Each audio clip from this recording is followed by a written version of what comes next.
Yeah, I I'm know. like, I what shared the? it with a few fucking people. Man, That's Zero keep dope. me cracking up, bro.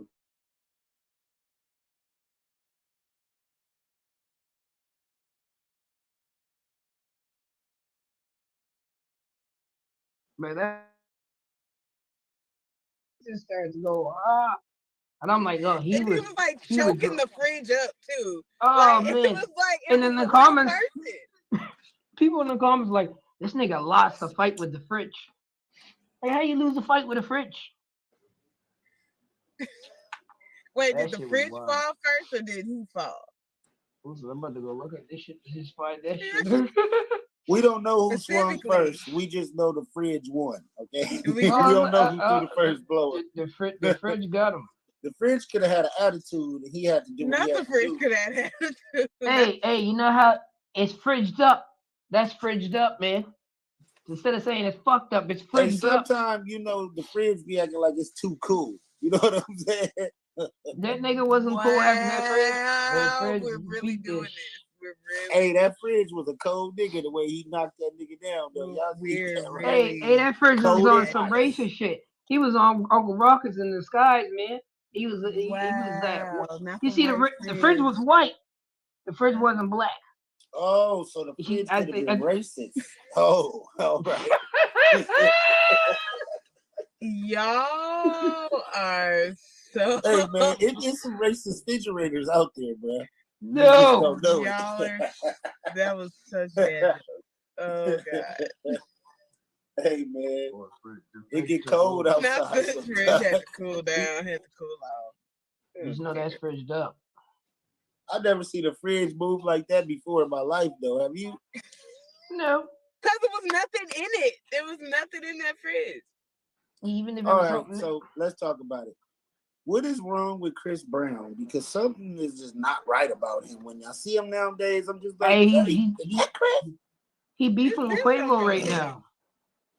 Why is he beefing with Quavo right now? He beefing It's on with TMZ. Quavo. Yeah, it's on TMZ. What they beefing What about? happened now? I don't know. Something happened in the past.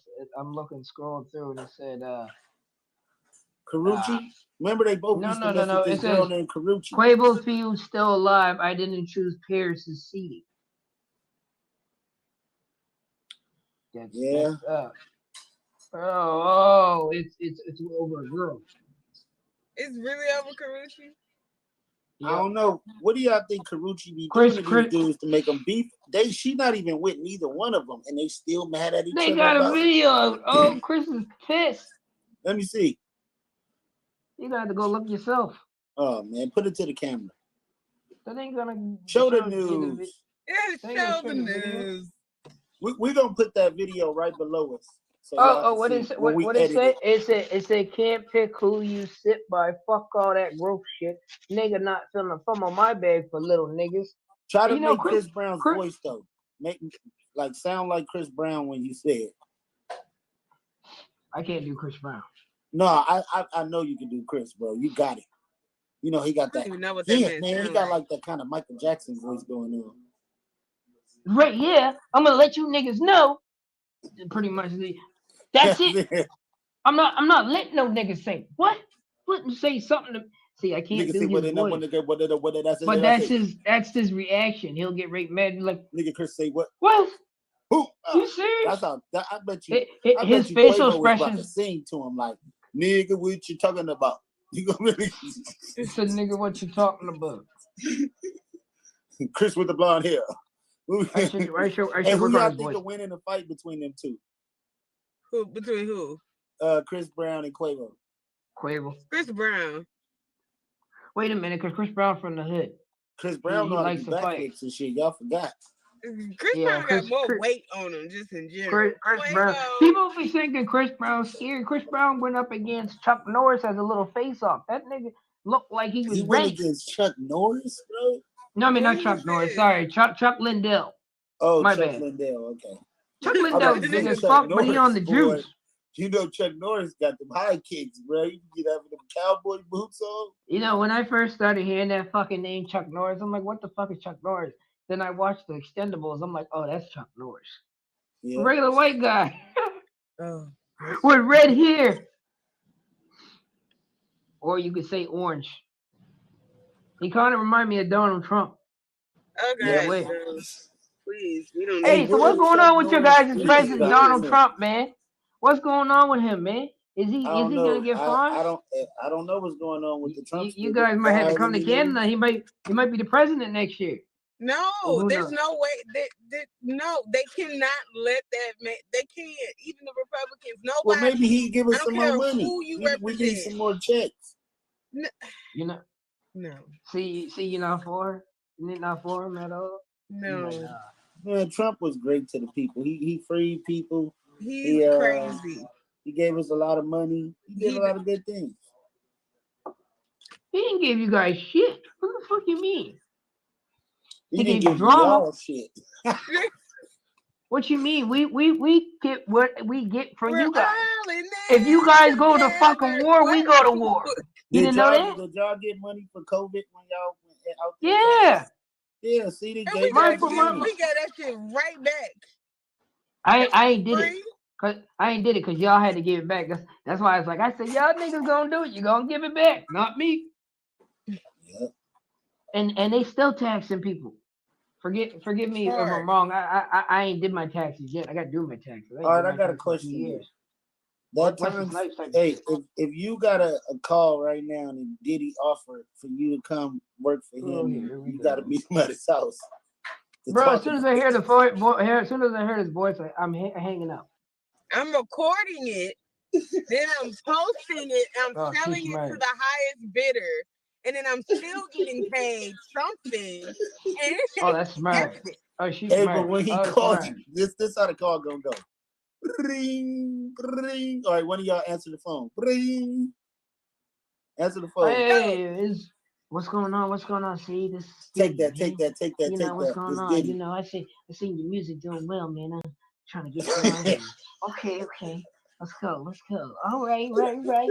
Yeah, don't worry about them allegations, man. You know, people be saying stuff all the time. See how they say stuff about R. Kelly. You know, everything's good, right? I got you, okay? But I'm telling you right now, I got you, okay? All right, look.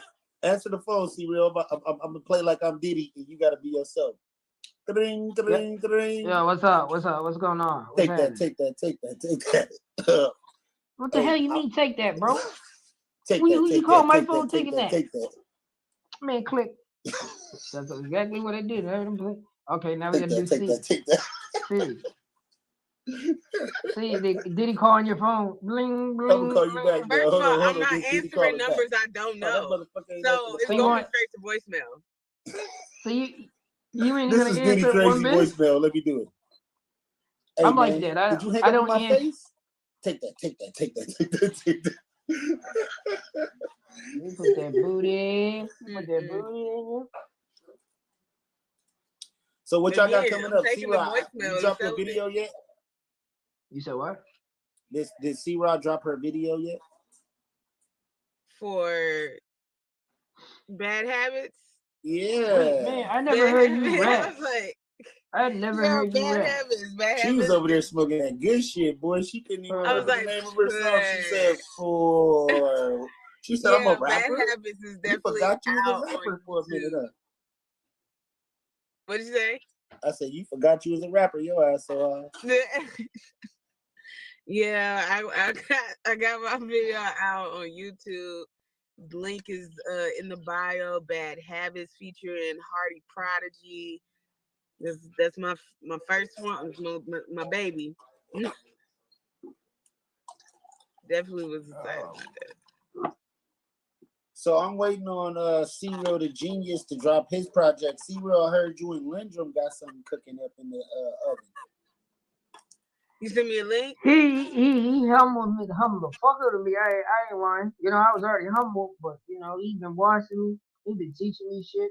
We gotta set up a time where we actually gonna like he's gonna be in the studio in Vegas. I don't know if it's this week or next week. He's gonna call. I got his personal number. Cause I went and blasted it out on my social media. I said, "Oh, I'm dealing with someone from Rough Riders label," and now everybody's like, "Oh, fuck, he's gonna blow up." And I said, "It's not that. It's like I'm actually gonna learn." Cause it's like Yeah. I be rapping sometimes, and I have a more spill to make people laugh. Cause like I jumped into that. But it's like for rapping, I haven't really took the time to really put more time into that. Which now I'm starting to do, because I'm starting to see it. And I'm starting to blow my mind, be like, the fuck? Did I make this shit? But he was just telling me shit like listen to your music more. And Yeah. that's all I do every day is listen to my music. Like I even get some of the lyrics in my head. But it's the worst when you smoke. Cause it's like, fuck, did I forget what I say? But if you smoke again, you'll remember that shit. I'm like, what the fuck? That's like superpowers, man. You know what I mean? Coming like that. But yeah, I'm just trying to learn more in that shit. I've been in this shit for a while, but I've never really took the time to push more into that. That's why Yeah. I've always went to a different angle, like doing comedy and shit. Cause I've been on stages performing like stand up and shit. My biggest reach is on there, but I'm Yeah. mixed in between. That's why I be solid stuff. I'm like, man, I know so many comedians. Like I was telling them, try Capital, I could actually hook them up, put on Laugh After Dark. They got like 150,000 followers, and they follow me because I'm so real supportive. That's the thing. You're gonna notice who gonna support you and who ain't when you really start growing, and you know when you're growing, cause someone that didn't like your song before is gonna say something. Like people that didn't like my shit before will say something now, and the people that didn't like it, they did like it. They're like, nah, I don't like it no more, because that's when you know you're getting good, right? So, Mm. but any positive feedback, people say, man, it's good for you. You really sucking the sucker right now. You make me want to get. You over there sucking the sucker? What? What? This? Yeah, I thought that was a Nah, sucker. it's like a toothpick or some shit. Where's the Oh yeah, camera? yeah, yeah, yeah. Oh fuck. Oh, you have too big. But yeah, no. Hey, I And seen that too, but I didn't want to be what I like really this. got going on too is y'all don't see my YouTube, only see real. I react to anything. I do reaction videos. I'm the biggest at doing it. Like I did one on YouTube and it went viral ever since. And then after my traffic just kept coming, but I've been a little slow on it, so I'll switch it up. Like I'll react to like music videos, horror shows, or no horror, real horror type of shit that Mm. actually happen in people's homes. I just finished that. The next one I got coming out is prank. You know how them people do them prank videos. Some of them Mm. shit be funny, but I react to that shit like some of the shit be just retarded. What do Like you this think one girl, about us doing like prank phone calls? I think that'd be hilarious. I think you're gonna get shot. I've seen lot of movies in that shit with them. You ever see that Not a prank lot of show? movies. No, no, because like I literally watched a prank freaking movie and they were pranking and calls. It was a group of them. And that one girl picked up the phone and he told them not to pick the fucking phone up again. Oh, this is not a joke. And next thing you know, they all die. Damn. What? Yeah, that's what All right, all right. listen, man. I'm a big believer in God. That's why I don't watch a lot of freaking horror shows. I like horror, but I don't like to sit there and watch it periodically a whole time. Cause then that's gonna get in my mind. You know what I'm saying? Yeah. Mindset's a terrible thing to waste, man. Hey, say it again for the people in the back. A mindset is a terrible thing to waste. That's Use one of your my mind. favorite. And knowing is half the battle, right? You know what I'm saying? Yeah. Facts. Yes, sir. I feel like if we really speaking, a lot of people nowadays don't use their mind with this shit. Yeah, I mean it's like social media is the biggest impact where beasts all start nowadays. Ain't nobody really going to nobody's face no more to start and shit. It's over social media. So Right. me, I keep it real. I stay as much off it as I can. But if Yeah. it's something like this and that, you know what I mean? I try not to. I don't want the image to be famous, but legally it's gonna happen. You can't control the aspect when that happens because Yeah. people are gonna see the concept of you what you doing got going on. They gonna love it because you actually got some shit going on. You know the people that hate, they ain't got shit going on. You know the people that actually write in the comments, they ain't got shit going on. Right. They're all struggling. That's the thing why people don't want me to speak because I'm too real of a threat to say Hey, the that's truth. no cap. And I got a real serious question for you, C Real. What do you think Diddy meant when he asked Fabulous, did he want party party? What is party party? Party means he wants to give it to you in the bum. Whoa. Real? What you think he meant by that, C Rock? If you met Diddy, hey y'all party Listen, I together. don't know if Diddy's really gay, but it's just like the way people coming out and trolling him. It's like I'm gonna I need know you to people in let the Diddy go. You know what I mean? I think I know people in the industry that know him, and he said he's done a lot of shit, but there's people that done worse. There's people that actually fuck babies and shit. You know what I'm saying? That's Oh like, man, that's disgusting. We don't even want to talk oh, about that kind of shit. the Y'all taking industry's this crazy, man. conversation way Yeah, too yeah. That's the thing. I'm so deep into it. You guys don't know far. the Oh my industry. god. You don't want to know it. You know what I mean? On some Cat Williams type of shit, man. The industry's this crazy. Oh, the dude told me the other day that the Hollywood elites, the rich people, they extract something from children's brains and then they dry it out and then they sniff it. And I was like, huh? Y'all gotta see that interview, bro. It blew my mind. I rather not. I rather not. What in the hell? I should have clipped that out immediately. Listen, the whole word, whoever took the time to make words up and made the word weird, you should y'all be are proud. saying a lot of words right now that can't really compute in my brain, and I don't No, want to because go you back too to high as it reading. is, but you know what I'm saying. But we gonna tell you, I'm gonna tell you, leave this topic alone, cause me and C, we ain't feeling it, bro. Like Hey, we don't want to we. scare you artists, but they got something called like a death clause. They got like Hold on, little this immunity motherfucker's in the chat. rituals. Oh, Huh? Lindrum, what's up? Y'all Drums crazy in as the fuck. chat.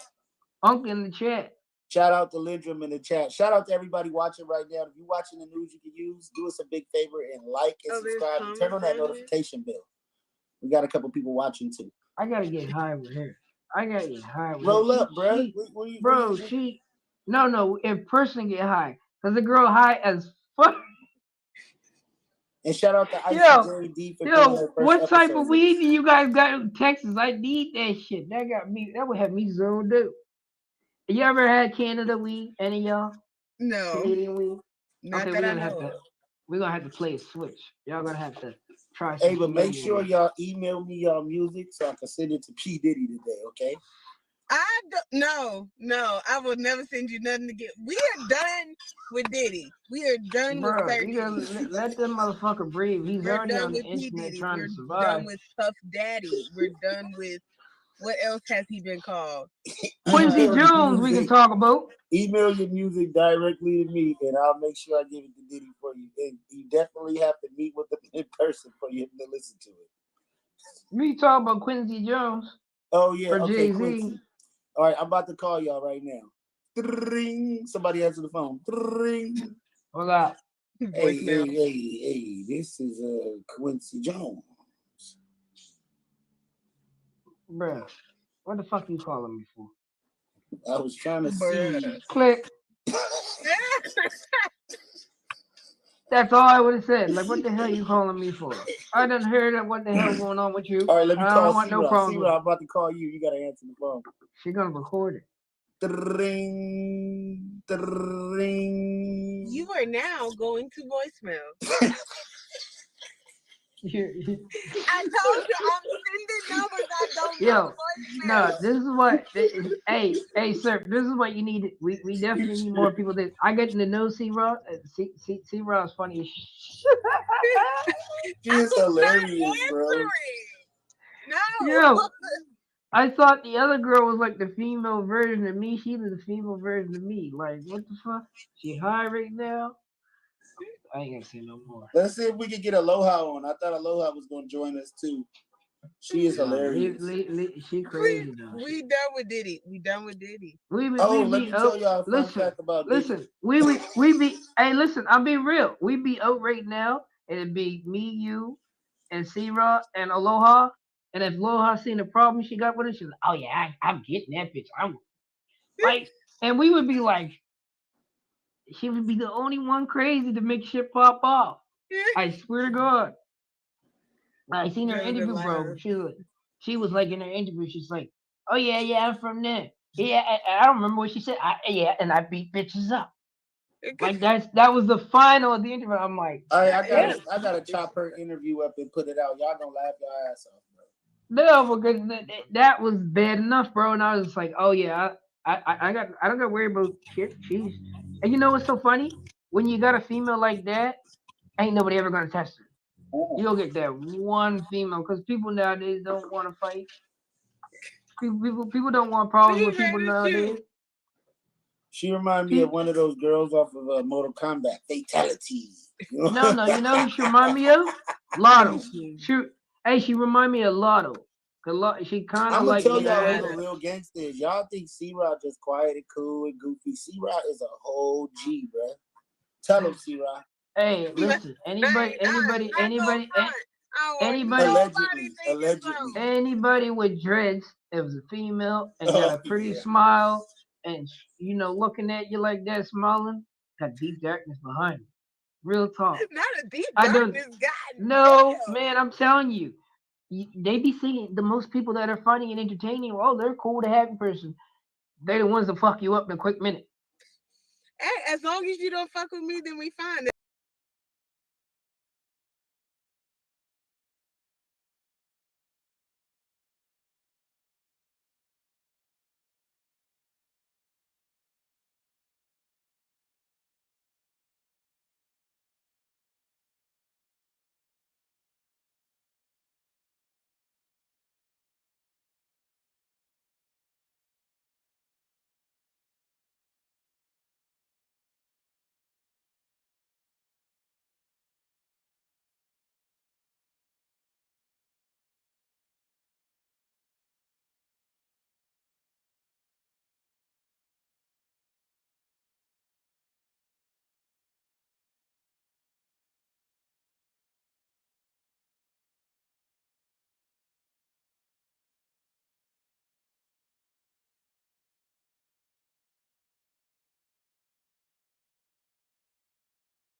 Right.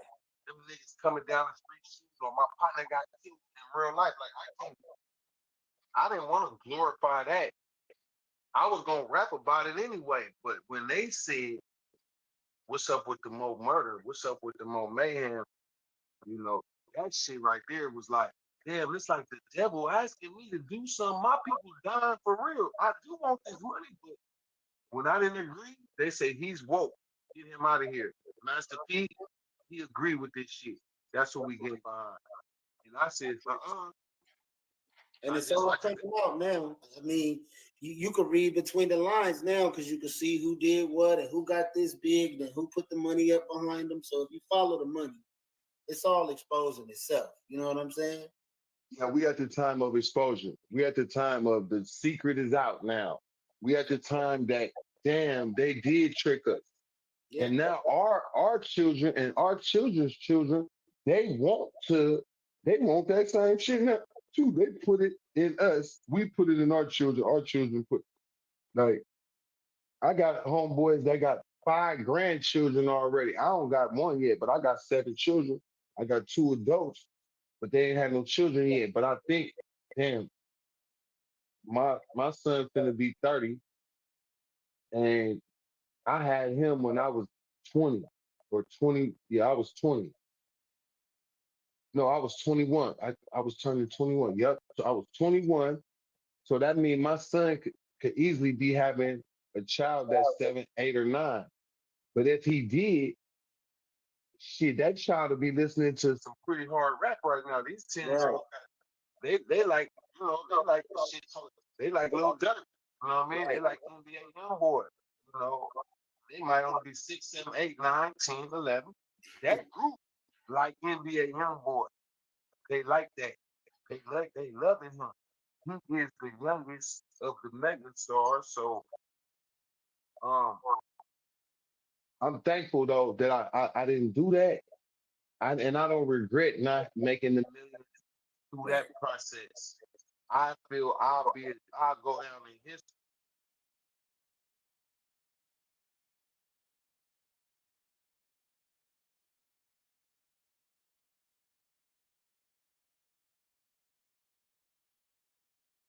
The game, even if I Coast tours. And what I figured is it's a lot of smoke and mirrors, a lot of button pressing, a lot of force feeding. And a lot of these people really ain't got talent. But if you hear a song 20 times a day on the radio, you eventually gonna mumble the words and you gonna know it. So it's being forced down your throat. You know what I'm saying? And as we can see now, the people that they coming out with music now, that definitely ain't about no talent. That ain't about the angle of it's the message. If your message can resonate and you halfway decent, we can make you a megastar. Like Ice Spice, garbage, but she rap good enough and shake her booty and they, put the video, put her with Megan Thee Stallion and Nicki Minaj and all that. Then it's a no brainer. There's a group of girls that are gonna say, "Well, I like Ice Spice better. no. Me and her fit better.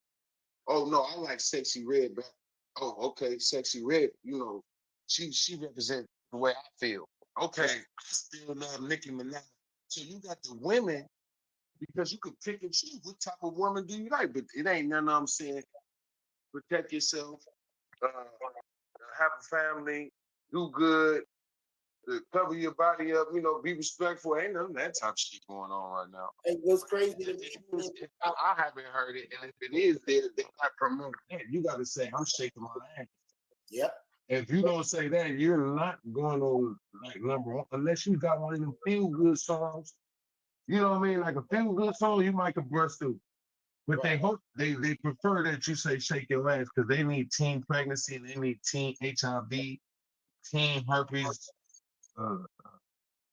chlamydia, syphilis, all of the stuff, all of the sexual diseases.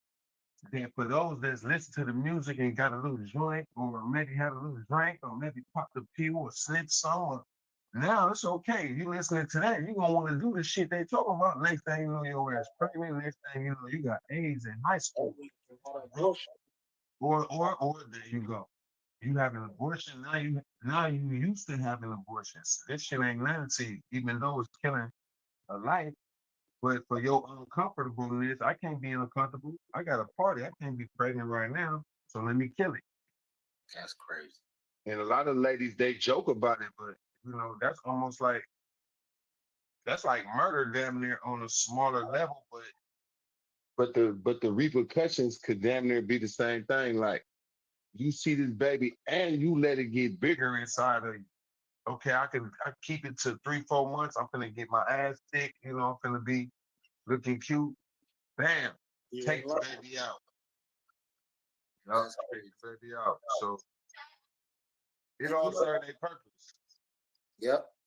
It the music is so desensitizing right now that these allegations that they're talking about, people is doing at home in real life. This is going. You think this ain't going on, Big? This is going on in people's life.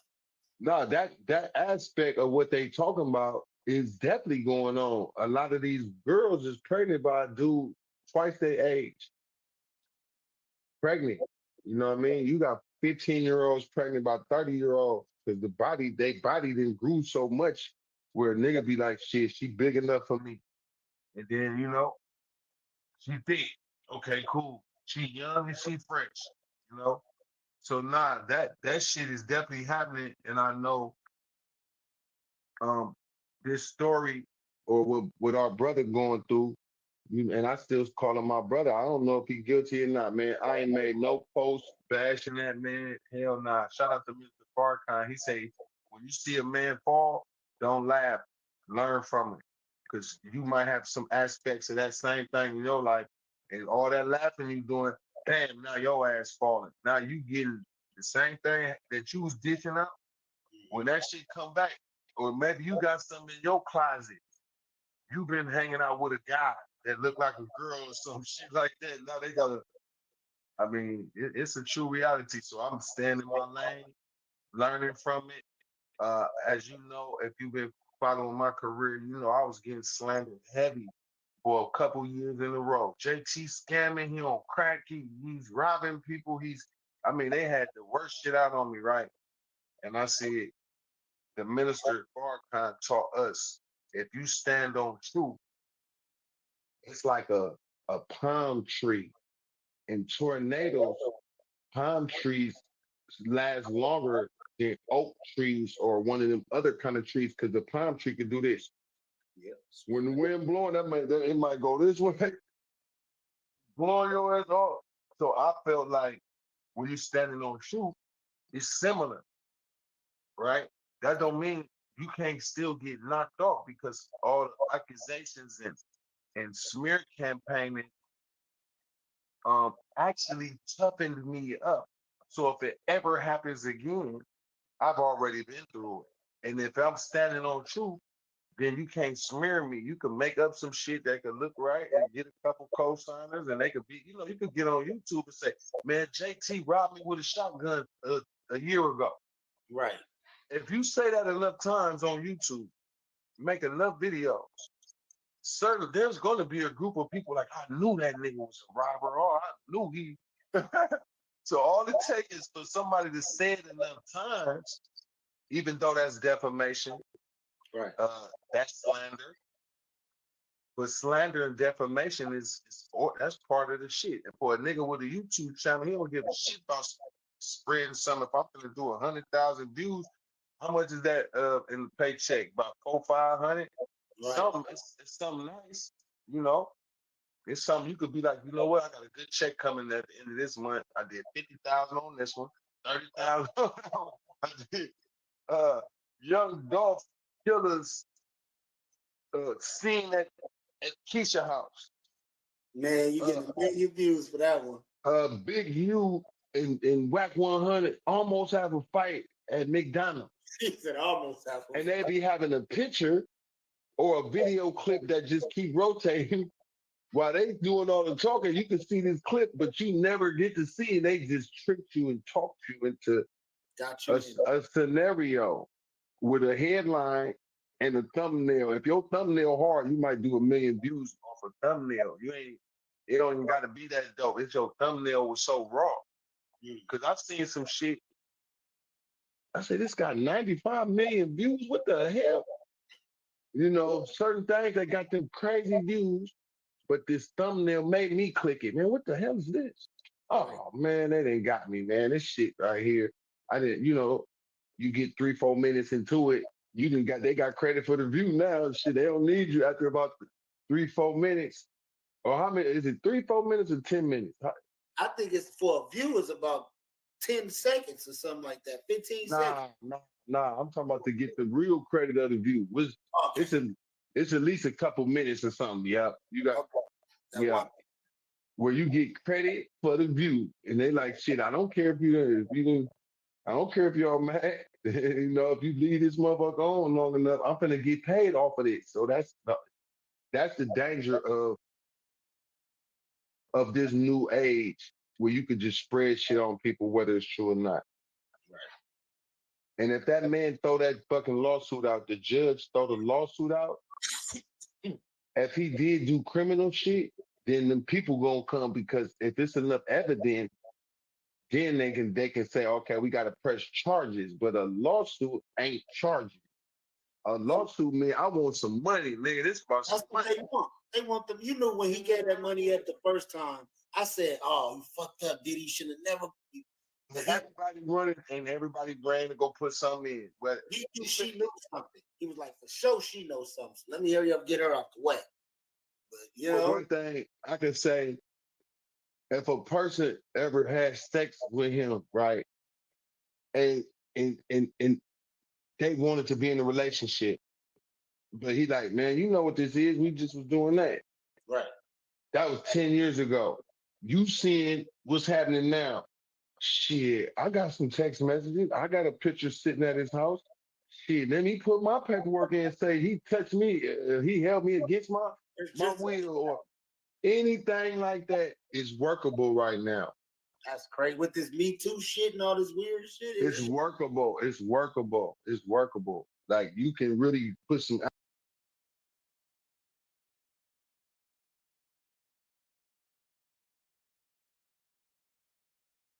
up to doing it. And once she did it, that's what it is. Now he can't put his face on a brand at all.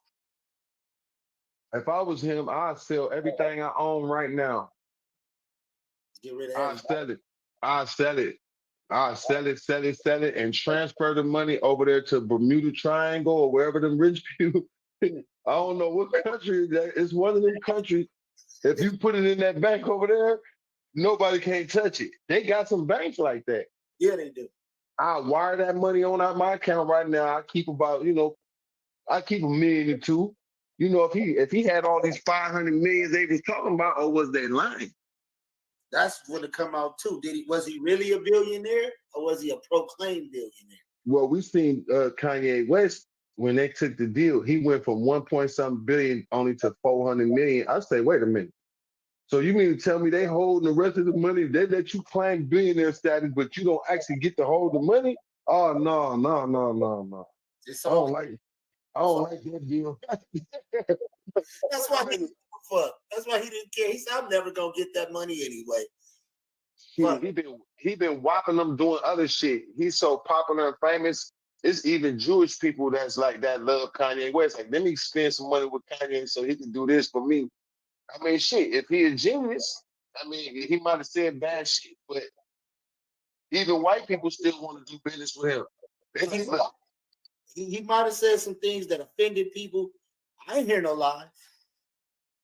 Well, I know he definitely say shit recklessly, but that's his style. He don't care. Nigga, I'm Kanye West. Nigga, I'm Jesus, and I'm God, and I'm, he said he God, Jesus. He might make a apology and then take it back. I mean, different days. They say they gave him some some medicine or something that they gave him to help him stay calm or stay. And if he don't take the medicine, I like shit. Fuck that medicine. Let me just be me then. Right. He said if I keep taking this, I'm gonna be like Michael Jackson.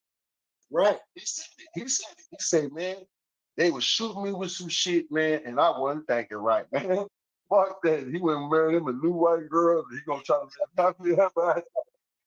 I say, hey, That do make sense. If you call him and the doctor said if you don't act right, I'm gonna shoot you with something, you'll never see your kids again. Oh hell no, I ain't going back to this doctor no more. Oh man, I ain't never heard a doctor say no shit like that before. And he put the text message out though. So it was real.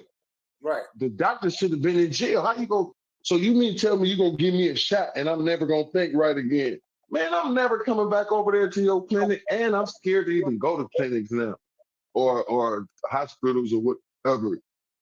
He said, "Fuck that shit." He got to go meet him an African doctor over there in Africa somewhere.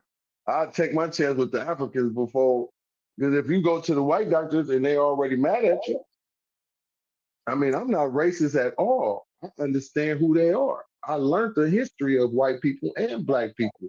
So the job that they have to do, they're just doing what they're born to do. But you can't just keep bullying us though, neither. And I'm part of the generation that's like, man, we tired of this shit. I don't want to be no fucking slave. Nah. I'd rather be a gang member than be a slave. Yeah, I'd rather be a gang member, and maybe we do got to kill each other. Fuck it, I'm part of that. But that sounds better than being a slave. Right? Scary as hell.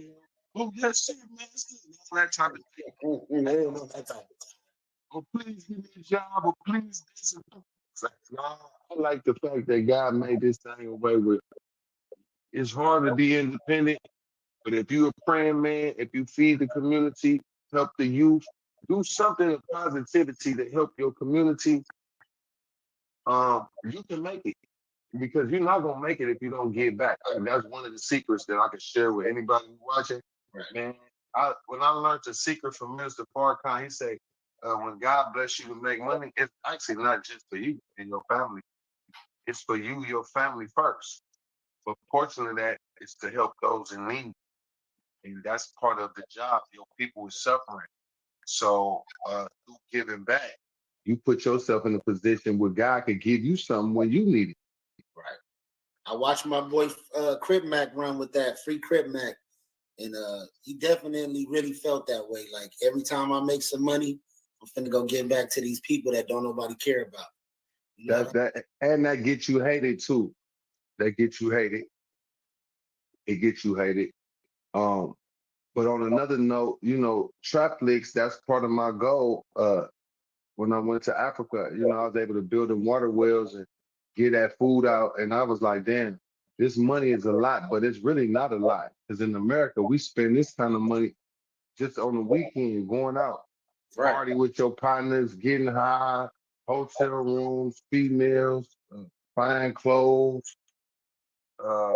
If you're in Atlanta, you throwing some ones at the strip club, the strip girls. Oh man, you'll run through some money and be like, damn, what the hell I just did?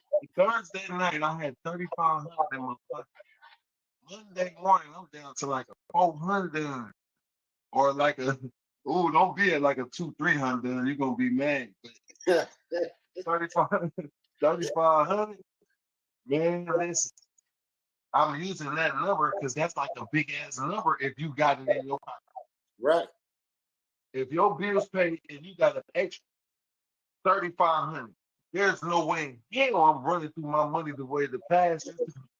We're going to the strip club for some wings, nigga. Hell nah. I don't care about no Jordans. I'm not spending 400 on no Jordans on my 3,500. I'm using that number because that's a great number to analyze. That's a number that most of us could get our hands on. Yeah. But for people who making 8,000 a month off DoorDash, and some dudes at a job busting his backside, and he only making 3,500. I don't know if that don't even. Well, you got to get in where you fit in. But if I see somebody who made 8,000 and they just driving around picking up groceries, I think I like that. I don't know. There's something about that turned me on. JT, if you ain't doing, I don't care what you got going. If you can go make this week 2,000, just drive around and go pick up everybody. That ain't a hard job, man. It is. I did it before, JT. Let me tell you. I'm gonna tell you the hard part. It's good when you got to go to Walmart, but when they send you to them little Korean stores and shit, man, you got 20 items nobody speaks English in the store or want to help you, oh, you're gonna have a hard day. Oh, so you talking about that's the hard part. So the Only hard part is going to places. But you don't gotta take that order though, right? Can't you no, come you don't have to, but those ones pay the most. go pick me up some shit at a store that ain't even popular, man? It's way over here it's way somewhere hella far. And you're gonna have to probably stand in line or it's in a dangerous neighborhood somewhere over there. Shit. Go to bring me some Harold's chicken wings from what's that place in LA where they can shoot motherfuckers at the chicken wing spot?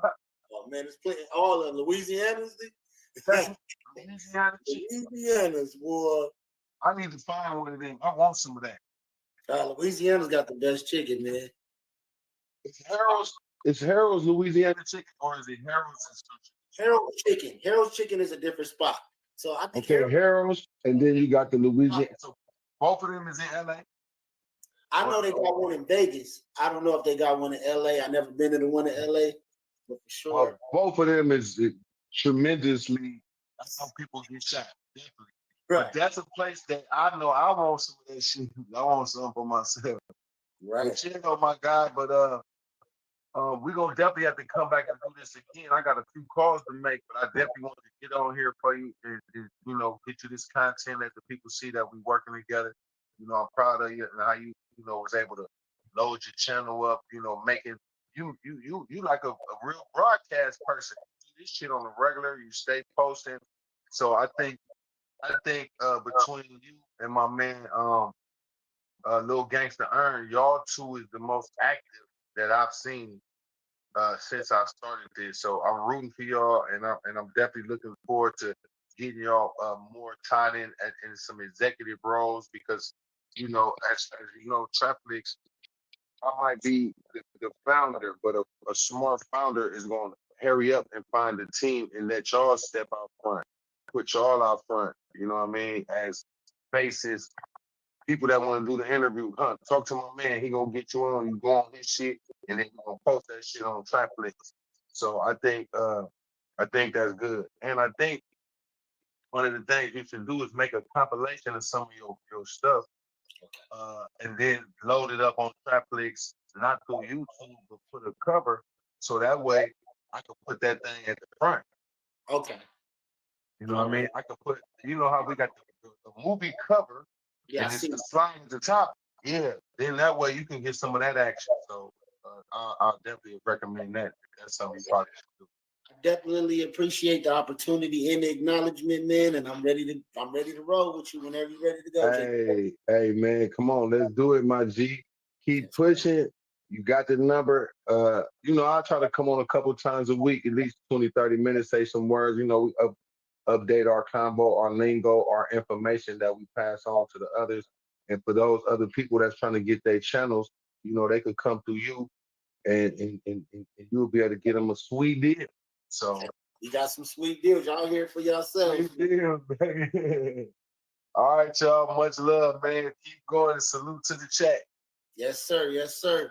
All right, JT, you have a good one.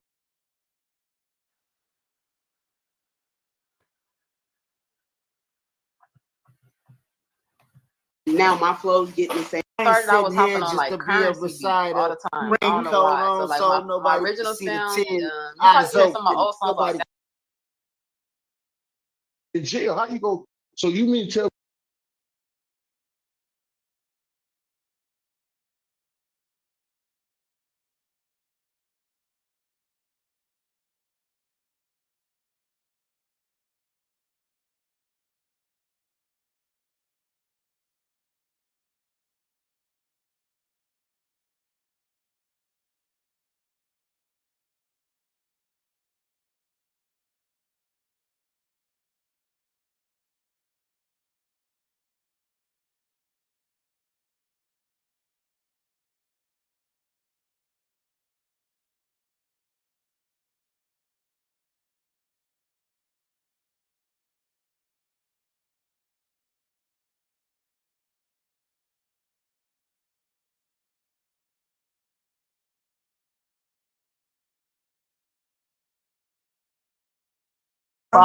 First.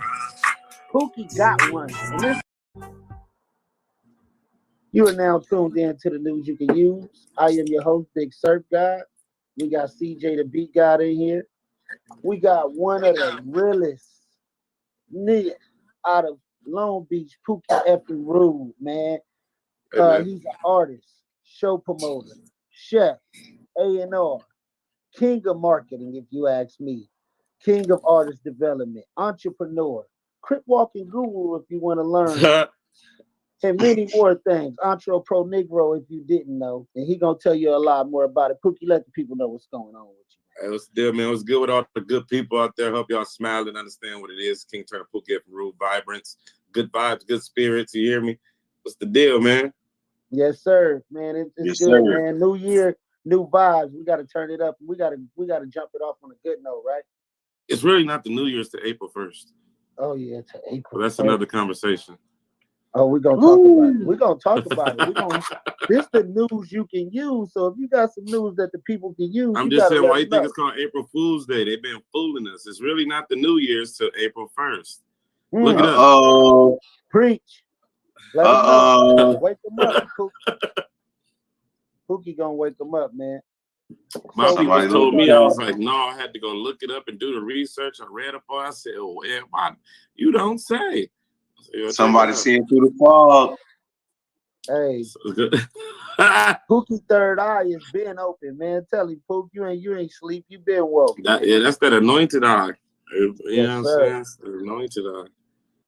So let's start here, man. You know, earlier we were talking a little bit, and you broke down that you found your musical love in church, man. Let's just start from there, right? Right.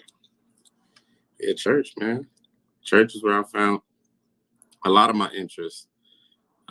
That's where I discovered a lot of different things. As far as stage fright, I didn't have that. Church people is the hardest people you could go up in front of and do anything in front of. Everybody got a still ass face. Everybody hypocritical. Somebody's talking about you. You feel me? So it was like doing the church thing that, from the youth choir to the choir to playing instruments in church to even the usher board. It really groomed me for a lot of what was to come. Not even knowing it was doing that. You feel me? My people skills, the mannerism. You feel me? Understanding how to listen to certain tones and certain sounds, and it's a lot. You feel me? If you really pay attention, it's a lot. Church is dope. Half of us been raised in the church home. You feel me? Yes, sir. So, yes, sir. What about you, CJ? You was raised in church too, right? I sure was. I was like, they got that in common. That's definitely. I was in the choir at 6 years old, bro. Yeah. You feel me? So earlier I was talking about how you played the violin. Now, out of all instruments, you could have never told me Pookie played the violin, and I would love to see Pookie get it out. A lot of people going. You hear me though? Yeah. Pook, you gotta bust the violin. When you go bust the violin out on him, man? At the right time. At the right time. At the right time. Boom. It's time. It's timing for everything. You got to think about this. Life is full of surprises. So with that being said, you have to have something ready for everybody at a certain time in life at every time. You get me? Yes, sir. So it's like you got to realize that. Go ahead. No, go ahead. Go ahead, brother. I'm listening. I was saying, example, with the different things I do. People knew me for throwing parties. Then people knew me for promoting shit. Then people knew me like, oh shit, Pookie hosting shit and turning it up. Now Pookie performing, Pookie cooking. You get me? You gotta have longevity. You gotta make sure you stay relevant in every angle. So once I hit them with that, that's a whole nother angle. A whole nother angle. Yes, sir. Yes, sir. Where'd you pick up the violin? What inspired you to pick that up, and where'd you learn? Bret Hart Elementary School in Long Beach, California. I was in second grade. I took the violin, and I just wanted to play an instrument, but the violin was always the dopest one to me. I don't know why. You feel me? The violin was tight as hell.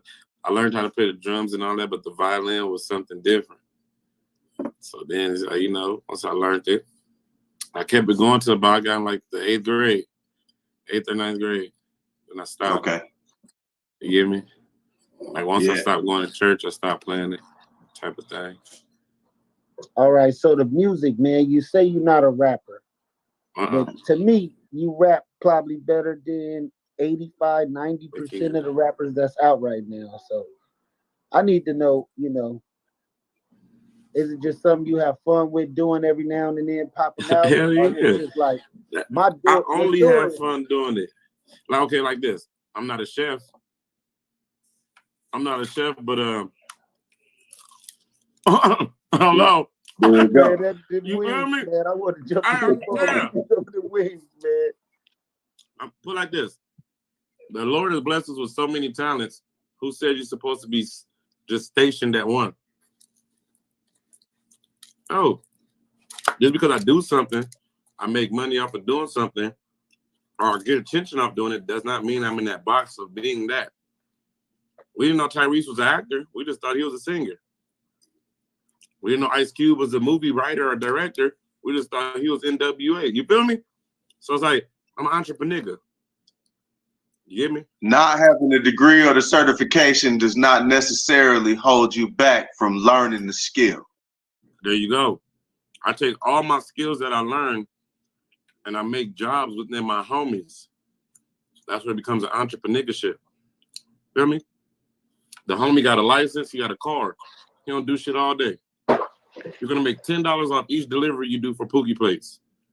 Now we have a business going on. I just took the homie and made him a business person. Now that's an entrepreneur. You feel what I'm saying?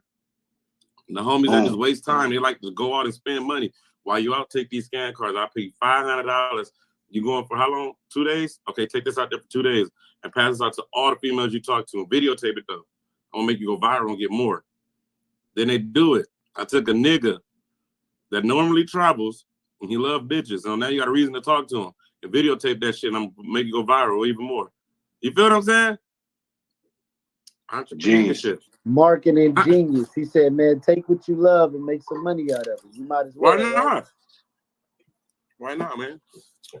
Yes, sir. That make hella sense. All right, so let's go into it. How'd you start rapping, man? How'd I start rapping? Yeah, like your first start, like, you know, first freestyle, you know, when you know. I used to always sit and fuck around with my oldest brothers. They'd be rapping and shit. And I always come around just playing around, throwing out words, freestyling, you feel me? I used to say stupid shit though, dumbass shit. But I was young. But then when I started catching the flow of shit, I was like, oh, this is what they doing, you feel what I'm saying? And I get older, I start experiencing more, mid-teens. So I just freestyle every time. Everybody can tell you, anytime you came around me, I just freestyling, but I be playing. You feel what I'm saying? Did you always rap the same, or like during the Jerk era you made? Hell no. During this era like, you made? No, during the Dragon days and all that shit. Like, I'm gonna tell you real. I never rap like to be like, I'm rapping. I'll just be one of them ones where everybody got high, I'll be kicking it. I'll start freestyling. I was that nigga. Oh, this nigga done smoked some weed, he freestyling. You feel me? I was that. That was me. We having fun freestyling. When I shoot on people, I will start freestyling. But then when I start promoting artists and going to the studio with these niggas, and then I see how they're sitting right, and then to myself, I think, how you writing when you got that same energy when you go perform, when you go put on the mic? Like, shouldn't you just do it when you got the energy right there? You feel what I'm saying? So while I be there promoting artists, and I be doing shit. One thing about me, I take note and I collect a lot of shit from all my surroundings. You feel what I'm saying? So I took the time when I was in the studio with Problem at his starting stages, and I was in the studio with DJ Quick and T-Fly, with Nip and T-Fly. Like, these is monumental moments, but I'm not looking at it like, oh, I'm in the studio with Nip and T-Fly. I'm in the studio with this and that. I'm looking at it like I'm around a whole bunch of fucking energy and information. You get what I'm saying? So I would see how they would do shit. Then I would learn, like, oh, you could dissect the beat. You could do this. You could switch the cadence. It's no rules in fucking making music. It's all a vibe. Then that's when I start getting intrigued with it. You feel me? Then I start like brushing up on my freestyles, challenging myself, having people throw out words, and then it just became good. So 2018 is when I first dropped the first song ever, like ever. And who were some of the features you had on there? It was called that song called "The Root Attack." I got Radio Bass, Wasim, Killer Twan, Cali Stacks, and myself. Okay, that's dope. Yeah, that's dope. N3 on the beat. And he made that beat. How did you market that project as a new artist at that time? I didn't market it. I just came out with. I just surprised everybody and said I'm coming out with a tape called "I'm Not a Rapper Though," Volume 1. I just dropped it. I swear to God. And he said it just went crazy. I just dropped it and I started back on everybody else. I'm not like. Hey, that was marketing though, because you said I'm not a rapper. Yeah, that's great marketing, but I'm not a rapper though. Y'all caught that, huh? Y'all caught that, right? Check this out. That's what got all the people attention. Me naming a tape, I'm not a rapper though. Man, Pookie got a tape called I'm not a rapper though. So it didn't do good at all. It was bullshit. I mean, not the tape itself. The tape is dope as fuck. You can listen to it right now. I'm like, this shit tight. But that's 2018. The fact of the matter, what I said was bullshit, was the fact I just put it out. I didn't promote it. I didn't market it. You know what I'm saying? So it's like, but now people hear my music now they're going back, and you know how people do their research and they're going back. People discovering songs like, Pookie, you dropped, yeah, man. You've been told for a long time, yeah. I just drop it and get on. I don't even be worried about me. Yes, sir. Yes, sir.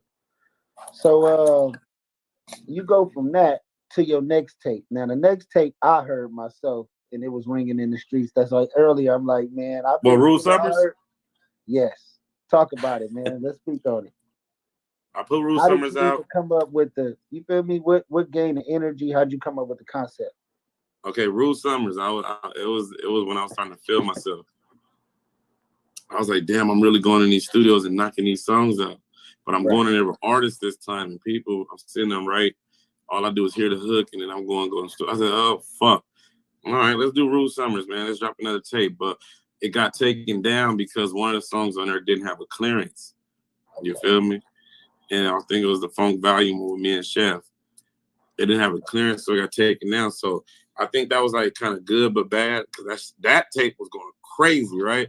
Yeah. But when it got taken down, I'm like, fuck, so now I can still use some of them songs. So let the people know some of the features, man. Go ahead and let them know who was on there, man. On Rule Summers, I had T-Fly, I had White Dog, I had Deuce Biggs, Radio.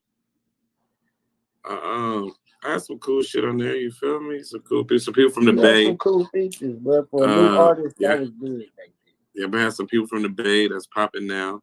You feel me? I had some shit. It's crazy because I was just doing it. You feel me? Yep. But so if you're a new artist and you watching this right now, what would you tell them if they wanted to get into music or they wanted to do something? What would be your advice? Don't look at themselves as a new artist. They have to look at themselves.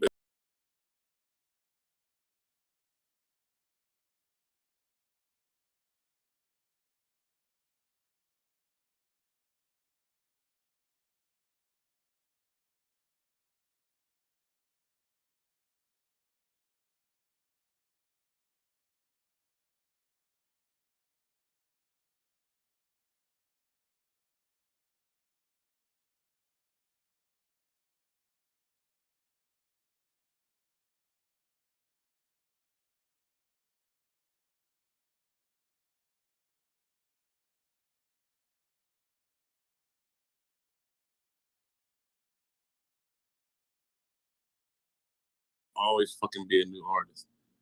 You feel me? I've been internationally known without being internationally known. But now I'm internationally known. You know what I'm saying? I got a whole mixtape in South Africa I've hosted from a known artist, shout out to Flame. I got a whole track from a female in Australia.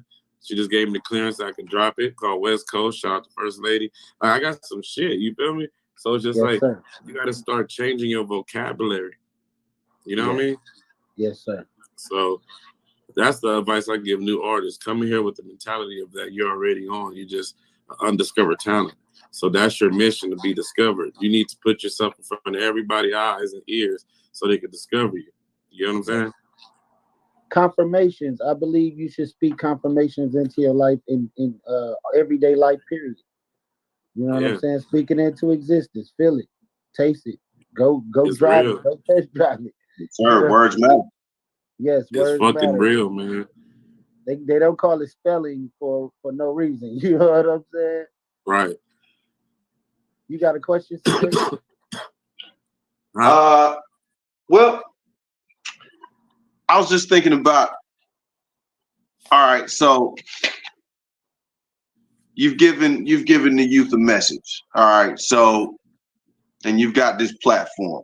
What are some of, or I guess I'd say, who are some of the people that influence you? What are some of the platforms that influence you to become who you are as an artist and as an entrepreneur yourself? First thing, E40, everybody know that.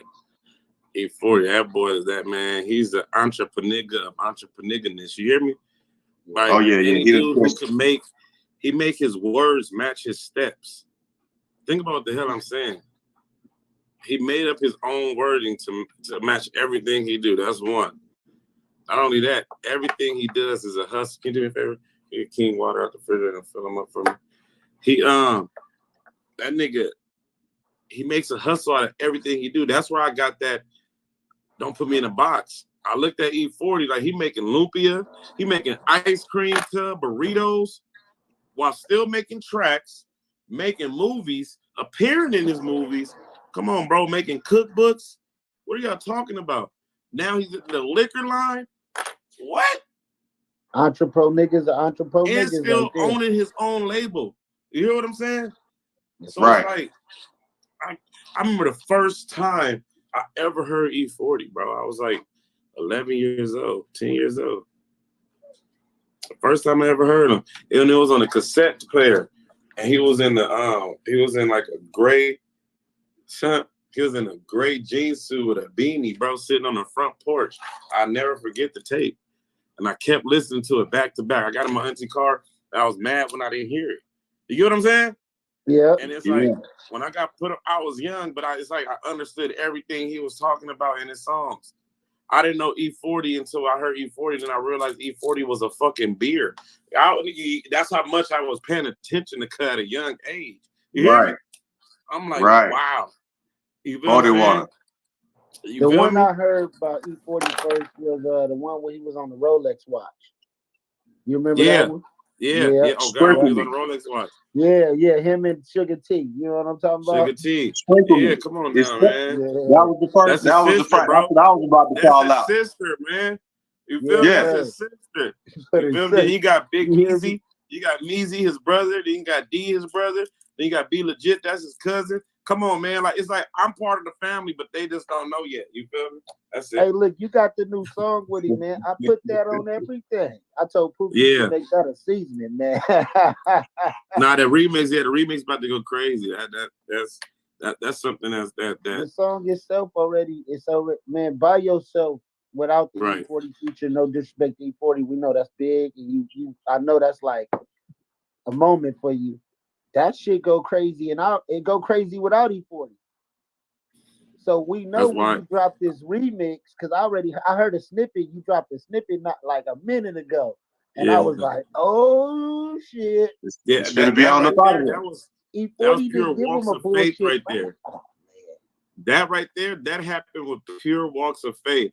That didn't happen with me going to nobody manager, and that happened with pure walks of faith, bro. Like, if anybody know me, they always know, and I always said, I'm gonna meet E40. I'm gonna do a feature with him. I'm gonna get a feature. Like, everything is timing. You hear me?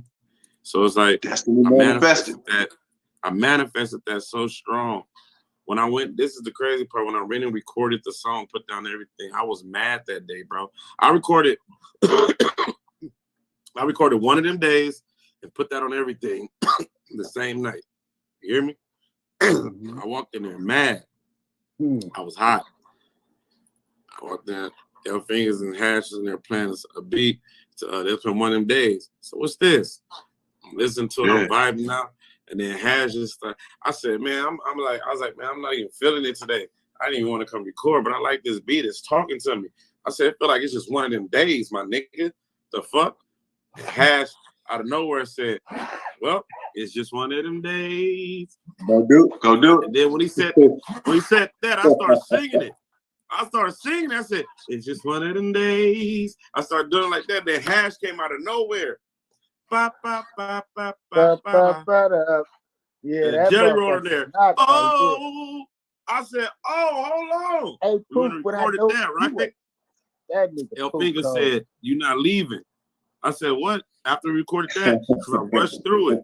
I freestyled the shit. I just talked to me. You feel me? Yeah. El Finger said, you're not leaving. I said, what you mean? El Fingers produced, put that on everything right there, right in front of me. So I'm listening. I said, oh, this shit slap. As he, when producers produce, you can hear the beat, but they do the add-ons and they add on. But as he add on, I'm like, oh, I said, this tight. I said, on God, this shit tight. And I kept saying shit. I was like, oh my granny, that's hard. Oh, my sons. So as he was building it, I kept putting it on something else. I said, nigga, on everything. This is hard. Hash looked at me with that look. He said, say that again. I said, nigga, on everything. And I put that on everything. This shit hard. I swear to God. Boom, go. He said, he said, boom, go. I said, what? He said, just like that. Say it again. I said, what you mean? It still didn't click to me, right? I said, what do you mean? So he recording. He said, say it again. Say it hype. I said, what? He said, I put that on everything. I said, nigga, I put that on everything. He said, no, turn it on. I said, I put that on everything. He took it. He said, watch this. He went and said, I do what I want to say what I feel. They think it's a problem. Right when he did that, I looked at him and then they clicked. Duh. Then I went crazy. I went crazy on the shit. And then when we was recording it, I said, for some reason, I said E40 and Sugar Free will sound crazy on this if I get them on it. I was like, if I was to get them on it, that'd be hard. I just recorded the song and then 6 months, 7 months later, here you go. I'm on this tour, not even thinking much about it, just promoting the track. E40 calls me. Boom. I said, wait, what? It's 3 o'clock in the morning where I was at. He called me. Are you asleep? I know you ain't asleep. So I'm like, what? And at first I was about to say, who the fuck is this? I swear to God I was about to say that. I said, sleep. I was like, man, who is this? He was like, well, last time I checked, my name was Earl. As soon as he said Earl, I must have dropped my phone, dog. I said, oh, hell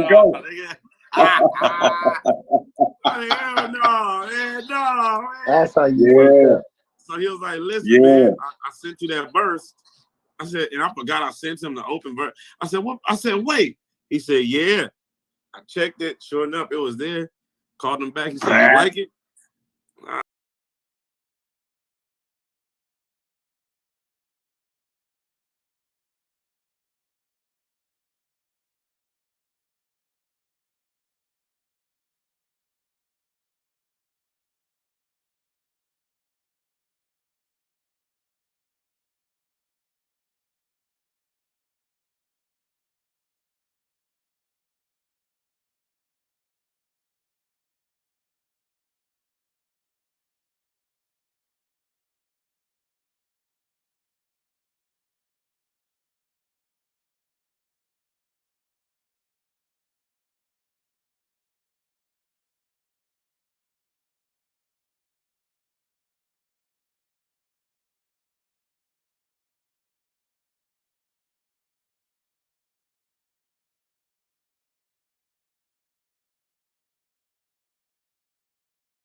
Take that. But no, that's not where it is. This is the Lord. I'm telling real y'all. verse. I'm giving man, 40 don't do that. I'm letting people know. Walk in faith and not by sight, dog. I'm gonna preach my testimony. I don't care how tough you are, how gangster you are. You can't defeat the real of a trial, a tribulation, of a blessing, and a testimony. You feel me? You can't escape it. The next exact day, as I'm packing out the hotel, I'm hyped. I'm happy. My nigga Trill, we talking about like I already got E40. Like, oh, I swear to God, as I'm putting the bags in the truck, my phone rings. And guess who it is? Sugar Free. Oh man. I can't make this shit up. I cannot. Man. Day after each other. Man. I cannot make this shit up. I don't Sugar know if Free I Now hit the me. legend's coming out. Now the legend's hitting. before. Is this the first Sugar season? Free. Listen, E40? why? I Hey, got man. E40 Sugar Free. Wait. Sugar Free hit me and said, I recorded the whole conversation. Trill just got fast on and started recording. Boom. Shout out to my brother Trilliano. Sugar Free said, first of all, he talked to me for a minute. Then he said, Poogie, it's like a golden ticket right now. It's one out of a million people who will get an opportunity like this, and I want to be a part of your song. I didn't have to ask him. I said, I was just about to reach out and ask you. I was just now texting Ted. I was really texting his manager. He hit me and said, man. I want to be a part of the song. That's so motion. I'm like, what the fuck? You hear me? Yeah. So Is this sir. manager still the light I skin? promise you. 2 That's weeks that vibration. passed. 2 weeks passed. I'm like, yeah, I'm hyped. Man, the wildest shit happened. My phone go off again. But this person number I had stored already. So I said, never. I look at the phone again. I answer. Warren G says, send me that verse. I must have Stop it. He said Nigga! almost passed out. Nigga! I don't know about that. See, I ain't heard this snippet. Pookie, Yeah, you ain't heard if I the cannot Sugar send you Free my E40 Warren G, email, yeah. man, I gotta hear that. I promise I won't leak your shit. I put that on. On up out of That's there. all faith. Come That's on all now. faith right there. Ooh, I gotta hear that motherfucker, man. I could play it. Hey, can we have that? Hey, man, right here. Hey, man, on we News be You on Can it. Use. We Straight got up. exclusive. Let us be some of the first to say congratulations on your before you even get there on your rise. You understand? Hey, It's Right. the whole reason why we was pushing to get you here in the first place. We see it. Yes, sir. I see Yeah. the grind, man. I've been supporting Pook for a minute, man. So yes, sir. Hold on just a second. Yeah, I'm in Vegas. Everybody on my live. I'm gonna have to hop off live so I can play this for them, man. Is it a way people can tap into this right here and they can watch us live? Yeah, tell them to go to the News You Can Use. Look up the Big Surf Guy show. Big Surf Guy. Go to News You Can Use and look up Surf Guy Show. You feel me? News You Can Use. Look up Surf Guy Big Show. Surf Guy. Yep. Big Surf Guy. I'm about to get off live so I can play them this and I'm gonna come back, y'all. Y'all already heard it, so don't trip. If you're in Vegas, you want to tap in right now. Multitasking. Hello. Yes, sir. Yes, sir. You showing that entrepreneurism right Man. now. I'm showing it. Where can we see? Where are some of the places we gonna be able to see you at next, man? You got anything coming up? Any travel dates? Yeah. I'm being in IE this weekend. For my boy Jay Luck, his birthday. Me, Spank Nitty James, Tipsy, a few other people will be there, radio based. And then, hold on, let me think. I believe it's something in February. I have the info. Now I'm doing a few motorcycle clubs. I've been doing a few of their annuals and everything. That's been my biggest supporters. The bike clubs.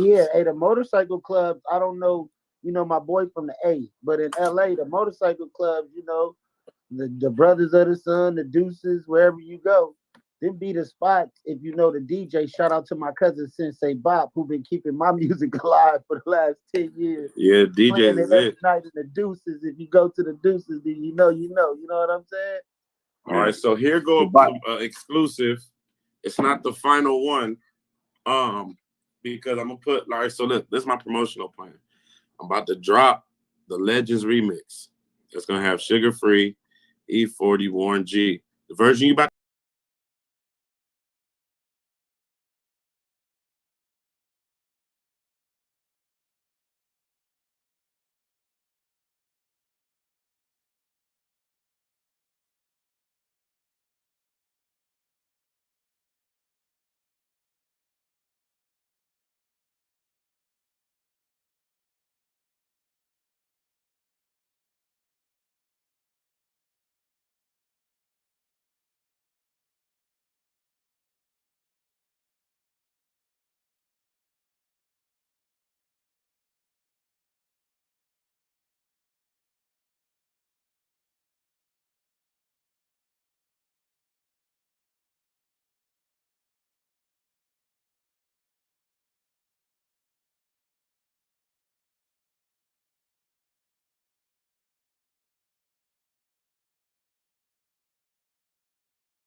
I do this. I do this too, man. I see it. I see it, bro. So here you go to put that on everything. Let's just remix. Let's go.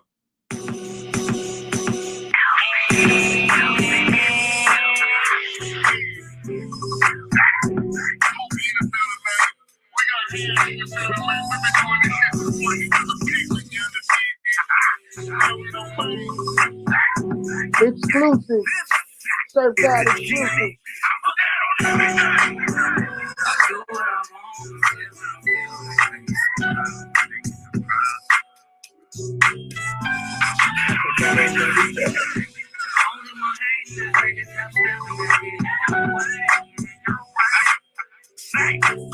And I put that on you. That my vibe so impeccable, contagious like the blue money conversation acceptable.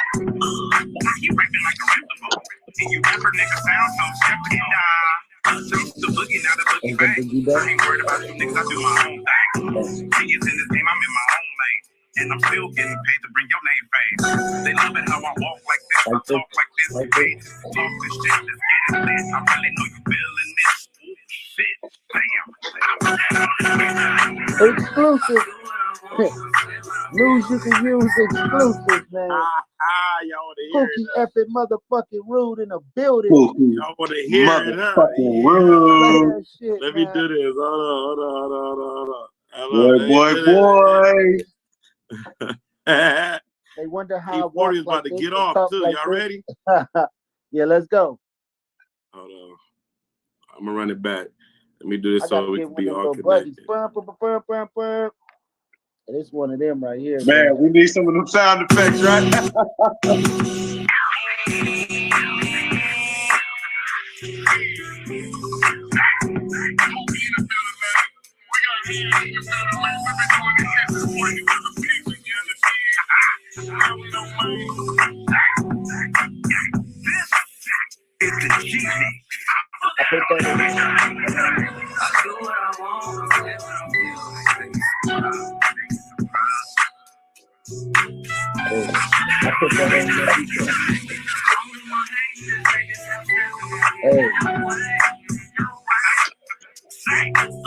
And I put that on you. And my vibe so impeccable, contagious like the blue money conversation acceptable.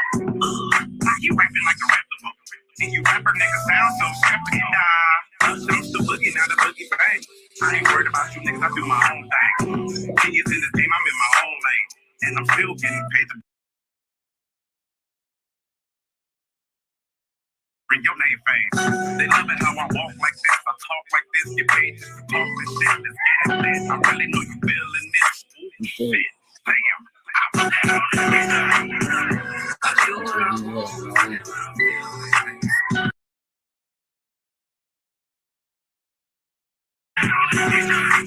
On the news you can use right here, man. That's why they drop this live on that. Here we go. The baby don't bang, but we stay by my piece, specialized in sitting gang. Longer than the lanes of a bullet train, man. I started off with a 60, the book is super, man. Players don't keep scope, players keep a house. And the big ass holy pump, cause they got to tag it out. I used to be pop, hell bad, man. But I ain't pro no more. If you know, you know. Let's get it understood. I do what I want, you do what you could. I am not a tough, my reputation good. It's not a block, it's a loose leaf, it's not a wood. And I'm like, come on, man. What's the hit? Nigga, if the race is not playing this shit, man, y'all crazy. Pookie got one. I'm out of there first. Pookie got one. And this is the one. This one gonna last for a long time right here. This shit legendary, man. That's the news they can use right there. Up out of there. No. I bet you don't know that bitch other nigga name. I don't come from toothpicks, nigga. I come from real people. I be over in the block of the whole house. The whole house. The whole house. Something where you gotta run and laugh. Bitch, my mama told me how to get back where I came from. You know that? Listen to me, little nigga. Every bitch got a man to look forward to seeing when she go to work. Damn, let me finish. They the fuck right and left the G side in it. I can show you how to ball. Grab a paper and a pencil. I should have wrote that down, but this shit is on need ID. Never put that bitch first. I am not Johnny. Call me in the morning, good night, Irene. Call me when you wanna do it, it don't matter to me. I'll wear that pussy out, it's faster than me. You might think your first place, but you're average to me. I'm gonna need my feet, no time, ain't free. Put that on every time. I'm through with the drama, sharper than the blade home. Regulated, never been the type to deal with a placebo. Always stay in my lane, they wanna test my ego. Better make a phone call to Miss Tasha Chase so she can let you know the regulator don't play. Never understood how grown men walk up the wrong tree and don't get stretched. I ain't no killer, but don't push me. One grip in the third, motherfucker, don't want to look.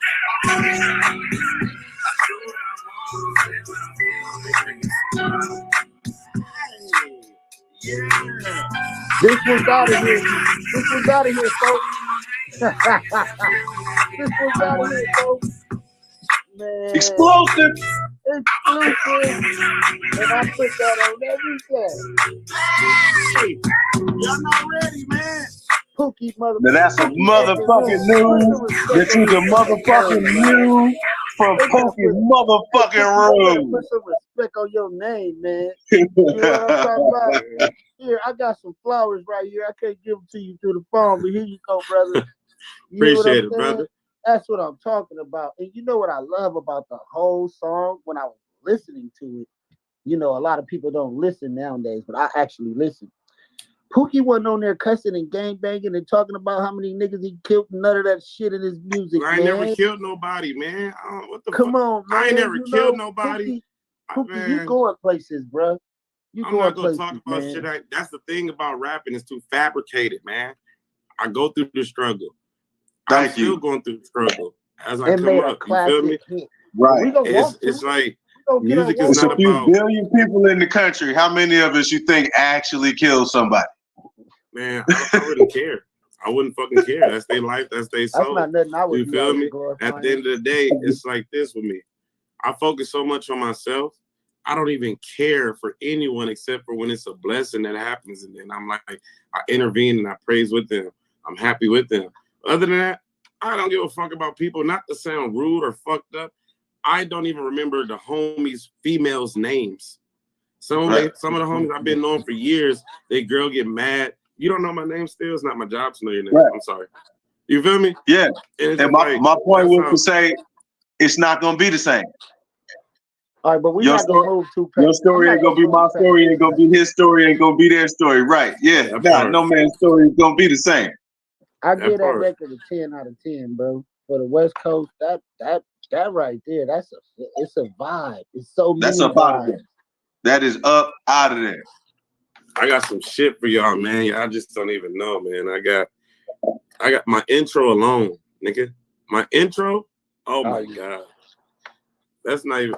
Hold on. Man, I'm gonna give you a sneak preview. Don't tell us about it if you ain't gonna play it, Pook. We here to listen. I'm gonna give you a sneak preview of some shit. You hear me? Right. You know what I'm saying? You got us hungry now, bro. Yeah, you do. And I got Doggy Style on the intro.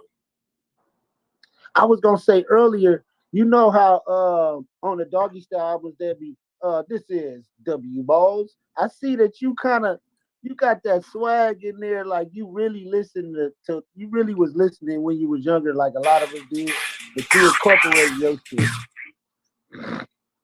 Y'all ready? Here we go.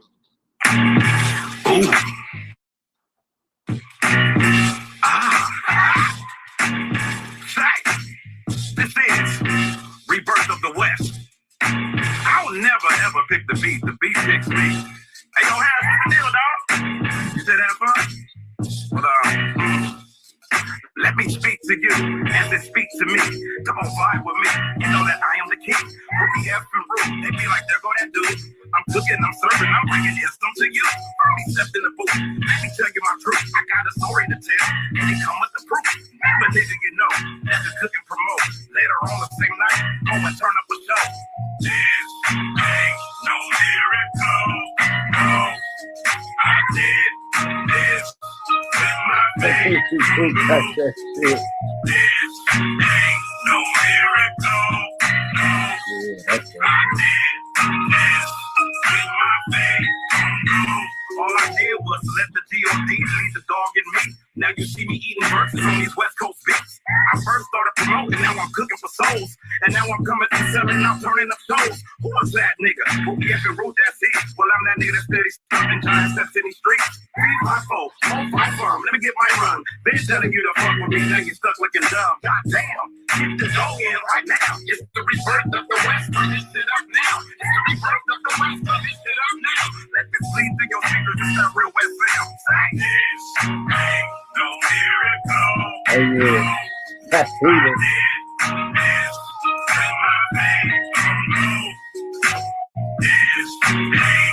This is what the West Coast sound like right now. Charlie, This is what the another West one. sound like. See, when I thought it was my time, it wasn't my time. Another one. Another one. Right now, it's my time. So I just let the people know. I was giving it up before my nuts started hanging. I'm one of them ones who got the West Coast banging. I ain't looking for drama, I had that thing banged on me. Kept me ditching my school to kick it with my I'm chasing these hoes, but I'm steady running from a bitch. Yeah, I hit one time and had to kick it with your dick. I'm crazy down the bed. Better run back to that boy. I was never comfortable to be a bitch backboard. So I see a nigga niggas on your block. We gon' come back at night around 9 on the dot. Slide through, caught them niggas in the same damn spot. What the hell these niggas think? Them niggas think they got. That's when I hit them with the ooh-la. Put them in a shoebox. Glock so big it stick out like a football. You niggas tryna sound like everybody else. Just the West Coast, nigga. We make this sound ourselves, nigga. This ain't no miracle. Hey. And another one, a new exclusive, Pookie up the room. We got another one. Yeah.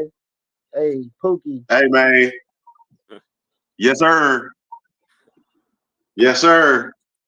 I hear the hip hop ancestors in your style, You brother. hear it? Hey, Yes, sir. When I was recording that, I swear after I heard what I did, because that was all just a run, freestyle run that we just placed it up like the song. When I heard that diss, I said it felt like Nate Dogg came through a nigga. You hear me? Like, hey man, Yo, hold on. I went through all 3 pages listening to that. First, I was like, okay, Dr. did Dre. he get the beat from Dre? Then I was like, so is Nate Dogg finna bust off on the hood? And then I was just like, okay, did he channel Q on the verse real fast? Did I hear a little? I'm gonna say something that ain't been said. Even the OGs have abandoned that style of rap. But you got a few still around. You got a few that still doing. You got the Zoe Osamas. You know, you got what's my boy from the IE who be making music? Doggy Style. Doggy Style, he dope. That was him. That was on that verse right there. Doggy Style, dope, bro. Shout out. Style, dope. I was gonna ask you, was that MC Ren on the verse? That nigga that was came Doggy in Style. on that motherfucker. Then I didn't know if that was you singing or if that was Nate Dogg. That, okay, on because the first and second verse in the hook, that's me. And then on the last verse, that's Doggy Style. Okay. So who you got featuring on this new album, man? Because we heard a couple of the features already, so we got about 5 of them off top right now. Yeah, I got some people on this, man. Put some respect on Pookie's name, y'all. I got some, and it's like it's not like people be like, "Pooh, you could have got a feature." It's not who I could have got; it's who I wanted to get a feature with, and it's my people. You feel me? Mm-hmm. So, sir, it's about to go crazy. Like, I got some hot shit. Like right now, I really don't think nobody's fucking with me when it comes to rebirthing the way.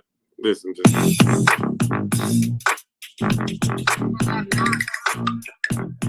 Another exclusive.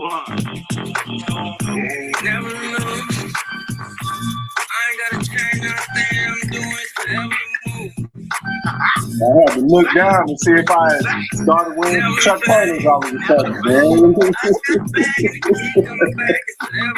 Got another banger, boy. Never to lose, never to bang. Might get fucked up, but I ain't never to play. Now understand these wins ain't just nothing I say. I practice what I preach, I be leading the way. This is what it is. You're doing what it ain't. You're speaking all real, but your actions be fake.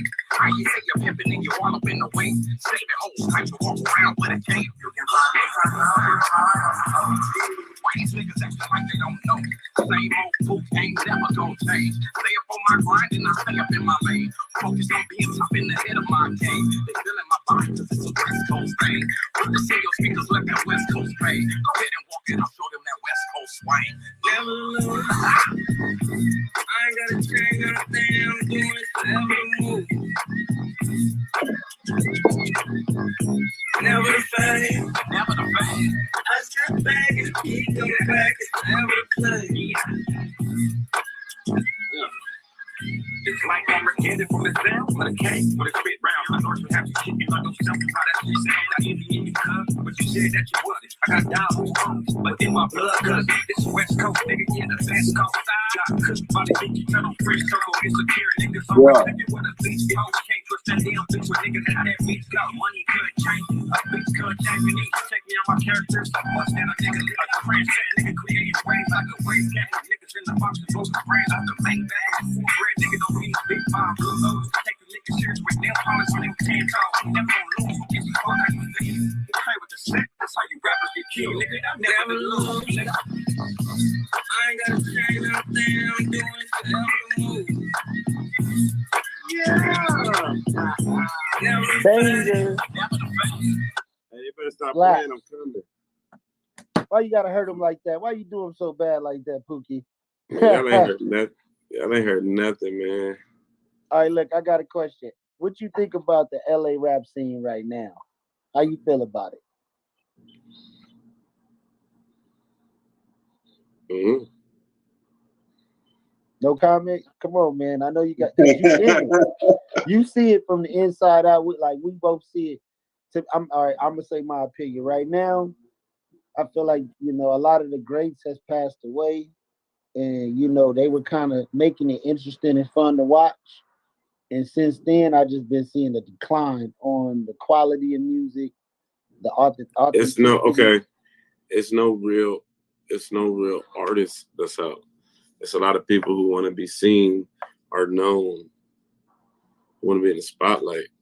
People has made in certain parts of the world, people has made rapping more so of a acknowledgement to say that I'm popping. You feel me? And there's nobody with creativity no more. There's nobody being original no more. So a lot of people copying the wave of. You know what I'm saying? Ooh, it's like that wave. That I'm not a wave wave of type of person. You feel me? You got to be an originator. You got to be true to what you know. It comes out better. Like, you feel me? Much respect to Detroit. Much respect to drill music. Much respect to all the other states who do their thing. But it's a reason why them states are known for doing their thing, because they stayed to doing their thing. They stayed to doing their thing so much it captivated where they trying to come attention to where we now try to do what they do. You got niggas trying to sound like they Detroit. You got niggas trap rapping. You feel what I'm saying? Like, let these people have their shit, and we stand out for what's ours. Simple. That's what we got. What we got is West Coast music, G-Funk. People love it. Yes, sir. Show promoting. I know you say you started doing parties back in the day, house parties. But when did you really feel like, okay, I'm going to take this serious and I'm going to make this a business? What were some of the first shows you did? When I went to the observatory. Was that the 03 show with Nah, RJ? It was way before that. Okay. Shout out to Mac Dom. Mac Dom had me come do his set. He said, Pookie, I want you to come host my set. Turn up the crowd, this and that. I've never had done that, never had been on the stage. He was just like, I fuck with your energy. I said, all right. Shout out to Mac Dom, man. And feel me? This one, E40 and Big Sean came out with I Don't Fuck With You. You feel me? Okay. Good times. he was about to go. It was his time to perform. So my job was to get the crowd lit. Observatory crowd, Novo crowd, all these crowds is tough crowds. People be coming in there, they know who they want to come see. So like you got to really be entertaining for them to fuck with you, right? I'm looking at people do their performance. I'm like, oh shit, it's a lot of people in here. What the fuck I'm gonna do? I just went out there. Hey, yo, what's the deal? I go at King of Turn, Pookie, and Faru. I was already hosting shows, but I never brought out an artist. You get me? Like on that standpoint level. So I'm like, check this out, man. Before we bring out Mac Dime, I want to turn y'all up with that real quick. And the DJ was so in sync with me. He was listening to me. I was like, if you don't turn up with me, I don't give a fuck because I don't fuck with you. If you don't, then that's when he part, boom, boom, boom. Right when he dropped that, they said, I said, oh, I said, on 3, I need y'all. I don't fuck with. And then as soon as the U came on a whole, right there, when I felt that, I just blacked out. I went crazy. I was hosting. Crowd Control just came out of nowhere. After that, I was at the Observatory every fucking week, hosting and doing the shows and everything, man. Selling tickets, bringing out artists. I seen when OGZ used to open up for the Observatory, and then now look at him. You feel me? Then that's when I start turning into a Pookie show. Start doing events and shit, bringing out, then, you know what I'm saying? Yeah, then did RJ versus Greedo up there at the Novo and Observatory. Classic, legendary. Did a few other people, brought RJ up there so many times. It's yeah, man. You know, everything's trials and errors, but you got to learn the lesson out of it and build from it. You feel me? And that's what I did. So would you want to start like a company? I know you like to do a lot of things. You're an entrepreneur Negro, but did you think like, man, let me really just start, let me be the new show promoter. Like, let me really go all over the world and put together these shows and put tours together. And because you got the gift for it and you know the people, you know what I'm saying? I mean, I got a few companies. You know? Yeah. There's no need to say what they are because people are not going to support no more. But you feel me? When people don't know a lot of stuff that you got your hands in, you feel me? It's sometimes cool to just watch. But yeah, there's a few things going on. So were you recently on tour or you just was doing shows? No, I was just on tour. That was the OGZ tour. Man, come on, talk about it, man. We see you with Trilliano and everybody else. Yeah, so shout out to Trilliano. That's my brother, man. He had me come on the tour with him. My job was mainly just to bring him out, get the crowd hype, all of that. Trill performed, and OGZ come out, bring out his guest. It was dope. Trill's so much of a good friend. He went from saying, Pookie, you know, instead of that time you use to turn up the crowd, I want you to perform your song. It's hot. So I was like, yeah. Love right there. I was like, yeah. He's like, yeah.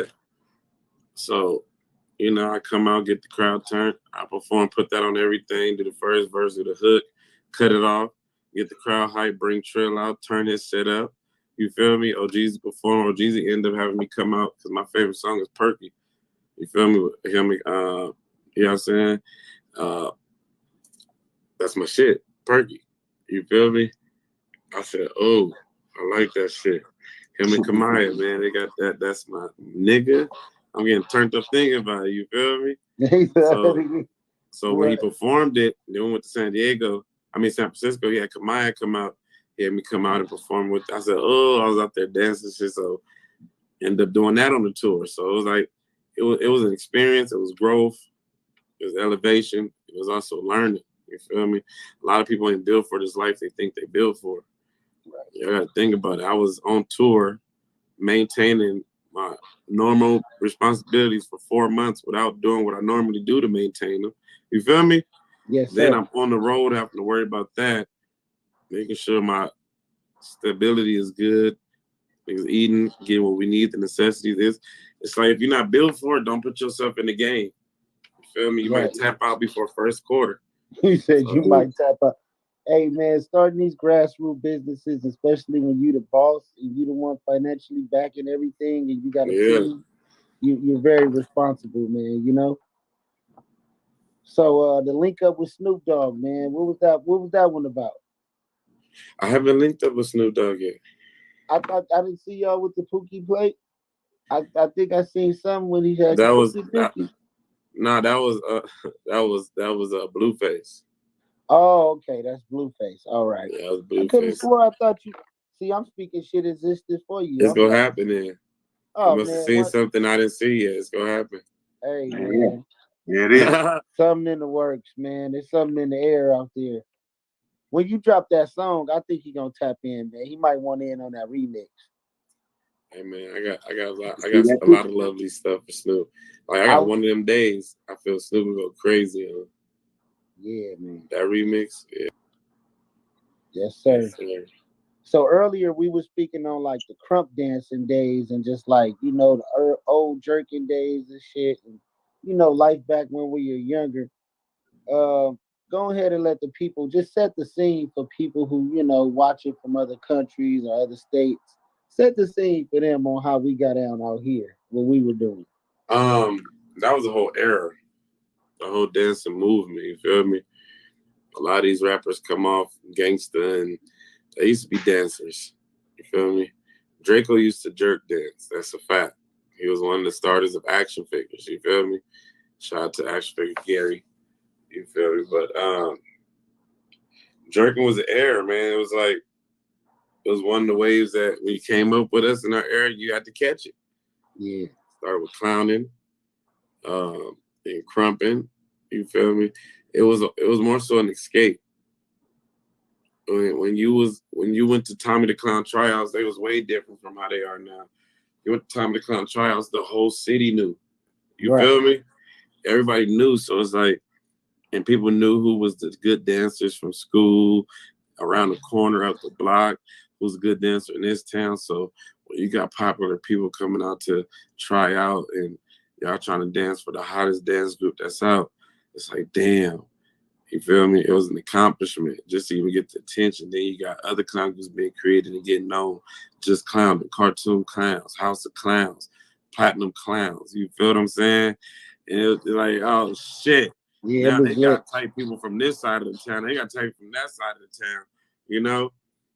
And it was just a whole movement. It's like it kept a lot of people out of the streets. Dancing kept a lot of people out of the streets. Man, when I tell you, don't get me wrong, it was still a lot of gang violence going on, Yeah. but it kept a lot of people out of the street and out the way. We would hear about a lot of shit rather than being around the shit that happened. You get what I'm saying? It's Yep. much different. So, yeah, man, it was dope. We That used was to the have era. to keep up our grades in school just to go dance. You know what I'm saying? Because it was mainly like you go to school, you come home, do what you got to do at home, and you'll be out. Bye, I'm going. Where you going? We're going to go dance. Set up at different parks, different recreational centers, we'll be in there dancing. It's And them crazy. house parties was crazy back in the Yeah, the day. house party man. days before everybody started Lit. shooting shit. House party Lit. days, yeah. Man, you can't bring back times like that, man. Man, some of the funnest times ever, bro. But You damn near want to get a time machine just so you can go back in time. Like, let me man, live one of that's those what created nights one more that's time. what created me right now. All Yeah. that stuff. Hey, I they don't promise know you, the about South getting had on their the train version of and that all all that, that man. exact same stuff. Yes, sir. So how do you feel about the club scene and the party scene now? Because I go to clubs and niggas want to be in sections by themselves with bottles. Ain't nobody Yeah, dancing. okay, so it's not much different. This is how you gotta do it. House parties is like a baby crawling. You feel me? Yeah. So what I mean by that was our first day. That was our first time doing the parties, thinking we doing some shit. So you remember the cool niggas that was always in a party, never did shit. They always came in with the newest J's, the Oh, newest living red against the bottoms, wall. red monkeys, whatever was cracking. They always had it. They was always at the parties, right? That's the same niggas who grew up to niggas who just want to get the bottles. That's all how you got to look at it. The same females I was in the middle of the dance floor dancing. That's the same ones that's there dancing in the club, turning it up. You feel me? The sophisticated females, the bougie girls that was in their packs. That's the ones who come to the club on occasions and get bottles. You know what I'm saying? Then you got the niggas like me who was always turning up the crowd. Where am I at now? On the mic, turning up the crowd. Turning up the crowd. So it's just like everybody just elevated in their own positions. And you got the party goers. You feel me? Hence like you. You probably noticed all the girls who stunk in the club and the parties. You probably noticed all the niggas who came in there looking like, oh, that's the gay nigga. Watch out for him. You was an observer. Now you go now and you observe and see how niggas buy bottles and you feel me? Like he said, boy, they hold women now. Niggas said that nigga might you thought he might have been a little funny back the same homie that used to try to go and get all the females and they called him thirsty when we was young, right? That's the same nigga that's bagging every female that's bad in the club now. Like that same thirsty nigga, he just elevated.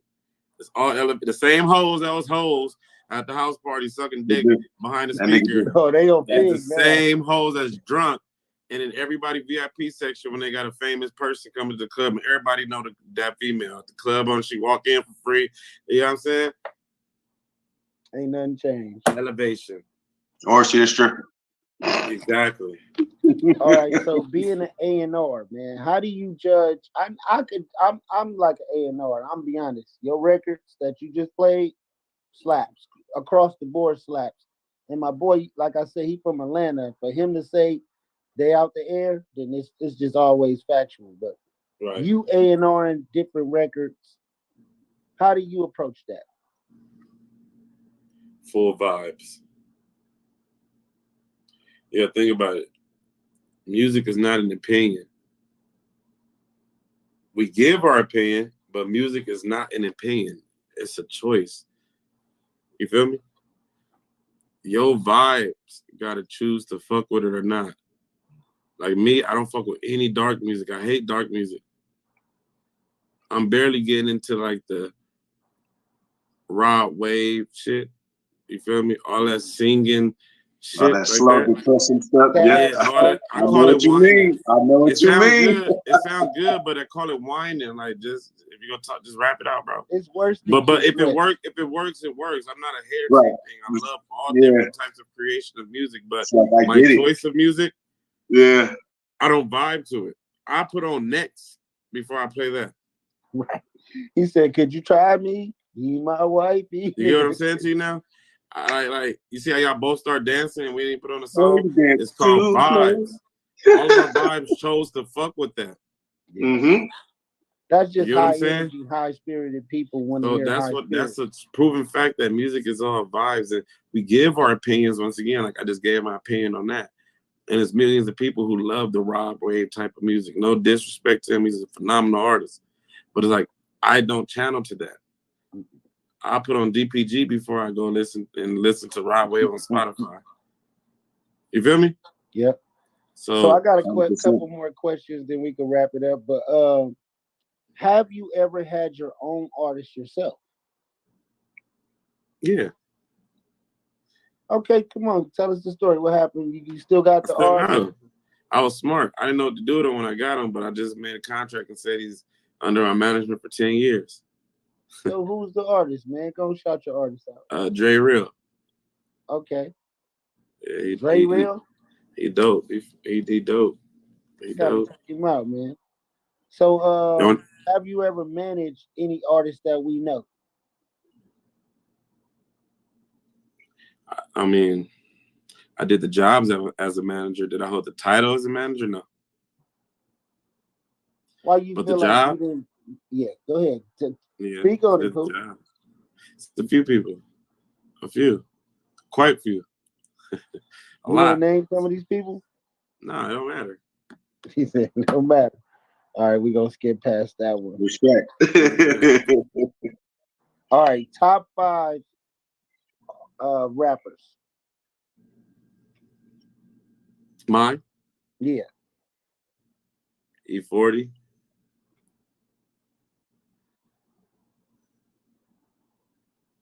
Busta Rhymes. Missy Elliott. Sugar Free. And Don't Laugh at Me. Mystical. I go laugh at you. Mystical got some songs. What's your favorite Mystical song? Here I Come. Tarantula. That whole album. Oh, you thought I didn't know? Nigga, oh yeah, I had to check.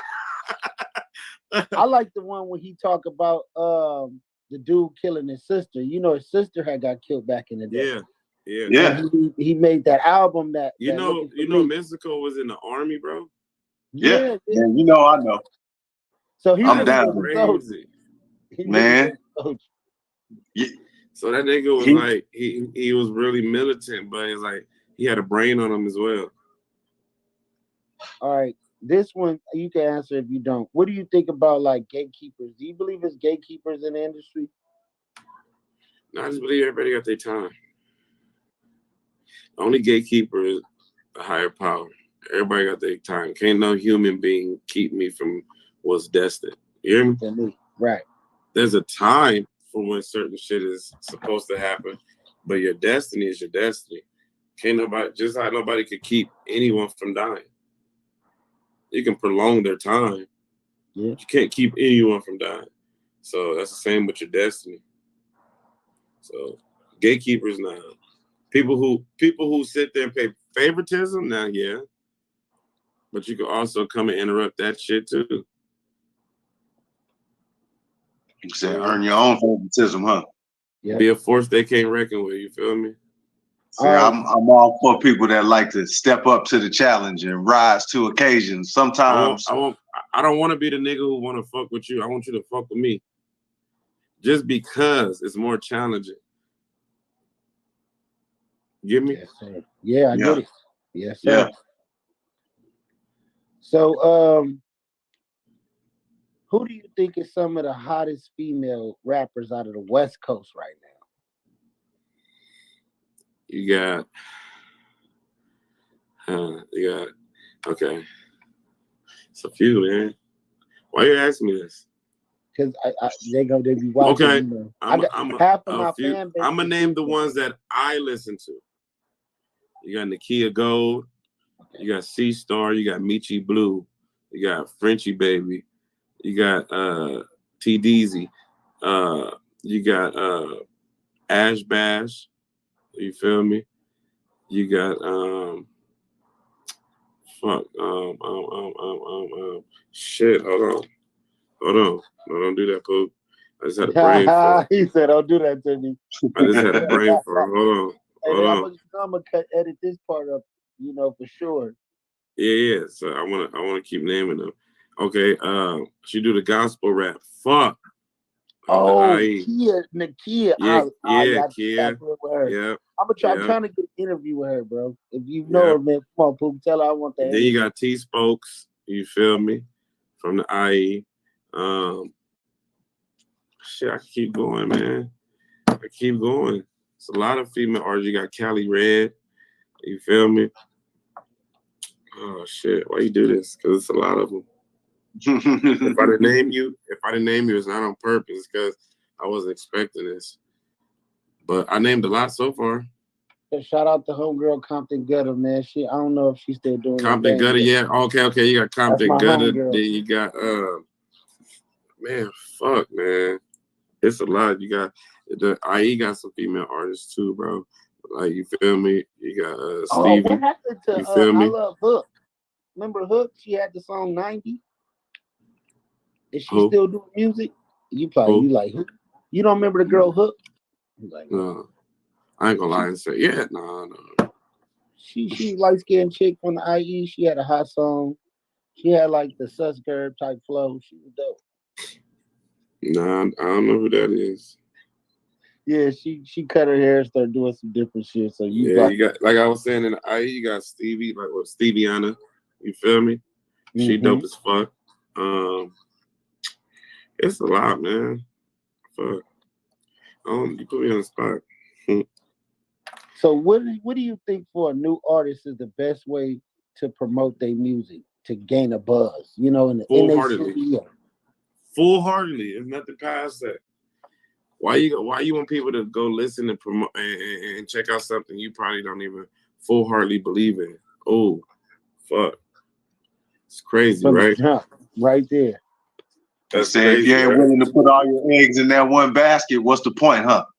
What's the fucking point, dog? What's the reason? Why are you doing this? If you like, how do I have more faith in you than you have in you? Yes, sir. And I'm telling you, your fans see that. The people that's watching, they see that. They can look I'm dead having in your bad eyes. days. When I'm having bad days, they let me know, like, your vibes is off, Pook, and that. You don't want that shit to affect your crowd. You never know who's watching you that needs you. It's sad to say, but you put yourself in a position to where people will need you. You feel me? When you get attention, you never know who needs you. So it's like, that's why I do my messages. I do them videos. I do the shit like that because I never know who need it, but somebody do. So, you know what I'm saying? Yes, sir. That's just real facts. Yep.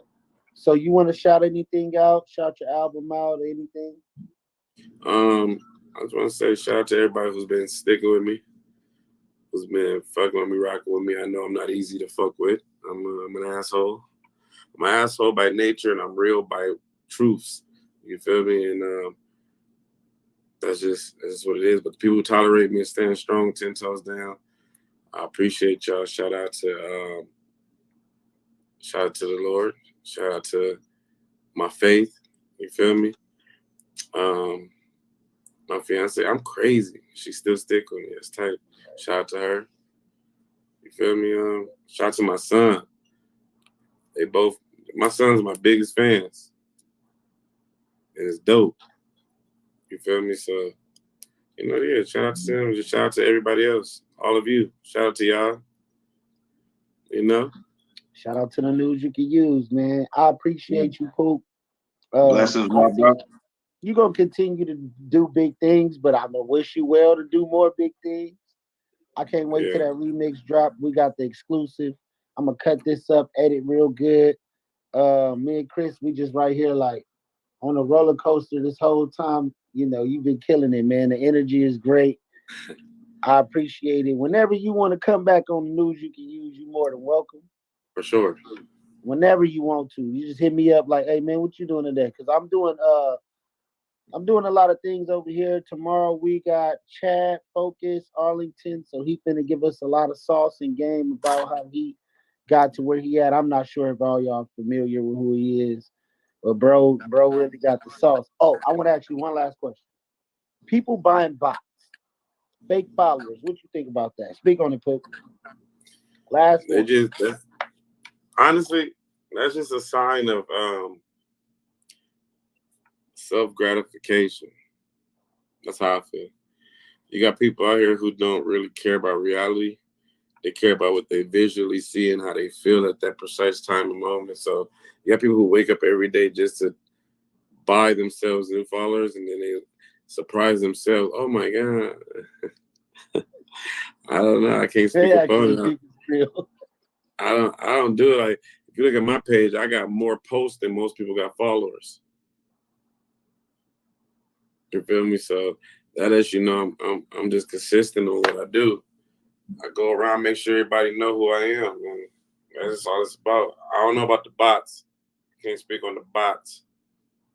Hey man, so he gonna give up the game, man. He was talking about how he boosted his Spotify to get all these plaques and do this and do that, and he did shows. He sponsored them. He kind of in your lane, entrepreneur. Pretty dope dude. I think he been on like No Jumper and different podcasts from Baltimore. I got him tomorrow. But yeah, that's lit, man. It works for some people, bro. I ain't gonna lie, it works for some people. Like, okay, let me give you this example. Mm-hmm.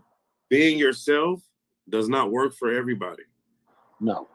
That's why a lot of people are not familiar with being themselves. And then vice versa. Bots don't work with everybody. That's why they're comfortable with being themselves. Yeah. You get me? Yeah.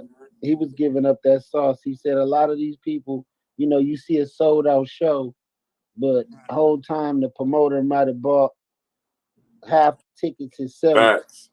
He was giving up all the game, and I'm just like, man, ain't nobody gave up the behind the scenes like that.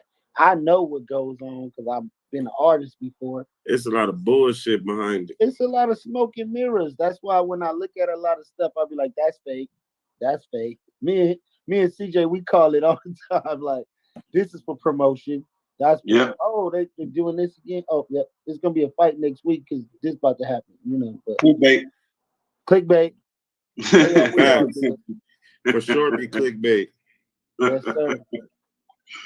So I'm gonna let you go, Pook. I appreciate you, man. Whenever I can have I you back, appreciate y'all, man. tap in. Yes, sir. I'm It's gonna been an chop honor. these edits up. I'm gonna send them to you. So you know. I appreciate y'all. Nice meeting you, CJ. Yes, sir. Same to you, man. Is there anything you want to leave the people with before we go? Shit, man. I live by it every day. Wake up and tell yourself who the fuck you are and what's your downfalls. Because the only person that really matters in keeping it real with you is you. And looking for gratification and acceptance from other people, you're just wasting time, energy, and value of yourself. Stop being humble to men. Y'all look at the definition of humble. It's crazy. Stop devaluing yourself to bring out the value in others. Fuck that. Shine. Step on your greatness. You know what I'm saying? Stop being scared, motherfuckers. That's it. That's all. And that's some motherfucking news you can use. And we out. Let's get it.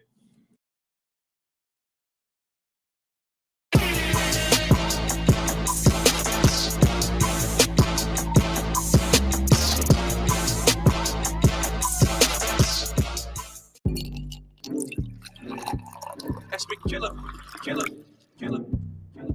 Beats in the hood.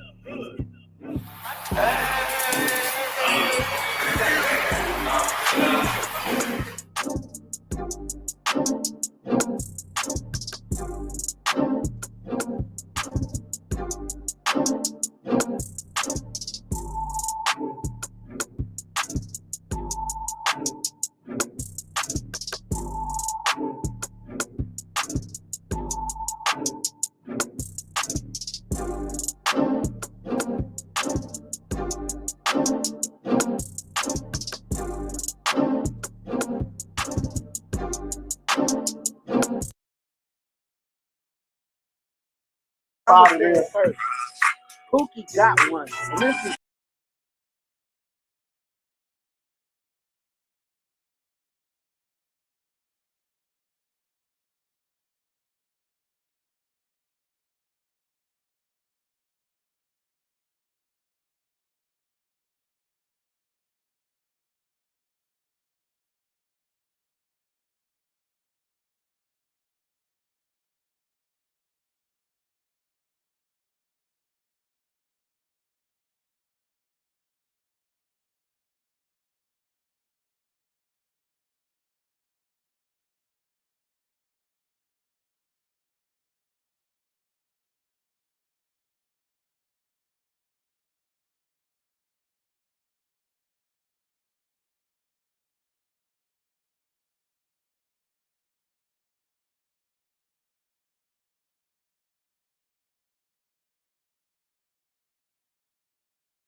They like, this is a prestige wine that's going to be around for a long time because it's already been around since the 1800s.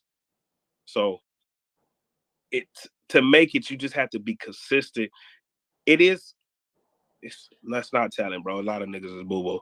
But you have to be consistent and you have to have dope, firm relationships that mean something, that's meaningful. You can know a gang of people, but I learned something in this too. People be like, it's who you know. Well, that's part of it. And then I learned something that's who introduces you. And that's what in the business or even streets. Like, you just told me that you from Brody B neighborhood, so you're out the Willowbrook area. So that's cool. But you a solid nigga from your side, and they fuck with you. But if somebody else try to introduce me to your homies that's not really nothing, Nigga gonna walk around and be like, man, nobody fuck with that nigga anyway. So fuck who he bring over here.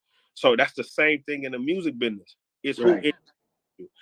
who it's a quick story because damn I hate it too because we getting good too. My phone gonna die. But we probably got like 20 minutes. I was in the Atlantic building. I was going because Atlantic was fucking with me. Some A&Rs wanted to fuck with me.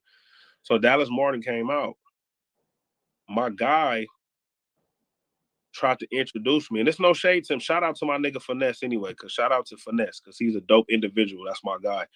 He just didn't have the relationship with him that he thought he had.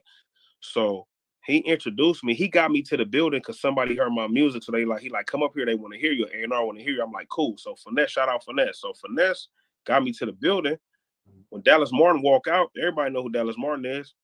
One of the biggest A&Rs that turned, senior vice president of A&R for Atlantic, and then was the president of the Asylum.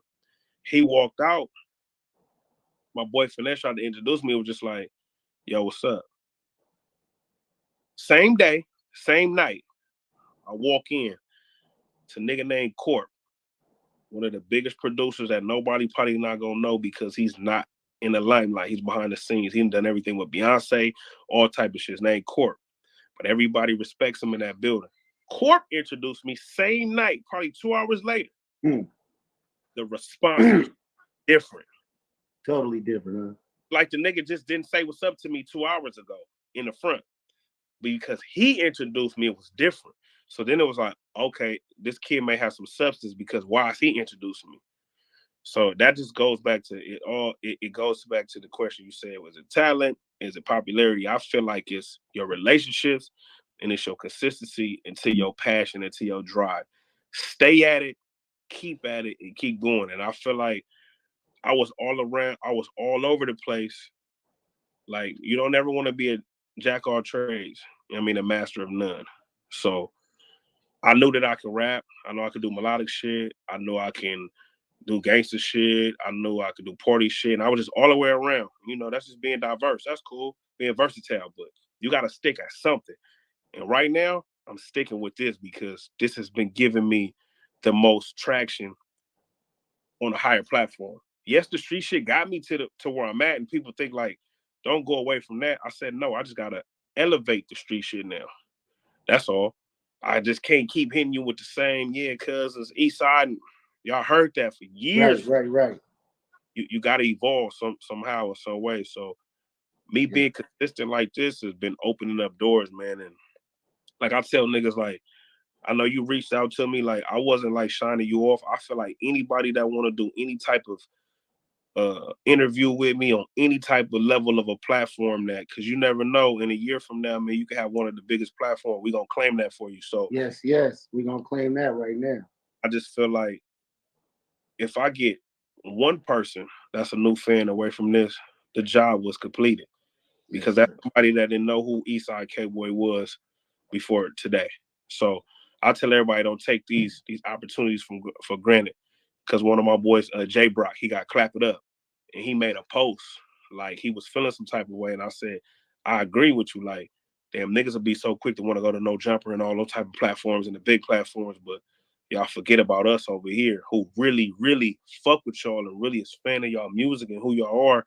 Y'all pass us up because you feel like they got bigger notoriety. Not knowing that these are the platforms that's going to help you catapult to them. Everybody try to just go to the big one first. Right. But you got to start somewhere. And I know people know me, but I fuck with my people, gang. So I was going to do it. I know it took a little time, but I was going to do it regardless. I believed you, man, and I appreciate it. I'm building this platform for the big people, the small people. If you do hair, if you want to get on here and talk about sports, this is for everybody. This is for the people, by the people. I got tired of seeing our culture being exploited, being disrespected on camera, talk to, asking police questions. If you notice, I ain't asked you no weirdo stuff. We have respectful, intelligent conversations on the news you can use. You know what I'm saying?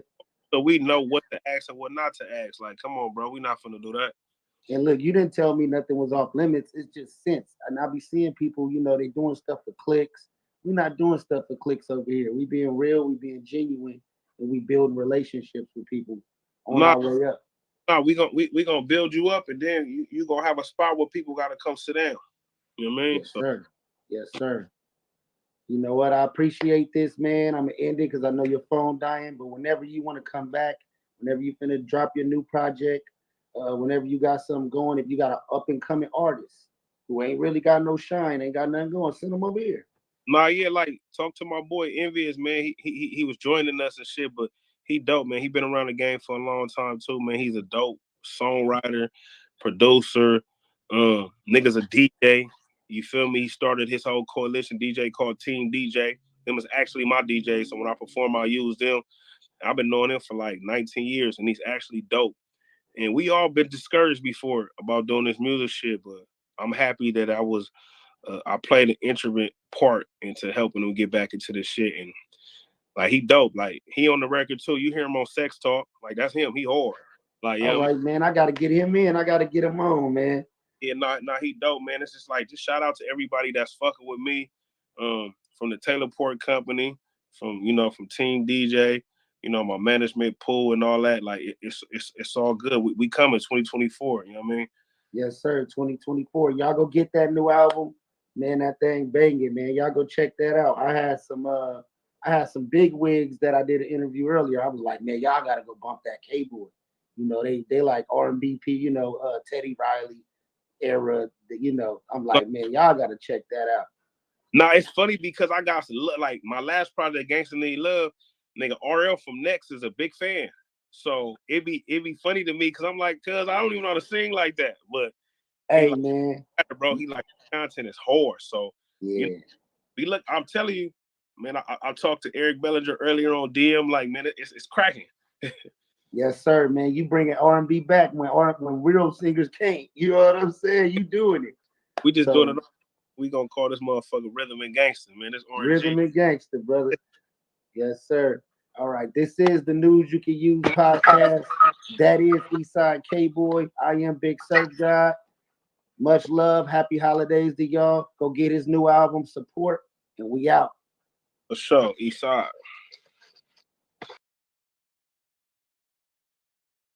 White man that's rich as fuck and he gonna pay for everything.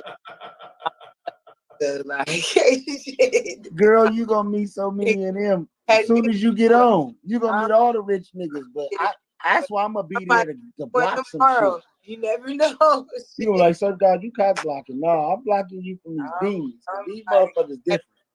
Where it's do or die for me, so I'm just like, I'm ready. All 10 toes, right? Y'all tried the fucking making up the TikToks and breaking legs and shit. I'm not doing that. Hey, I know a lot of niggas, Aloha, but you the realest one I know. If I was gonna go on a mission to do something, I'd take you before I take a lot of these other motherfuckers. You know what I'm saying? I'm thinking all of it. I know you gonna ride with a nigga to the end. I'm checking the perimeter.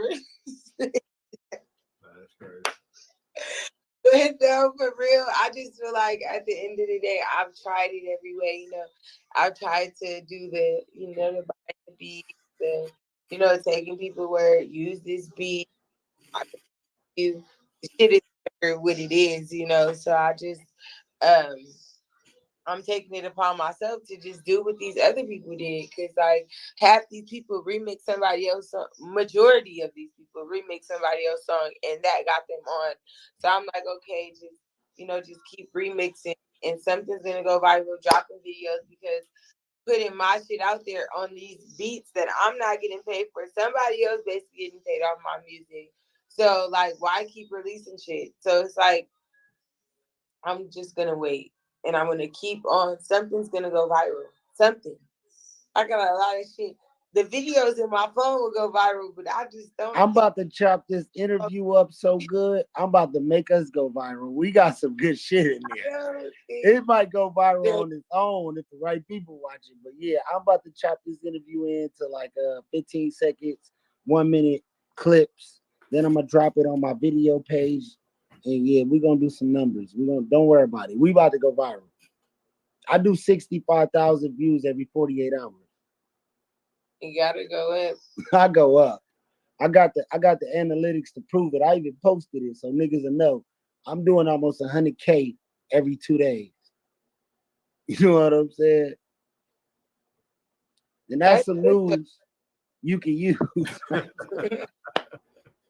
good.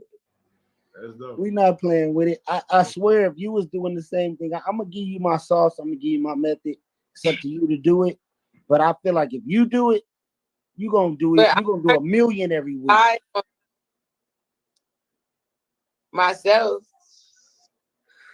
I'll get on here with you, but I ain't gonna be going live on here.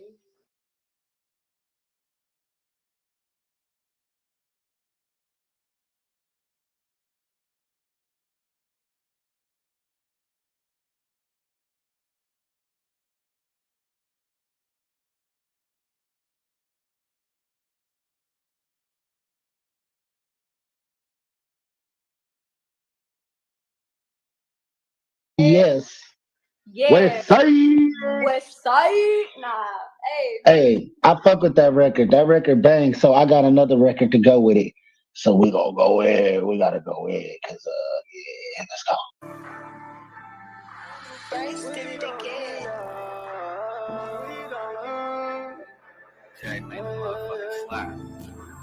We don't need love. They gon' need us. Yeah. They gon' need us. If they gon' beat us. I heard them niggas on the fence, I got them worried. Bitch, I'm out here with a perp. I was down on my dick, I was hurting. So when you see me by myself, nigga, don't ask. School, why you tripping? Cause I've been on a mission. Thugging in the trenches, trying to find a better living. Don't ask you about no bitch, she giving top to her jawline. Dubs, nigga, you didn't know she's a go-go. Camera to her face, why she do it like a GoPro? You can't fuck with me without a bag, that's a no-no. Heart been broke, so keep that love shit away from me. That's why I keep a K with me, I'm trying to put him straight to sleep. She probably don't know no better, but you know it's me. I've been in the hood just like a sweater, make her go to sleep. Yeah, I've been chilling with the steppers, who as cold as me. New drink with a new beverage, who as bold as me. I had to leave her in the past, she wasn't lasting. They was out here on my ass like with a passion. Fuck a bitch, I swear to lashes. We ain't giving niggas passion. I've been preaching to the hood, so now I'm out here like a pastor. Yeah. Now I'm out here like a nigga, she wanna faster. Tell the truth before she lose, I'll be out here with a cash. I've been out here in the bad, like that's my nigga, better vouching. How they coming alive? They ain't grinding, but they slouching. We don't need love. They gon' need us. Yeah. They gon' need us. If they gon' beat us. I heard them niggas on the fence, I got them worried. Bitch, I'm out here with a perp. I was down on my dick, I was hurt. So when you see me by myself, nigga, don't ask.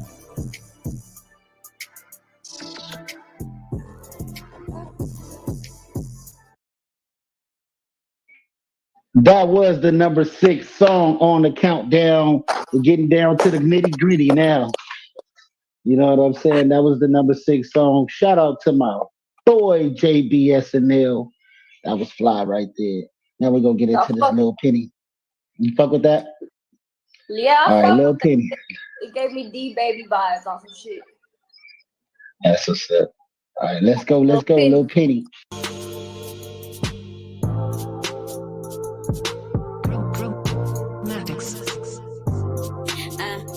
Penny, yeah. I stay on point, nigga, like my index. I do it easy, why you looking so perplexed? Tell your niggas don't call, shoot a text. And I'm dissing all these niggas like MTV Next. Punching beats, nigga, like a reflex. Expensive bitch, so I don't never gotta flex. See all the cars, I'm just making the effects. I'm an east side bitch, but I'm coming out the way. See all the sneak this and it's gonna get you checking. I might take a nigga life if he fucking up my check. Big dog, I keep my foot on bitches' necks. Young bitch, the old hair, show respect. I've been a topic, I keep making me the subject. Bitches talking shit, but still do it in the wreck. Why these bitches hating? I ain't even gave my best. And I don't want your nigga like them kids he neglect. Done a lot of shit for niggas, but they gon' forget. Out in Vegas with my niggas rolling in some Corvettes. Tryna ball like my nigga Mello on the Hornet. Damn, I mean the Hornets. I'm out here trying to stack my pockets up today enormous. The loud pack got me feeling higher than the orbit. Shit, I up in that bitch. Tell these other hoes a forfeit. And if a bitch get out of line, she get inside him like a corset. I stay on point, nigga, like my index. I do it easy, why you looking so perplexed? Tell your nigga don't call, shoot a text. And I'm dissing all these niggas like MTV Next. Punching beats, nigga, like a reflex. Expensive bitch, so I don't never gotta flex. See out of cars, I'm just making the effects. I'm an east side bitch, but I'm coming out the west. Come on, so I don't conform for shit. I'm too solid, I don't gotta force shit. I see these bitches that I don't fuck with. They steady watching, they be lurking on the kid. Because they know I stay on point like a bitch. Fake bitches cut them off, I'm forbid. Whether it's family or it's friends, niggas always had it, did his ass being hit. Jealousy, eat a bitch alive and I ain't done shit. Pussy on the bed, make a nigga wanna come quick. Got these niggas missing me and now these niggas homesick. MVP, yeah, I've been the top pick. The way I kill these niggas call me John Wick. Make these bitches sick, I do it straight with a flick. Say these niggas dreams, you can call me Saint Nick. Light this shit up, I'm on fire like a pig. I stay on point, nigga, like my index. I do it easy, why you listen? Okay, little Penny. Tell your niggas don't call. Number 5. And I'm dissing all these niggas like MTV Next. Punching beats, nigga, like a reflex. Expensive bitch, so I don't never gotta flex. Come on, I see. Put that I'm just making the effects. I'm an east side bitch, but I'm coming out the west. Hey. All up. Hey, your mic sounding off, bro. Your mic sounding crazy. My mic off. I'm sounding crazy right now. Yeah, it sounds static as fuck. Turn it off, turn it back on. All right, I should be good, man. How sound? I think you good. I'm turning my volume. Yeah, hold on. It sounds static. Hold up. You sound static as fuck, gang. I still do. I don't know if it's. I don't know if it's. Let's check it. Fuck it.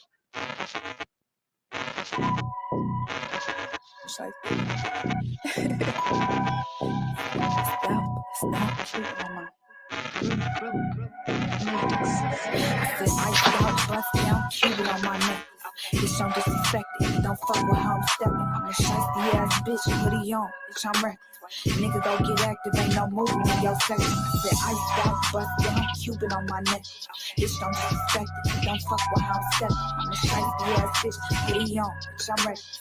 Nigga go get active, ain't no movement in your section. Got some niggas on my side, they gon' run it up for me. Got them shooters on my side, they gon' dump the hood for free. Got a nigga on my line, he say he waiting, sweaty, please. Bitch, bringing that safe and break that banking for me. Diamonds Aquafina, need no nigga or no drama. AP flooded down and bitch, I'm calling for my choppers. Bitch, I dropped the low and I'm coming on my mama. Why you choose to play my rank up past you and your partner? Bitch, you Instagram seven, bitch, y'all know I got that weapon through. I ain't trying to hurt you, little tiny, she gon' follow suit. Can't help these niggas crazy, if I set it off, they all lose. 4 5 to the head and to the neck and bitch, they all shoot. I don't want it, chill, just give me loaf and bitch, I'll call you. Hit me if it's red, don't wanna talk, I collect calls too.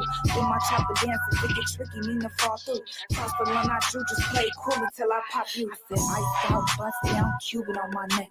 Bitch, I'm disrespected, don't fuck with how I'm stepping. I'm a shiesty ass bitch, hoodie on, bitch, I'm reckless. Nigga go get active, ain't no movement in your section. I said ice out, bust down, Cuban on my neck. Bitch, don't disrespect it, don't fuck with how I'm stepping. I'm a shiesty ass bitch, hoodie on, bitch, I'm reckless. Nigga go get active, ain't no movement in your section. Hold on. It's getting easy in this bitch. Semi-automatic, when you get up with a switch. The nigga wanna smoke, I said get active, pull that shit. Bitch, come get this nigga, he keep shaking up and shit. It's iced out, bust down, Cuban on his neck. Told my snatcher, grab it, I got blues, a couple checkers. Keep my circle real small, but we gorillas leave them breathless. Nigga, this yo bitch, oh it makes sense, she my apprentice. You claiming that's your nigga, I done hit him before. Breaking down his bank, I was in it for sure. Bitch, we bust 100 bands, cut the fill off a foe. Push these niggas off me, I've been moving these hoes. Bitch, don't come back with no money, then I'm kicking the dough. So Louis in his safe, and it's more than a love. Told the bitch, come get it in, bust the bank through the flow. Name a bitch, you better, I've been waiting for more. I said ice out, bust down, Cuban on my neck. Bitch, I'm disrespected. Don't fuck with how I'm stepping. I'm a shiesty ass bitch, hoodie on. Bitch, I'm reckless. Nigga go get active, ain't no movement in your section. I said ice out, bust down, Cuban on my neck. Bitch, don't disrespect it. Don't fuck with how I'm stepping. I'm a shiesty ass bitch, hoodie on. Bitch, I'm reckless. Nigga go get active, ain't no movement in your section.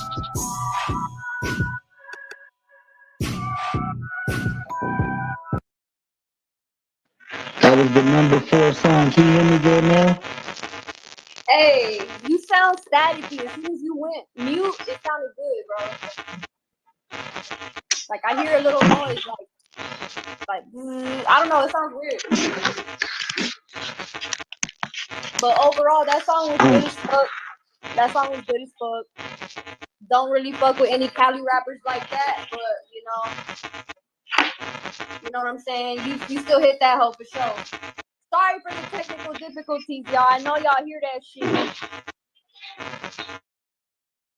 There you go. Yeah. Now we don't hear. So sorry, y'all. I think it's his headphones. Undo your headphones. I think it's your headphones, gang. Yeah. But now overall, that was a badass song, girl. I fuck with that hook.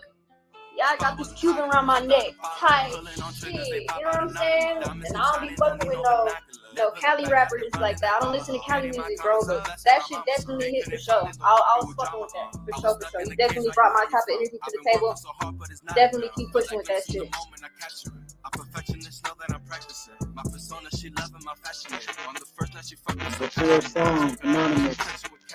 in the passenger facing no passenger. Saw the vision, I put it attaching it. Couldn't fall off, I do this for family. Need me a dough, walk hard with the soda. Got enough friends, don't need no controller. Falling angels watching over my shoulder. Smoking on hoogies, say on me like older. Money's appealing, it come for a reason. Thank God and believing for goals I'm achieving. I step up in him and buy the whole season. I do it for brothers, they gone on 4 seasons. Spot wasn't hot enough. Come down and follow up. Pulling on triggers, they pop out anonymous. Diamonds keep shining, don't need no binocular. Never look back after running that guala up. Getting my comments up, blessing my mama's son. They couldn't find it, don't call me with drama.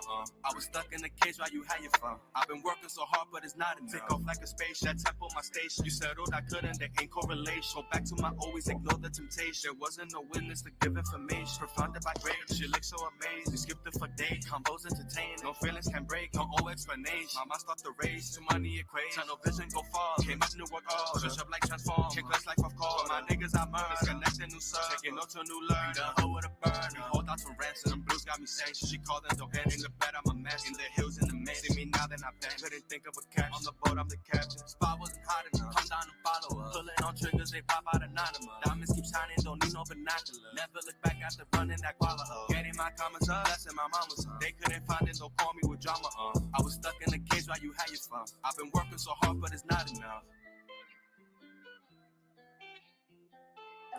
Alright, that was song number. Not gonna lie, that whole hit most definitely hit. I was fucking with. Who was it? That's Ron Don. Yeah, shout out Ron Don. Hey, I fuck with your That was number 3 right there. Number 3. All right. We got Wavy D on this next one. This is number 2. Let's go. Ain't nothing but against the party. Damn, Ranvo.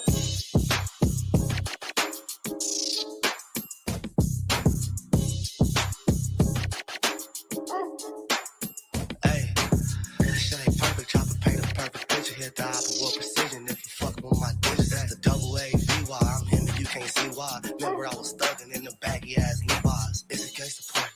Please don't get me started. The gang in this state. Run up on you while you party. Hey, bitch, and I'm gang, cause I'm not one with the gun. It's SNL Mafia, we only came to have fun. And I got this bitch in my section while he's sitting outside. This a party full of steppers, you can't fuck with our vibe. I mix my Hennessy with gin. OG trippin', hit his young bitch once again. Bitch, I'm a dog, ain't much I can say. I might fuck you at the crib, but you never can stay. Don't bring nothing to the table, you want the food on my plate. And the pussy go to work like minimum wage. Ay, I'm a dog like Snoop, we hit him up like Tupac cause he thought he had the juice. Ay, I'm that nigga who you, my young niggas love the drill, I know a couple loose screws. Ay, I ain't coming to the party unless the gangsters there. Homie, wherever you wanna go, nigga, we can take it there. I'm rockin' fear, God, this catch face, they fear. Homies locked up, do a long time Jamaican. Bitch, we finna go dumb. Word to the bay, but if you want that good smoke, better fly to LA. Yeah, you know this city of the soul vibe. My niggas get so fly. Reach for my jewels in this party, you gon' die. It's a gangster party, so I'm two-stepping with Glock on me. Cardi me mugging, so I'm finishing some shots to him.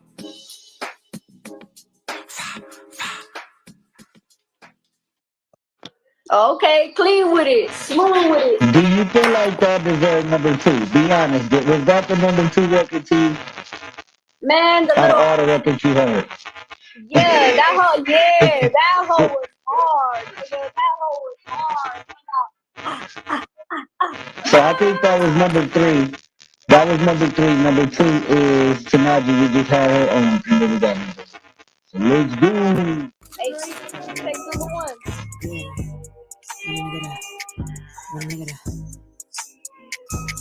Want a nigga to let up.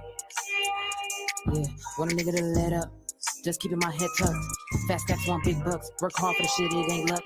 Raised run away off 80. Big Poochie real Inglewood baby. Take it back on my life, feel crazy. Thank God for the blessings he gave me. Thank God for the people that play me. Blowing cushiony, yeah, that's flight pack. Hit a nigga next day like my back. So my mama just put it on my tap. Big Pooch on a motherfucking T-Mix, hella wavy, so I make the nigga seasick. All alone, made a nigga conceited. Him a line and he asking me to eat it. Mike Jack on the track, I beat it. Ain't gon' start it if I ain't gon' complete it. Bad bitch, it was never no competing. Use a lame nigga, I would never wanna be it.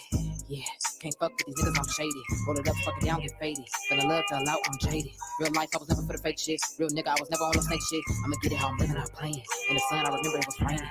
Yeah. I remember sleeping on couches, front line pulling out food vouchers. Broke as fuck, still looking at houses. Broke as fuck, had rich nigga dreams. Stayed down day one, you a team. Let it show you know I'm by my green. Talked about what you know I'm sort of seen. Just keep your head up. Rest in peace, Auntie Brittany. Just keep your head up.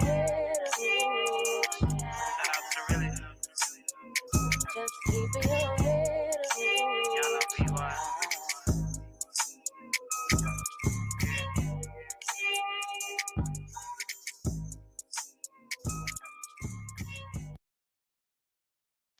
What's up, Icy? It don't look like you feel like that deserved a number 2 spot, man. I was feeling it a little bit. I was feeling it. The beat is what carried the whole song. The lyrics were there. I feel like if you would put those lyrics behind another beat, you would eat that shit up, girl. Like, I like your voice. I like your delivery. I fuck with you. You're pretty as fuck. I know exactly who you are. You follow me today. You're pretty as fuck, my nigga. But this song, I feel like it should use another beat. Like, I get your vision, but I feel like you could put those exact lyrics behind another beat that's gonna make you pop like a motherfucker. Like, I got you, girl. All right, so we got my guy in here at the number 1 spot. Tell him what the Party On record is about, man. Well, really, it was just like a chill type of vibe. Like, if you want chill, if you want to sit back, do something, you know, just listen to that. It might get you moving. Might get you a little bit, you know, Might get you a little turn. Yeah, a little turn. It sounds like a good crossover record, like a good pop song, you know. She sent me another one, but I couldn't pull it up right now, so I had to play this one. I'm like, this is the next best song. And I feel like this one is a little better than the other one, because the other one is a little more on the street side. So that's not a radio record. See, one thing artists don't know is street records aren't radio records. A radio record is something you can play that doesn't have a whole lot of, you know what I'm saying? A street record is something, you know the difference when you hear it. You know what I'm saying? Can you play it on a pop station? Can you do it at a big rave? Like, where does it fit in? At the strip club? Does it fit in at a regular club? Does it fit in at a rave? Does it fit in at a big festival? Where does it fit? So that's how I judge music. Like, where would I hear this at, you know? So this is one of those records I think that you would be able to get into big festivals, big concerts, because it's got a big range of audience and it's easy on the ear. So it's for everybody. Because when you rap about just one specific subject, it's a big word out there that don't know nothing about it. They're enthused. They want to know, but they don't know. You know what I'm saying? So let's go. Party.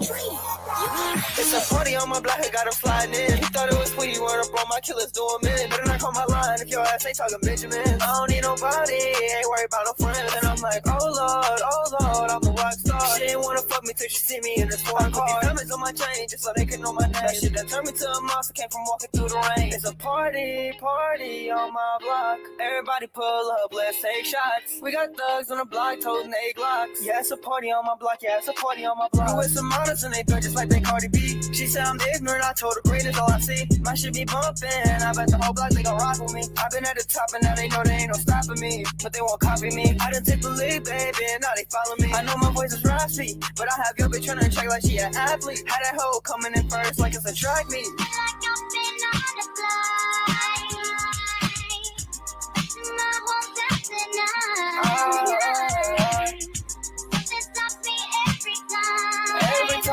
Y'all gotta hear my dance. Come on now. It's a party on my block, got 'em sliding in. It's a party on my block, got 'em tapping in. But I've been trying all these shits, but they ain't tapping in. It's a party on my block. Yeah, it's a party on my block. Oh, it's a party on my block, got 'em tapping in. It's a party on my. Oh. Yes, man. It's a party on his block, man. Y'all gotta tap in with this man. He Bro, deserves the #1 spot that today. shit was a bop. That shit was a bop. That's just a banger. Booming, I told him booming is what did it for you, bro. Booming is what did it. Let me give y'all this sneak peek real quick. We do got a remix of Booming featuring Icy Jane D.I. So y'all better stay tuned to that shit. Because we really lit. You know what I'm saying? Right, I hit that hoe, didn't I or not? Oh God, you did. Oh God, I hit that hoe. Y'all better stay tuned for the Cam and the Icy Jane shit, man. We got a Booming remix coming, man. Y'all thought that Booming and Party on My Block was something? Man, we gonna show you what some heat is for real. Come on. Hey, we gotta get him on your summer song, man. You wanna play yours one time before we start the interview with him? One time or what? For the one time. This one hit the #1 spot for me. Let's go. To the beach, let's party. Pull up that bottle of Bacardi. Surrounded by baddies and bobbies. It's Icy Jane life for the party. It's getting lit, it's gonna get gnarly. Whatever happens stays at the party. No kissing and telling, no talking. Between me and you, we locked in. Pull up to the beach, let's party.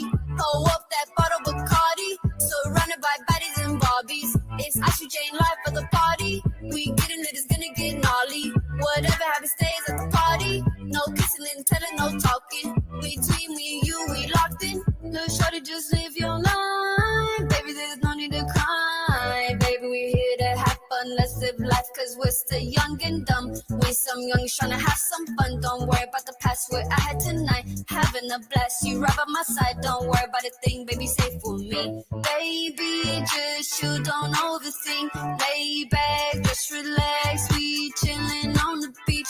Take a sip, come vibe with me. Roll my green and smoke my weed. Mix some drinks, pull up with me. It's Icy Jane D, ain't no one like me. The look in your eyes, they say they want me. Baby, don't worry, come with me. Let's just keep a secret between you and me. You ain't nothing but a sneaky link. Come grab my hand, let's lay on the beach. Whatever happens between you and me, I promise you they won't find a clue. I'm all in your arms and I'm loving the view. Yeah, he describes the stars, how beautiful they are. I see you're so beautiful. Yeah, you're my shooting star. You're everything that I always been waiting on. Pull up to the beach, let's party. Pull up that bottle of Bacardi. Stop playing, man. Hey, look, we gonna promo that song. We gonna drop that bitch again, my nigga. If y'all want Turn Me Up Cam to be on the remix, man, y'all let me know, bro. This nigga can sing. This nigga can rap. He can do all that shit, bro. Like, for real, he can do all that, bro. So, let me know, man. Let me know. I'll mute you. So Icy, I'm gonna let you do a little small interview with Cam, and you just ask him a couple questions before we get out of here. All right, sir. Man, I thought my mic was on. Nah, you good. So just a couple questions, man. Congratulations to winning the first episode of the Big Surf and Icy J&D show 106 in Park. You know what I'm saying? Congratulations on winning that. You definitely brought the heat to the table. We've been locked in. I didn't pick you over favoritism because there was people that brought some fucking heat. You know what I'm saying? I ain't gonna lie. You heard it too. There was some niggas that brought some heat, but I wanted to throw you out there because there ain't no white boy doing it like you. They ain't never seen, they ain't never seen no white boy throwing out some hood shit like you. So I was like, hey, I gotta get my nigga up on here. So you know what I'm saying? Yeah. So how do you feel about winning the competition? Yeah, I feel good. I ain't gonna lie. Feel good as fuck. I ain't gonna lie. From 10 to 7, I was like, they're alright. But once 6 and 6 went through, I was like, damn, fuck. You're like, man, I got some competition, huh? Yeah, I'm like, damn, alright, cool. Hell yeah, them artists did bring some heat to the table, man. But is there any upcoming projects that you want to announce before, Oh yeah, that Superstar project about to drop. That pressure. All right, hey, y'all heard it, man. Y'all better tap into that Superstar. Y'all go turn on my boy, turn me up, Cam. I will be announcing the winner on my Instagram story, so y'all better stay tuned for that shit. But hey, you definitely brought the heat to the table, man. The audience liked it, management liked it. You know what I'm saying? So it was good to have you on our show. We're definitely gonna pull you in for that free interview because you won the fucking show today. So congratulations. You will be getting an interview with me personally. I will be asking the questions. I will be doing all the talking. So I'll text you about that shit and we'll talk more about it. But we're gonna go ahead and close the show off. Shout out to News You Can Use. Shout out to Icy Gang Entertainment, man. Episode of Live News Review. Shout out to Turn Me Up Cam, man. Hey, that shit hard. That shit hard, right? That shit hard, right? Stop playing. But you know what I'm saying? Hey, y'all stay tuned for the next episode. Don't be shy because this is not the only opportunity for you to get some motion, to get some shine, man. Y'all go ahead and submit some music. Shout out to everyone that competed in this first round of competition. And let's keep the pressure coming. Let's keep pushing, man. Hey, shout out to you, Cam. I'm gonna text you right now, all right? All right, babe. All right, peace.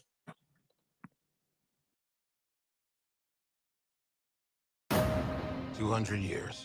I don't know what keeps you going. Oh, you know your kind ain't welcome here. Maybe not, but I'm gonna make myself welcome.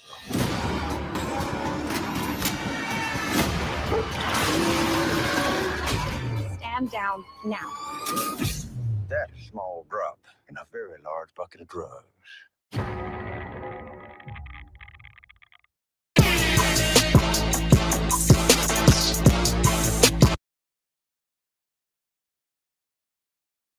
Yes. Yeah. West Side. Nah. Hey, I fuck with that record. That record bangs, so I got another record to go with it. So we gonna go in. We got.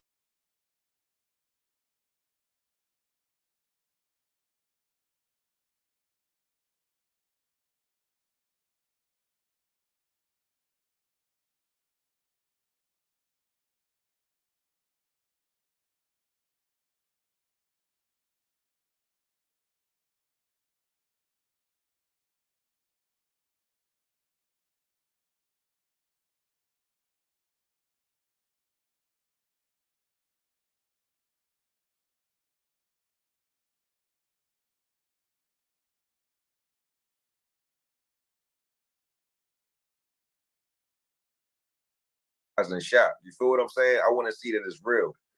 And you got 90 days, bro. If I had 90 days, even with a minimal. You are now tuned in to the News You Can Use podcast. I am your host, Big Surf God, and today we got a special guest, Chad Focus Arlington, platinum selling records, $4 million. Y'all know the story. We're gonna get into it today. Chad, say what's up to the people. What's good, family? What's up, my guy? Yes. We were Big Surf God, the Real. CEO, man. News You Can Use podcast, man. We got C Real, the genius in the building. What's good? Yes. What's up? All right, so let's jump into it, Chad. How How did you get your start in music? You know what's funny, man? I actually was talking to my cousin a little while ago, man. Let's go back. I mean, you know, we all been into it, man, our entire life, bro. I was a big fan coming up of the Jacksons, man. I love New Edition, Bobby Brown. Big fan of Usher, Chris Brown's. Like, I was always a guy that loved good music, man. And specifically, bro, I was a big R&B guy. The way I got into kind of like the hip hop space, bro, I got a cousin of mine, he a part of my record label, his name Flames. And he was out in York, Pennsylvania, bro, and this is when battle rap was kind of becoming a thing again about 11, 12 years ago. So Smack DVDs and all that other good stuff. I started off behind the camera, bro. You know, I was just coming through to support my guys, man. I was the camera guy. I would sponsor the events. So I just kind of wanted to support my family members that was in the space, you feel me? And that was just my start for it, man. Just being a homie that was being supportive of his guys. And as we kind of evolved, bro, I had to figure out the business and make it make sense. Like, if we're going to be doing this, right? Y'all been doing this as a hobby since we was teenagers. Let's figure out how to get to a bag and make it make sense. And, you know, of course, bro, we in a space and age nowadays, bro, where all information is online, you know? So I was just like, let me go figure out the business, man. Let me go figure out how this infrastructure works. Let's go try to get a bag from y'all skill set, and let's go try to make our imprint, being homies from Baltimore, that, you know, let's go get it done, man. Let's go do something special. Yeah.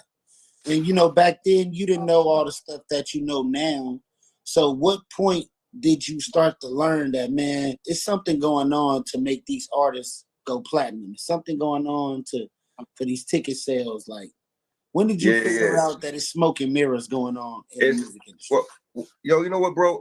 I always kind of felt that way. You understand what I'm saying? Like, I've been tuned into like how business work a long time, sir. So I really became intrigued, man, with the industry when 50 Cent and Kanye West, they had this big battle, man. I think I remember that. Right, I might have been in high school. Oh, yeah, I remember that. And they was trying to figure out who was the top artist, right? And so 50 had a dominant run, right? We had Get Rich or Die Trying, like he had went platinum. And Kanye was still trying to do his thing, but he wasn't big as Fifth. And when they had this competition, like Fifth was good for selling 1 million early, yo, first, second week. Like, he was killing these numbers. And I remember that competition, and I remember Kanye West beat him by like 200, 300,000 copies of the album. And we never seen Fifth like take no L's. And like, Ye wasn't the type of person that had no beef. It wasn't like Fifth was losing to, you know, Ja Rule or Fat Joe or Nori or Lox, any of the guys that he kind of had some of the beef with, right? And as I was looking at it, I'm like, for one, there's no way that Kanye West is selling more albums than Fifth, right? And there's got to be something behind the scenes. And as I did more research, bro, and started to learn the game, we realized that the label was the ones that actually purchased a lot of Ye's CDs and albums. It was Def Jam. And Fifth was in a more independent space with Interscope. And so, you know, I seen the manipulation right then and there, bro. I seen how they would control narratives. I seen how they would move around units to, you know, create a storyline. And, you know, this been forever, bro. And if you go back even before 50 Cent, man, we go back to the 1950s and 60s. There was you know, a DJ Dick Clark. Of course, we know Dick Clark for the New Year's Eve, and that's his like brand nowadays. But back in the day, it was something called payola. They was paying the DJs to get specific artists on a radio station. So it was about, one, bro, you had to have the talent, but you had to have the relationships, and you had to have the bag. And we don't have those, you know, transparent conversation about having all three. You feel me? Sure. So what was your method before you figured out, you know, the matrix of what's going on in hip hop industry right now?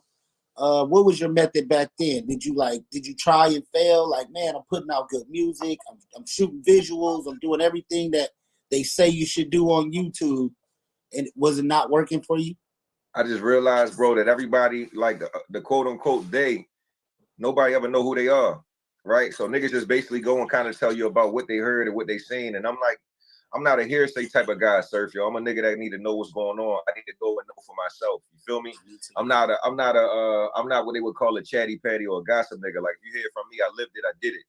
And nobody I knew or seen where I was from, bro, had Billboard records, was making money from the music, was going on tour, was selling merch. So there was nobody to ask where we was at. So I started to put together my bread, bro, and start to go take consultations with, you know, niggas in the industry. So I learned how to network, bro. And that was the most important part, bro. If you don't know the answer to things, man, go and ask the right questions to the right people. And if they tell you it's a price tag for that information, bro, be willing to invest in the information. So first and foremost, surf, yo, it's the mindset, bro. And not a lot of people, like, from our culture, bro, got the mindset. A lot of niggas want things for free. They also don't want to put in the work and the sweat That's equity. so damn true. Right. And we'll also we place value on things in a weird ass way, right? So we got, I got this iWatch, right? The iWatch was $700, $800. A nigga would rather have an iWatch and be flossing than go spend that money with somebody who can help him elevate or, transition in the environment or the industry that he want to be in. And it's only two ways you're going to get this done in life, bro. You're going to either learn it yourself, you're going to trial and error, or you're going to, get information from somebody else and get a mentor. And I've been doing a combination of the two for the last decade. Okay, so yeah, you gotta pay. You gotta pay to play. That's how this game is. I tell a lot of people that the game is to be sold, not to be told. But here on the news, you can use. Y'all could come get some game. You know what I'm saying? This is free game. So if you watching right now, you need to be taking notes and have your pad out, because I'm about to ask some questions that a lot of artists would want to know. So if you were a new artist right now, and knowing the knowledge right now, what would be your strategy to get on in a 90-day period? I would first and foremost, I would make sure that my admin was where it needed to be at Surf, right? So your admin consists of your copyrights, man, your contracts, making sure your distro, your performance rights. Like it's a list of about 8 or 9 different platforms you need to make sure your music is properly registered and set up, right? Before you get started, you got to make sure that your foundation is where it needs to be at. 90% of the artists I talk to, bro, young and old, they keep skipping this step because they, one, lazy, and two, nobody emphasized getting your business right. And all the way going to, bro, if you're going to start this off the right way and you saying 90 days and you really serious, make sure you didn't take in a consultation with a lawyer, right? And an accountant. So if this works, because you're planning on it working, right? Let's make sure that we got things in place before we even go ahead and try to become successful. I like to see niggas put things in place that mean we trying to be successful. So when that shit happen, you don't just be surprised and shocked. You feel what I'm saying? I want to see that it's real. Yeah. And you got 90 days, bro. If I had 90 days, even with a minimal budget, I would figure out the one lead single I had. I would make sure I had some complimentary music, and I would just go and bust my ass creating content. It don't matter what it is. Every day I'll be doing some type of freestyle, acapella. I'll be using the hell out of Triller, Snapchat, TikTok, YouTube, like all of these access and resources, bro. All of these different opportunities, all these different challenges, all of this content online for you to recreate. You would not be able to go anywhere without seeing my face for 90 days. Whether I had to repost, tag, inbox any and everybody, it would be a relentless pursuit of, I got a record, I think it's a hit, and any and everybody is going to have to hit to somebody that one can help me out, or this shit go viral. It's just going to have to be a relentless approach. And when you combine relentlessness, bro, with resilience, you're going to get it done. I call them the 2 R&Rs, man, double R. Yeah.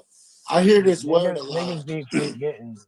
I hear this word a whole lot. Algorithm. What does algorithm mean to you? How do you break down the definition of an algorithm?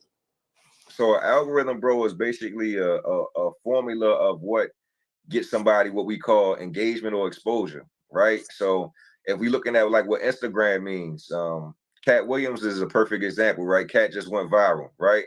So if we're looking at the algorithm, how many people was talking about Cat? What kind of topics was Cat talking about? Was the people he's speaking about also relevant? And then let's look at not only the views that he got, right, but the watch time. So niggas is watching Cat and Shannon Sharpe interview, bro, 40 million times already, but they watching the entire 3-hour, episode, a 3-hour podcast, a 3-hour interview. Like, niggas don't got the attention span to do shit no more. So that right there, bro, in itself is quality content. We got to the point where them little snippets and reels that they cut from it was able to get us engaged and get us talking about it. And that's algorithm buster. So the content that you creating, bro, got to be in that same type of format, bro. Is you doing something that's in the entertainment space? Are you doing something that's educational? Are you doing something that's shock value? And the perfect combination of an algorithm is if you can do all three and get people's attention. All right. The metrics that matter: watch time, comments, views, likes, shares, saves. And as you understand, for me, bro, where we coming from, we need to build our own machines. if you're not with a major label, you're not represented by a major entertainment company or a major corporation, you got to find a way to engineer those metrics, whether you do it organically or inorganically. First and foremost, you better make sure that the content is fire, because even if you send and get your content to the Explore page or you're able to game the algorithm, you're not going to be able to retain people's attention if your content trash. So that's what I focus on first and foremost, bro. Dope content. I try to create it for a specific target audience. You know, everybody in the world of music knows that I'm the music marketing consultant guy. I crack the system, but I really emphasize independence, hard work, and discipline. And a lot of things that you got to provide for yourself as an entrepreneur. People that aren't in the mindset that I'm in, they need to go with the major labels because they need somebody to spoon feed them and they need somebody to control them and help them wipe their ass in the morning. And that's okay too. You just got to identify who you are respectfully. Yeah. C-Real, you got a question? Yeah, man. The thing is that I like about you most is the way you say music. The way music is a business, and a lot of people are not recognizing that music is a business. That it's still a job, and it's still like you can't be no laziness in the industry. That's why you don't get nowhere, because a lot of people, they do stuff and then they fall off because they're like, oh yeah, I'll get that done tomorrow. So you didn't get that done. You wasted that time to someone else is talking over that time that it could have been you getting on because you were too lazy. You know what I'm saying? Facts. So I agree with you what you say right there. That's 100% people's problem why they do not go nowhere in life. You know, and this too, bro. I think that for one, we gotta look at life like a privilege, right? We all come from circumstances. We done had homies and friends and family that we done lost along the way. Like we all know the pressures and the different you know, things that we face on a day-to-day basis, bro. Like it's a privilege, one, to be alive and have an opportunity to create and, you know, chase our dreams. And I'll put it like this, bro. The music industry is a business. If you just like and love hip-hop, or you just love music and you want to do it for the sport or for the hobby, that's cool as well. I just want people to identify where they stand and on which side of the playing field they're on. That's all it is, bro. It's like even in sports, right? We all grew up, everybody wasn't going to the NBA. But if you come on that court, bro, and we lace them up, man, let's be one, taking it serious. Let's be out here competing, or don't step across them lines. So that's my emphasis for the guys, bro. Like when you got homies that's spending their last, bro, going into the studio to record music, and they got kids at home that depend on them, and they got bills to pay, student loans, they got other priorities and obligations. Now, bro, you are compensating. Right, so you take it from one thing, bro, to invest in something else, and that's when music becomes an investment. Once it becomes an investment, bro, and you are willing to put energy and time into it, things that you can't get back, and you got other obligations, that's when I put the emphasis on, bro, this is a business, and let's have that real conversation, and let's be transparent. You know, it's nothing dope about, you know, 20 niggas in the studio smoking weed, and they got their baby moms and their kids at home. They could be doing something way more productive. If we're going to be here, bro, let's be out here being productive, making something make sense. Let's go ahead and collaborate together, and, you know, let's really benefit one another, bro, by being in each other's space, bro, by, you know, affiliating with one another. So that's what I've always been on, bro. If we're going to be young men in this space, bro, let's at least collaborate and make something out of, you know, the time that we spend together. And we can do both, bro. We can enjoy ourselves. We can get to the money. We can learn. We can fail, and we can succeed at the same time. Yes, sir. Yes, sir. Yeah, I like how you said that, because I also I got a brother in jail. He made the wrong choice. You know, I was just actually talking to him a couple minutes before we get on here. Yeah. And he said, yeah, man, I'm so tired of this. And I was just like, you know, to educate people, like, that's a big one. Stick to your dream, man. I come from Nova Scotia, so to even be in your presence it's a big move for me, because it's like it's more intelligence going in my mind to understand how the industry is, because I do music myself, and I'm an entertainer as well, and YouTuber. We can go on all that, but yeah, man, it's a blessing that you said that, and that's more understandable. So when I put this on my platform, people can understand. It's not Yeah, a game, man. It's like you stay focused. No, big salute, bro. And I'll tell you this, it's crazy, man, because the one thing I do regret is when you go through like a legal situation that I went through, big bro, I can't come back to Canada no more, right? I spent a lot of time over in well, you know, Canada allow felons to come back across the border. It's a lot of artists and a lot of brothers that's in my space that can't come back, right? So think about that in a legal space.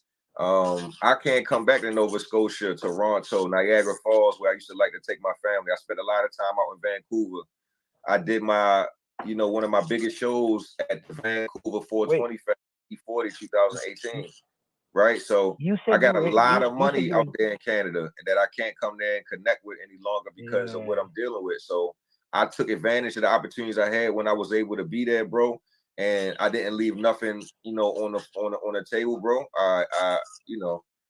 I gave it all we had, bro. We had a good time, bro, and we made our mark. And so that's what it is. Like I said, you only live once, bro. And we definitely, bro, busted our ass and grinded while we had a chance to kind of get it done. So you was out in Nova Scotia, you're saying?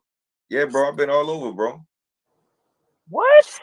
Yeah, You've been in my city? Yo, that's crazy, man. We've I been all gotta over, meet bro. you for sure now.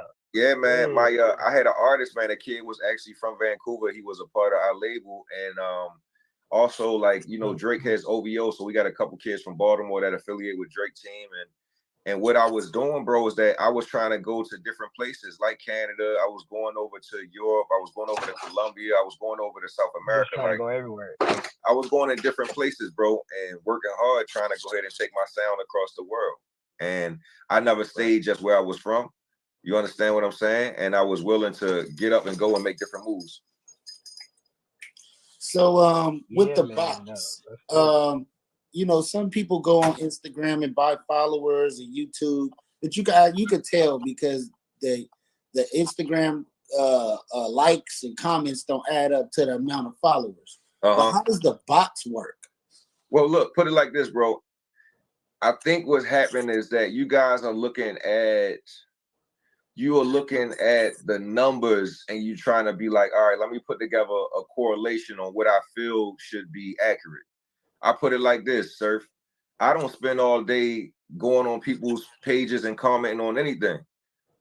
You understand what I'm saying? I can be honest with you, bro. I'm getting money. I'm chilling. Like I might go and peek at shit that's on Academics and the Shade Room and World Star, but just because some shit don't get a comments, it can have millions and millions of views, but a lot of people don't want other people to see that they supporting. So I know what's happening behind the scenes, bro. I understand the psychology of people, bro.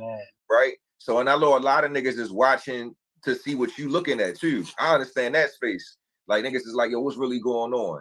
I think social media specifically, bro, with Instagram and you've been able to look at people's stats and fuck the world up. I think Spotify and the way it's set up, you can look at the amount of streams on the record, fucks the game up. But a nigga like me, I take advantage of it. All right. So say this, bro. You go on social media, your biggest celebrities in the world, every last one of us got bot followers and comments and likes. It's a part of the algorithm. It's a part of Instagram. You understand what I'm saying? It just is a part of the ecosystem. Now, if you're going to go and get bots, bro, I've been building and doing automation for the last 15 years.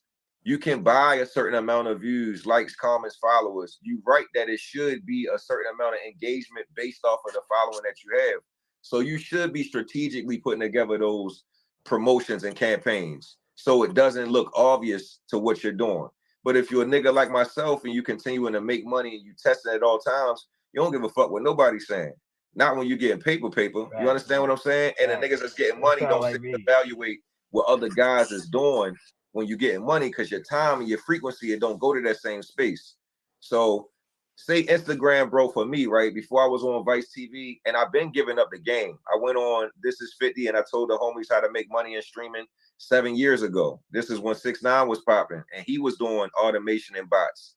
Well, 7 years ago, bro, I only had 100,000 followers. Now we had 500,000. And I make so much more money just because of how clout is and perception. And I understood that and I embraced it. And I'm also the guy that's like, yeah, my nigga, I buy followers and likes and comments whenever the fuck I feel like it. That don't mean that the cash in the bank is phony. That means that I understand it's an algorithm I'm fighting against.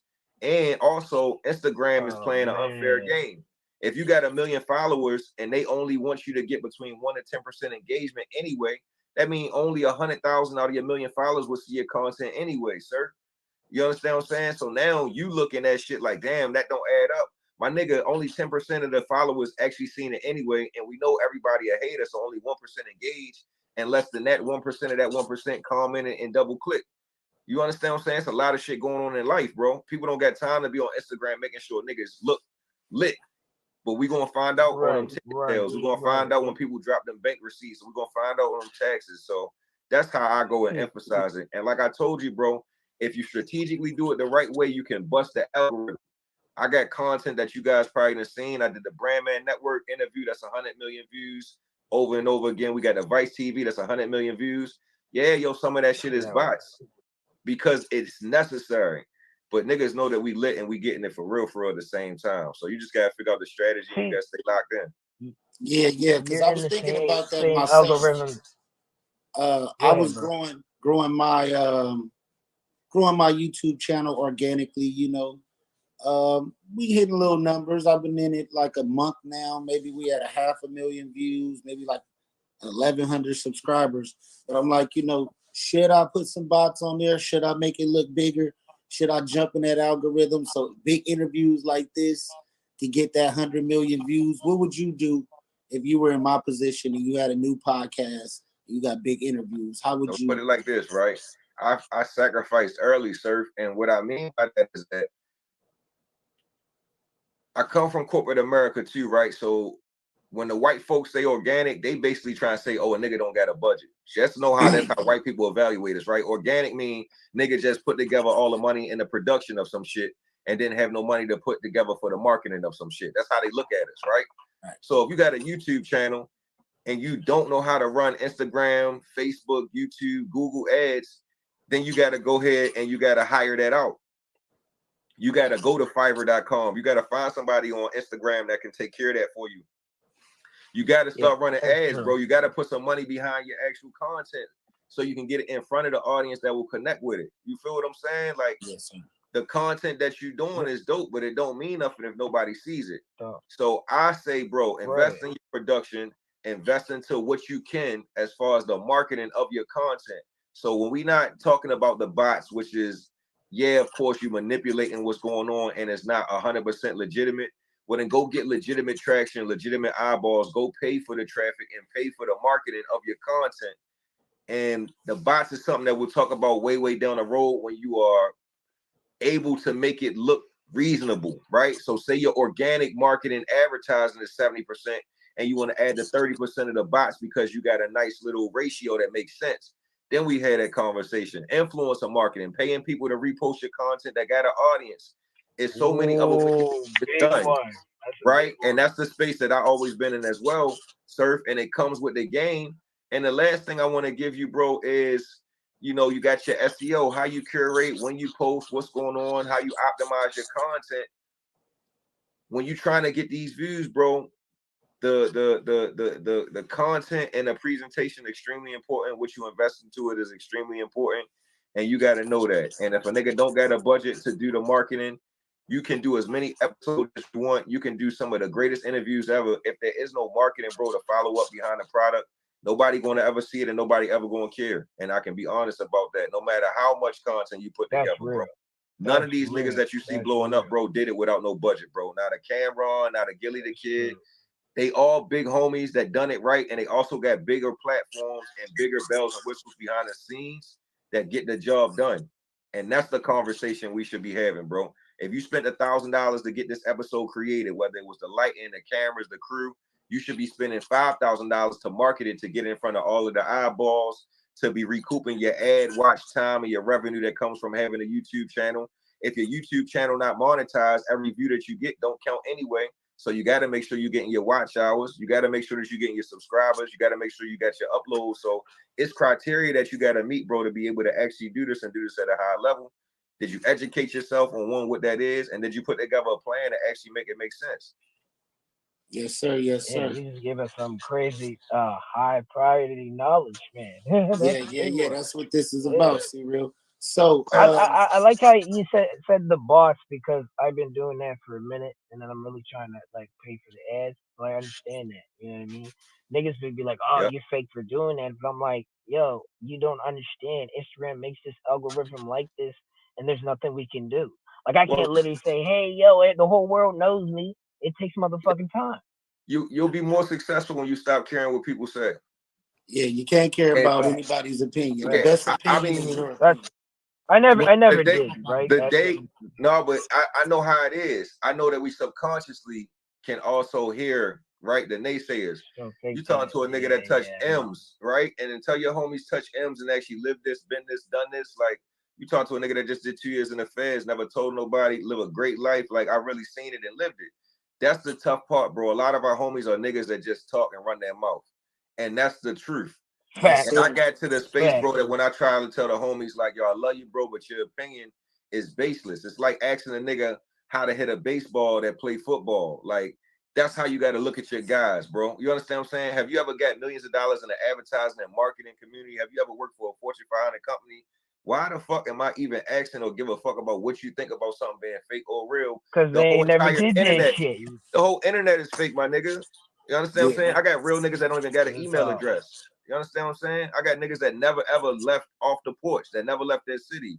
They don't know nothing about no Snapchat, no Instagram, no Facebook, no Gmail. So what they think about real street niggas on the internet arguing and beefing and acting crazy, like that's not real.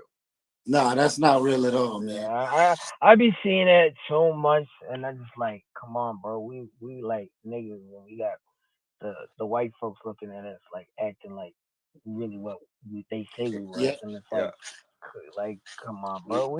We trying to hit a bigger agenda, like, and that's why I like this whole platform, because you know. I'll tell y'all what's like, funny, fellas. When I figured out once I started to do, like, I did my trial and error, bro. I figured out what worked for me.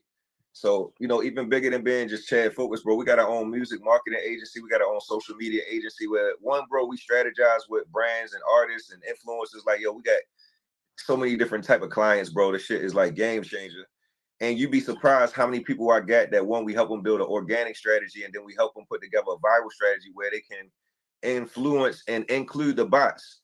And another thing that you niggas got to understand, you know what I'm saying, not you guys per se, but just in general, is that when you go and you use the advertising platform, no matter what it is, everything is artificial intelligence and bots anyway.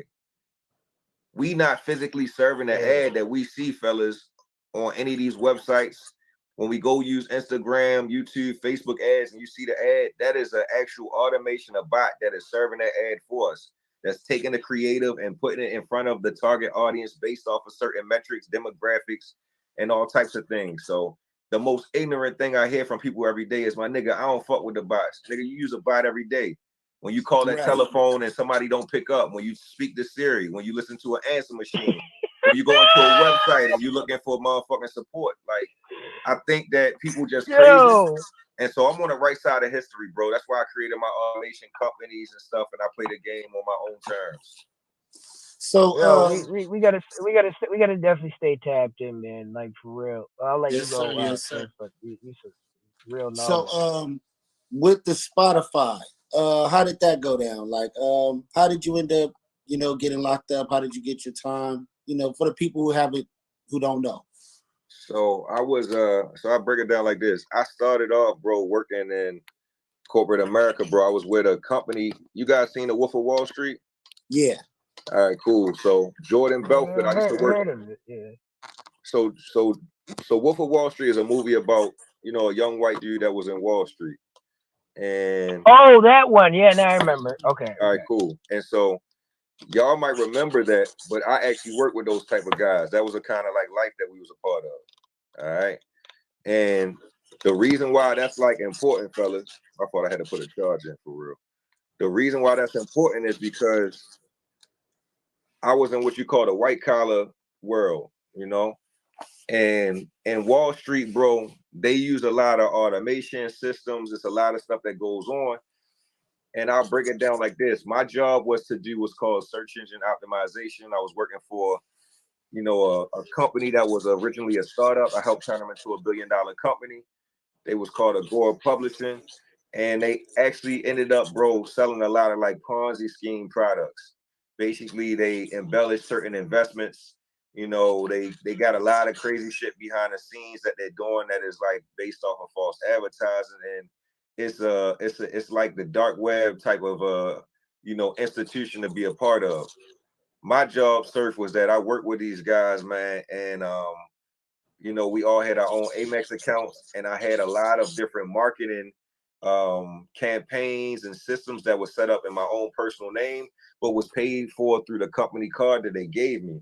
And I developed an amazing skill set using my own personal brand and, of course, my own record label to start to figure out how to use these systems for social media and to really help us gain exposure. So at the end of the day, bro, I'm a search engine optimization expert and I'm an inflation engineer.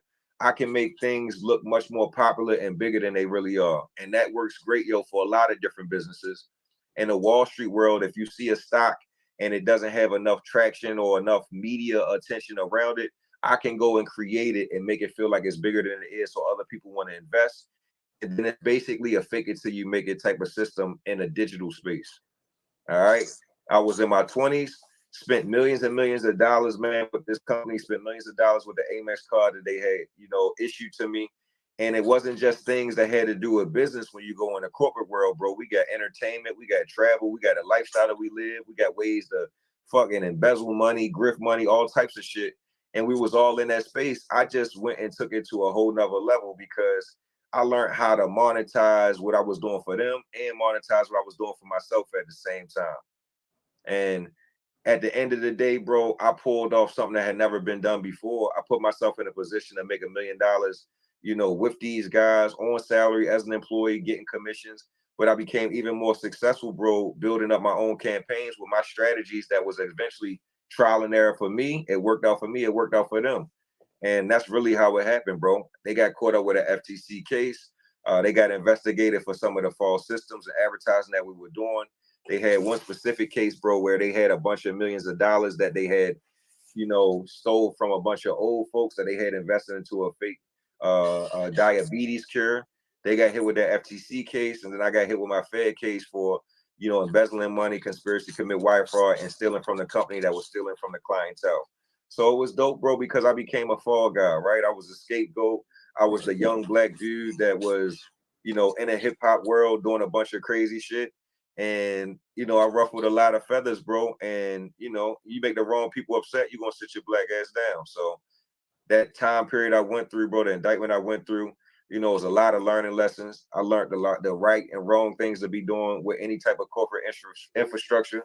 I also learned that, you know, you gotta dot your I's and cross all your T's, bro. I didn't have proper accounting. I didn't have the proper, you know, consultations and mentorship while I was in that position.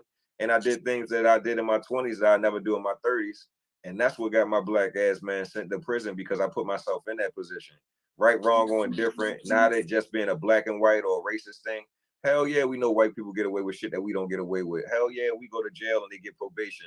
But you also got to be smarter than that. And you also got to know what you're doing, bro, can get you in a certain hot water. And I never seen that being the outcome, bro. If anything, I thought it would be a civil dispute. Man, it bypassed civil, it bypassed state. I got a Fed case, and you know the feds don't play. That's a 98% conviction rate. I took my plea deal, I sat down, and now, you know, we back home, bro, after 2 years, bigger and better and smarter than ever. And all of those same systems and the education that I got, bro, while being in corporate America, I'm even more polished and even more resourceful and even more well-respected now because people have seen that I've been through something and they know that I'm resilient and they also know I'm a genuine real nigga and I never told on nobody. I kind of took my knocks as a man. I took my punishment. I handled my business, even if the guys that I was affiliated with and working with didn't. And here we go, bro. We locked and loaded doing it the right way. Yes, sir. Yes, sir. So I was watching one of your interviews and you were breaking down how you started to be your own show promoter and that, you know, you were beating out Live Nation. You didn't need them anymore. Can you break down to the people how you accomplished that? Yeah, man. I had done a promo tour, Surf, man. I used to rock with a DJ pool, man, MP3 Wax. So I spent a lot of time investing and getting my money into the hands of certain DJs and then going on tour, man, and popping up on the homies in the club and making sure my face card was seen. I performed at different spots. I rocked out the CIAAs, the different events, the AFRAM. Like, that was a part of the game. I came back home, bro, and I was dating a young lady that worked at a local radio station, and she had some friends that were local promoters, right? They bring talent from all around the world. Your Gucci Manes, your Boosies. They bring the other artists, and they perform at the, you know, the big stadiums that we have here in Baltimore. So originally, bro, they approached me about performing and then also being a sponsor, which is a smart space for me, right? Can I get some type of revenue from the ticket sales? Can I also get some of my local guys to perform on the stage? And can I get, you know, a slot that's really, you know, in a kind of co-headlining spot, right? So they brought me in. It was a Lil Baby and Moneybagg Yo show. They was on the Heartless Summer Tour, which was, you know, Moneybagg Yo's tour. Baby had just came out a couple months prior, you know, and he was just getting big with That's My Dog. And I had my song Dance With Me with T-Pain. And what I was doing, Surf, is that I realized as an independent artist, it's only a certain amount of exposure and money that I can make. But as a promoter, you can dictate and make so many more moves. And as a sponsor, you can dictate and make so many more moves as well. So I looked at how to be invested into the movement, right? Think about your Live Nations. They own the venue, they own the box office, they got the security. So they really control the entire setup, and you can plug and play the artist any day of the week, right? You can just go and find out who fucks with them in a certain area. You understand what I'm saying? And bring the artist based off of who listening to their music, you know, wherever you at. Comedians, entertainers, it don't matter what is going on. As the promoter, I seen that Ticketmaster and these companies, bro, were buying the tickets on what we would call early bird. So when it's at the lowest price, and then they were reselling them as it got closer to the day of the actual event. So what they doing, bro, is they creating urgency, and they also creating scarcity, right? People get desperate and they willing to spend money on anything when they want a chance to be a part of something. And man, you know how this work with Jordan releases. Also, when the PlayStation 5 brand new comes out, people will spend $500 going to Walmart and go on the street and sell it for $500 more, $1,000. You can get a person on Christmas, they willing to spend their last $2,000 to make sure that PlayStation 5 underneath for the Christmas tree. You understand what I'm saying? So just look at it like that, Surf. Look at it like the music industry is a guy like myself going against a company like Live Nation that has millions of dollars, and we both buying up all the PlayStations that we can, and we both reselling the shit out of them on Christmas Day. That's the perfect analogy that I can give you. And you would never see a young nigga getting the same type of money and having the same type of strategy as a big corporation.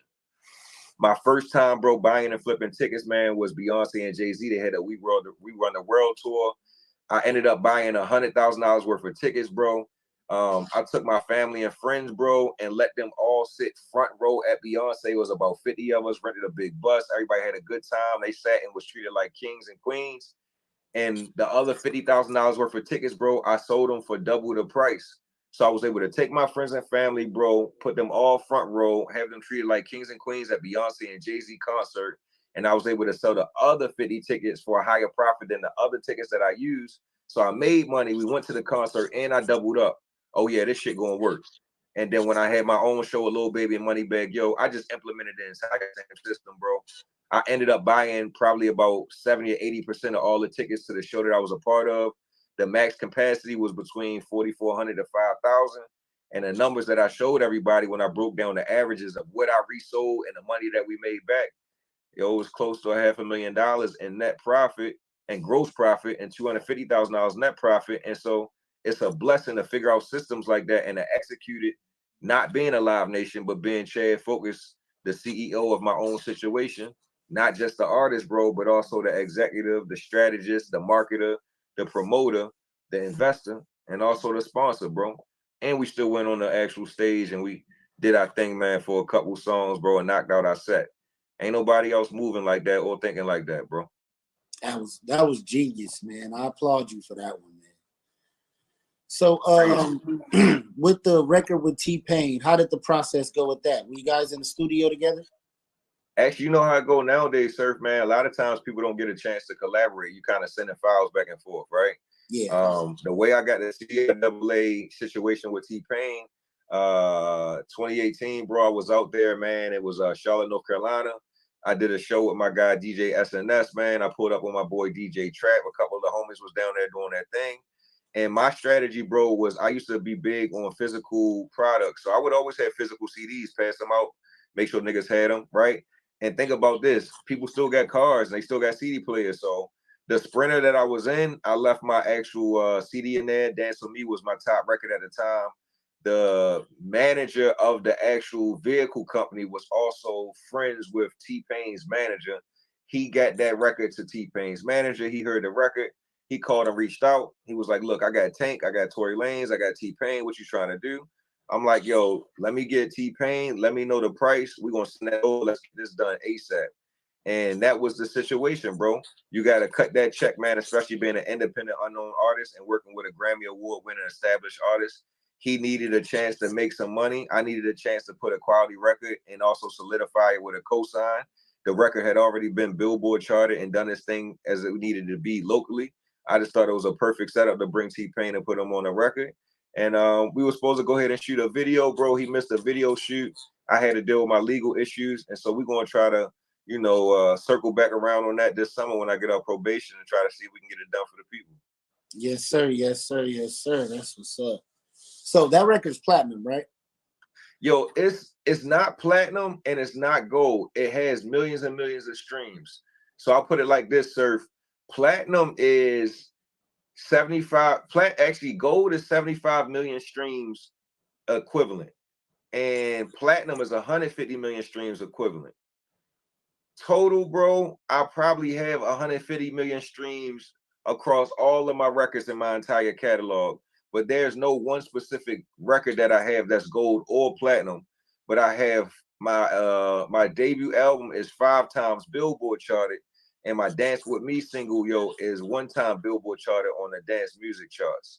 So that's the different distinction between platinum, gold, and Billboard charted and stuff like that. So how can you have the numbers nowadays and they don't give you the plaque for it? Because you had to be a part of the actual infrastructure. So I'm not a part of any of the major labels, but I profit off of the infrastructure that they built, right? So you got Universal, you got Warner, you got Sony. I'm a young dude that independently, bro, has been able to capitalize off of owning 100% of his masters and 100% of his publishing. That means that when I spend a dollar, I make that dollar right back. It comes to me. And it also means that, bro, when I get my royalties, I get 100% of the money that's due to me, and I don't have no splits with anybody. So nobody made Chad Focus famous. Nobody put me on. Nobody put me in position. Nobody gave me the game. The industry is not built like that, bro. Our favorite artists, 99% of them sign a record deal. They're in debt to the record companies forever for making them famous and relevant. And then also a lot of that money is used for the marketing. So me and your favorite artists, bro, they became large because we're paying for their radio. We're paying for their exposure. We're paying for their interviews. We're paying for and everything that's happening that makes the artists look bigger than what they are. And that's why they own their publishing, their likeness, their masters, bro. And that's why they recoup so much amount of money from these artists' royalties, right? I don't fit that system. So helping build Chad Focus platform endangers what they built as a way to kind of control things and to monetize the system that they have created, that they, bro, need to keep the power over the artists. And I'm a nigga that you can't control. I'm a free thinker, and I got my own budget, and I got my own results to back it up, and I can do it independently. This ain't something that you want to see, bro. If you start seeing more niggas, bro, popping up, one thinking like me, talking like me, and executing like me, that's going to endanger them old white niggas' pockets, man. Hey, that's what we're here to do, man. That's some news they can use right there. You know what I'm saying? Yeah. Hey, man, look, we here to crack the Da Vinci Code. So Kanye ain't as crazy as they say he is, bro. He got such a large platform that say if I was as large as Kanye was and I say some of the things that I say, sir, I'd be in a lot of trouble too. Yeah. I get it exactly. So how do you feel about the Cap Williams rant, man? I mean, the interview, man, that was amazing. That was probably one of the best interviews I've seen. I enjoyed it, bro, because Cat has mastered the ability to be extremely compassionate, genuine, entertaining, and sarcastic all in one. And when you master that skill set, bro, he's an amazing storyteller. He has so much truth, and even when he embellishes at times, we know that there's truth within the embellishment, right? So when a nigga said I can run a 4.2 flat, and he ran a fucking 4.2, 4.4, whatever it was crazy because he spoke it with so much conviction, and it was so believable that when he did it, it was like, I'm not going to doubt this nigga no more. And everybody that he spoke upon and he said certain things, to get onto platforms and just lie, Surf, that's defamation. So he understands the ramifications of being a millionaire and just lying on people. They can go and sue him. Ain't nobody come out and say, I'm going to put a lawsuit on him. Ain't nobody come out yet and be like, that nigga lying flat out. That's how you know, bro, that he went and shook shit up. And he also spoke on a lot of things that people was unwilling to talk about, from the TD Jakes and the Diddy situation and, the Steve Harvey and the Cedric the Entertainer and the Michael Blackson. Like, he spoke on things, bro, that a lot of people either thought, feel, and just, are afraid to say or not in position to say. And that right there, bro, was game changing, bro. He was super transparent. He was super direct. And at the end of the day, not only was he educational and controversial, sir, that nigga was fucking entertaining, bro. And it was some of the best laughs I had in a long time. And it was an easy 3-hour watch. Yeah, it was. It was. It went. The 3 hours went by. I had to watch it twice. I'm like, did I watch it all? Facts. Yeah, facts. And you start to think about it, like Batman was 3 hours long, bro. The Avengers is 3 hours long. Titanic. Niggas can watch Cat Williams talk to Shannon Sharp, yo, back to back. And you know, you spark a blunt, yo, you get a little sip of Henny and you chilling. Like, yo, that's powerful. You feel me? Yes, sir. So what is the music scene like in Baltimore? Yo, Baltimore dope, bro. It's difficult. So like our big thing where we from, bro, we got Baltimore club music. Some of the places that's similar to the sound that we got, bro, Philly and New Jersey, you know, that's the big wave right now. Some of the artists got some top records in, you know, our niche or our genre of music, bro. Coi Leray, Nicki Minaj, like we got some solid artists around the world that's kind of like exposing our sound again. Lot of independent artists, bro. A lot of producers, bro. A lot of dancers. City is huge, yo, for dance, bro. And so many different dances. We like killing the game on TikTok. And when I was out in the space, bro, we got a lot of young independent artists right now. We got a kid named YG Tech. He's huge. YBS Scholar. Young Moose, man. We just lost a good brother, President Davo. Like, we got some really solid guys. Takeo Bang is a Grammy Award winner. We got YG Beach, Jay Oliver, Jay Fetty. Like, it's guys that I've worked with that are absolutely amazing, that one are local producers and artists. It's too many artists to name. Shout out to artists that's on my label. Yeah, D, Troy, Cito, G, Flames, my producers, Trelly Trell, you know, Jay Fetty, Octane, like Jay Oliver. We got some really, really dope guys, bro. And we got an amazing sound. And Baltimore doesn't get the shot and the respect that they deserve. I was hoping to be one of those guys that could open those doors. But you also see that for me, I want to be in the executive and the boss position. And they're not going to put me in that position either, right? Because I'm going to bring along some of the top guys where we from to give them a chance. So, you know, Baltimore always been kind of a place that kind of got left, bro, and by the wayside, bro. And we never kind of get our just due. But we really got some young, talented artists, bro, that sing, dance, and rap. And these niggas is the truth. Yeah, yeah. I've been seeing, like, since Krishan Rock blew up and, like, Tasiki, y'all been getting a lot of more shine. How you feel about that? Do you think, like, that's bringing... Taseki, man, and Krishan Rock. I think that Zeus Network, bro, and what they got going on with the Baddies Club, and, like, that's a platform, bro. That shit got a different type of energy and a different type of clout, my G. And I think that more people should understand that it's not about the music, it's about people buying into you, right? And it's about people liking you. And if they like you, they'll support your music, whether it's good or bad. And Krishan is like living proof of like creating a brand and having a viral name, and everything the girl do, man, is fire and it goes bonkers. And she got on that platform and she capitalized off of it. And it's a lot of other young ladies that's on that platform and they're not as big or as relevant. You feel what I'm saying? Yeah, so you're right. Always be willing to diversify your abilities to get exposure. And she got that joint as a vibe all the time. I done heard that joint so many times, social media, and never heard it on the radio. You don't need local radio to become a super duper star. Actually, local radio could hinder you. So all the niggas that I know that's on local radio getting the love, and they do deserve the love, they kind of stuck here, bro. And everybody else is kind of bigger than local. They got different type of traction. Sad that you can't have both at the same time, but it's just been like that, especially where I'm from. Y'all both being Baltimore natives, man. I would love to see y'all do a collaboration together. Y'all love Krishan, bro. Like I said, I'm always open for the hometown. Like her and DJ Sky High Baby. That's her homegirl that's on the show with her. It's also her DJ. They from the hometown. So Sky High Baby hit me up, show me love one day, man. I definitely love to collaborate with them. And then they know, man, I'm home team all the way. So whatever they need, if I got it and we can get it done, you know, I'm with the team, man. I'm with the squad, bro. That's what's up. So, man, who is your top 5 rappers, you know, dead or alive? I'm a Lil Wayne fan, bro. I like Drake, man. I like Jay-Z. I like Nas. And I also like Tupac and Biggie. So I give you 6. Oh, that was dope, man. Yeah. So, what I wanted to ask you was, what do you think about the hip-hop scene right now? Do you think it's more about who's popular, or is it about whose music is actually good and who has talent?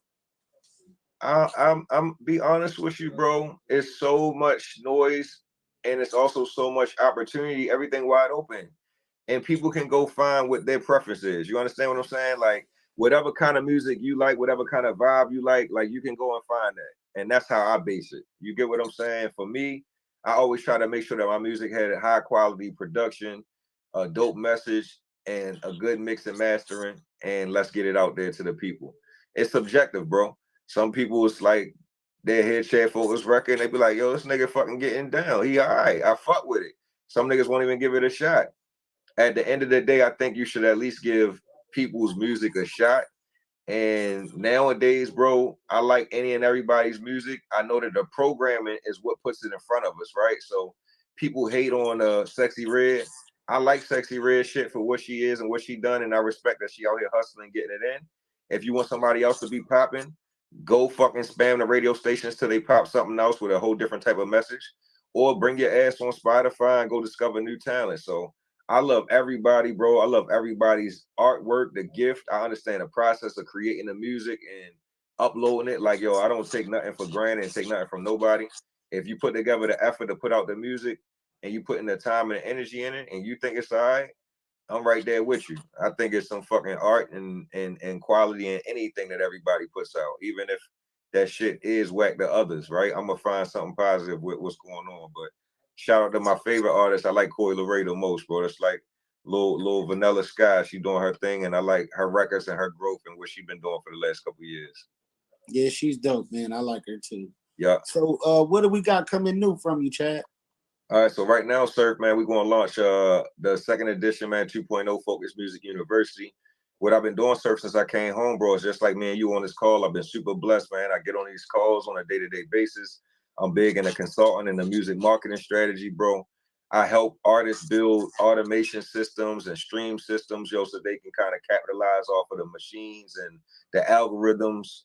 And Focus Music University, my priority, bro. Young black dude, man. I'm proving that you can, you know, go through the things I went through, bro, and bounce back from public scrutiny, any downfalls that you go through. Like, I'm a kid that was, you know, just in prison, bro, a year and a half ago. I'm a felon that got his own university where I teach and help and educate, got hundreds of students.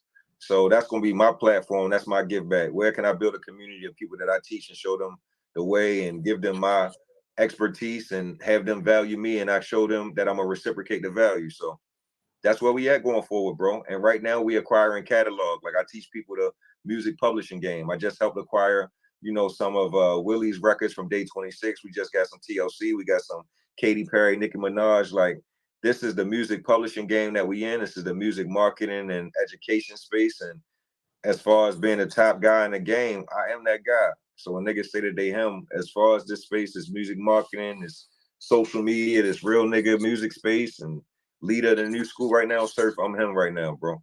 Hey, man, I'm trying to tell them that's some news they can use. I already know, Chad. You ain't got to tell me. Yeah, man. We blessed, man. We just working, man. And we also putting a lot of work to be him.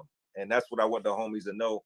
I salute you. If you put in the work, we going to outwork you to the day that these wheels fall off. And I do salute the homies, and iron sharpen iron. But, you know, we put in that work, bro, and we got the results to prove it, sir. Yes, sir. So do we got any up and coming music projects, man?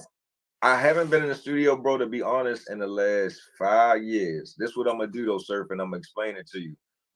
Every year when Christmas come around, right? Mariah Carey back at the top of the charts, right? She had the same Christmas carol popping for 25 years. And she killing them with the publishing. I'm going to re-release my Dance With Me track, bro. It's going to be the 5-year anniversary. I got a remix with T-Pain, me, and Lil Mo on it. That's for people that's a little bit in my generation, right? Me, T-Pain, Lil Mo, we in our 30s and she in her 40s. So I got that coming, bro. It's a remix nobody ever heard before. And I got 6 unreleased tracks that I think was really dope that right before I went to prison, I wasn't able to release with the visual. So I got probably about a 8 or 9. I got a 10-track album, bro, that's going to come out. That's the unreleased music that was recorded a while ago. But we such good marketers, we're going to make that shit feel like it just came out just now anyway. And we going into more of the R&B space. Like I tell people, I'm not a rapper. They said I was. I just run with it. We got a more of an R&B centric album coming out and some visuals that people never seen before. And we're going to run the bag up, man, with content that we already spent the money on, bro. We try and make it back into the green from the red. Yes, sir. Yes, sir. Yes, sir. So, once you're able, are you gonna do any touring or anything? I want to go overseas, bro. To be honest with you, I really love, man, to get over to the Philippines, Brazil, Colombia. Like, I've done so much, man, in the United States, man. I really love to get over to Africa for real, surf. And I like what the young Earn Your Leisure guys are doing, how they've been having like these Invest Fest, bro, and these showcases and these pop-up sessions where they educating people and they having entertainment. I want to kind of draw and run my own situation like that, bro. I would love to be coming from city to city with 200, 250 people sitting in a nice intimate seminar where we got a DJ and we perform, and it's not, something that we outside performing because we need that check to take care of ourselves. You feel me? I enjoy the space where I'm coming to get a check and it's an additional thing. I enjoy coming to get an appearance. I enjoy doing the educational aspect and the entertainment aspect, bro. So if I can put together some type of tour to culminate all of those different things, bro, scratch all those itches, that'd be like the ultimate blessing.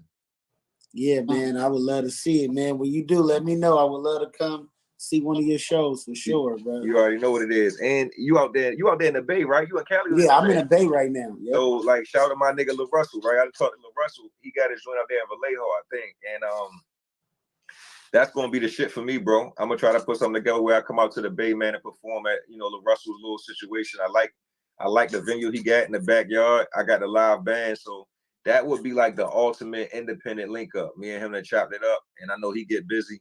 And I still think that I'm the best independent artist in the game too. I don't just get on that stage, bro, because I can. I get on that stage, bro, to take care of business. So I love to kind of prove myself and let niggas know like we really get busy. Yeah. What do you think about what Lil Russell's doing with the evenbiz.com and his approach to the game? Gangster. And at the end of the day, I love the setup because he got equity in the company. So he built something that not only one, right, worked for him, trial and error, but now he's also opened the platform up to other artists. He's also been a blueprint to show us how to get it done. He's also executing and giving the game. He's showing niggas how to use the ad budget. Like, yo, I got nothing bad to say about Lil Russell at all, bro. I love it. I love what he's doing, bro. And he being a pioneer, he's also doing something that's uncomfortable, and he's speaking about it, and he's extremely confident in what he's doing, and he's standing 10 toes down on his message and his approach. And I'm gonna tell you this: if Lil Russell sit down and really concentrate, yo, and not just making catalog and be like, yo, I'm about to make a fucking #1 hit, like it's over for the game. If that nigga go do some Chance the Rapper type shit and make a #1, commercial record, which he is capable of doing, because I've seen his skill set and his penmanship, he can do it. Yo, the game over, bro. When Lil Russell decided to take and go make a commercial record and put up $500,000 of his own money as far as the marketing budget, the game gonna be over, bro. Well, I just seen recently he signed a deal. I'm not sure with what label, but he did sign a deal. I think he with Def Jam. It's either he with Def Jam or he signed a Rock Nation management situation. Okay. I in my mind, not knowing for sure, would say that he signed a Rock Nation management situation, which would allow him to just get money together because he's already built his platform and his following. And the Rock Nation can just get him more opportunities. It's like, yo, Surf, yo, I got $10,000. Yo, you want to go pick this up? Every time you go pick up $10,000, Surf, I get $2,500. Let's go do this all day long. I'm gonna try to make Surf $100,000 so I can get $25,000 in commission. He gets 75 bands. Like, that's what's dope about having somebody like a Rock Nation behind you and already having a name and a foundation. You feel me? Yes, sir. Yes, sir. Well, I appreciate this interview, Chad. This has been probably the most knowledgeable one. This is definitely some news you can use. If you're a new artist and you watching this, make sure to hit me in the DM for interviews. We interview small and big people. Nobody's bigger than the rest. Nobody's bigger than the program. We're for the people, by the people. This is the News You Can Use podcast. Chad, do you got any closing words for the people? Nah, man, much love, man. Like I said, tapping with my guy, man, Big Surf God, the CEO, man. Like I said, I'm glad that we got the lock in, bro. I'm proud of what you're trying to get done and establish. Thank you. And just continue, bro, to stay consistent and stay disciplined, bro. And like I told you, if you're going to spend as much time as you are grinding and networking, put together and aside the plan, bro, to budget and scale up. You don't start figuring out, like, okay, how do I continue to build my organic audience with more intentional marketing? Because that's all you are away from one interview going viral and you having a bunch of content that people can come and check out. You understand what I'm saying? You ain't too far away from one moment, bro, being something that can change your life, and you stay consistent and disciplined. Sky's the limit. And we always here, bro, to chop and help it out. And you see what I'm going to do, bro. I'm out here getting to work, and It's 2024, bro. We 2 weeks into January, my nigga. I want to see where you at a year from now, and I want to see where I'm at. You feel me? And we always gonna circle back. Yeah, we're gonna do it again, man. And anytime you want to come back, you're more than welcome to come back. My platform is your platform. I highly appreciate you. This was inspiring. I'm gonna watch this about 5 or 6 times to get it right. You know what I'm saying? My man. Yes, sir. And we out, man. This is Sir, the News appreciate and you, man. Reviews podcast. God bless, man. Holla at me, sure. Yes, sir.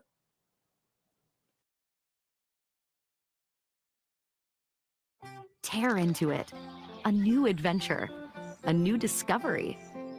It's all out there. They just need the crunch of Nature Valley to get after it. Life happens out there. That's it. That's a good question. Listen. I'm from Carol City. You ate cereal, you drank milk.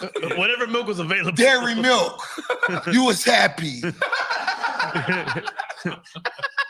Honey Smacks, whatever it was, corn flakes, whatever it was. You was never introduced to fucking almond milk. Yeah, it was. Like, it's good. Is it gonna be Luke Belair milk? Maybe.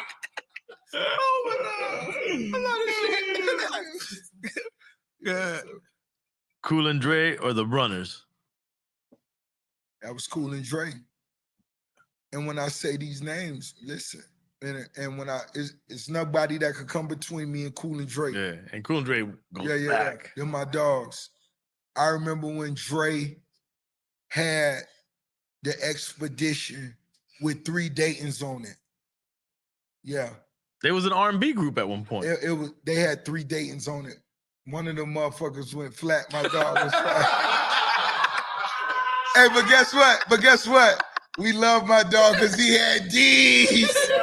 He had D's on this shit. Look at him now. Look at him now.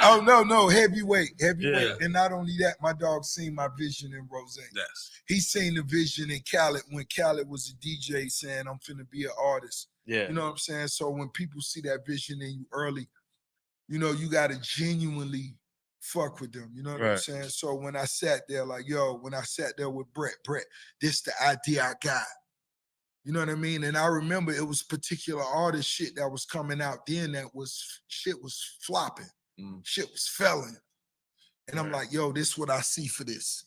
And he was just like, yo, straight up and down. Not only that, when I went through a health situation, I was unconscious for 2 or 3 days. When I came out, it was my mama right there. Brett was sitting right next to her, straight up.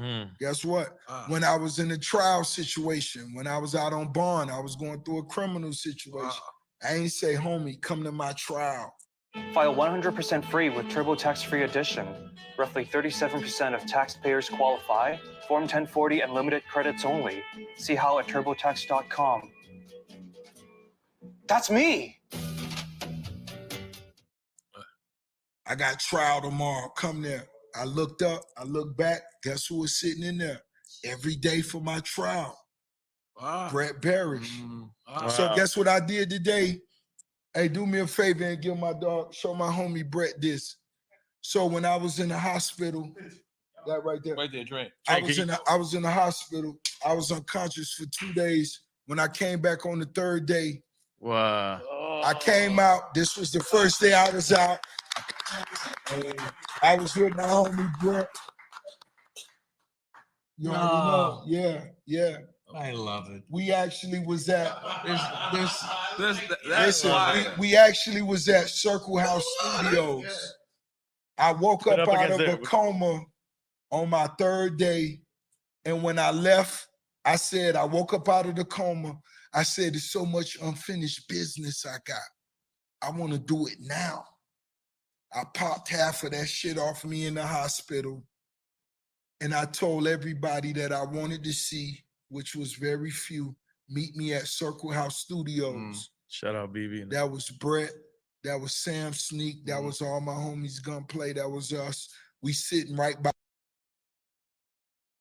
And shop. You feel what I'm saying? I want to see that it's real. And you got 90 days, bro. If I had 90 days. You are now tuned in to the News You Can Use podcast. I am your host, Big Surf God, and today we got a special guest, Chad Focus Arlington, platinum selling records, $4 million. Y'all know the story. We're gonna get into it today. Chad, say what's up to the people. What's good, family? What's up, my guy? Yes, yes. We were Big C Surf Real. God, the CEO, man. News You Can Use podcast, man. We got C Real, the genius in the building. What's good? Yes, yes. What's up? All right, so let's jump into it, Chad. How did you get your start in music? You know what's funny, man? I actually was talking to my cousin a little while ago, man. Let's go back. I mean, you know, we all been into it, man, our entire life, bro. I was a big fan coming up of the Jacksons, man. I love New Edition, Bobby Brown. Big fan of Usher, Chris Brown's. Like, I was always a guy that loved good music, man. And specifically, bro, I was a big R&B guy.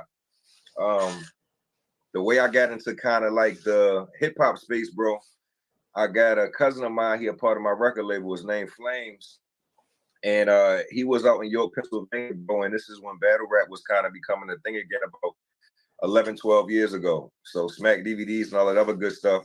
I started off behind the camera, bro. You know, I was just coming through to support my guys, man. I was the camera guy. I would sponsor the events. So I just kind of wanted to support my family members that was in the space, you feel me? And that was just my start for it, man. Just being a homie that was being supportive of his guys. And as we kind of evolved, bro, I had to figure out the business and make it make sense. Like, if we're going to be doing this, right? Y'all been doing this as a hobby since we was teenagers. Let's figure out how to get to a bag and make it make sense. And, you know, of course, bro, we in a space and age nowadays, bro, where all the information is online, you know? So I was just like, let me go figure out the business, man. Let me go figure out how this infrastructure works. Let's go try to get a bag from y'all skill set, and let's go try to make our imprint, being homies from Baltimore, that, you know, let's go get it done, man. Let's go do something special. Yeah. And, you know, back then you didn't know all the stuff that you know now. So what point did you start to learn that, man, it's something going on to make these artists go platinum? There's something going on for these ticket sales. Like, when did you figure out that it's smoke and mirrors going on in the music industry? Well, yo, you know what, bro? I always kind of felt that way. You understand what I'm saying? Like, I've been tuned into like how business work a long time, sir. So I really became intrigued, man, with the industry when 50 Cent and Kanye West, they had this big battle, man. I think I remember that. Right, I might have been in high school. Oh, yeah, I remember that. And they was trying to figure out who was the top artist, right? And so 50 had a dominant run, right? We had Get Rich or Die Trying, like he had went platinum. And Kanye was still trying to do his thing, but he wasn't big as Fifth. And when they had this competition, like Fifth was good for selling 1 million early, yo, first, second week. Like, he was killing these numbers. And I remember that competition, and I remember Kanye West beat him by like 200, 300,000 copies of the album. And we never seen Fifth like take no L's. And like, Ye wasn't the type of person that had no beef. It wasn't like Fifth was losing to, you know, Ja Rule or Fat Joe or Nori or Lox, any of the guys that he kind of had some of the beef with, right? And as I was looking at it, I'm like, for one, there's no way that Kanye West is selling more albums than Fifth, right? And there's got to be something behind the scenes. And as I did more research, bro, and started to learn the game, we realized that the label was the ones that actually purchased a lot of Ye's CDs and albums. It was Def Jam. And Fifth was in a more independent space with Interscope. And so, you know, I seen the manipulation right then and there, bro. I seen how they would control narratives. I seen how they would move around units to, you know, create a storyline. And, you know, this been forever, bro. And if you go back even before 50 Cent, man, we go back to the 1950s and 60s. There was a DJ Dick Clark. Of course, we know Dick Clark for the New Year's Eve, and that's his like brand nowadays. But back in the day, it was something called payola. They was paying the DJs to get specific artists on the radio station. So it was about, one, bro, you had to have the talent, but you had to have the relationships and you had to have the bag. And we don't have those, you know, transparent conversation about having all three. You feel me? Sure. So what was your method before you figured out, you know, the matrix of what's going on in hip hop industry right now? What was your method back then? Did you try and fail? Like, man, I'm putting out good music. I'm shooting visuals. I'm doing everything that they say you should do on YouTube. And was it not working for you? I just realized, bro, that everybody, like the quote unquote nobody ever know who they are. Right. So niggas just basically go and kind of tell you about what they heard and what they seen. And I'm I'm not a hearsay type of guy, Surf, yo. I'm a nigga that need to know what's going on. I need to go and know for myself. You feel me? I'm not what they would call a chatty patty or a gossip nigga. Like, you hear from me, I lived it, I did it. And nobody I knew or seen where I was from, bro, had Billboard records, was making money from the music, was going on tour, was selling merch. So there was nobody to ask where we was at. So I started to put together my bread, bro, and start to go take consultations with, you know, niggas in the industry. So I learned how to network, bro. And that was the most important part, bro. If you don't know the answer to things, man, go and ask the right questions to the right people. And if they tell you it's a price tag for that information, bro, be willing to invest in the information. So first and foremost, Surf, yo, it's the mindset, bro. And not a lot of people, like, you know, from our culture, bro, got the mindset. A lot of niggas want things for free. They also don't want to put in the work and the sweat equity. So damn true. Right? And we'll also we place value on things in a weird ass way, right? So we got, you know, I got this iWatch, right? The iWatch was $700, $800. A nigga would rather have an iWatch and be flossing than go spend that money with somebody who can help him elevate or, you know, transition in the environment or the industry that he want to be in. And it's only two ways you're gonna get this done in life, bro. You're gonna either learn it yourself, you're gonna trial and error, or you're gonna, you know, get information from somebody else and get a mentor. And I've been doing a combination of the two for the last decade. Okay, so yeah, you gotta pay to play. You know, that's how this game is. I tell a lot of people that, you know, the game is to be sold, not to be told. But here on the news you can use, y'all could come get some game. You know what I'm saying? This is free game. So if you watching right now, you need to be taking notes and have your pad out, because I'm about to ask some questions that a lot of artists would want to know. So if you were a new artist right now, and knowing the knowledge you know right now, what would be your strategy to get on in a 90-day period? You know, I would first and foremost, I would make sure that my admin was where it needed to be at Surf, right? So your admin consists of your copyrights, man, your contracts, making sure your distro, your performing rights. Like, it's a list of about 8 or 9 different platforms. You need to make sure your music is properly registered and set up, right? Before you get started, you got to make sure that your foundation is where it needs to be at. 90% of the artists I talk to, bro, young and old, they keep skipping this step because they, one, lazy, and two, nobody emphasized getting your business right. And all the way going to, bro, if you're going to start this off the right way and you saying 90 days and you really serious, make sure you didn't take in a consultation with a lawyer, right? And an accountant. So if this works, because you're planning on it working, right? Let's make sure that we got things in place before we even go ahead and try to become successful. I like to see niggas put things in place that mean we trying to be successful. So when that shit happen, you don't just be surprised and shocked. You feel what I'm saying? I want to see that it's real.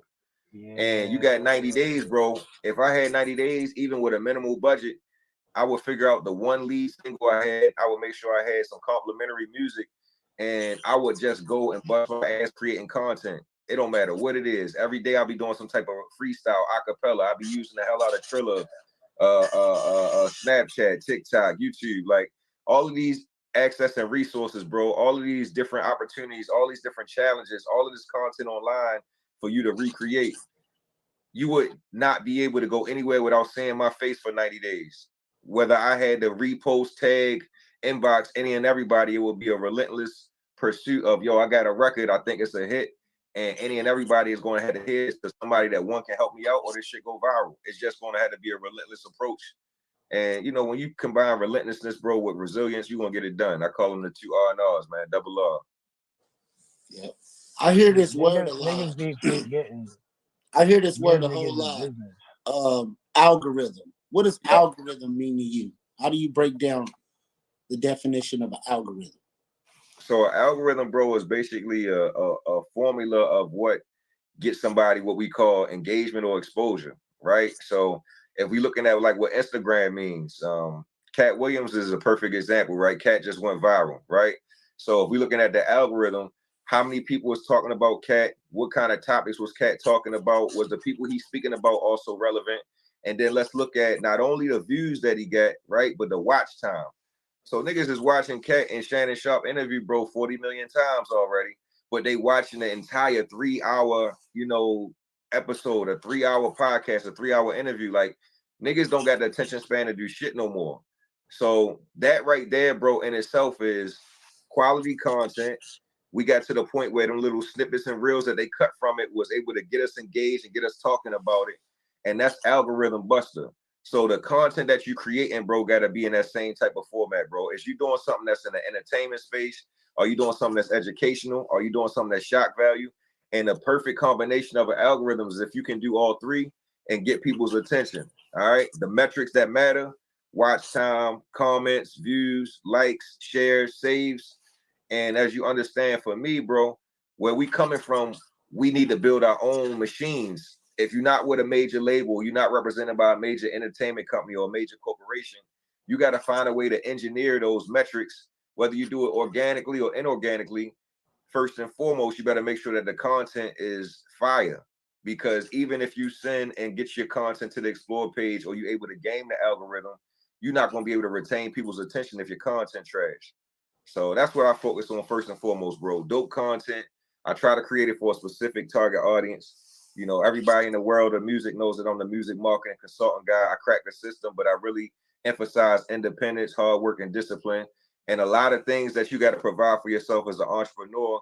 People that aren't in the mindset that I'm in, they need to go with the major labels because they need somebody to spoon feed them and they need somebody to control them and help them wipe their ass in the morning. And that's okay too. You just got to identify who you are respectfully. Yeah. C-Real, you got a question? Yeah, man. The thing is that I like you about you most is the way you say music. The way music is a business, and a lot of people are not recognizing that music is a business. That it's still a job, and it's still like you can't be no laziness in the industry. That's why you don't get nowhere, because a lot of people, they do stuff and then they fall off because they're like, oh yeah, I'll get that done tomorrow. So you didn't get that done. You wasted that time to someone else is talking over that time that it could have been you getting on because you were too lazy. You know what I'm saying? Facts. So I agree with you what you say right there. That's 100% people's problem why they do not go nowhere in life. You know, and this too, bro, I think that for one, we gotta look at life like a privilege, right? We all come from circumstances. We done had homies and friends and family that we done lost along the way. Like we all know the pressures and the different you know, things that we face on a day-to-day basis, bro. Like it's a privilege, one, to be alive and to have an opportunity to create and, you know, chase our dreams. And I'll put it like this, bro. The music industry is a business. If you just like and love hip hop, or you just love music and you want to do it for the sport or for the hobby, that's cool as well. I just want people to identify where they stand and on which side of the playing field they're on. That's all it is, bro. It's like even in sports, right? We all grew up, everybody wasn't going to the NBA. But if you come on that court, bro, and we lace them up, man, let's be one, taking it serious. Let's be out here competing, or don't step across them lines.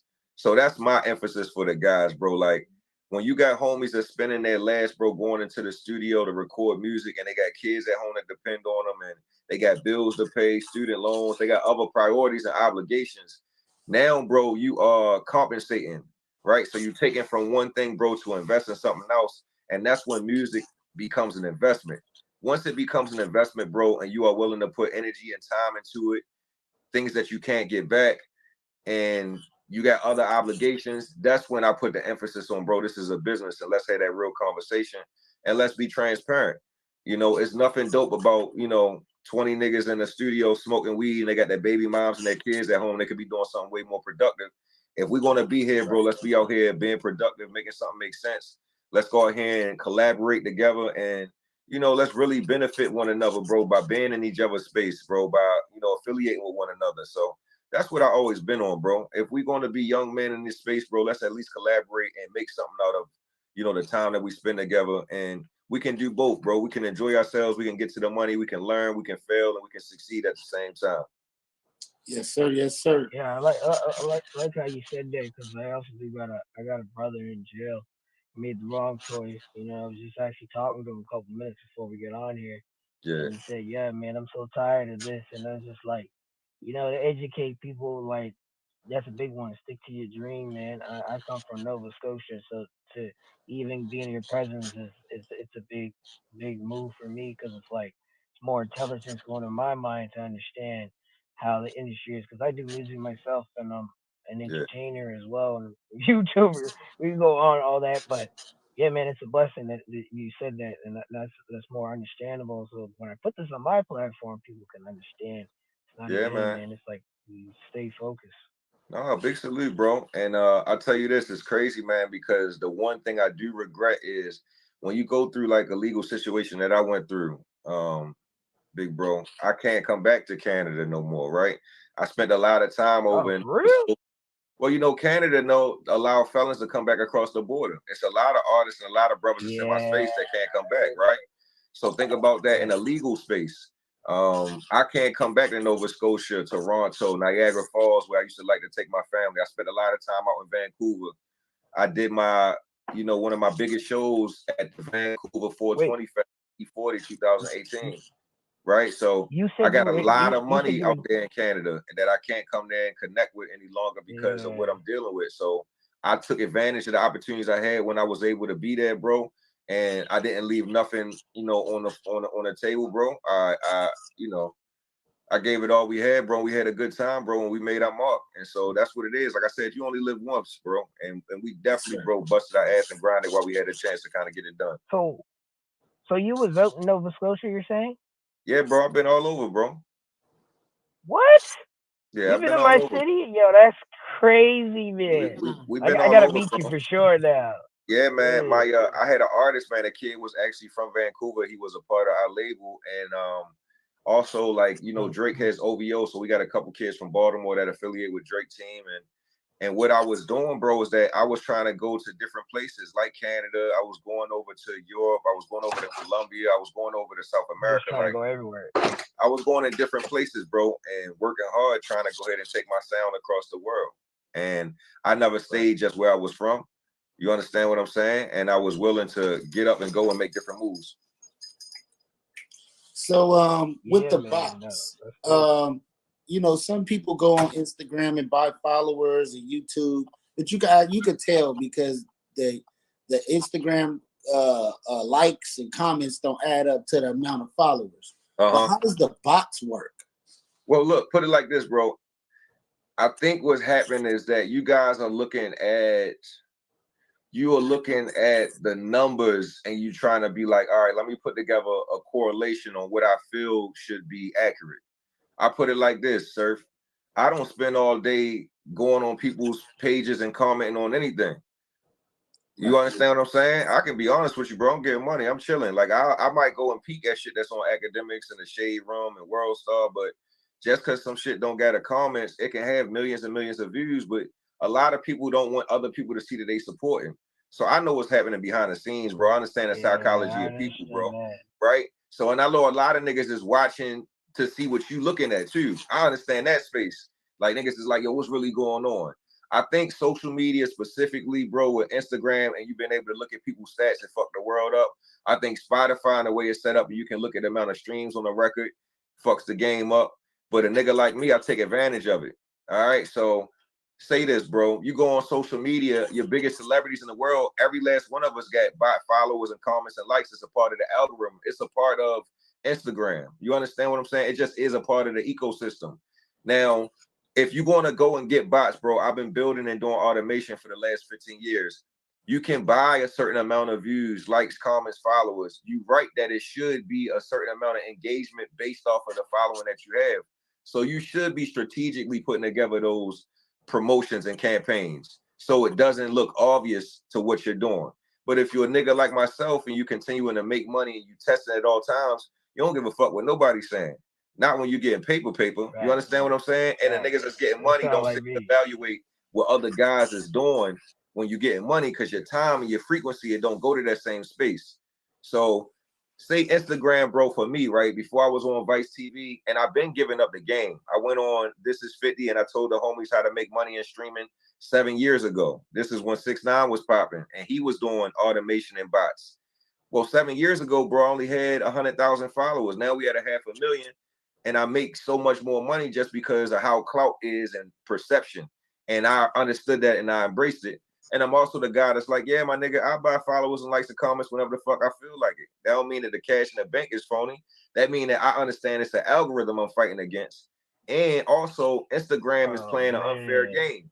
If you got 1 million followers and they only want you to get between 1 and 10% engagement anyway, that means only 100,000 out of your 1 million followers will see your content anyway, sir.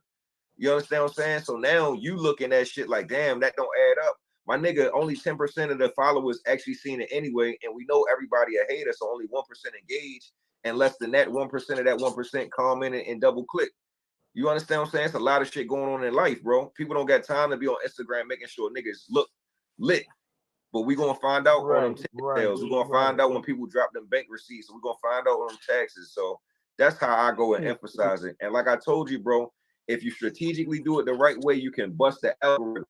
I got content that you guys probably done seen. I did the Brandman Network interview that's 100 million views over and over again. We got the Vice TV that's 100 million views. Yeah, yo, some of that shit is bots because it's necessary. But niggas know that we lit and we getting it for real at the same time. So you just gotta figure out the strategy and you gotta stay locked in. Yeah, because I was thinking about that myself. Algorithm. I was growing my YouTube channel organically, you know. We hitting little numbers. I've been in it like a month now. Maybe we had 500,000 views, maybe like 1,100 subscribers. But I'm like, you know, should I put some bots on there? Should I make it look bigger? Should I jump in that algorithm? So big interviews like this to get that 100 million views. What would you do if you were in my position and you had a new podcast, you got big interviews? How would you put it like this, right? I sacrificed early, Surf, and what I mean by that is that I come from corporate America too, right? So when the white folks say organic, they basically try to say, oh, a nigga don't got a budget. Just know how that's how white people evaluate us, right? Organic mean nigga just put together all the money in the production of some shit and then have no money to put together for the marketing of some shit. That's how they look at us, right? So if you got a YouTube channel and you don't know how to run Instagram, Facebook, YouTube, Google ads, then you got to go ahead and you got to hire that out. You got to go to Fiverr.com. You got to find somebody on Instagram that can take care of that for you. You got to start running ads, bro. You got to put some money behind your actual content so you can get it in front of the audience that will connect with it. You feel what I'm saying? Like, the content that you're doing is dope, but it don't mean nothing if nobody sees it. So I say, bro, invest in your production, invest into what you can as far as the marketing of your content. So when we not talking about the bots, which is, yeah, of course, you manipulating what's going on and it's not 100% legitimate. Well, then go get legitimate traction, legitimate eyeballs, go pay for the traffic and pay for the marketing of your content. And the bots is something that we'll talk about way down the road when you are able to make it look reasonable, right? So say your organic marketing advertising is 70% and you want to add the 30% of the bots because you got a nice little ratio that makes sense. Then we had that conversation. Influencer marketing, paying people to repost your content that got an audience. It's so many other ways it's done, right? And that's the space that I always been in as well, Surf, and it comes with the game. And the last thing I want to give you, bro, is, you know, you got your SEO, how you curate, when you post, what's going on, how you optimize your content. When you're trying to get these views, bro, the content and the presentation extremely important. What you invest into it is extremely important, and you got to know that. And if a nigga don't got a budget to do the marketing, you can do as many episodes as you want. You can do some of the greatest interviews ever. If there is no marketing, bro, to follow up behind the product, nobody going to ever see it and nobody ever going to care. And I can be honest about that. No matter how much content you put together, bro. None of these niggas that you see blowing up, bro, did it without no budget, bro. Not a Cameron, not a Gilly the Kid. They all big homies that done it right. And they also got bigger platforms and bigger bells and whistles behind the scenes that get the job done. And that's the conversation we should be having, bro. If you spent $1,000 to get this episode created, whether it was the lighting, the cameras, the crew, you should be spending $5,000 to market it, to get in front of all of the eyeballs, to be recouping your ad watch time and your revenue that comes from having a YouTube channel. If your YouTube channel not monetized, every view that you get don't count anyway. So you got to make sure you're getting your watch hours. You got to make sure that you're getting your subscribers. You got to make sure you got your uploads. So it's criteria that you got to meet, bro, to be able to actually do this and do this at a high level. Did you educate yourself on what that is? And did you put together a plan to actually make it make sense? Yes, sir. Yes, sir. Yeah, you just give us some crazy high priority knowledge, man. Yeah. That's what this is about, see, real. So I like how you said the boss because I've been doing that for a minute and then I'm really trying to like pay for the ads. So I understand that. You know what I mean? Niggas would be like, "Oh, Yep. you're fake for doing that," but I'm like, "Yo, you don't understand. Instagram makes this algorithm like this, and there's nothing we can do. Like I Well, can't literally say, "Hey, yo, the whole world knows me." It takes motherfucking time. you'll be more successful when you stop caring what people say. yeah, you can't care And about anybody's opinion. The yeah, best I opinion mean, is your That's opinion. I never the day, did, right? the day, no, but I know how it is. I know that we subconsciously can also hear, right, the naysayers. So You talking to a nigga that touched M's, right? And until your homies touch M's and actually live this, been this, done this, like you talk to a nigga that just did 2 years in the feds, never told nobody, live a great life. Like I really seen it and lived it. That's the tough part, bro. A lot of our homies are niggas that just talk and run their mouth. And that's the truth. Facts. And I got to the space, bro, Facts. that when I try to tell the homies, like, yo, I love you, bro, but your opinion is baseless. It's like asking a nigga how to hit a baseball that play football. Like, that's how you got to look at your guys, bro. You understand what I'm saying? Have you ever got millions of dollars in the advertising and marketing community? Have you ever worked for a Fortune 500 company? Why the fuck am I even asking or give a fuck about what you think about something being fake or real? Because The they whole ain't never entire did that internet, shit. the whole internet is fake, my nigga. You understand what I'm saying? Yeah. I got real niggas that don't even got an Real email talk. address. You understand what I'm saying? I got niggas that never ever left off the porch, that never left their city. They don't know nothing about no Snapchat, no Instagram, no Facebook, no Gmail. So what they think about real street niggas on the internet arguing and beefing and acting crazy, like that's not real. Nah, that's not real at all, man. Yeah, I be seeing it so much, and I'm just like, come on, bro. We like niggas, and we got the white folks looking at us like acting like really what they say we was, Yeah. and it's Yeah. like, come on, bro. We trying to hit a bigger agenda, like, and that's why I like this whole Look, platform because you know, I'll tell y'all what's like, funny, fellas. When I figured out the once I started to do, like, I did my trial and error, bro. I figured out what worked for me. So, you know, even bigger than being just Chad Focus, bro, we got our own music marketing agency. We got our own social media agency where bro, we strategize with brands and artists and influencers. Like, yo, we got so many different type of clients, bro. This shit is like game changer. And you'd be surprised how many people I got that we help them build an organic strategy, and then we help them put together a viral strategy where they can influence and include the bots. And another thing that you niggas got to understand, you know what I'm saying, not you guys per se, but just in general, is that when you go and you use the advertising platform, no matter what it is, everything is artificial intelligence and bots anyway. We not physically serving the ad that we see, fellas, on any of these websites. When we go use Instagram, YouTube, Facebook ads, and you see the ad, that is an actual automation, a bot that is serving that ad for us. That's taking the creative and putting it in front of the target audience based off of certain metrics, demographics, and all types of things. So the most ignorant thing I hear from people every day is, my nigga, I don't fuck with the bots. Nigga, you use a bot every day. When you call that telephone and somebody don't pick up, when you speak to Siri, when you listen to an answer machine, when you go into a website and you looking for motherfucking support. Like, I think that people just crazy.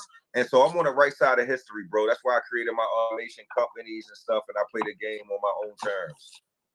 So we gotta definitely stay tapped in, man. Like, for real. I'll let you go. Yes, sir. But you real knowledge. So with the Spotify, how did that go down? Like, how did you end up, you know, getting locked up? How did you get your time? You know, for the people who don't know.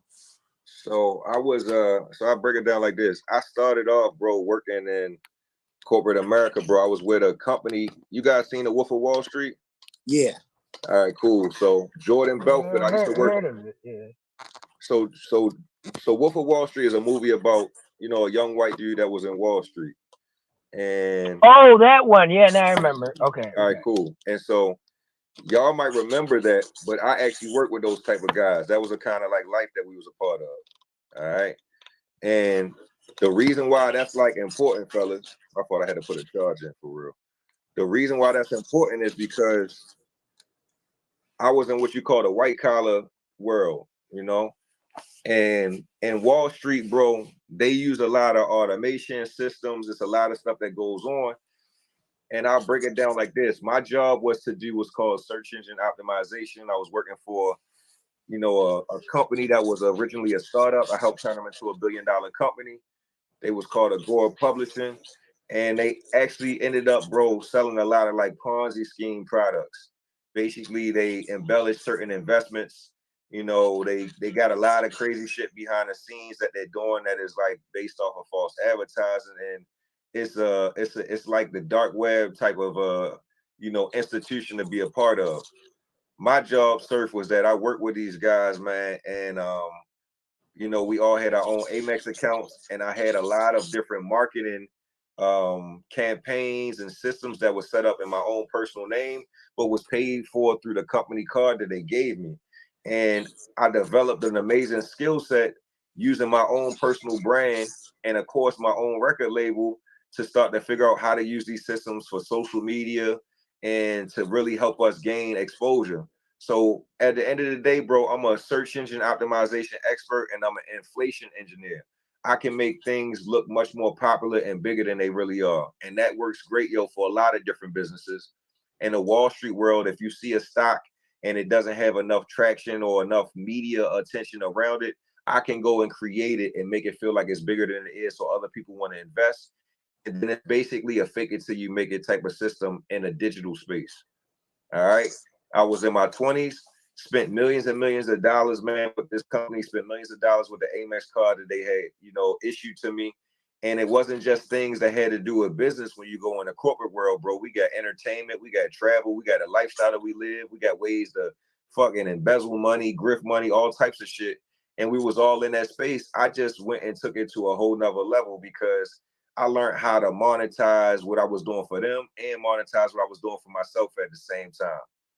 And at the end of the day, bro, I pulled off something that had never been done before. I put myself in a position to make $1 million, with these guys on salary as an employee, getting commissions. But I became even more successful, bro, building up my own campaigns with my strategies that was eventually trial and error for me. It worked out for me. It worked out for them. And that's really how it happened, bro. They got caught up with an FTC case. They got investigated for some of the false systems and advertising that we were doing. They had one specific case, bro, where they had a bunch of millions of dollars that they had, stole from a bunch of old folks that they had invested into a fake diabetes cure. They got hit with that FTC case, and then I got hit with my Fed case for, embezzling money, conspiracy to commit wire fraud, and stealing from the company that was stealing from the clientele. So it was dope, bro, because I became a fall guy, right? I was a scapegoat. I was the young black dude that was, in a hip hop world doing a bunch of crazy shit. And, I ruffled a lot of feathers, bro. And, you make the wrong people upset, you're going to sit your black ass down. So that time period I went through, bro, the indictment I went through, it was a lot of learning lessons. I learned the right and wrong things to be doing with any type of corporate infrastructure. I also learned that, you gotta dot your I's and cross all your T's, bro. I didn't have proper accounting. I didn't have the proper, consultations and mentorship while I was in that position. And I did things that I did in my 20s that I never do in my 30s. And that's what got my black ass, man, sent to prison because I put myself in that position. Right, wrong, or indifferent. Not it just being a black and white or racist thing. Hell yeah, we know white people get away with shit that we don't get away with. Hell yeah, we go to jail and they get probation. But you also got to be smarter than that. And you also got to know what you're doing, bro, can get you in a certain hot water. And I never seen that being the outcome, bro. If anything, I thought it would be a civil dispute. Man, it bypassed civil, it bypassed state. I got a Fed case, and the feds don't play. That's a 98% conviction rate. I took my plea deal, I sat down, and now, we back home, bro, after 2 years, bigger and better and smarter than ever. And all of those same systems and the education that I got, bro, while being in corporate America, I'm even more polished and even more resourceful and even more well-respected now because people have seen that I've been through something and they know that I'm resilient. And they also know I'm a genuine, real nigga. And I never told on nobody. I kind of took my knocks as a man. I took my punishment. I handled my business, even if the guys that I was affiliated with and working with didn't. And here we go, bro. We locked and loaded doing it the right way. Yes, sir. Yes, sir. So I was watching one of your interviews and you were breaking down how you started to be your own show promoter and that, you were beating out Live Nation. You didn't need them anymore. Can you break down to the people how you accomplished that? Yeah, man. I had done a promo tour, Surf, man. I used to rock with a DJ pool, man, MP3 Wax. So I spent a lot of time investing and getting my money into the hands of certain DJs and then going on tour, man, and popping up on the homies in the club and making sure my face card was seen. I performed at different spots. I rocked out the CIAAs, the different events, the AFRAM, like that was a part of the game. I came back home, bro, and I was dating a young lady that worked at a local radio station, and she had some friends that were local promoters, right? They bring talent from all around the world. Your Gucci Manes, your Boosies. They bring the other artists, and they perform at the, the big stadiums that we have here in Baltimore. So originally, bro, they approached me about performing and then also being a sponsor, which is a smart space for me, right? Can I get some type of revenue from the ticket sales? Can I also get some of my local guys to perform on the stage? And can I get, a slot that's really, in a kind of co-headlining spot, right? So they brought me in. It was a Lil Baby and Moneybagg Yo show. They was on the Heartless Summer Tour, which was, Moneybagg Yo's tour. Baby had just came out a couple months prior, and he was just getting big with That's My Dog. And I had my song Dance With Me with T-Pain.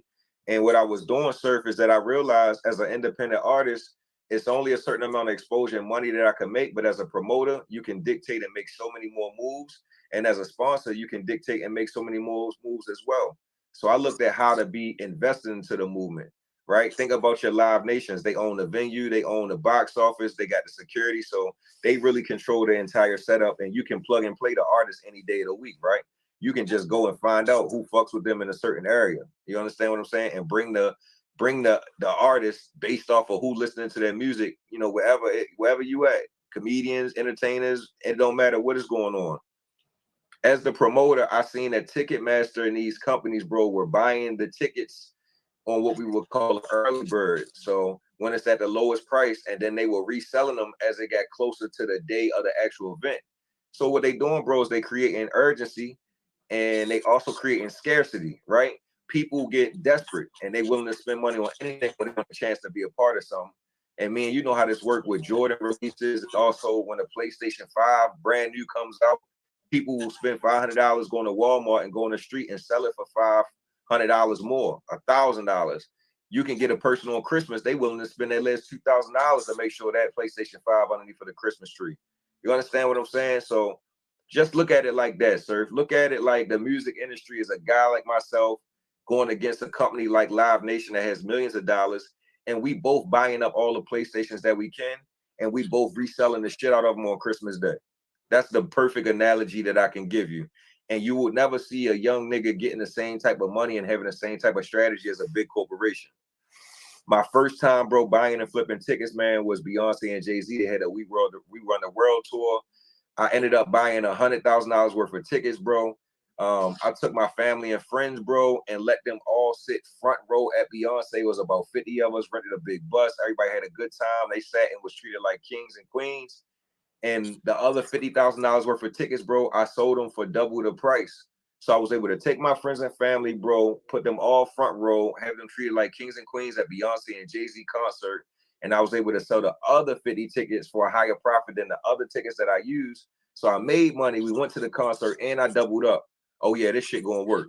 And then when I had my own show, a Lil Baby and Moneybagg Yo, I just implemented the entire system, bro. I ended up buying probably about 70 or 80% of all the tickets to the show that I was a part of. The max capacity was between 4,400 to 5,000. And the numbers that I showed everybody when I broke down the averages of what I resold and the money that we made back, it was close to $500,000 in net profit and gross profit and $250,000 net profit. And so it's a blessing to figure out systems like that and to execute it, not being a Live Nation, but being Chad Focus, the CEO of my own situation, not just the artist, bro, but also the executive, the strategist, the marketer, the promoter, the investor, and also the sponsor, bro. And we still went on the actual stage and we did our thing, man, for a couple songs, bro, and knocked out our set. Ain't nobody else moving like that or thinking like that, bro. That was genius, man. I applaud you for that one, man.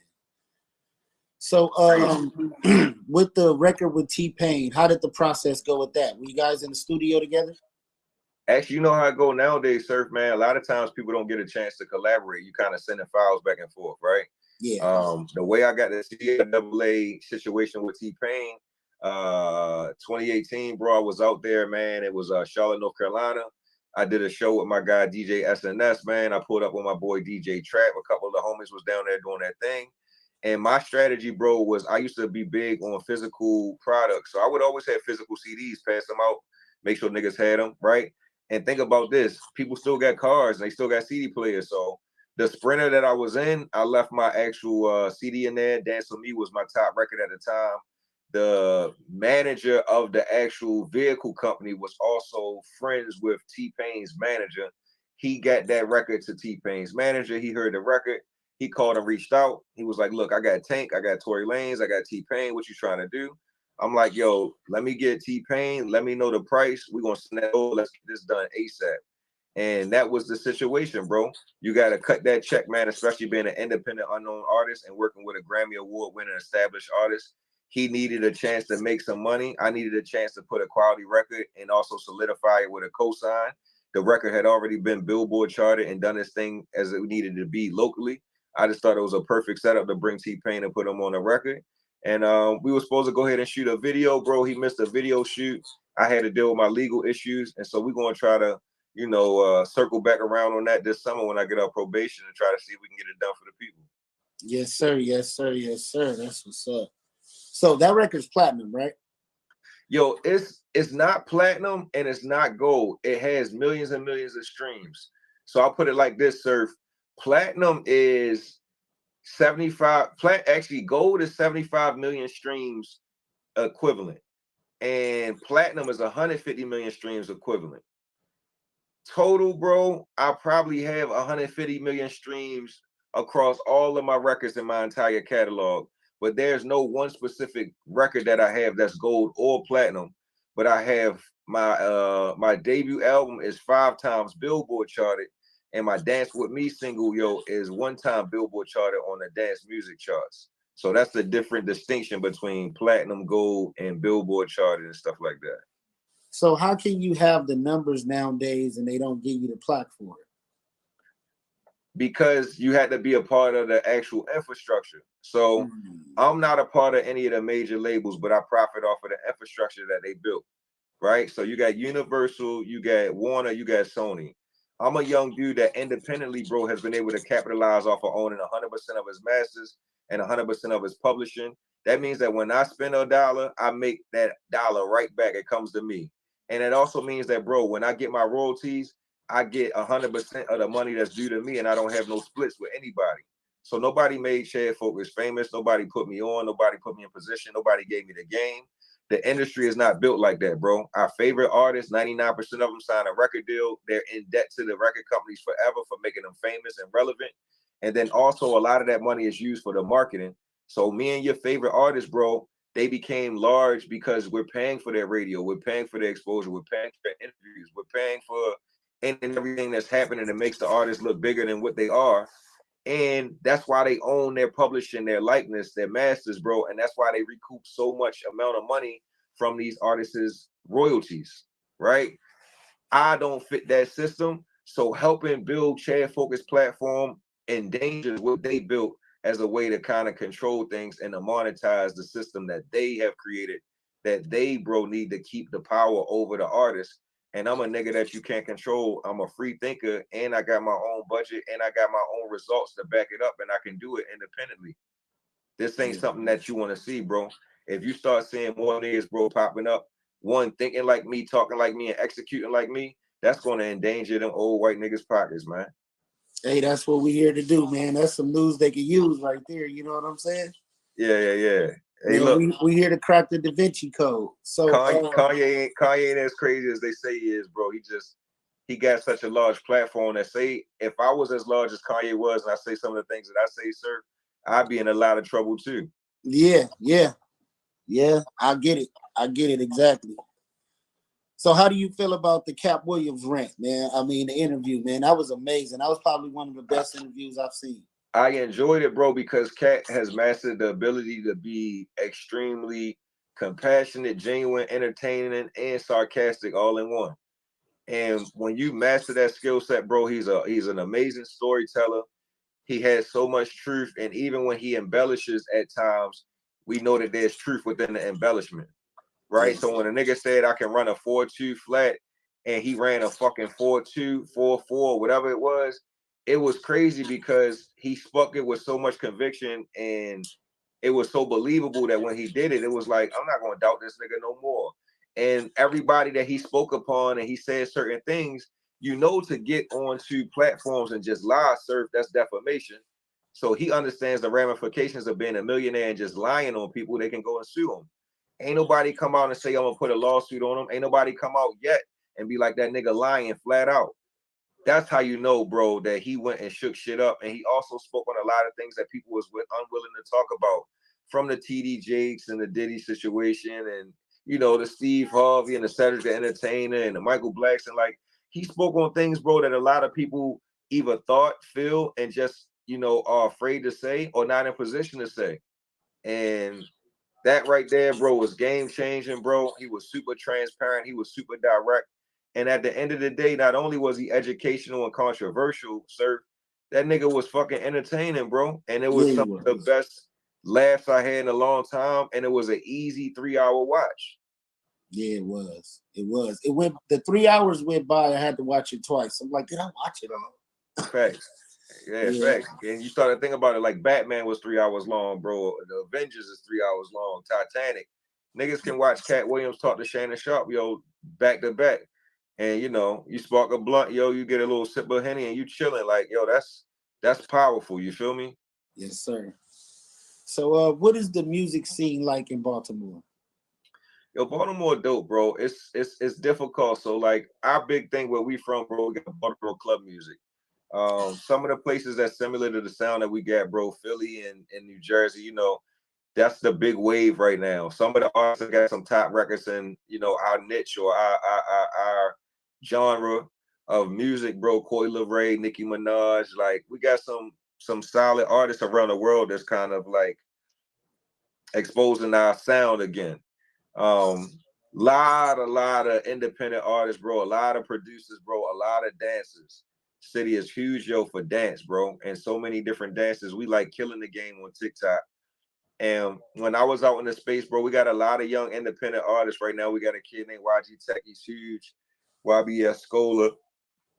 Young Moose, man. We just lost a good brother, President Davo. Like, we got some really solid guys. Tate Bang is a Grammy Award winner. We got YG Beach, Jay Oliver, Jay Fetty. Like, it's guys that I've worked with that are absolutely amazing, that one are local producers and artists. It's too many artists to name. Shout out to artists that's on my label. Yeah, D, Troy, Cito, G, Flames, my producers, Trelly Trell, you know, Jay Fetty, Octane, like Jay Oliver. We got some really, really dope guys, bro. And we got an amazing sound. And Baltimore doesn't get the shot and the respect that they deserve. I was hoping to be one of those guys that could open those doors. But you also see that for me, I want to be in the executive and the boss position.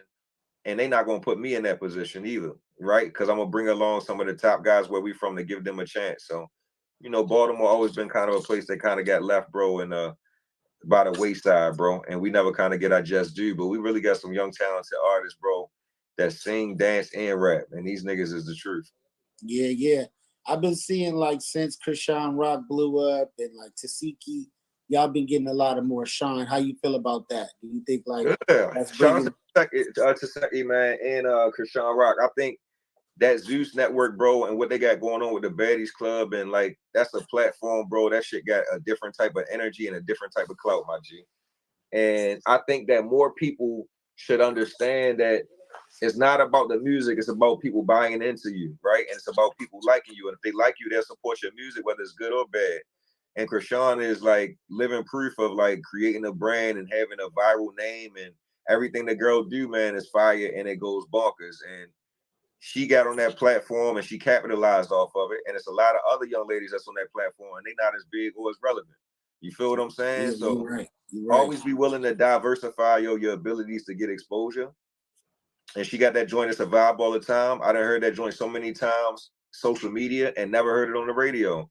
You don't need local radio to become a super duper star. Actually, local radio could hinder you.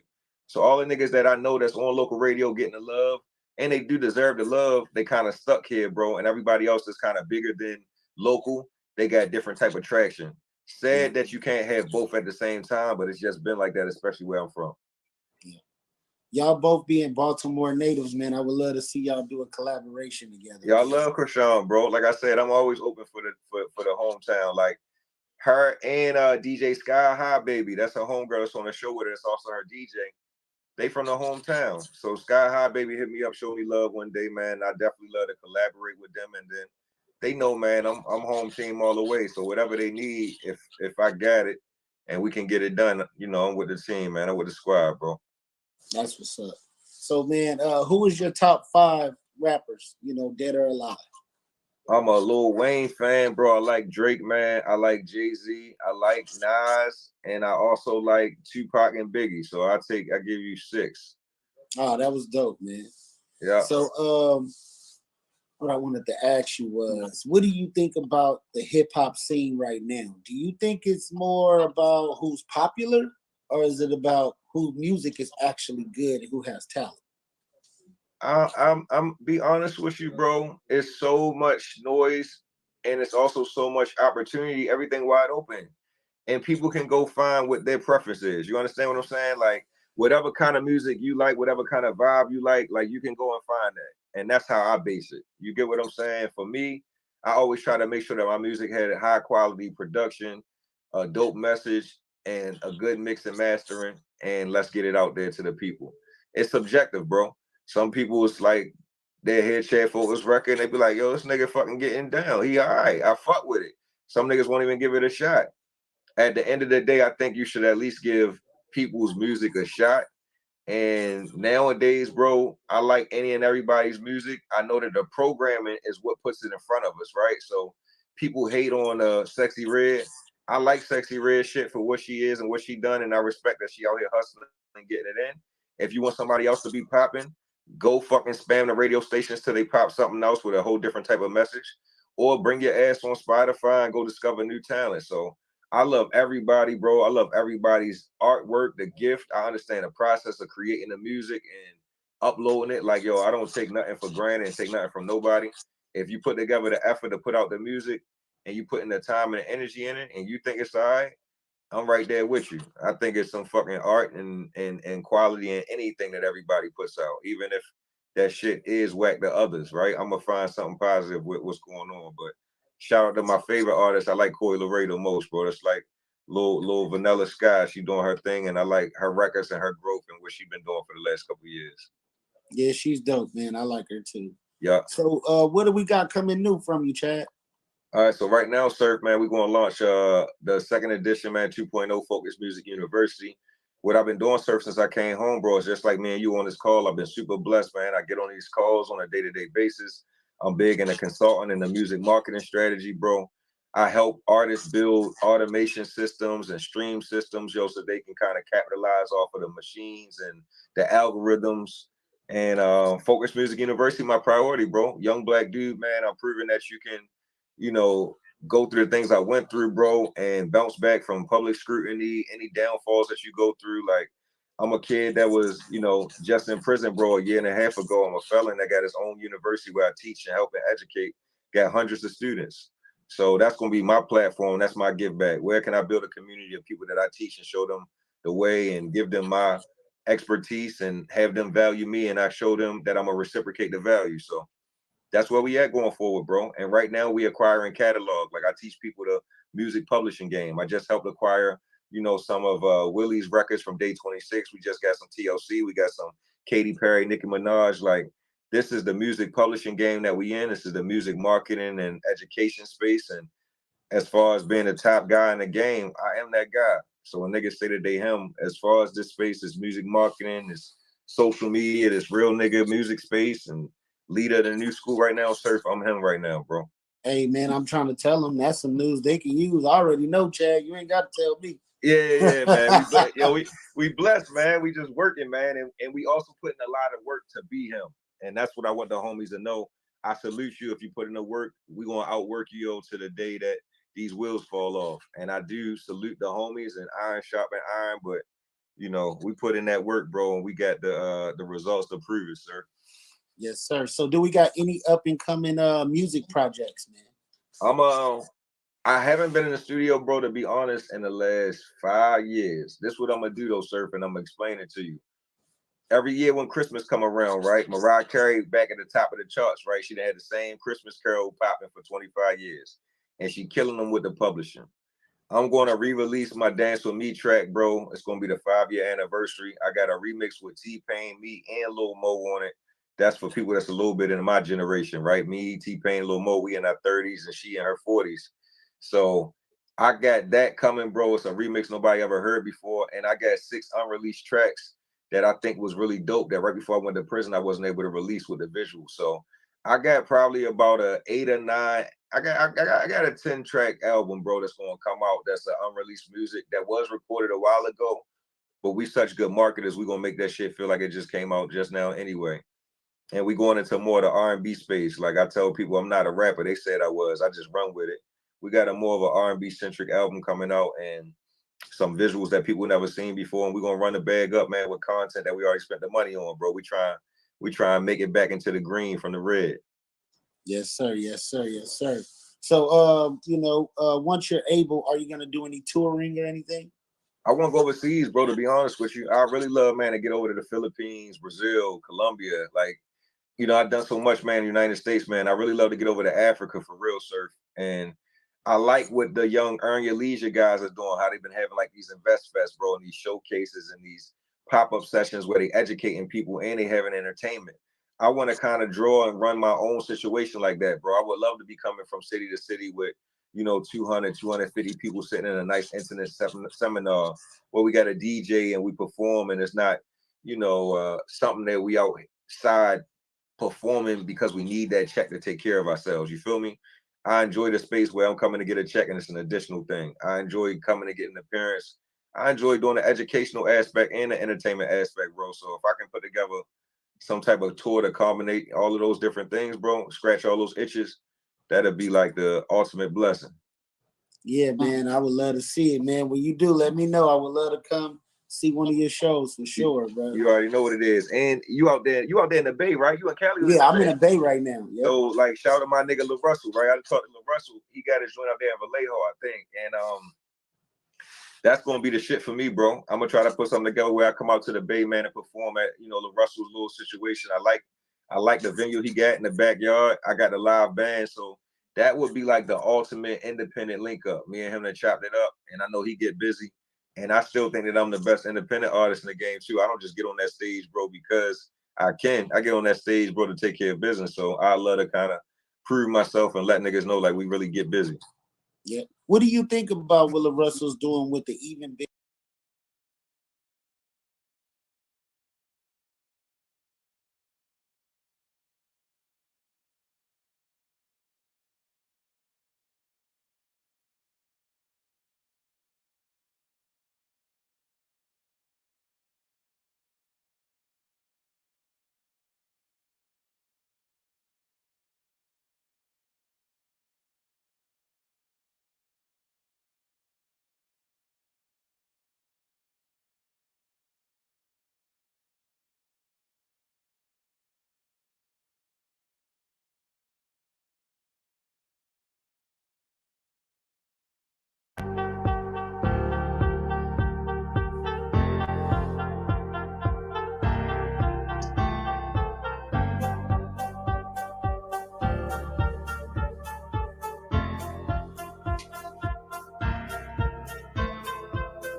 Hey, you are now tuned in to the News You Can Use podcast with your host, Big Surf God. Today we got a special guest, my boy Dave, manager of Go Getter Records.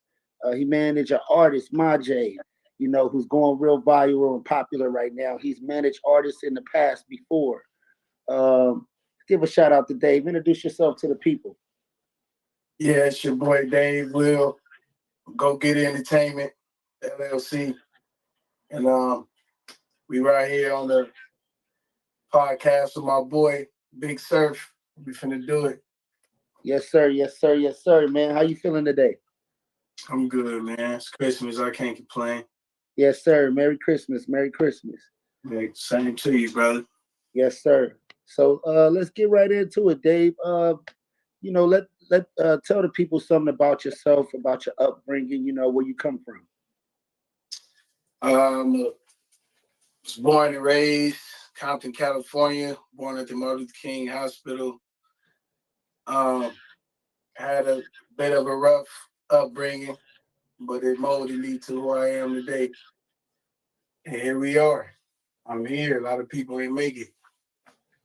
Yes, sir. Yes, sir.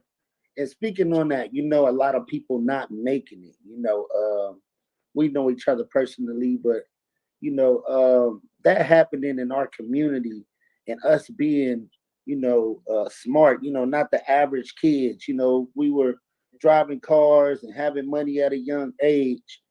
What do you think made us not say, man, let's all stick together and start a little clique and, you know, like Pusher's Inc. or something like that and just be different? What do you think drives that force in young people today? What drives it in them, or what makes them not want to do it? Not want to do it. Repeat you the know, question to me again. What makes young people like us who have the opportunity to say, hey, we're going to start a movement and do something positive and try to push our culture forward versus us using those talents and that smart to do something that's not pushing the culture forward. You know what I'm saying? Oh, okay. Well, I think it's just wanting to survive and wanting more for yourself. Tired of losing, tired of going to jail, tired of having to start over again. So you got to figure it out. You get out here, you figure it out, find you something to do, stick to it, and grow your business and or whatever it is you're doing. But that's really what it is. It's just drive. When you get tired, you're gonna do something about it. Yes, sir. When you get tired, you're going to do something about it. So, you know, where we come from, get money, you know, when we look at it, we didn't have no examples of positive role models of people who did it the right way. And now that we're doing it the right way and we're setting examples, I think it should be a brighter future for the younger generation to be able to say, hey, I don't gotta go kick no doors. I could go actually be like, you know, Dave, be a manager, or Surf God and be a rapper. Do you think that now that we have that kind of influence, that you know it should be a brighter future for the young people? Oh, for sure, most definitely. It's multiple people out here to inspire them. I think they take a little bit from all of us, as we did when we was coming up, because they looking at like, damn, how do he be gone so long and then he get out and he make it look so easy? I never said it was easy. It's not easy, but when you determine, you just gotta. When you have to make it happen, you don't have no choice. It kind of forces you into getting yourself together. Yes, sir. So, what are some of the things that forced you to, you know, get yourself together and be the man that you are today? My wife, my kids, my parents, you know, they getting older, and I just got a bigger responsibility than the average person my age. Even when I was a little younger, I always had like a bigger responsibility on me. So I had to do things a little bit different, whether it was negative or positive. I had to make sure the rent was paid. Yes, sir. Yes, sir. So, how did you get into music, or how did you get into management? Because most people, when they get into music, they don't want to be Birdman. You know, they don't want to be QCP. They want to be the rapper. They want to be in front of the camera. They want to, you know, they want the girls in the jury. What made you say I'm gonna be a businessman? Excuse me. Yeah, take your time. Take your time. I see you got that Zolid over there. I'm finna roll me one right now. Basically, bro, the business side, through doing research, being locked up and just researching stuff, reading, asking questions, talking to those that are in already. Rappers didn't really make no money to me. You get what I'm saying? So it wasn't like I had a niche and like, let me try to be a rapper. Yeah, they get these big advances, but most of them be kind of just making it because they got to uphold the lifestyle. So I'm like, if I go behind the scenes, I got gift of gab. I know how to talk to people. I can make more money doing that, and I can get off parole. Yes, sir. And I can build me something to leave my kids. So I was always on that type of tip. Like, I got kids now, I got to do something. And that's what I came up with. I ain't never managed before in my life, but it couldn't be so hard. I'm studying, I'm looking at this shit on YouTube, 2, 3, 4 in the morning when I'm in prison because I had a cell phone. Yeah. I'm just studying. How do this shit go? And I'm like, the shit don't look that hard. And I don't know everything, but I know a little bit about a lot of shit. Right. So I went with my move, and then it's coming along cool. We not where we want to be, but we still working. So what is it like working with these artists, man? I know you done had a couple. I seen you with a lot of different artists before you got to where you are now with somebody that looks like y'all have a good working relationship. What is it like working with artists, man? Well, you're going to have your ups and downs because a lot of people, you see more in them than they see it in themselves at the time. So what usually happens, and what happened to me was, I had some talented artists that I was dealing with, but I wanted it more than they did at the time. So what'll happen in a business relationship like that is it'll grow apart because I'm working harder than you, and I feel like I'm giving more and you giving less. And then you try that with a few artists until you come up with one that y'all on the same page, which I have now. Yes. And it's cool. He's receptive. He don't feel like he know everything. And he's a people person. Everybody love him. So that's like a better situation, you know? Yes, sir. Yes, sir. So for a manager that's coming up in the game, maybe a 16, 17-year-old who got some friends that's rapping, what would you tell them to do to be able to be a great manager and be able to, coexist with the artists? Don't be scared to communicate. Don't be scared to network. If you're serious about it, do it. Yes, sir. Do it. Don't nothing be the failure but a try. And once you figure out, okay, this ain't that like I thought it was gonna be, you just gonna progress at your own speed. But I would say go for it. If you got an idea and you feel like you want to do it, go for it. Cause it got me off parole. You know, it ain't for everybody, but for those that it is for, it's an excellent job to have. You networking, you meeting different people, you building these different relationships with engineers, producers, owners of studios, and you building your networking list up. I love it. I move at my own pace. I work for myself, and I got some cool cats I work with. So, on our side of town, I don't remember a whole lot of people doing what we do. I can name a few that I remember. It would be like Coolio, and he had a couple little groups that were rapping, but that was when we were very young. Then I remember like Term doing it. And then from that point on, nobody was doing music. Who was some of the influences after that once I started doing it that was like, oh man, the Brody Browns, let the people know, about the new wave. Well, my boy Brody had really got serious into it probably about 08, maybe I want to say, when I first heard about it, 08, 09 maybe, when it was brought to my attention. And I wasn't able to speak to him because what my folks was doing when he would ask about me, they're telling him like, yeah, I'm straight.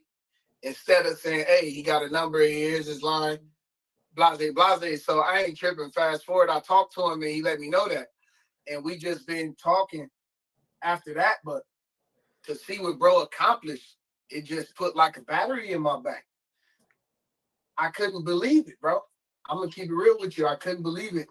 And we having 2-3 hour conversations about business. I'm picking his brain. He asking me questions. And I'm excited about the shit. Like, damn, I can't wait to get there. It's big things gonna happen. This is my mind.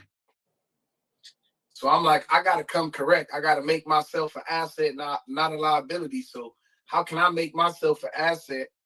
I can either start my own and start from the ground up. I can manage, get some knowledge, get some on-the-job training, get some actual, you know what I mean? Being there, mingling with people, I needed that. So I went that route first. I managed about a year of that. When I realized I can do this shit, I just did it. I just started me at LLC. As you've seen, and I went with my move, and I wasn't scared to fail. That's the only thing. That's the only difference with me. I didn't do nothing different. I just wasn't scared to stop. I mean, I just wasn't scared to keep going. Excuse me. Yes, sir. You know, that was my influence when I started. I had started maybe around the same time as Brody, but we weren't really too familiar with each other. But I think after I put out that first tape and I gained a little notoriety around the area I was in, his father came and sent them and put us together. And that's how we came up with the 8 Block Hootie Who song. And I think after that song, it really inspired everybody. I mean, after that, everybody was rapping. You know what I'm saying? It was a wave around that area.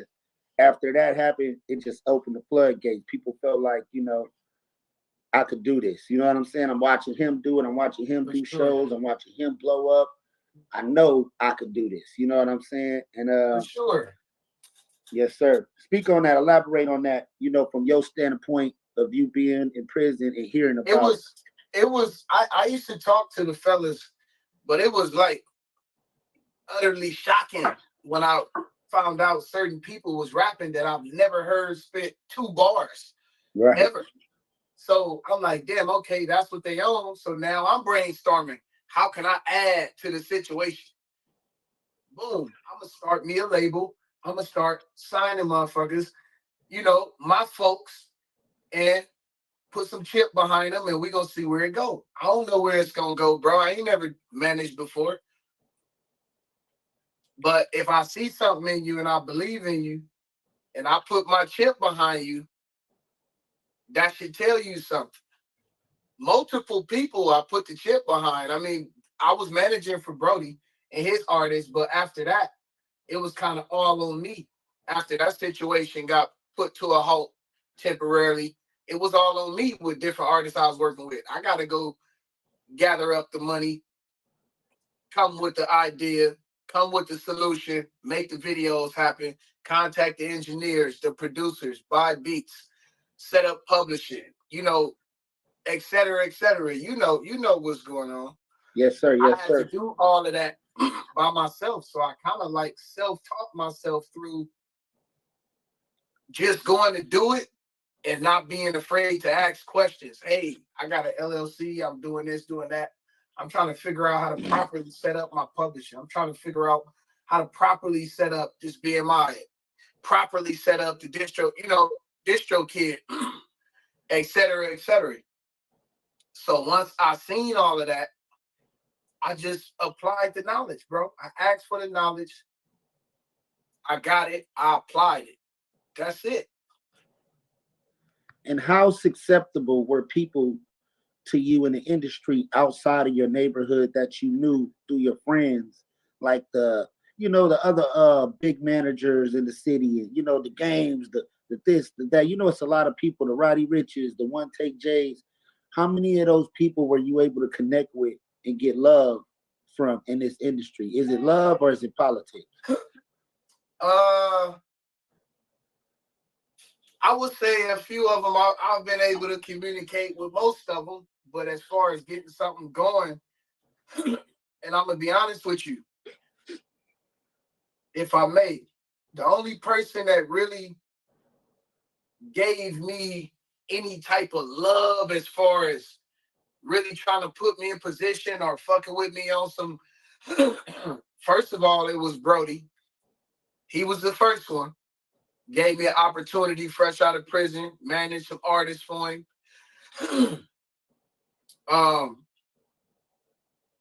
We were able to, go a few places, meet a few people. And then you had One Take Jay. He did some player shit. He fucked with me. I paid for a feature, but he did a little bit extra that he didn't have to do. So I appreciate you. Shout out One Take for looking out for us like that. Yes, sir. Shout out One Take.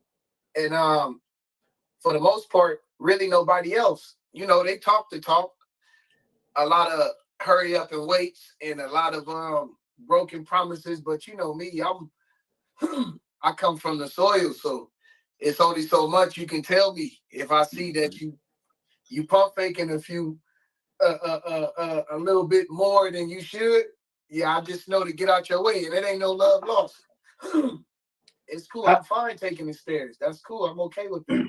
But how does that make you feel when you thinking, man, this person is real, that person is real? I used to listen to your music. You know, I used to be a fan of you, and then you meet them in person, and they not who they say they are or who you thought they were. Immediate disappointment. Man.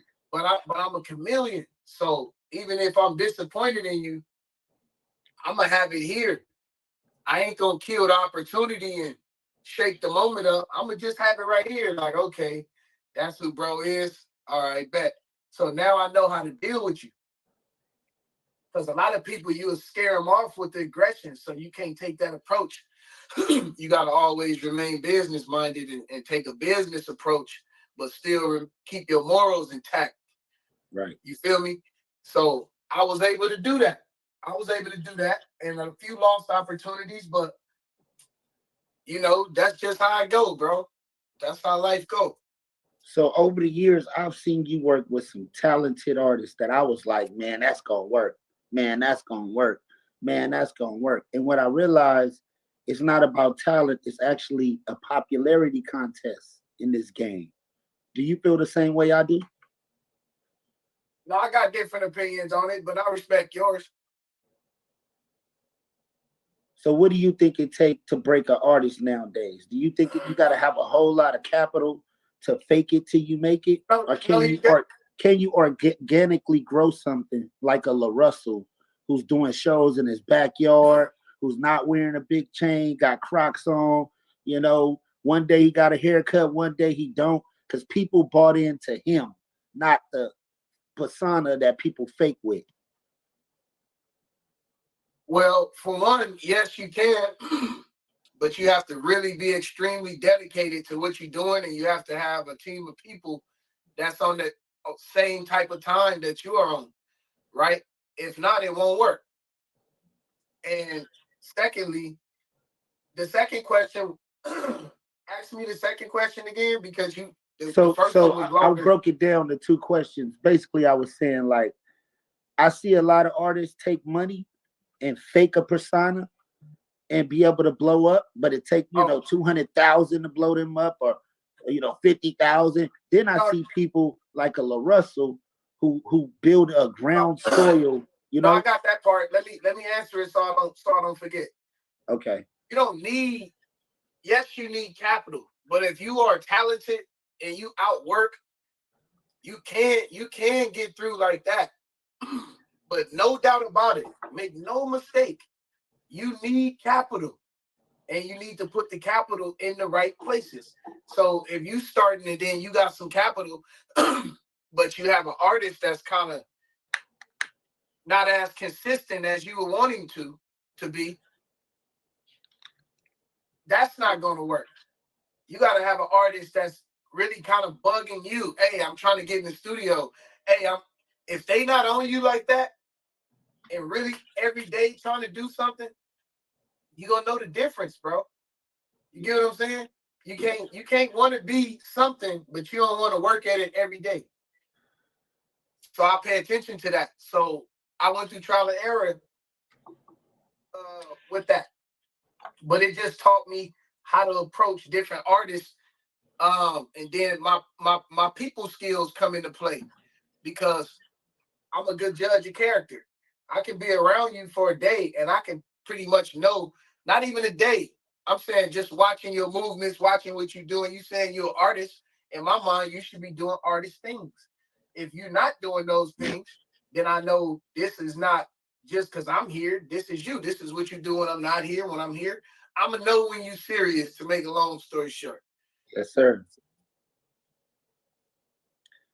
So you got a lot of artists nowadays that want to be 1 foot in, 1 foot out. Do you think that works? No. And you got to be full. Either you in it or you're not. Is that how it go? That's pretty much. It really ain't no gray area, because the gray area is you rapping for 6 months, you stopping for 5 months, you promoting for 1 month. Like, that's the inconsistency of it, because you putting time into something else. You trying to split your time with your career. You can't. You got to go all the way in or all the way out. You can't have it like this. I'm gonna do this on the weekend. I'm gonna only rap on Friday and Saturday, but the rest I'm gonna just be in the set. That ain't gonna work, bro. You're gonna crash yourself because you're making yourself accessible while trying to climb up. So you're around some niggas that don't want nothing about what you talking about. They don't see your future. They just see what they're around. That's what they used to. They're accustomed to the habitat. You see bigger for yourself, but you hanging with the people that don't see nothing for themselves. You got to get away from them people and go do what you need to do. And that's some news y'all can use right there, Dave. You said it best right there, man. So for someone who's watching this from prison, who's just done a lot of time, what would you tell that person? A person that's in prison doing a lot of time. What words would you have for them to be able to get their mind right, so when they get out, they be focused like you and not return, not, you know, I see a lot of people, some people go this way, some people go that way. What motivated you to go the right way? I wasn't gonna get them folks no more time. So I had to go do something that don't require me doing something else to survive. And my advice to my peoples that's behind that wall, only the strong survive. Hold your head. Start you something that's going to bring you some residual income so you can stay out the way, bro. And that's how you're going to survive. That's how you're going to beat parole when they let you out. If you got parole, that's how you're going to beat probation. Whatever you got, you're going to beat them. You start your LLC and you got to work on your shit and do something every day to advance your LLC. You don't got time to hang out. You don't got time to be in the streets fucking off. You got to handle your shit or go back to jail. It's like, it ain't no gray area. I could do what y'all doing, but you niggas ain't on parole. You feel me? So I got more to lose. And I'm trying to get something off the ground that can really be something, if God willing. And then I got niggas in my ear want to hang out and do all the bunk shit with the street shit. And a nigga fresh out of jail. Nah, man, that ain't the move. I wasn't in a rush to hang with 1,000 niggas. If I went to hang with a few of our folks, it was business. We was going to studio. We was going to do something. I had to stay busy, bro. So that's how I survived. That's like advice I would give somebody. Just find you something to do and stick to it. You're going to beat papers. A job ain't for everybody. I'm preaching entrepreneurship because I don't want to work for nobody, but a job, ain't nothing wrong with a job, but it's just not for everybody. I believe that. So, you know, you get out of jail, you want to start managing, Brody give you the opportunity. Let's start from there. Tell me some of the first things that you were able to do, people you were able to meet from that point on. As soon as I got brought on to manage a group called the Goodfellas that signed to 80s Babies Entertainment, and the CEO, which is Brody Brown. First thing we did is I booked studio session. We booked studio session. I was able to book us a few shows. We got with Empire Radio. I got the music played live on air. I got us live interview. I was just working, man, just meeting different people, not scared to try an opportunity. And through that opportunity, I met some cool motherfuckers, man. I met some pretty solid folks. Not all of them are around now, but majority of them are, because they just took a liking to how blunt and how honest and real I was, but how much of a businessman I was, how respectful I came. I'm there early. All those qualities that I brought with me got me in a few doors. Okay, and during that time, like, what do you feel was the pitfalls on your behalf of not being able to take that opportunity to the next level? Things happen when you are employed by someone else. You have no control over what goes on with the business. You just know that you was brought on to work, and you get paid for doing a job, the job that you do. Right. So when that stopped, that was kind of above my head. You know what I mean? It was something to do with the label. You know, they had to work out some kinks. So I let them do so, and I let them know I'm still available. And I was brought back on a time or two. But like I said, it's you know, a few label kinks that'll be worked out shortly from what I'm hearing. Yes, sir, man. Shout out to 3 and them, man. So after that, you move to another artist. You want to shout the artist out? Hitter Ocho. Yes, sir. Hitter Ocho. Shout out Hitter. Yeah, my young Hitter Ocho, man. Yeah, we dropped a few singles and a mixtape called Welcome to Willacrook. Shot a few videos. That was an interesting time. But shout out to all the artists that I have worked with. It's all love. I wish it would have worked because dude is really, really talented. It was just he had, you know, certain situations going on at the time where he wasn't fully focused. But hey, you know, it's never over because those people he young still. So, you know, you come home and get your head right and really lock in, and he can be dangerous if he get real serious and really just rap and focus on that. He can make some noise. Yes, sir. Yes, sir. So let's get to right now, man, because I think that was all the artists you had did up until the one you got now, right? Yes, sir. Yes, sir. Yes, sir. So with Majay, man, let us know the difference because y'all dynamic, man. All I seen is growth.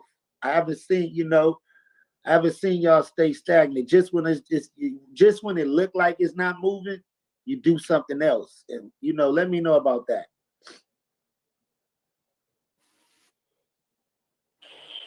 There we go. With Majay, sorry about that. Somebody called me. Yes, sir.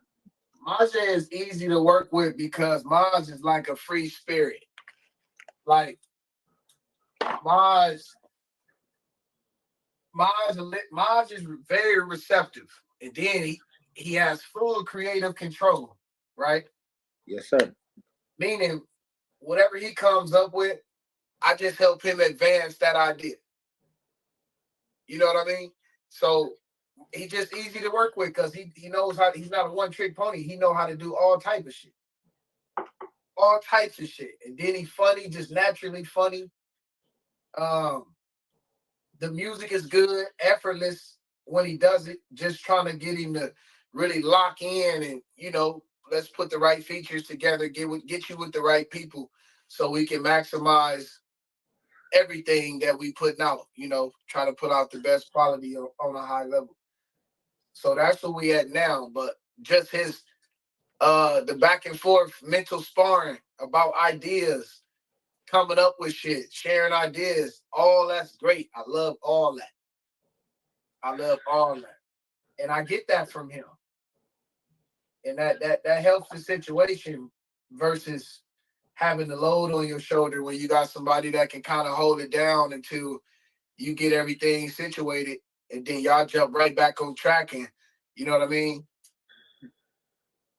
So that's cool. That's cool. I'm glad. But he has some we got some unreleased stuff. We got some stuff that's getting ready to come. He's been working. He's been sending me music with different little artists he been working with and stuff. Then Mustard reached out to him. Shout out Mustard. Okay, so when I first seen you with Maj, was he with a group or was he just a solo artist and he was just, you know, had other were those features or were they a group?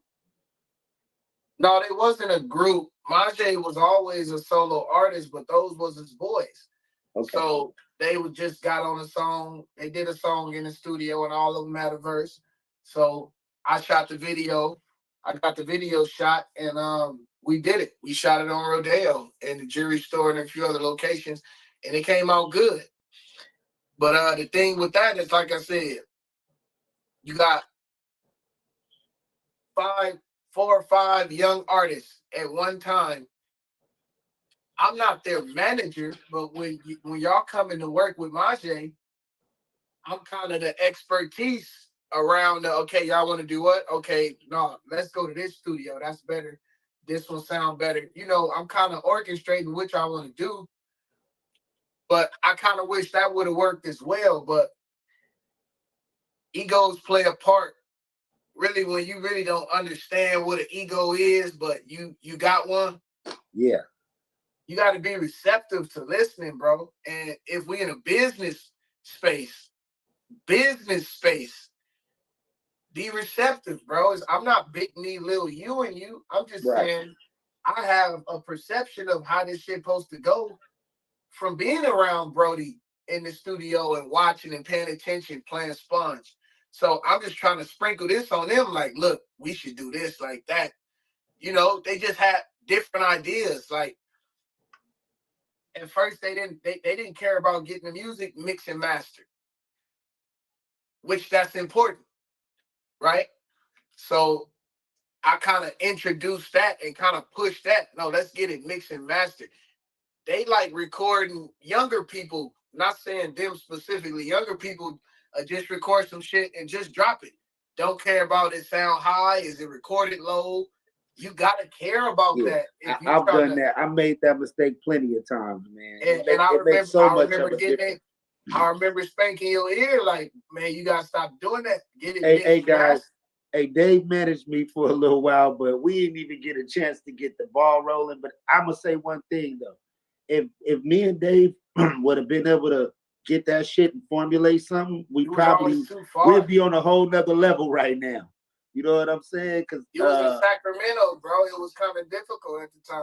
Yeah, we wasn't. We always was in different places. We older. We got families, and like he said, I wasn't willing to make that sacrifice to say, hey, I'm a go broke. We got to do what we got to do. I'm gonna focus on this, and we're gonna run with it.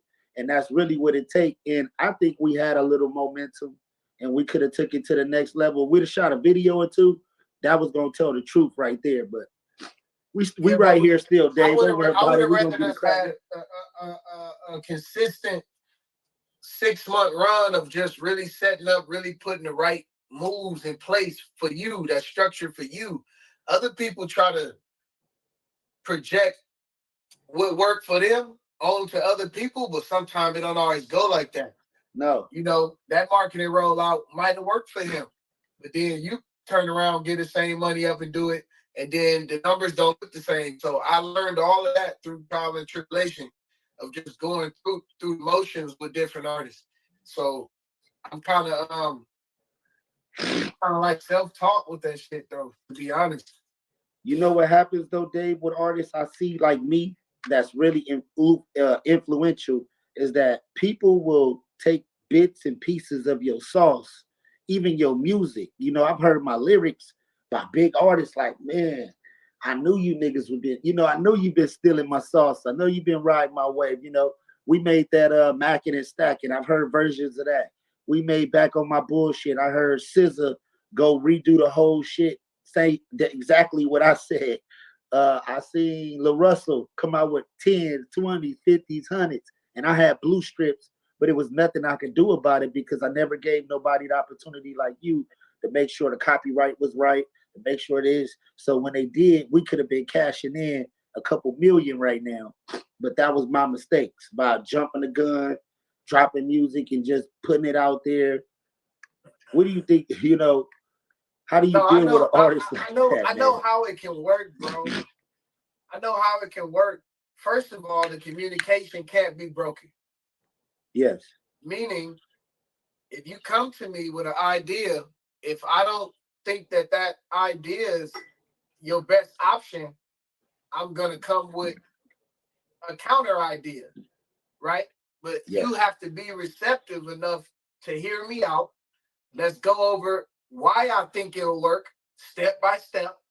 And then when we get to the end, if you still feel like it don't work, we scrap both of them. We come up with more ideas. The number one problem with young artists, bro, you can't talk to them. They're not receptive at the times they need to be. I'm not talking about if we going out to eat and I tell you, hey, it's a dog around that corner, don't walk right there and you listen to me.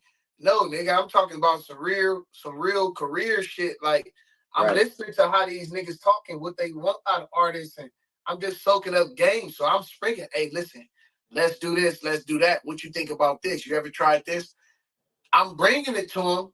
A lot of the stuff not receptive to. You know what I mean? So I really don't have no regrets because that was part of my teaching, right?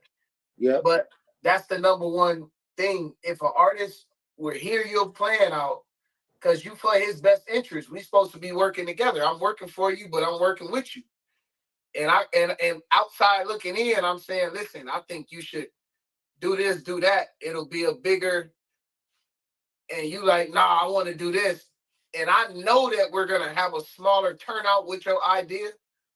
But sometimes I have to take the bullet because I don't want the back and forth exchange. And then the energy changes. Now you sneak mad at me thinking I'm trying to run your life. And I'm like, no, bro, I'm trying to show you how we can keep getting the chip. So once we fuck that off, now you'll have them come back saying, hey, you was right about this, that, and the third. We should have did this. Damn, you know, because opportunity didn't pass. I told them the opportunity don't wait for nobody, bro. Yes, we sir. not ready. It's another manager artist that is, bro. They gonna get the chip. Yes, sir. Because they own it. So I don't want to go too far off. So when he was doing his thing with his boys, and then he started just doing his own thing, did you see his career progression more? Can you speak on that part of the game? And you talking about Brody, right? Majay. Oh, Maj. Well, no, they only was on a few songs. He was always doing his own thing, but Majay was always like the star, bro. Right. Like, he was always the star. As far as popularity goes, from high school and just coming up, always funny, always charismatic. Like, you can see it as he was getting older, and then he just got comfortable with it. That's a comfortable space for Majay. What you see him doing? Yes. You know, he gets hundreds of thousands of views on his content. This ain't even the music. So when I'm pairing with the right artist, on top of the people that he's already paired with, it's gonna be a problem because the boy got stage presence. He a people person. They love him everywhere we go. They fall in love with him. So we looking for distribution and marketing. That's all we looking for. But we ain't in a rush. It's gonna come at the right time. So I learned that too. Gotta slow down. Have you studied the La Russells where they're using things like even.com and selling their music directly to their fans for whatever price the fans want to pay for it? Yeah, I did see that. I did see that, and I have to look more into that because he was on to something, bro. That's like a secret code that he cracked, and I applaud him. Shout out La Russell. Shout out La Russell, and shout out Bay doing his thing, man. So I contacted Even Biz immediately because me and La Russell, we text back and forth every now and then, and he give me little jewels, and look forward to me working with La Russell in the future, y'all. But he told me, you know, just watch what I'm doing and just follow my moves, man. And since then, I've been doing it, you know. So definitely a smart brother. Yes, sir. And, you know, that's why I'm building my platform. He told me, you know, don't go to these other platforms. Build your own. Build a home where people feel comfortable and they'll come to, and y'all can eat food and y'all can talk about ideas and y'all can cook together like me and you doing right now.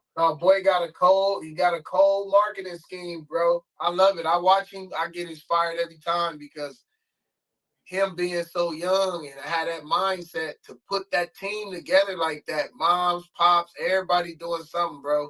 I love it. He doing his shit. So what it is maybe you only got 100 fans. Maybe you only got 20 fans. But if you could put together something quality that you know those fans will buy, you can sell it directly to them. You don't got to go to the outside source anymore. You know, like out of the trunk. The mind state is out of the trunk. And he told me, I know you from being like a hustler type, in the streets. Why don't you take that aspect and bag it up and sell it to the world? And I said, man, that's real. He said, take every aspect of you. He said, even use yourself. When you don't got music to sell, merch to sell, you got to sell you to the people. And I'm like, wow. It was so powerful that from that day on, which is a month ago, I started this YouTube channel. Now, I didn't know where this was going to go. I was just posting little 15-second videos about whatever I could just post about, drama, just anything, right? And I look up and I got like 20,000 views on one of my videos. And I'm like, wow, I ain't never got 20,000 views. You know what I'm saying? Crazy. And the bug bit me. So I kept posting. And I get to 60,000 views and my sister comes out here to visit for her birthday. And I'm just fucking around with her while she loaded, just, acting like I'm interviewing her. I'm playing like I'm interviewing her. And I wake up the next morning and she got like 80,000 views, 100 subscribers. And I'm like, damn, this shit, yeah, we on to something. And from that day on, I've been doing it ever since. So I gained a fan base and, 1,000 subscribers in like a couple weeks. And I started this podcast 2 weeks ago and I'm on episode 24 and I got interviews and I got these. And I'm like, everything he told me was real. You went with your move. That's what you were supposed to do. You did good. So shout out to La Russell. You know what I'm saying? So we never thought about saying, hey, instead of going to a venue, we just going to throw shows at the park every day. And we're going to make it comfortable for people to come around here. We're going to make it comfortable for people to be able to come to this park and see a show for free. And they can buy a t-shirt. Or we'll just tell them, look, you can pay what you want. Like, that marketing aspect right there. Do you think that's needed? That's possible. That'll be good. That'll be good every now and again for the people. Right. That'll be good. But the thing is coming up with the plan and executing it, actually doing it. Right. The talking part is easy. A lot of people do that. But how many people actually get up with the intent to execute that plan?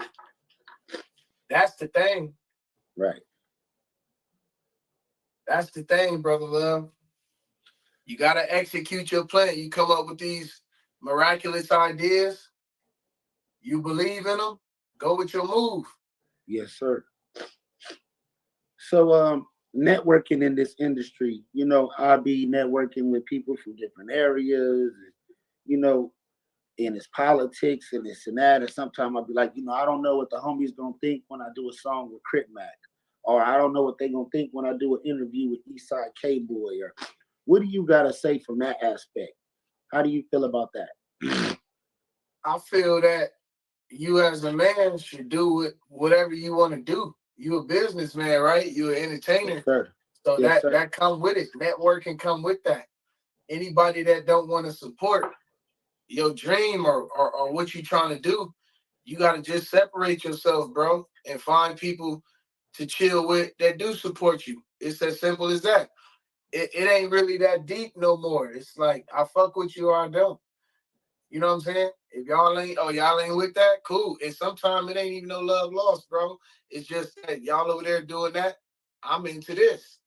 But when I see y'all, what's going on? Hey, what's the deal? And then do it moving and say it walking. That's my opinion on it, because a lot of people get caught up in that and then they miss opportunities based on worrying about what the next man gonna think, but the next man ain't helping you pay your bills, feed your baby, help your mama. The next man ain't doing that. When you ain't got no gas money, you can't go get 50 from the next man. So you got to do what you got to do. Because at the end of the day, you responsible for you, right? Yes, sir. Yes, So sir. you gotta make And I'm it happen. responsible. I feel responsible for hometown too, because I represent the hometown. And it's like I'll be very careful about what I do, how I do it, who I'm interacting out here with this world, because sometimes it could come back to your neighborhood when they can't touch you. So I make sure I move correct in these streets, so I don't have those type of issues fumble back home. You know what I'm saying? No, that's good, but you just got to kind of weigh up your opportunities, bro. All opportunities, I ain't saying is take every opportunity, but you know which ones is right for you. You've been around the block. You know you can judge your character. So if you feel like this is the move I need to go with your move, bro. Trust me. Go with your move, because worrying about what the next man think about you, that shit ain't helping you pay your bills, man. No, man, it ain't never put no money in my pockets, man. I And mean, that's it's gonna come to your mind, but you gotta dismiss that shit, because that's like blocking your thinking. They holding up space in a nigga mind for free. Think about it and disappear. I'm doing something else. I got something else going on. Yes, sir. Yes, That's how you gotta kind of carry it, man. That's how I carry it, because I got a responsibility to uphold. So I intend to uphold that by any means. But Hey, if you ask me, we do a great job at moving around in these streets. You know what I'm saying? I mean, you know, you got to. It's how to survive, man. You know that. Yes, sir. So, what do you think about like these new artists, this new generation of music? Like, who are some of the people you take a liking to that you listen to, and you know how you feel about it? The new music is cool. Some of it is you know, but my nephew and my sons, they kind of keep me in the loop on next artist that's gonna be hot. Listen to him, Dad. I think he gonna go next, or you know, listen to this. What you think about his flow? They send me different music. I think a lot of it is good. I mess with a lot of it, but I have my chosen few that I really don't care for. Yes, sir. Yes, sir. I'm over here half sick with a cold. I've been doing interview after interview after interview. I ain't stopped though. You know, I can't let it stop me. I ain't got nobody over here. I'm like, man, somebody bring me some tissue. But yeah, I feel like a lot of the music is microwave. I don't feel like they really cooking it right and like taking their time to like make something different. I feel like if Surf God make a song like 8 Block Hootie Hoo, I'm gonna make a song like 8 Block Hootie Hoo. Nobody want to jump out the box and do something different. What do you think? Like, I mean, I think that's a matter of opinion, because I've heard a few artists that kind of, you know, got their own little thing going, which is cool. But you got to think about something. When you inspire somebody now, it's not called copycat. It's called being inspired. You know, they already made it cool to redo a beat that already went platinum. Redo the beat, redo a song. Some people are singing exact lyrics to a song that already did what that was supposed to do previously. So, and they still seeing success from it. So it's really just people being inspired, and some people so inspired they feel like I don't want to change nothing.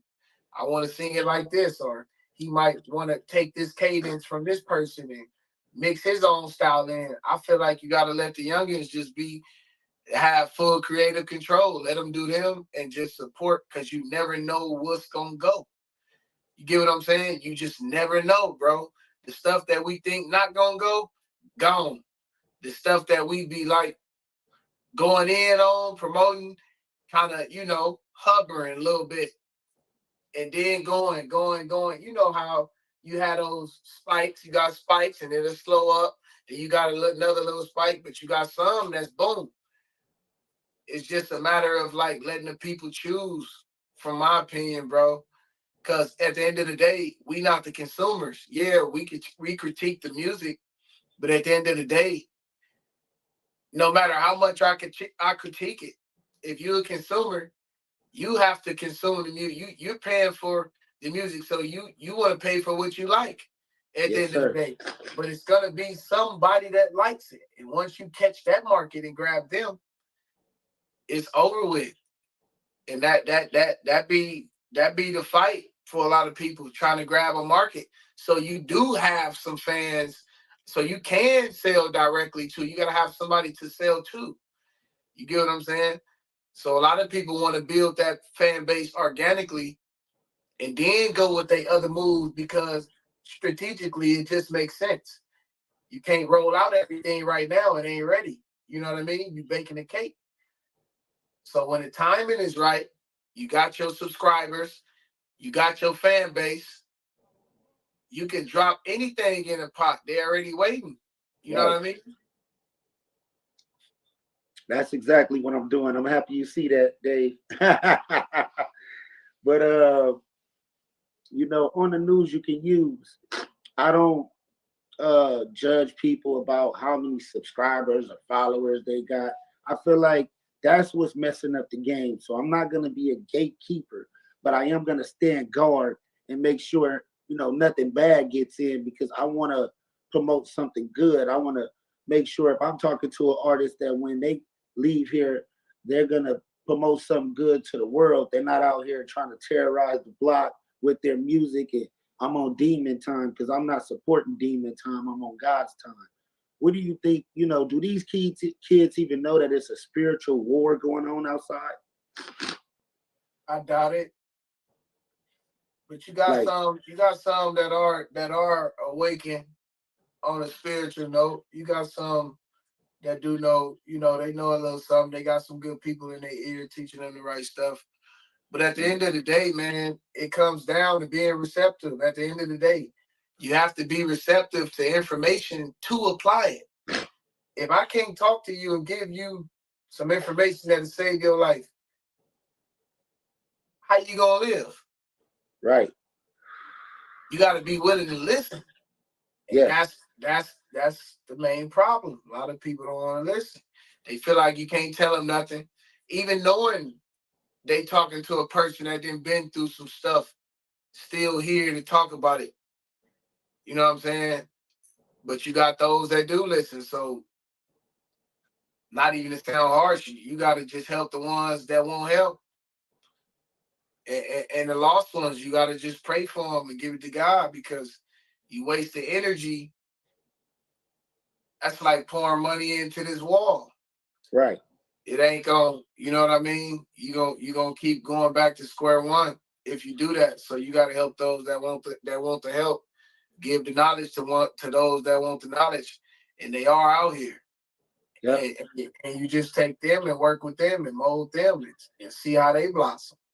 When did you notice that that's your calling? Because you know what you do as a manager, you saving lives too. I don't even know if the artists know, like you keeping them in the studio, certain ones, you know, giving them a little money so he don't got to go hit a lick will probably change his life. You know, where did you get that spirit from, that heart to say, I'm going to actually do God's work while I'm trying to get rich at the same time? Really, I did it because I was a young nigga before, and I know how I would have wanted it if given opportunity. You know what I'm saying? So I'm like, if I'm in opportunity to help, I'm not going to beat nobody. My business ain't going to stay great. I'm going to teach as I learn. And if you with this shit, you got my undivided attention 1,000%. And I'm going to go to hell and back with you.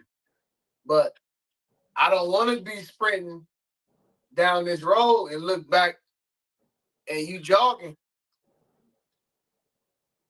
That ain't going to work. Yes, sir. Yes, sir.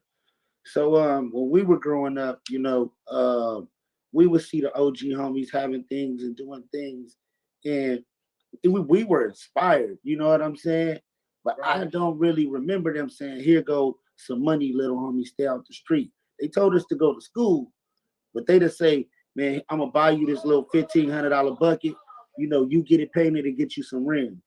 Like, do you think that's the reason why young youth society nowadays don't listen to people our age or older, because we're not showing by example or reaching down and bringing a little man up?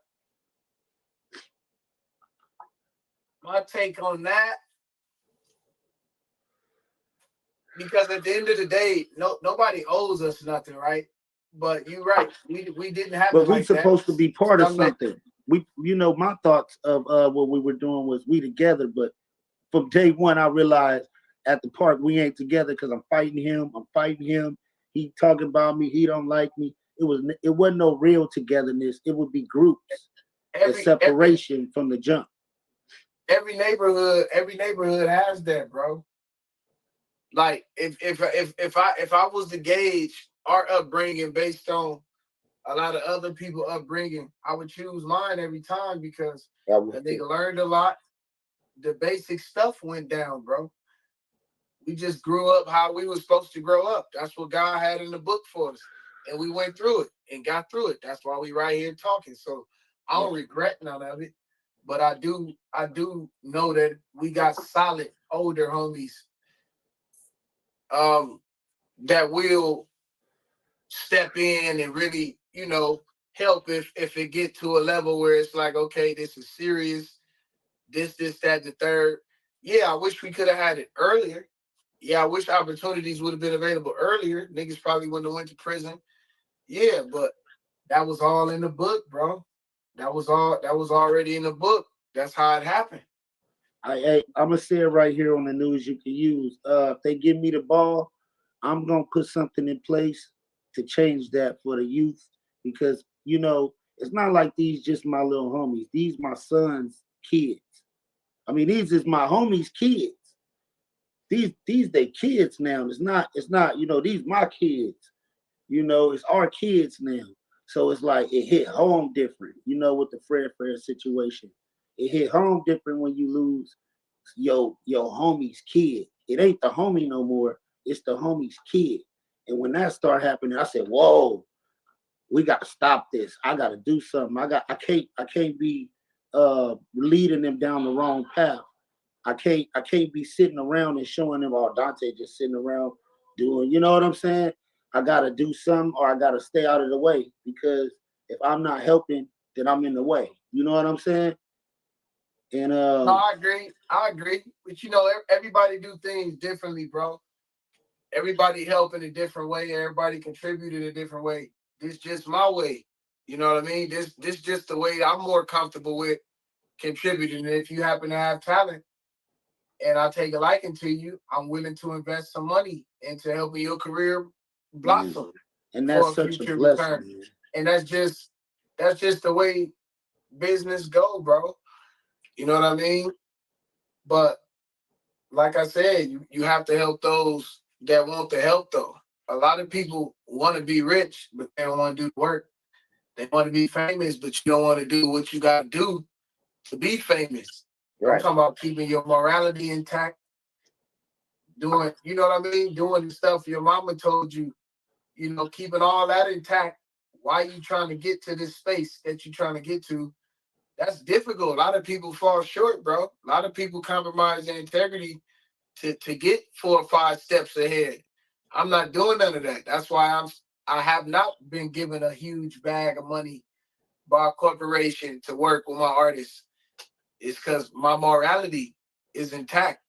So if I got to take the stairs, that's what we're going to do. And that's what we've been doing. And I'm cool with it. I don't have an issue with it. But I'm moving at my speed, and I'm set up to where when it do pop, I got all financial freedom to do what I want to do now. Finance all these ideas I got. Yes, sir. So I'm in a good space. So do you plan to build a rec center in the neighborhood? Because we don't own anything, half the houses ain't owned by our people no more. Nobody really got an apartment over there.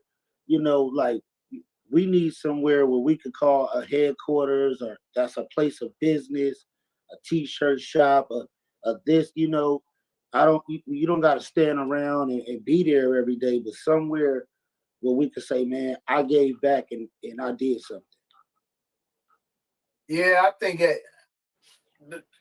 well, my thinking, I would probably do something bigger than a t-shirt shop if I reached that space.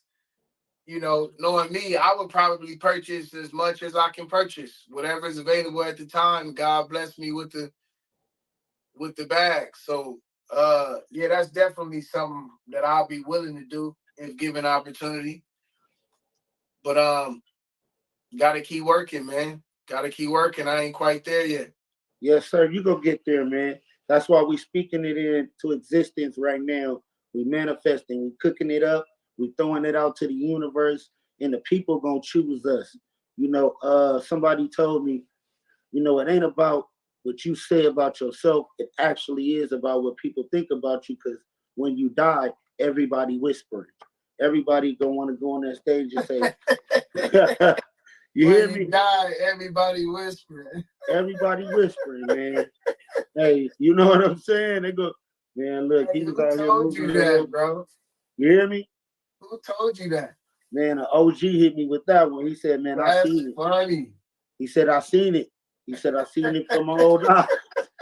He said, niggas think it's all about what they think, but when you're gone, Man, what when they you gonna say die, about you when you everybody die? whispering. That's funny. Yes, sir. Each one teach one, man. So what do you think about unification? You know, ending beefs. You know, we got beefs with people in hoods, and I'll be like, man, where did this even start? Like, who started this kind of stuff? Like, why did this happen? And it'd be like 30, 40-year-old problems that we don't even know, but we don't like y'all, and y'all don't, and then our kids don't like you, and they kids don't like. How do we end this cycle of genocide between black men where we segregating each other out of each other's neighborhoods like it's slavery, or like, you know, the KKK? We our own worst enemy. What's going on with the self-hate of black men? I hate them niggas. I'm the op killer. Roll him up in the pack. What is this self-hate? Because you gotta hate yourself to hate anybody else if you ain't got love in your heart. Yeah, that's you took a left on me, my boy, and I really don't have much to say about that because it's like it's a double-headed sword. You know what I mean? Because it's already kind of too far past that part because it's been incidents where people then lost their lives on both Yes, sir. ends. Yes, sir. So how do you stop? First of all, you can't tell nobody else how to feel when they brother or they uncle or they daddy no longer there. Yes, sir. Or you know, his daddy gone and now he's 18 now. Yes, sir. He got his own feeling. He know what y'all saying, give and forgive and all that. He ain't trying to hear that shit, bro. When he get up on something, he's trying to score.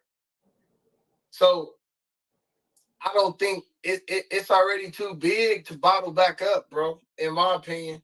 So my thing is to lace mine up as much as I can, pray over him every day, and make me a big enough bag where I can get mine to a safe zone, bro. That's just basically what I'm on. And yeah, I wasn't anything trying other to than take that is uncivilized at this point. Yes, sir. I wasn't necessarily trying to take a left on you. It's just coming from the point of how do we stop it? How does it end? Or do we just let the war go on forever? You know, black men are killing each other nowadays. You know, Yeah, it's crazy. You know, and it is crazy, bro. But the thing is, like, this stuff been going on before we was born. Yes, sir. Right? And I'm in my late 30s, and you too. Yeah. It had been several people that didn't try to put a halt to this thing, bro. A lot in the grave now. I think it's too out of control. It's already too far gone. Then you got the new era, the social media gang members. Oh man. How you gonna stop them little niggas from posting AR-15s and rocket launchers and all that shit? But they in the crib. But they posting hot shit, talking crazy to people. How can you stop that when you can when you can start a Instagram page, don't have to put no profile picture, and a nigga can be on there just trolling you, talking crazy, showing you guns, threatening you, acting like a fag to you, or whatever they do on there, bro. How can you stop that? And you don't know who it is. This shit, it's too far gone. This social media era, bro, it's different. That's why I say, find you something to do and stay out these folks' way, man. Stay out these folks. That's my best advice for you. Don't listen to me. You can go see for yourself. And that's some news they really could use right there, brother. You know, the reason why I'm saying this is because I care, Dave, and it hurts. You know, it bothers me to see our young men go through that. You know what I'm saying? Yes, it's hurtful to see. It's hurtful to see. But then reality set in. How to make sure me and mine still survive.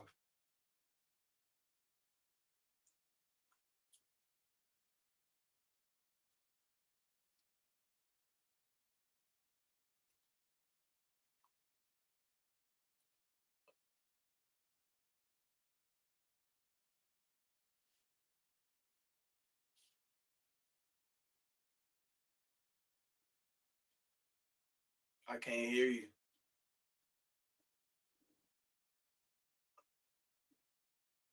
Can't hear you.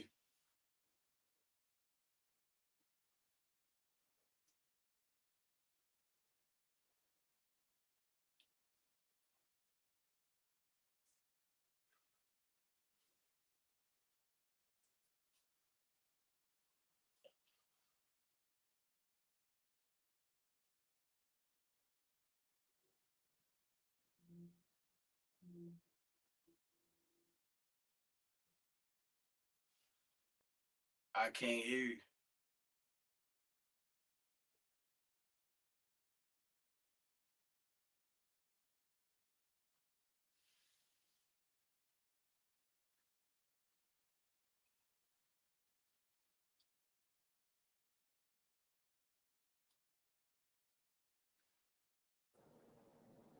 Can you hear me? Yeah, I can hear you now. There we go. My bad. I had to go get some water, man. I'm over here with the cotton mouth. But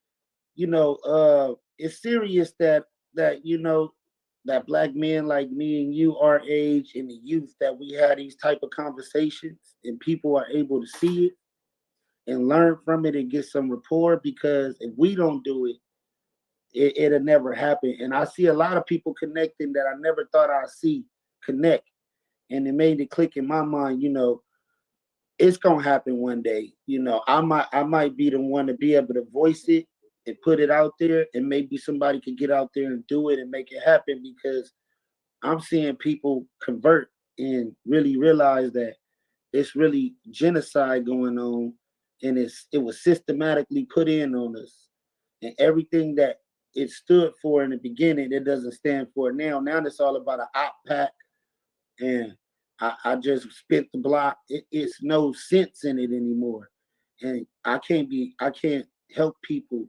follow something or promote something that don't make sense. You know what I'm saying? Yeah.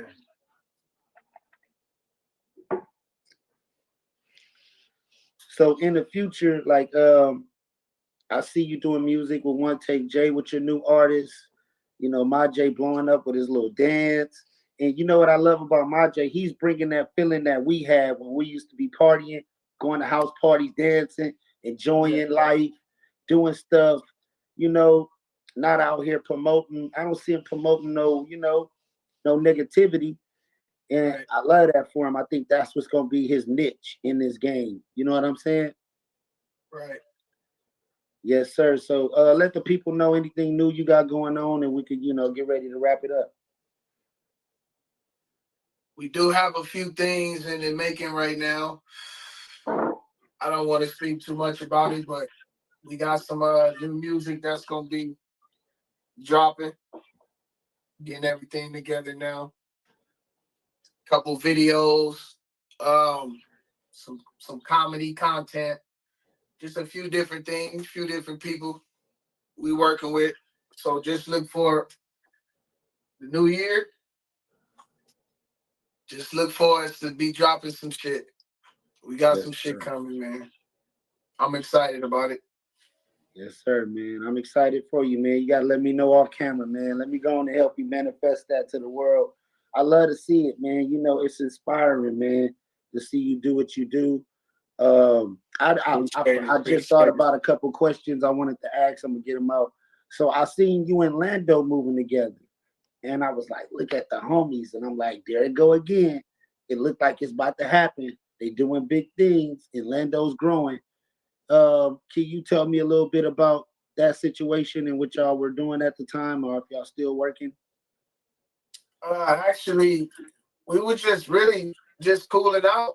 You know what I mean? I was doing my thing. He was doing his thing. I always offer my advice, but I wasn't managing him, or he wasn't working for me or anything. He was always doing his own thing, and it was cool. But like I said, people have their own paths that they choose to work with. So, you know, I just respected that, and you know, it's all good. I wish him well.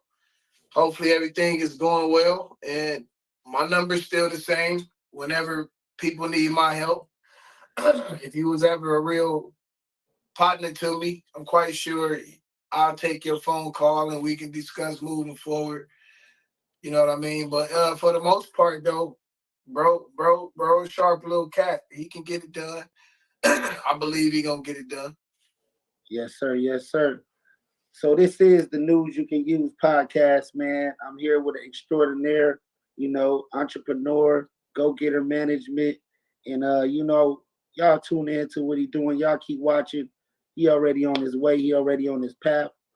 And we up out of here, man. Y'all tune in. Y'all like and subscribe until you see us again. You know what I'm saying? All right, Dave. All right, my boy. Yes, sir.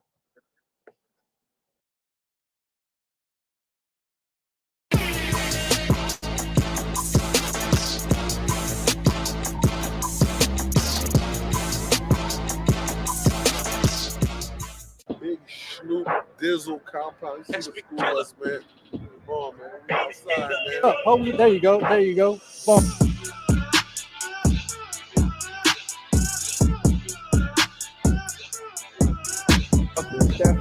Death Row East. Yeah.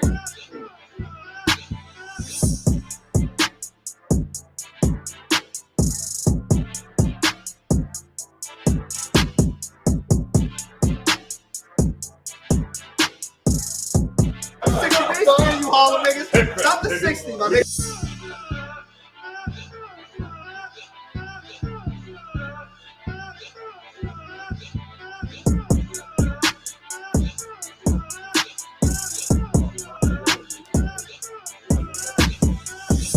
Yo, come on. Are we ready? Are we ready? What it good be? Hoping you see me. It's your boy N-O-R-E. What up, it's DJ EFN. And this is Military Crazy War. Great motherfucking drunk bucket that bot and all that. Make some noise! And let's just be clear. We are rich now. We don't travel for nobody. It's true. But not often. When we get a good call from one Snoop Doggadelia, and then Snoop Doggadelia gives us a call with the chairman. We call him the chairman because he gives us a lot of money. I like that y'all laughed, but we didn't. And the chairman said, we got to talk about the Snoop Dogg Death Row collaboration NFT. And I said, wait a minute.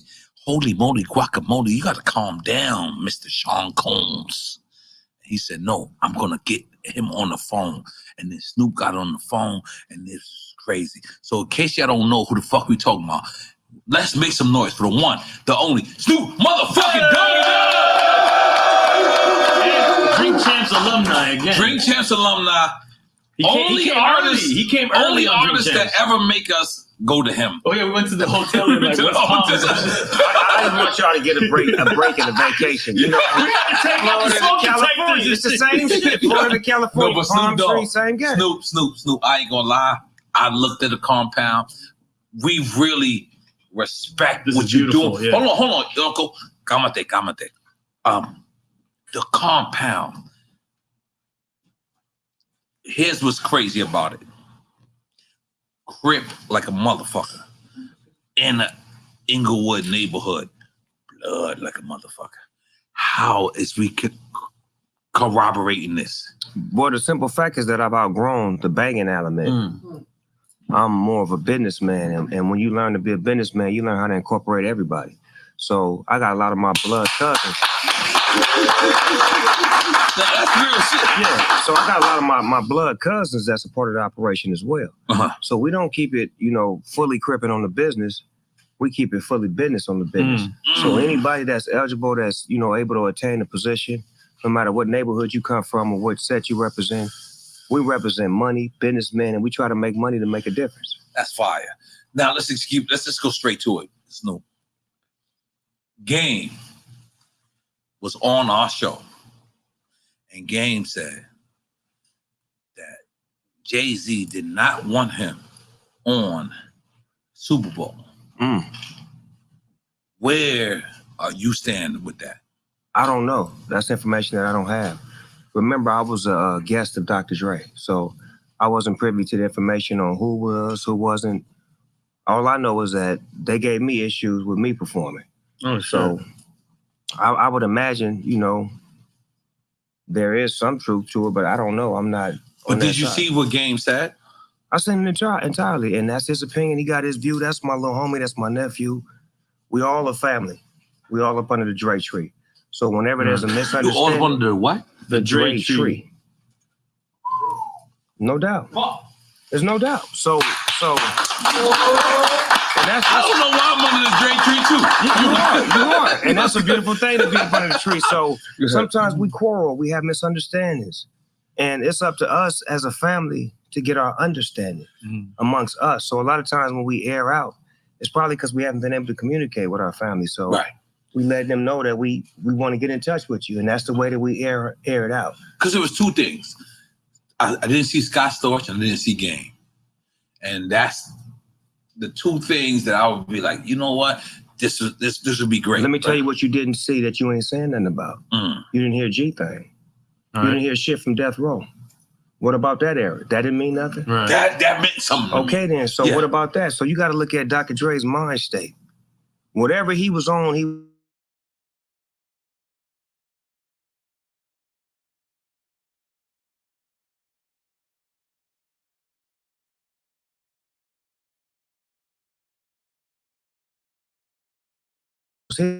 Jews, What's My Name, Drop It Like It's Hot, anything out of my catalog. I didn't get to do one Snoop Dogg song. I did everything to support Dr. Dre. Let's make some noise for that. Any NWA stuff either. Now, Snoop, let me be clear. So I hit the homie, the big homie Jay-Z, right? And I told him to come pull up on me. And he pulled up on me. And this is exactly, I swear to God, my nephew, where my nephew at? He right here to the left. I said to my nephew, I said, yo, listen, I have to ask him this straight up. So I said, yo, why, who is the people that's on NFL? And he said to me,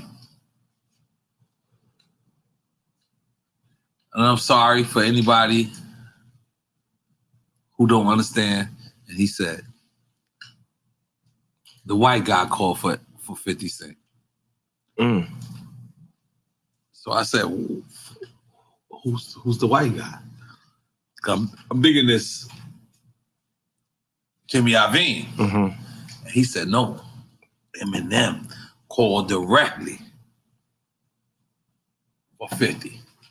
And he said, that's his guy. He said, I can't do it if I can't bring 50 up. But that's his guy. Now, that was and beautiful. guess who's Dre's guy? Yo, Me. God. Me. Let's make some noise. No, but Snoop, you the most famous rapper in the history of history. I beg to differ. No. Who would you say is the most famous in your mind? Mickey Mouse. Rapper? No, I'm fucking with you.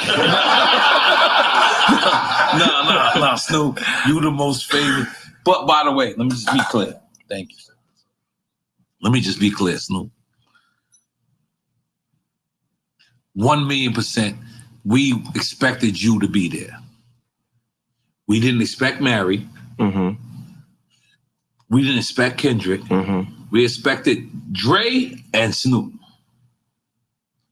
So what happens at this rehearsal? Well, it's put together before the rehearsal. It's actually conversation before we even get to the rehearsal. You know, on the game plan, what it should look like, what it sound like, what we should do. You know, songs, looks, etc., the whole get out. Because Dr. Dre is a perfectionist. So first of all, he had to fall in love with the project first.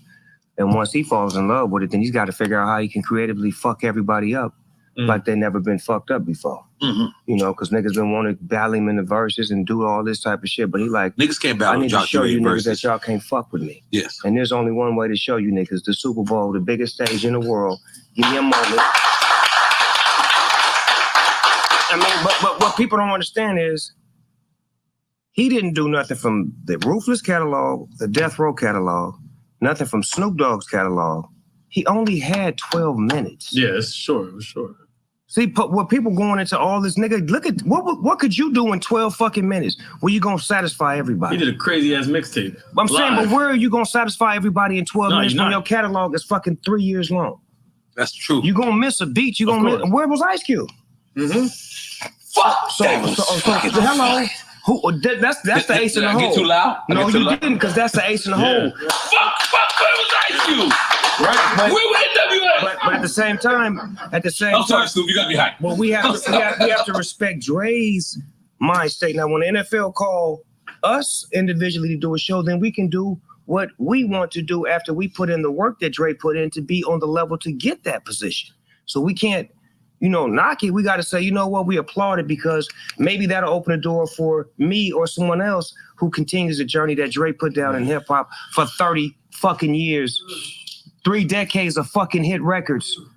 I'm gonna be honest with you. I mean, fuck all that. We can't be honest. We want to stay there for a minute. Stay there for a minute. 3 decades. 80s, 90s, 2000, 2010s, and just dropped on the GTA game. Talk to me. I talk back. Yo, Snoop, I'm gonna be honest. Oh, that's 5 decades? Yeah, it's 5 Sorry, decades. I can't count. I switched school because of recess. I can't count. Hey, pop your collar, motherfucker. Pop your collar. Yo, Snoop, I'm gonna be honest, Snoop. So I hit the big homie, and I say, yo, come through and come see me. And then Jay-Z comes see me. He actually comes see me. He comes. Yes, thank you. Is this the cold ones? Okay. He actually comes see me, Snoop. And I asked him. I said, yo, I just had the homie game on. And I need to know, from me to you, was Game excluded? Right, was he blackballed? Because that's all we want to know. Because if he was blackballed, then fuck that. If he wasn't blackballed, then we, Game gonna have a conversation with Dre and them and get some understanding so we can keep our brotherhood. Do you know what the big homie told me? What? That nigga said, I can't tell Dre nothing. You just said what I said. It's a Dre thing. Like, he's got a lot of friends and a lot of people that he put on. Yes. And I don't think it was about nothing but whatever the space he was in mentally. Remember, he just went through a divorce. And the aneurysm with his head. So nobody's paying attention to none of the shit that the man going through. Like, we all go through shit individually. But when we in a highlighted moment to show our successful stories, we have to take advantage of that moment. But we still could be going through some shit. Right. And as a family, it's our job to, do what we do to support each other. So my job is to be the mediator. Right. I don't take any sides. I just love everybody the same. And I empathize and sympathize with both because I understand how both feel. I understand how Game feel. Yeah. I understand how Dre feel. How about Scott Storch? How does he feel? Because Scott felt like he should have been the guy on the piano. No? I'm asking you. Are you serious? I'm asking. Are you fucking serious? No, I'm not gonna lie. I'm be honest with you. When I see the I was like, damn, I felt like Scott should have been doing that. You probably 1% of America. Okay, all right. And Scott is a bad motherfucker. That's Bad my nigga. I motherfucker. fuck with him. I get I out love with Scott. him. But certain moments ain't made for you.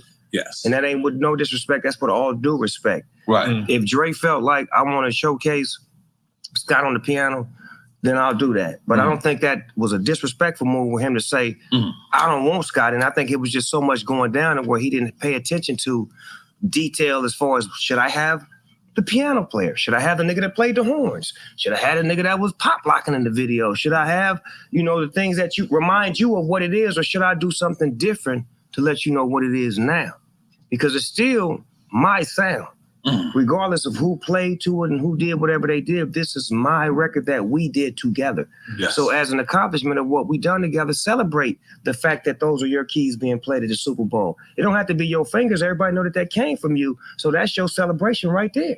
Right.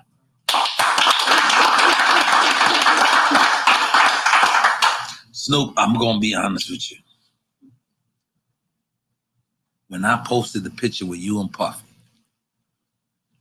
and I said, bad boy, Death Row. So many people hit me and said, that's not right. People died. People, such, and I said, shut the fuck up. Yeah, but people died, but we didn't have anything to do with it. We was always the peaceful ones. That's the epicenter of everything. They tried to get me to not like Puffy and Biggie while we was in the middle of the Death Row Bad Boy feud. And I made a choice that I had no issues with them. That was the Angie Martinez interview back in the days that created havoc between me and Death Row because I stood on my values. Exactly. Because when you said, I ain't got no issues. I said, I'd do a song. I want to do a song with them niggas. That's how I ended. I said, I ain't got no issues with Puffy and Biggie. I want to do a song with them niggas. Middle of the war. In New York.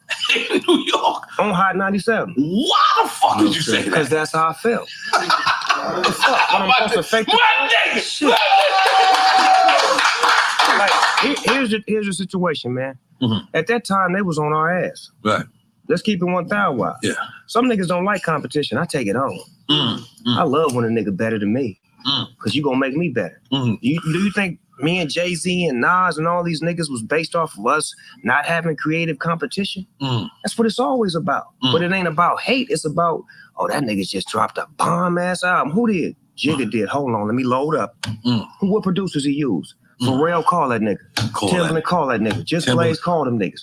And the same thing when Snoop drop a hot rock. Jay-Z calling my producers. It's competition, it's fun, it's love. This is what we do. We don't kill behind it. And motherfuckers didn't understand that I had enough sense to know that I had just beat a murder case. Murder case. So now you want me to get in another one? While I'm in New York with no guns? He's Louise. I'm from the hood. I gangbang, so I understand street politics. And I know there's gangbangers everywhere. Yes. We ain't the toughest niggas in the world. It's a tough nigga on every block. So when you try to be too tough, that's when your ass get checked. So I knew my position was I loved hip hop. I was raised off of New York hip hop. That's the mecca of hip hop. Gonna always be to me. So as far as me to respect Puffy and Biggie at that moment, that's what it was about. I respected their music. They shit sounded good. It felt good. And they were friends of mine when we were making records on Death Row. I used to go to Daddy's house and hang out with them. We got footage of me and Biggie and Tupac. There's footage of me, Biggie, and Tupac on stage rapping in California. But why were you the only one? I wasn't brainwashed. You know what? I'm going to be honest. You weren't the only one. There was Corrupt. There was Daz on the law. They didn't have the manpower to say what I said. You feel what I'm saying? So I could test the system because I built the system. Right. You feel what I'm saying? So, and I wasn't trying to test the system. I was just trying to put some peace in the air because I was like, you know what? Maybe if I say this shit that I really feel, maybe they'll say, you know what? It ain't that bad. And then you speed the clock up and find out that Biggie didn't have nothing to do with Tupac getting shot. Nah, not at all. Not at all. That's fucked up. Yeah. That's fucked up. It really is fucked up. It really, and I had to take all of that shit on my head from out here, from niggas out here saying, how you gonna ride with them bitch ass niggas, cuz, and pop cotton and pop? I'm like, nigga, that's my values. What's happening? You got a problem? Come see me. But that's let me just stop you for 1 second. But that's And I know I'm big right now. I'm big. I'm fat. But Rivera called me and said, "Yo, I need to tell you, I don't want that big bad boy Death Row collaboration to happen." This is Rivera. This is Little Kim, Biggie, and I said, "Why would you not want that?" And he said, "Because people got killed and whatever." So I said, "Yo, listen, this people is what got stabbed too. Yeah, and didn't do nothing. So this is what I said. Wait, you talking about this being now? Talking This about is the NFT? yesterday. Trying to check. This is yesterday. Your own business. So he said to me, I don't like the You don't like me? No. Oh, okay. No, he said. He said, no, this is Lance Rivera. He said, right now. I don't like the Bad Boy Death Row collaboration Because it ain't because what it was, cuz it's some new shit. This is new shit. This is what I'm trying to tell him. Like, let me talk to you right now, if you listen, if you watching. We progressing, we moving our minds. I'm a 50-year-old man now. I'm not a 20-something-year-old young kid, and I lead by example. And a lot of kids follow me. So if we can show growth and progression, that we can move forward, and we can take this Bad Boy Death Row, what it used to be, and make it a collaboration on peace and love. Just so you know, Puffy's sons and my sons have been best friends since they were 6-7 years old. And let me give you the real story on that one, brother. I didn't make it happen, and Puffy didn't make it happen. One night I was at my house and Puffy's son was over about like 9 o'clock. And I'm like, "Cuz, what time you going home?" And he like, "I'm spending the night." I'm like, "Did you tell your dad?" He like, "Nah, my mom dropped me off." So Kim, rest in peace, was connecting my kids with Puff kids, and they formed a friendship and a bond.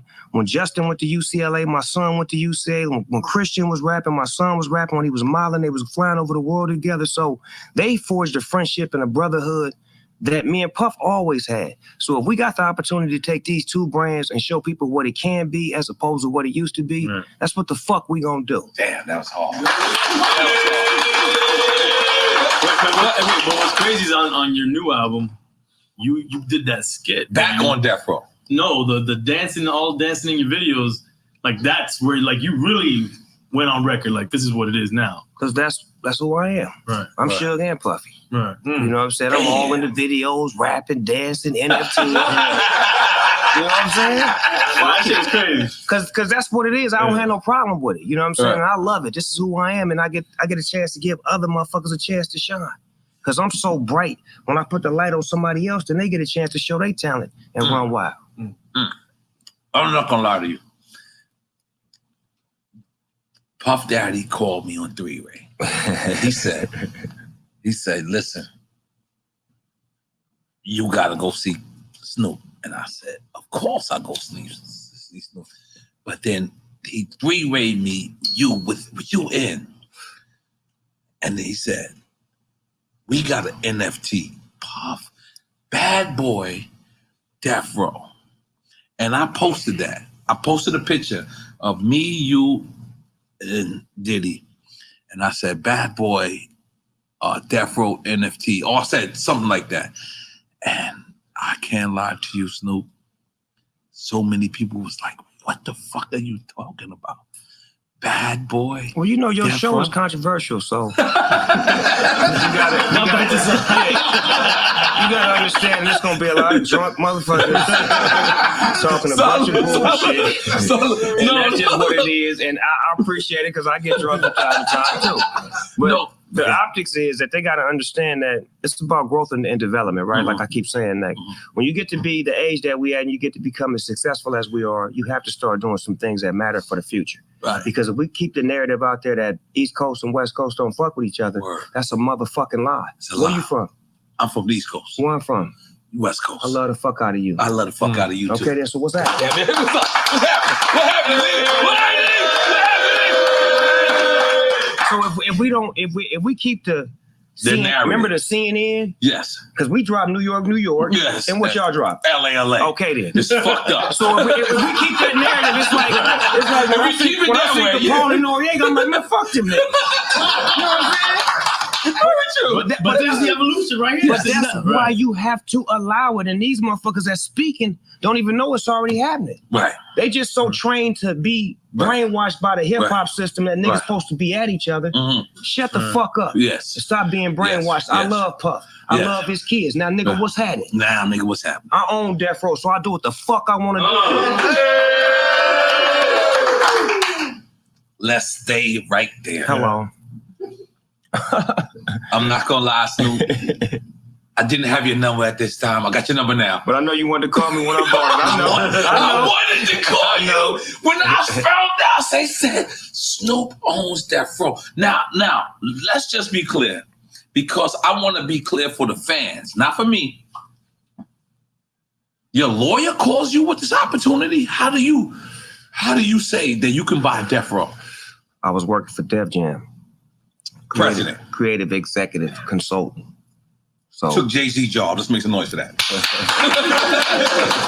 Let's go. So doing my little work over there, and I really wanted Death Row first, but they, E1 shitted on me. They tried to treat me like a hoe.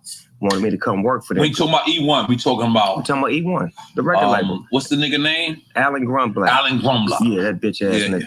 So they had the label. I've got nothing to do with that. Yeah, you do. It's your show.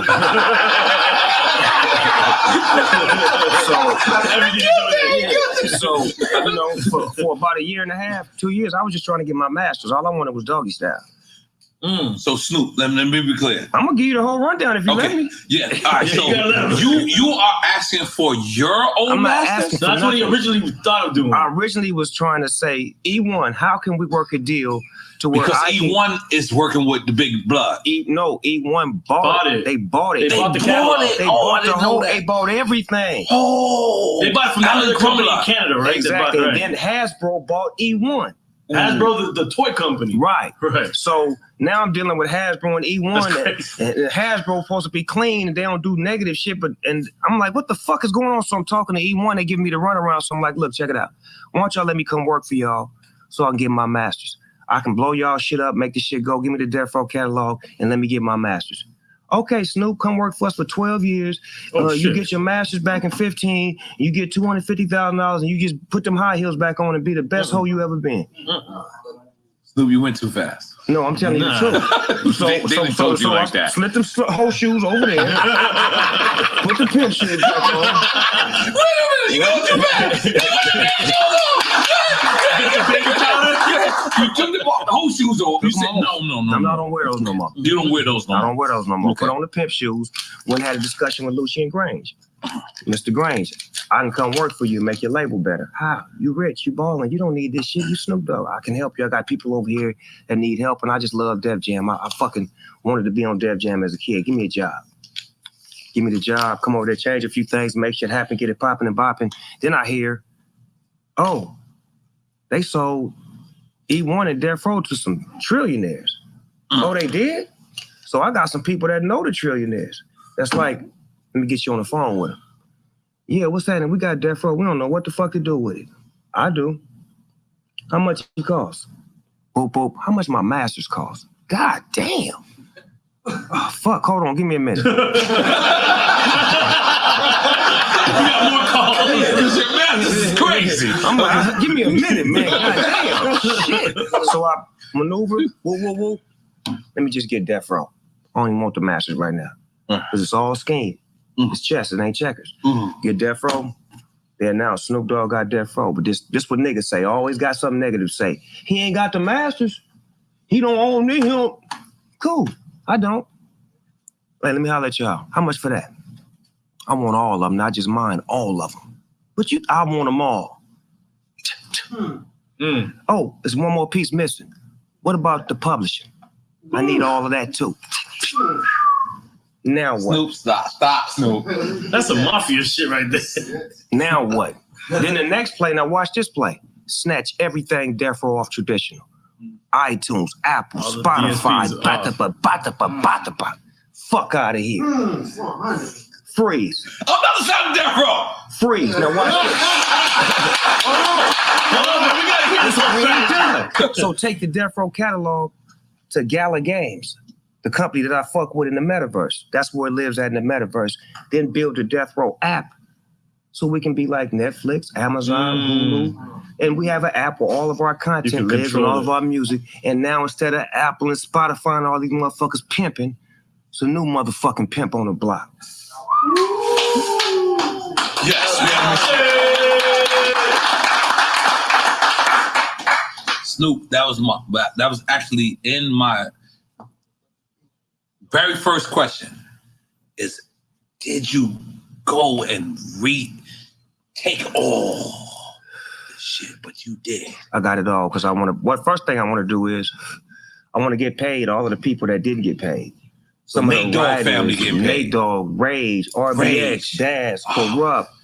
You know what I'm saying? Then I want to make sure that the founder, Harry O, can get paid. That's crazy. You know, give him a position in the company to be an executive because he's a fucking brilliant-minded and he bossed up. He just businessman. came home. You goddamn right. So put him in position to make some things happen and get this shit from an M to a B. You get me? Yeah. And then I'll take care of people like Warren G. I'll go get my nigga. I'll go get the only West Coast nigga that came to Left Rack. I'll go get the Warren G record from Def Jam, take it to the metaverse, make Def Jam some money and make my homie some millions and make sure he's straight for the rest of his life. Then I'll take care of Snoop Dogg once I take care of everybody else. Snoop, I'm gonna be honest with you.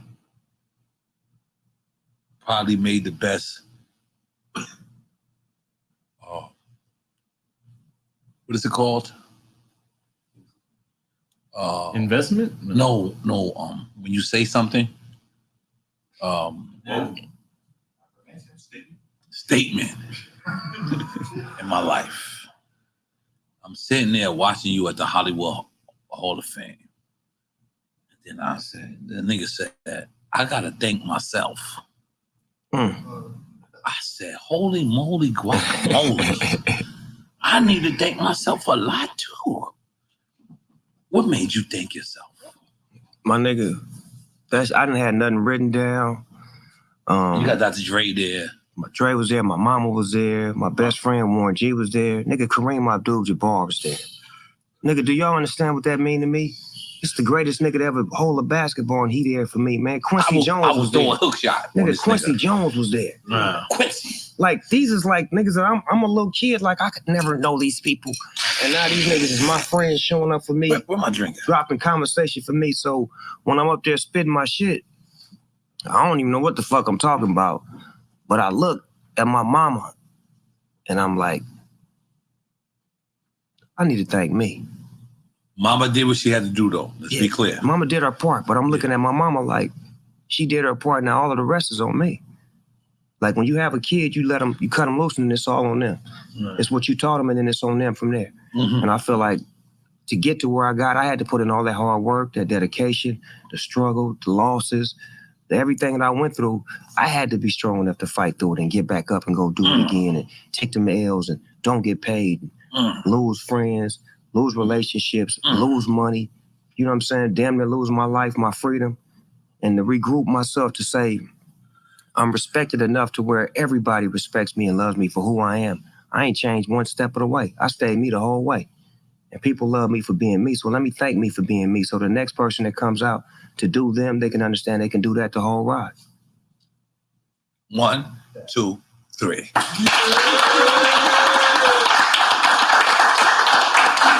Snoop, I ain't gonna lie. When I saw that speech, I wanted to thank me every day too. I was like, I just start waking up like, yo, my nigga, I'm thanking me. Nigga like, yo, what's the problem? I'm like, I'm just thanking me. Like, I'm outside. I'm outside. I didn't think it was iconic when I said it, my nigga. No, until I started. It got so good to me. I called my album I Want to Thank Me. I did an album after that called I Want to Thank Me because I was like, you know what, I do need to. And I didn't even understand that it was more about mental health and self-esteem for other people. Like, no, it was self-esteem for me. For just a lot of people in general. Than the words. Right? Yeah. It was like real self-esteem for people to be like, you know, I don't have to wait for your confirmation.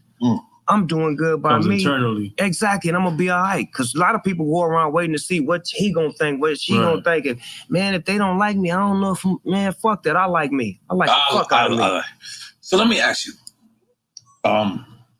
Game said something on our show. And Game said that Kanye did more for him in 2 weeks than Dr. Dre did for him and his whole career. Now, I'm going to, before I ask you this, I'm gonna tell you, Kanye pulled up to my wife's juice bar, and I showed it to Kanye. And Kanye looked at it and said, I don't think Game should have said that.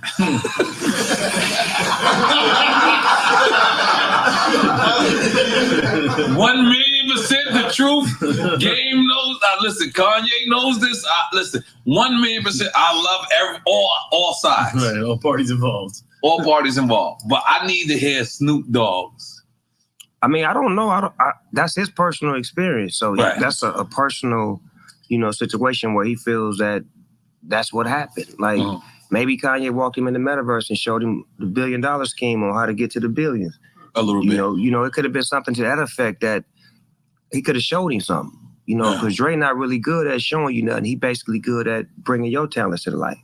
That's fire. To where it's about you, not what he do for you, but what you can do for yourself when you up under his guidance. Right. So to me, I couldn't answer that, but Game is my little homie, so I respect everything he say and do. I don't ever want to be on the bad side with him or none of that shit as far as negative energy. We got a great understanding. I respect his point of view, his views. He always checks in with me. He said you was a safe artist. He always check in with me. Like, this is like what my does guy. that mean, safe artist? Like, safe.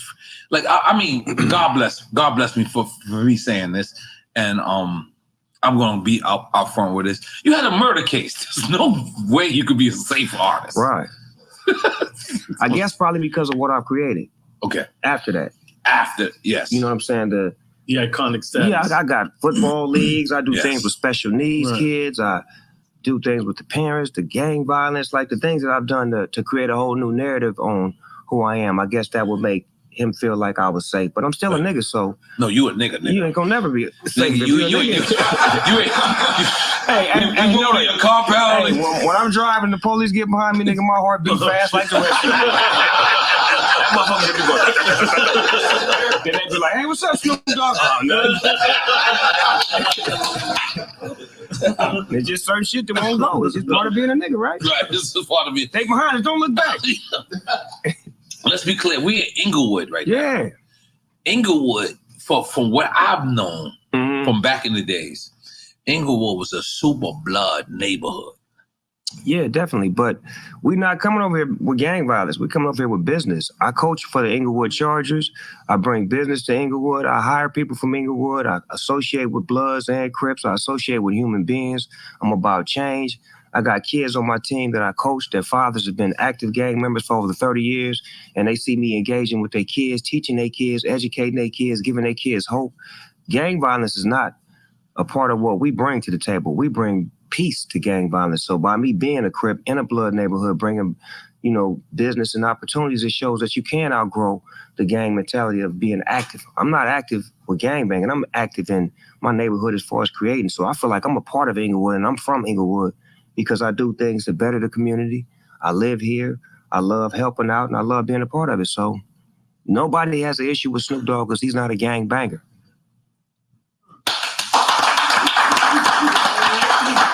Snoop, I'm not gonna lie. I've been drinking this shit a lot. You better keep drinking. You're gonna live long, boy. Drinking right before you die. Yes. You're gonna live long, boy. Yeah, I ain't gonna lie. Snoop, so what made you get into the red wines?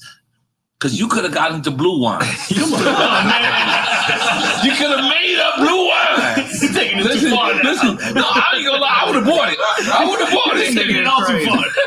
If you would have bought blue wines, I'd have said hypnotic wine. No, I think the red wine was appealing to me because it was Cali red. Yeah, it was something nobody was attacking. Everybody was going after the everything that everybody else was doing, and I felt like I was a step above. I felt like I was a little bit more classier than the, holding the bottle in the club type of shit. I wanted you to be able to pour a glass and have a conversation and, tone it down a little bit. Be in the middle of a nice meal, having a glass of this. So that's what I was thinking, like more of a, what is the next level of growing into a man as opposed to being in the club. My nigga, what's happening? Nigga, what's up? No, this classy. But if I do this too many times, it's no matter how classy. Yeah, exactly. I can't. This shit here is like, hey, baby, how much? Yes, love, like I was saying the other day. Tone it down a bit. She want to hear that sometimes too. We gonna take a shot at one of your shits. I've been drinking this one. This is my girl right here. That's the indigo? No, this is the 19 Crimes Cali Rosé. Come on, I'm gonna take a shot of that. Give me a shot of that, motherfucker. This is cute. This is a cute one right here. Yeah. I go cute with this. This is the lady's desire right here. Yeah. Let me try it too. Come on. It's the lady's desire. Come on, we're gonna take a shot. We're gonna take a shot of that motherfucking Snoop Dogg. Let's go. Y'all the drink champs, goddamn. Nah. Snoop, I'm not gonna lie. You gotta take a shot too, sir. I'm gonna take a whole shot. Oh damn, you don't violate your cup. Yeah. Oh, you want me to go? Oh, okay. Yeah. Y'all real drinkers and shit. Yo, That's why I ain't going to the we club. gonna celebrate you tonight, Snoop. Snoop, we celebrating Snoop Dogg. Yeah! So Snoop, let me ask you. That's good. God bless. Mom's passed away. Yeah. My father passed away. God bless his soul. And it was the worst thing ever for me, but I continue to work. I watched your interviews and I watched you go through it and you continue to work. Why? That's what Mama want me to do. Okay. I mean, to me, her transition made me better. Right. Because now she's up top watching over me. It's no accident that I wanted all of these things I'm having right now because she upstairs pulling strings for me. Right. Because her work was done down here. And now it's my time to do my work. Right. To let my work speak for me. And the reason why I went back to work is because she always loved me doing what I do. Right. To make people happy, to inspire, to influence. So I didn't want to be down and take my spirit down with everybody else that loves me. And in the spirit of her, she raised me to be Snoop Dogg. So she said, let me go ahead and do what the thing that she told me to be. She the one named me Snoopy. Right. Mama named you Snoopy? My mama ain't never called me nothing but Snoopy my whole life. I ain't never heard my real name only called ever. me Poppy. My whole life. That's my whole life. Yeah. Never heard my real name ever come out of her mouth. Jeez Louise, Bobby T. Make them know it's Snoop Dogg. Jeez Louise. Holy shit. So I take her spirit with me, you know what I'm Right. saying? Mom's was a evangelist, you know, her last few years here. So she was spreading the word. She was very vocal. She had the same spirit I got as far as knowing how to control a crowd, how to make people laugh, how to be serious, how to make them zone in. So all the things that I'm great at, I learned from her. So it's like now it's my job to continue the mission that she put in me, which is to inspire and to influence. Because there's so many people that follow my lead. So now I know what I'm here for. I'm not no reckless gangbanger telling homies to bang. Right. I'm telling you stop banging, show you how to get your life right, how to raise your kids, how to do what's right. And you know, yeah, some wrong things are gonna happen, but we're gonna do more right than wrong. Right. So let's just take it back to Death Row, right? Yes, sir. The original. When Source Awards. And I always look at this footage and I was in jail at this time. I really was. I was in jail at this time. But when Suge goes up there and says, you motherfuckers, you motherfuckers ain't gonna be in the videos and all this shit. If you don't want. If you don't want these the CEOs in the video. And we see Snoop and we see Dre and we see y'all. I don't know if it's called saluting that, but you guys are sitting there. Yeah, because that's our teammate. Right. So it's like if the teammate score a basket, you're supposed to clap for him. You're supposed to clap. Even if he got a lucky basket. But let me ask you. But you notice how they didn't cut from that to what happened after that. They cut from that to me. Right. What happened directly after that was Biggie won an award. Yes. And when you go Biggie on came, stage. and when Biggie come and win his award, Puffy say, I'm the one he was talking about. But I ain't tripping, blah, blah, this and that. Then Biggie win his award and say, Brooklyn. Something like, he ain't, I'm like, fuck what you talking about, nigga. Nigga, Brooklyn, nigga. The crowd go crazy. Exactly. So now it's like, uh-oh. Puffy tried to turn him down. This nigga Biggie said Brooklyn. Now every nigga from New York is on the same team now. Ain't no from Brooklyn. Ain't no Long Island. Ain't no man, this nigga, it's New York. Like, I understand that. Like, when we was in the building, you could feel that. And you said that when you grabbed the mic. You said, I know where I'm at. Yeah, because all the New York niggas that got together, like, nigga, fuck y'all. Like, for real, it was like really that tension like that. Like, you feel tension when you come from that environment. You know when it can just like that. This is what I need to ask. And this is my brother. I love this brother right here. You'll bring up the same thing we've been talking about? I'll bring up the same thing. Right. For years,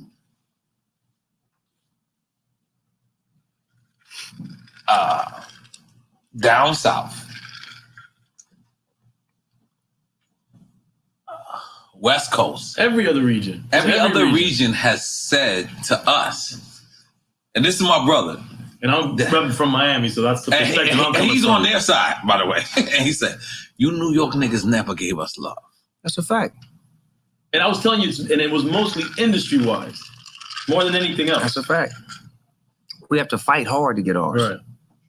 Like, you got people like, from my side, you got Ice-T, Ice Cube, who cut through because they went to the other side, so to speak. Right. And moved to our exactly. hood. Yes. Ice-T moved to the hood and was a part of New Jack City and shit like that. He still live in but New Cube Jersey. went with the Bomb Squad, Yeah. Public Enemy. which made it okay. Them West Coast niggas is all right. Right. Then when Dr. Dre came, it was like, we can't fuck with them niggas. Right. So we have to give them their respect. Right. Then when Snoop Dogg came, it was like, this nigga is giving respect while taking the whole rap game. But if you notice, we always had respect for New York first because New York is always the pinnacle to, if you can't crack that code, you ain't crack no code. Until every nigga in New York respects you, you ain't respected. That's our mentality. Any nigga outside of New York, that's just the way it go. And it's always like, when we first started coming there, they never would play our music. Then when we would show up, they'd play our music for like every day we there. And then we had niggas stay behind like 2-3 days later. Like, cut, I ain't playing our shit now.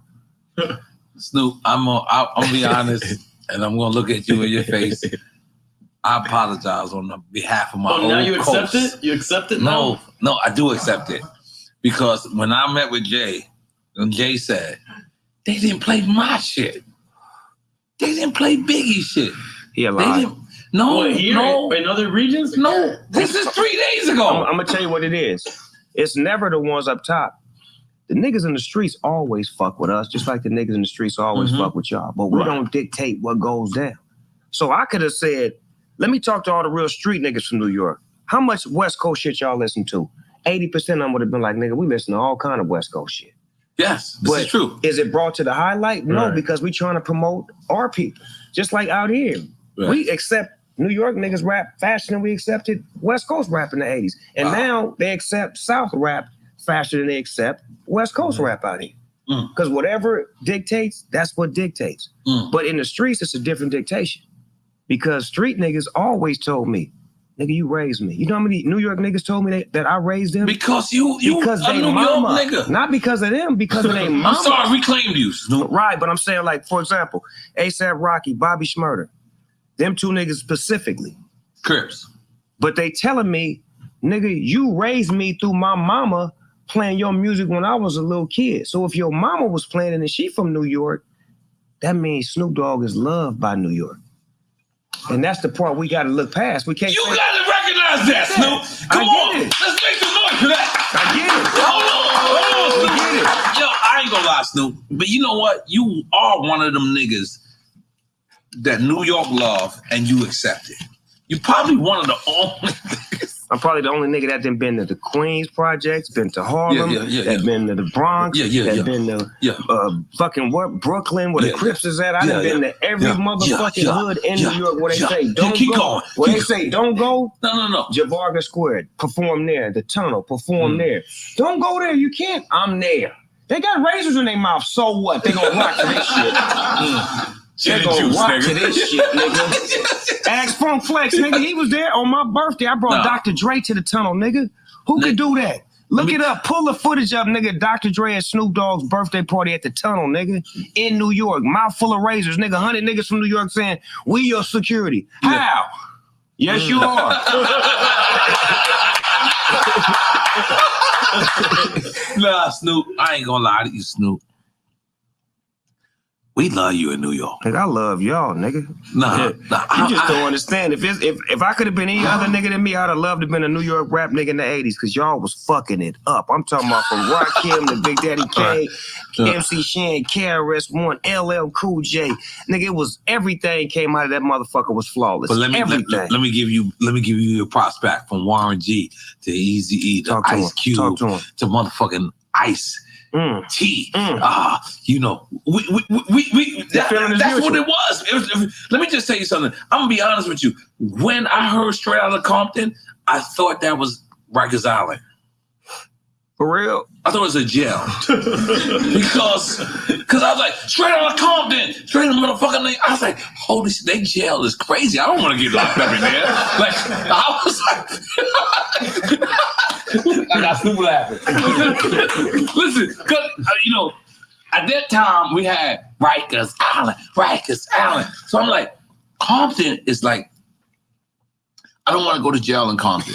Like, I go to jail, but not in Compton. Like, can I go to jail in, like, anywhere else? Nah, it was what it was. It was that era was exactly what they sung about. It was depicted. It was everyday life. I wasn't in the rap game at the time, so I was in the streets. And a lot of that shit they was rapping about was actually happening like daily. Like all of that shit. So it was like to see their life story on screen, it was educational for me too. Because I wasn't in the NWA circle. I was just a fan. So to see their story brought to life and how that shit came to life and how it inspired me was dope as fuck. So one day soon, I hope to tell my life story so people can be inspired by that. You see Michelle Lake documentary? I ain't see that shit. I ain't gonna lie, I watched it. You ain't watch it? I was bored as shit. I went right past that one. I ain't gonna lie, I watched That's the shit. old girl though. There's no disrespect. I heard some shit about it, so I don't want to see it. I saw it. Okay, what did you see then? It was fantastic. But you gotta it's from a different dialogue. Yeah. Let's move on. Shout out Michelle Lake. Shout out Michelle Lake. She was the first lady of Buddy Club, right? Y'all niggas is something in my heart. So Snoop, let's get into this. What are we doing? Bad Boy and Death Row is going to do an NFT collab? Is that what we're talking about? I don't see anything wrong with that. I see that the NFT space and the Web3 is the future. And Absolutely. It's actually what I love about it. There's no feuding, no negativity, no war, no violence. None of that shit exists over there. So they haven't even learned how to fight each other yet. So in the NFT space. Yes, exactly. So I The love metaverse. exactly. So I like that space so much to where it's goof proof to me because there's so much skepticism and criticism when you do things to the naked eye until they see what the mission is about. Like, why would you say anything negative about Bad Boy and Death Row knowing that people died? That should be your reason to want it to be positive. It's because people did die. But a lot of people are like when Un called me. Un said, yo, I would like to have a rebuttal. And I said, so this is what you should do. How much the Bad Boy do he own? I don't think Un owns Bad Boy at all. What we talking Like about? he had Biggie's. It was Biggie's label. But he has Biggie's. And so Un said, can I do a rebuttal? I said, yeah, give a rebuttal. What is he rebutting? You don't even know what we're doing. That'd be niggas' problems. They love the rebuttal, but don't even know what the fuck they in court for. Right. Like, I'm going against him. What did he do? I'm waiting to hear what the nigga did first. But I got my team of lawyers together. Sit your ass down and let us bring some positivity to a negative situation. Because, come on, Death Row and Bad Boy together, that's positive, nothing, man. That's nothing. There's nothing Well, wrong guess about what? I still fuck with Lil C's, Lil Kim, Jadakiss, Puffy, Mace, whoever the fuck was a part of 112, Carl Thomas, all of them motherfuckers are still my friends. I got personal relationships with all of them individually. So you telling me how about Death Row? How many relationships you got with Death Row? Everybody. What is Suge's role? What's Suge's role in all of this? In the what role? I mean, Suge, what's Suge's role? What is his role? I'm asking, was there I'm any asking conversation? you. No, with the I'm asking you. I don't know, I'm asking. Have you been listening? Yeah. It was sold 3 or 4 different times, so where does his role the matter? way you brought Harry O in, you didn't. Did you hear what I just said? Nah. The people that got taken care of You that took care didn't of get... them. No, I'm here to take care of the people that didn't get taken care of. I got it. You get what I... Listen, Yeah, just yeah. listen to the meaning. Yeah.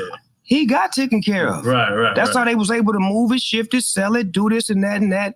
But the creators and the people behind the scenes didn't get anything. Right. So it's my job to take it now and to rightfully make it worth something so I can compensate the people who did something, because right now it's worth nothing.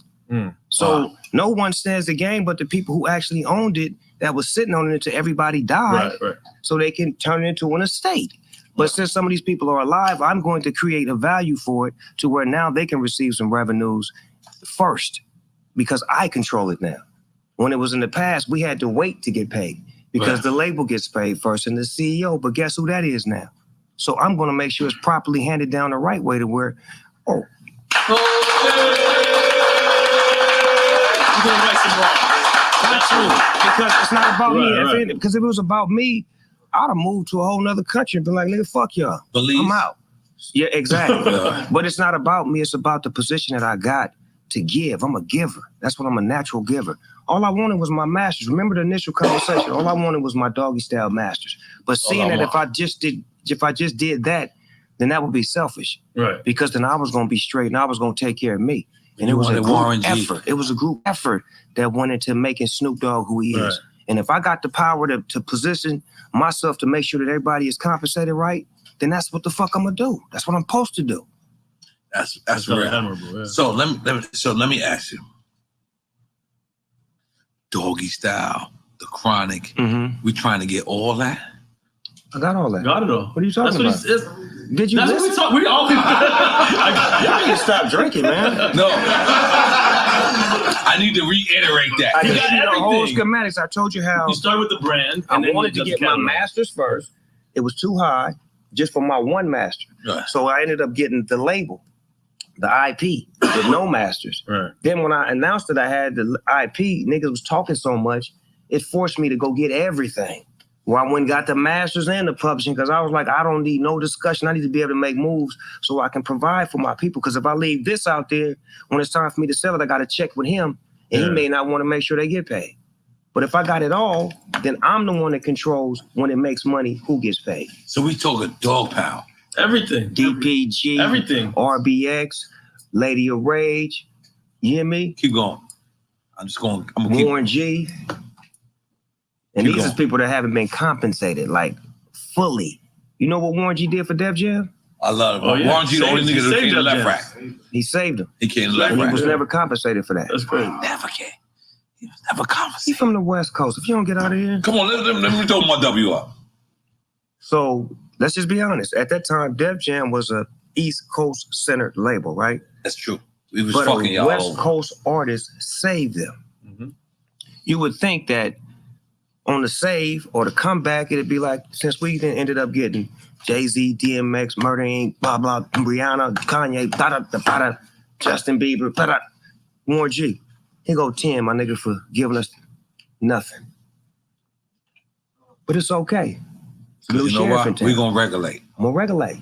We gonna regulate. I'm gonna regulate. Make some noise for the regulate.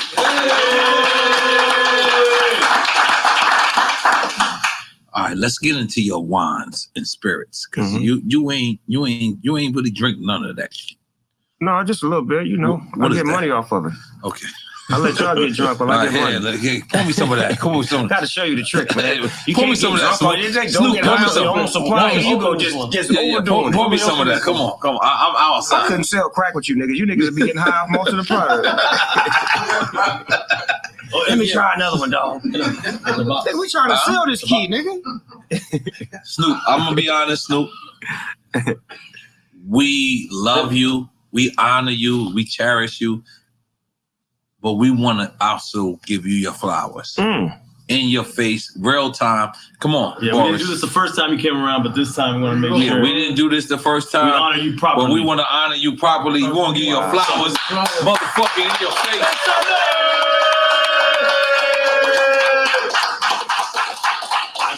baby right there, man. I appreciate it. You know, we don't never really do it for this, but when we get it, this means more than any award that you can get on some real shit, because it means that you're appreciated by your peers, you're appreciated by the people that you do it for. A lot of times some award shows be fake. You don't really know the people that had anything to do with it, but this right here from the heart, it means a lot, because I know how real y'all are. I know where y'all come from. I know how y'all move as a unit. Yeah. So to the whole Drink Champs family, I appreciate it, and I accept my flowers with love. But Snoop, I ain't gonna lie. We love you, Snoop. I ain't gonna lie. Like real talk. I had to sit down with Jay-Z and tell him Snoop is the most famous rapper ever. What'd he say? He agreed. He did? Not really.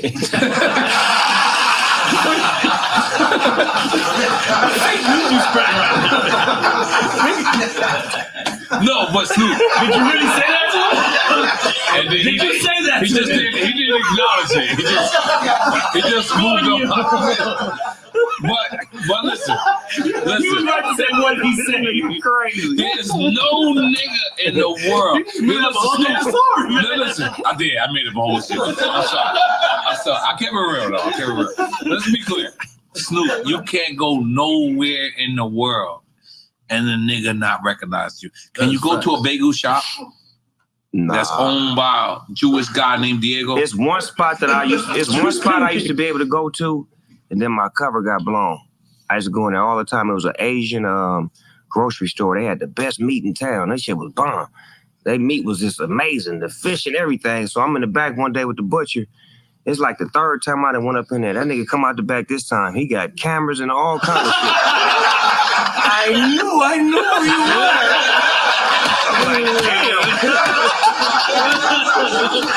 I'm like, come on, nigga, let's take a picture real fast. Right by the meat. Hurry up, nigga. Nah, you can't go nowhere, Snoop. I guess not. I mean, that's a good thing though, because it's, you know, a lot of people don't understand success and understand fame. I enjoy it. I truly get a kick out of how I make people feel. Like I watch certain videos on Michael Jackson, right? Like they got like a video of him in the backseat of a car, and it's like 1 million fans outside, and you could just hear him talking about, look at her over there, look at that one. Then he roll the window down, he wave at them. It's like the fascination of knowing that people love you is a feeling that only a few have. Right. And it's a beautiful feeling, and it's like we know how to cherish it, we know how to hold on to it, and we know how to make people feel a part of it. And that's like a gift that I have, to where the people that love me, I don't call them my fans, they like my family. Because when they see me, it's like they knew me their whole life. They be like, They Snoop, have what's known happening? you Like, their whole life. yeah, and if I got a bad attitude that day, it's be like, oh, it's all right. We know you going through some shit. They don't even be tripping. Like, well, fuck you then. We ain't buying your records. They be lined up out there with like, it be cold as fuck in some of these places I go. I'm talking about like 2 degrees. I seen you and Puffy go to Fat Burger at 7-Eleven. I put Puff in the car, nigga. We went to Bishop Magic Wand House. Nigga pulled up. Nigga drove through South Central. Nigga, get in, nigga. Where we going, nigga? Walked You brought me upstairs to Bishop at that Wand knock on the House. door like this. Then the church open up. Church is green. It's green in there. It's Everything green and gold. Everything. Green and gold. Puffy, sit down. Enjoy yourself. You with the bishop. Jack, you in the hood. We good. Yes. It's pimping over here. You brought me to Bishop Don. I sure did. You don't remember that? I remember that. Yes, okay. We went up the stairs and Yes. we whoop and Yeah. pop. Come on. All my famous players, I bring them to the Bishop house, because the Bishop is And like where my does the Bishop live? What hood is that? Damn, what hood is that? Pico, Mansfield hood. So I just feel like I popped. I feel like I should have popped my collar. I don't know what the fuck I'm what doing. Bishop has always been to me is my spiritual advisor. And nobody understood what that meant. But he was always the one in my life, like putting God in my life. As crazy as it is, he the one that created the slang church. Church. Right. So church means that we take God everywhere we go. So every time you hear us say church, that means we got God with us, and he gonna protect us, and we ain't gonna do nothing out of pocket. And if we do something out of pocket, he gonna make sure we get back home safe. Because we in church. Hello. Church ain't a building, it's the people. There was a real bad time in Death Row, right? Where Snoop was over here, Suge was over here, and Like I used to go to parties. I used to come out here in LA. And I used to see just mad blood cars in front. And this would be a Snoop Dogg party. And Snoop, you'll still come. How did we get from there to here? Like, where are you and Suge at? Me and Suge, cool. I'm cool with everybody. Like I said, I went became the bigger man and told people that I want to mend this. I don't want it to go on no further. Why? And put that conversation together and put songs out to show where I was at. I had a song called Let Bygones Be Bygones. I do all sorts of things. Even in this movie I just put out, Back on Death Row, I gave him a shout out, gave him some love on the great things that he done for me in my career. So I just feel like people got to understand that we moving forward. And when you move forward, you're going forward. You're not looking back. All the things we did as young kids or young men, can't change that. Yeah, leave it there. Yeah, but as a 50-year-old man, it's my job to do what's right. I'm a grandfather. I got 6 grandkids. Right. So I got grandkids? 6 I ain't gonna lie. I'm telling my children to chill out. You can't. I want them to stop their shit. You can't. I don't want to be a grandchildren. You don't want to be a grandchildren? Yeah, not saying I don't want you to be grandchildren either.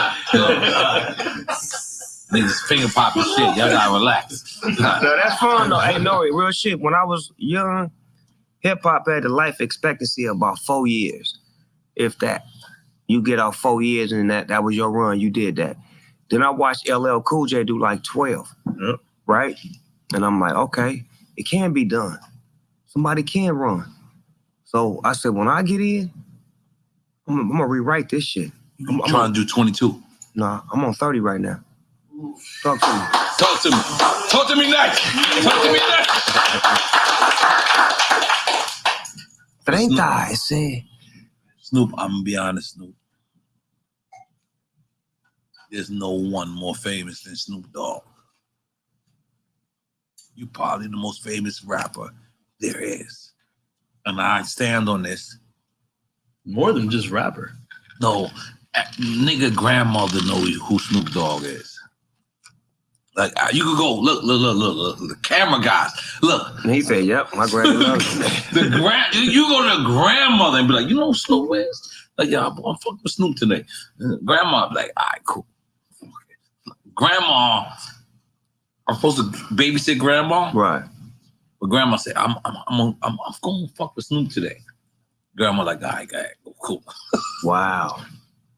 I don't know what that attributes to because you can't go nowhere, Snoop. From a grandmama to a 2 or 3 year old baby. One of the kids I coached in my football league, he came over here to my granddaughter's birthday a couple of days ago. His daughter is like 2 or 3. And I coached him. 2-year-old got a daughter? No, he's 25 now. But he's 25. I coached him when he was like 8 years old. So he got his daughter in his arms. And I'm playing with him. Hey, little mama. And he like, who is that? She said, Snoop Dogg. I'm like, how the hell does she know who I am? And he like, oh, we just seen you in this movie and we watch you on Nickelodeon. I be forgetting all the shit I've done for kids that stays in their head. Right. So that's why we created Death Row Kids and G-Funk Lullabies coming up soon too. Death Row Kids and G-Funk Lullabies. Talk to me. We ain't forgot about the kids. We want to educate them too. What does lullabies mean? Lullabies, like singing, like the songs, kid songs. No, don't do it like that. No, just falling down. Falling down. No, like that either. All right. Fuck yeah. We got Kid Champs. Similar thing. So we we'll collaborate. Let's collaborate, please. Yeah. We're looking out for the future, the next generation of, like you said, the next generation of people that can do this.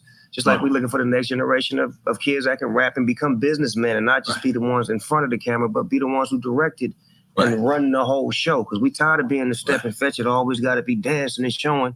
We want to be the executives. We want more chairmen. We want more owners of labels. I shouldn't be the only one rapper in the game that could turn around and buy the label that he was on. Right. This should be inspiring to be like, okay, I want to buy back my label that I sold. I want to buy back this that I sold because I understand the value in something that I helped create rather than selling it to somebody who's going to depreciate the value to shut me down until I die and then bring it back up when I'm gone. So what's that called when Def Jam calls you and says, I want you to be the president? Because Jay-Z was just recently the president, and Jay-Z received a lot of slack. That's my brother. But he received a lot of slack for being the president. But you turned around and you signed Benny the Butcher. You did the right thing, kind of. Like you kind of like signed. You kind of did exactly what we wanted a West Coast nigga to do. Right. I'm sorry. And a real hip hop head. And a real hip hop head. But I'm in the streets. Right. So I know what's hot, what's not. And how that happened was I flew to New York out of my own pocket right before I signed the deal with Def Jam just to show them what they was getting. Because remember, I asked for the job. They didn't hire me. I wanted to work for them. We didn't know that. I went to go meet with Lucci and told him, he said that. I want to work for you because they wouldn't give me Death Row. So fuck that. I want to come put my executive hand down over here and help out some artists that need some help. Went over there, put that plan in effect, made that happen. Then from that one move right there, then they started to respect the fact that Snoop Dogg know what he doing, but I got to sign somebody though. Let me sign somebody. Who y'all been trying to get, y'all can't get? Benny the Butcher. So me, I'm in New York, and Who Kid is in the studio with Benny the Butcher. And Who Kid is like my street team nigga. He like, I got Benny over here. I'm like, send him over here. I ain't never met Cub. Cub come to the studio. When he walk in, I got a beat plan. I know he gonna like it. The beat is banging. He walk in, we chopping it up. I'm like, what's happening? What you doing? He like, I ain't doing shit. I'm like, he like, what's up with that beat? I said, it's yours. Nigga roll to it. After he finished rapping, I sat him down. What's up with you and Def Jam? Oh, I tried to get this and they lowballed me. They lowballed you. Yeah, man. I said, nigga, they don't know you a star, nigga. You the hottest nigga in New York. Matter of fact, I said, what you want? He said what he want. I said, I'm gonna call the boss, nigga. And you gonna tell the boss what you want, and he gonna give you what you want. You gonna be signed. Ooh, hello? Yeah, I got Benny the Butcher right here. He gonna tell you what he want. You gonna give it to him. Yeah, I need. All right, get the phone back to Snoop. Done deal.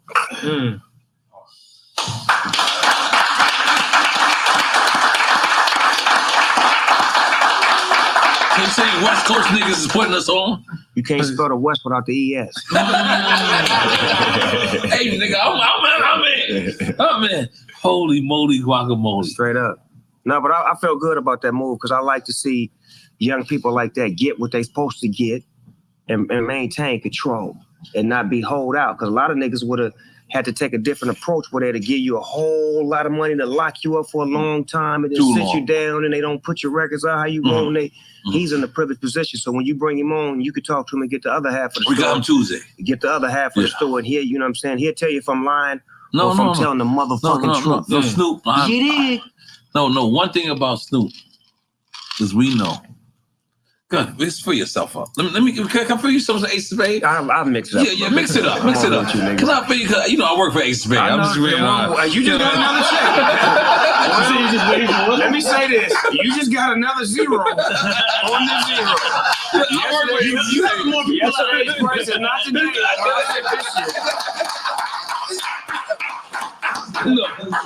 That's actually a good mix. Yeah, it's that. Let me get some of that. Let me get some of that. I'm Let me mix mine and mix that like that. It's a collaboration. Yeah, I'm going to do a collaboration. Another one. So I'm not going to lie to you. The Death Row Bad Boy collaboration. What are we talking about? What are we doing? Well, right now it's just an idea. It's just an idea that two black men who actually own that name felt like it's so much negative energy around that name that we could clear it up. And we've been fucking with each other. I'm at Puff House all the time. He fuck with me. My kids fuck with his kids. So it's not like a gimmick or a publicity stunt to try to make some money or make somebody happy. It's actually what the world needs. They need hip hop to know that it's okay to have a bad, beginning, but as long as you get the ending right. I'm the perfect example. Me and Death Row didn't have the greatest relationship, but look at it now. Look how I'm representing how I feel now and how everybody is happy about Death Row because Snoop got it and it's a different atmosphere. So it should be the same feeling about collaboration. So I'm just trying to put love in the air and I'm not trying to make nobody feel no kind of way. I respect everybody's point of view and their feelings, but until you see exactly what we're doing, I think you should really hold back on your thoughts until you let us execute what we're trying to do. Because as black people, it's all the time we got to shoot each other down before we even get started. Like, come on, man, give us some love for trying to do something. Like, don't make me have to call you out your name or come at you negative because you shoot negative energy. How about you say, hey, can I get on the phone with Snoop and Puff and tell them what I feel? Because I feel like I just want to speak on my feeling on it. And then that way we could tell him we wasn't even trying to go down that lane. We're on something different. Maybe it's about our kids. You don't even know what the Bad Boy Death Row collaboration is about. It could be about our kids. It could be about the future. It could be about, his twins. It could be about, the future of where life should be, where we don't have to have conflict in the beginning. Because if you look at the hip hop music industry right now, it's driven by conflict. And if we could change the narrative to say that you can defer from that and get straight to the love of it all, because when people love each other and travel and make money, those relationships tend to last longer than the ones where I can't do a show with you because I don't like you. Or my homies don't like you. You said a song about me, and now when we're in the same building, somebody got to do something. Because we don't want to go back to the hood and feel like we got punked. When it should be, hold on, we want to go back to the hood saying that we create more avenues to make opportunities. Money. Yeah, that's what it's about. So let me ask you, because real quick, did you think that the conflicts would still be here like they were in the 90s? Did it? Because I always think back to self-destruction and we're all in the same gang. Like, why couldn't that remedy things so we're not here today the way we are right now? Great question. I think those things worked because... Well, why didn't they continue to happen more often? The industry is controlled by the people up top. Right. They control the narrative. They want you to hear what they want you to hear. The people up top? Yeah. Right. But does that mean New York? I feel like no, just industry in general now. We're off of that part. They did self-destruction, and on the West Coast we all on the same game. Which I felt like it was the same record. They're both two powerful great records with the most impactful rappers Yeah. at the time to say that we tired of this violence and we're gonna stand up and say something about it because we tired of it. And that worked to a certain extent to where it created conversations to where different people from different neighborhoods to communicate. Because at that point in time, Crips couldn't go in blood neighborhoods and it was the same way around. But after that happened, communication. All in the same game. And then when the riots happened in 92. After Rodney King. 4/29/92, the day the niggas took over. That's when everything was beautiful in California because now we could actually dialogue, roll together. Peachtree. I think we can ride on some motherfuckers together. Yeah. As negative as it was positive and beautiful for us because it showed us how to take our attention and aim it somewhere else. Because we were so used to doing this shit to ourselves. I wanted to ride with y'all. Oh, we got it in. I mean, they got it in. My bad. I say we because hey, me though. We the West. No, I see the interview where you was riding too. The people destroy the evidence. Cold 10 they here. I ain't gonna lie, because I want to give it up to y'all because most New York niggas don't. But the Watts riots. No, this is not the Watts riots. That's going back to the LA riots. Yeah. LA. I'm talking about the Watts riots set it off. 69. 69. Right. I'm born in 77. The Watts riots till the Rodney King riots. I ain't gonna lie. We loved y'all niggas. We set it off, right? Tell the truth. We loved y'all niggas. I ain't gonna lie. I ain't gonna lie. Hey, come on, you're EFN. You ain't gonna lie. I ain't gonna lie. There's gotta be somebody in case you never heard East Coast nigga give it up for y'all. Listen, I'm gonna give it up for y'all. Nigga, we were looking like, what the fuck are they doing out there? And we were like, fuck yeah. There's gotta be one. There's gotta be one brother in the family to go outside and be like, fuck that. I ain't with this shit.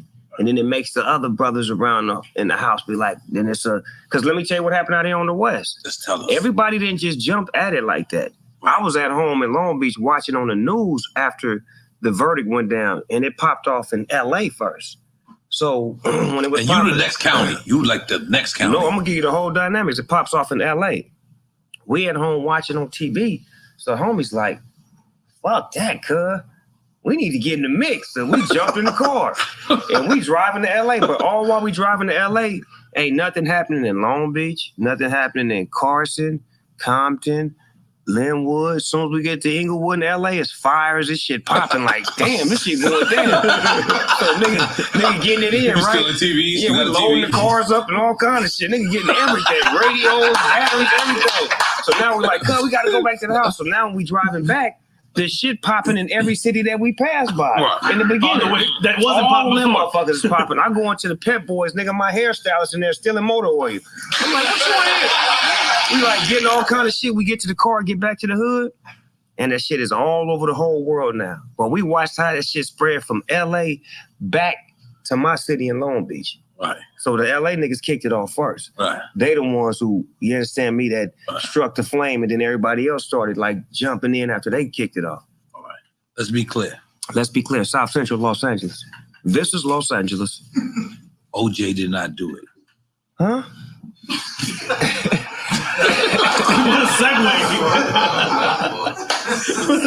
Man, leave me alone,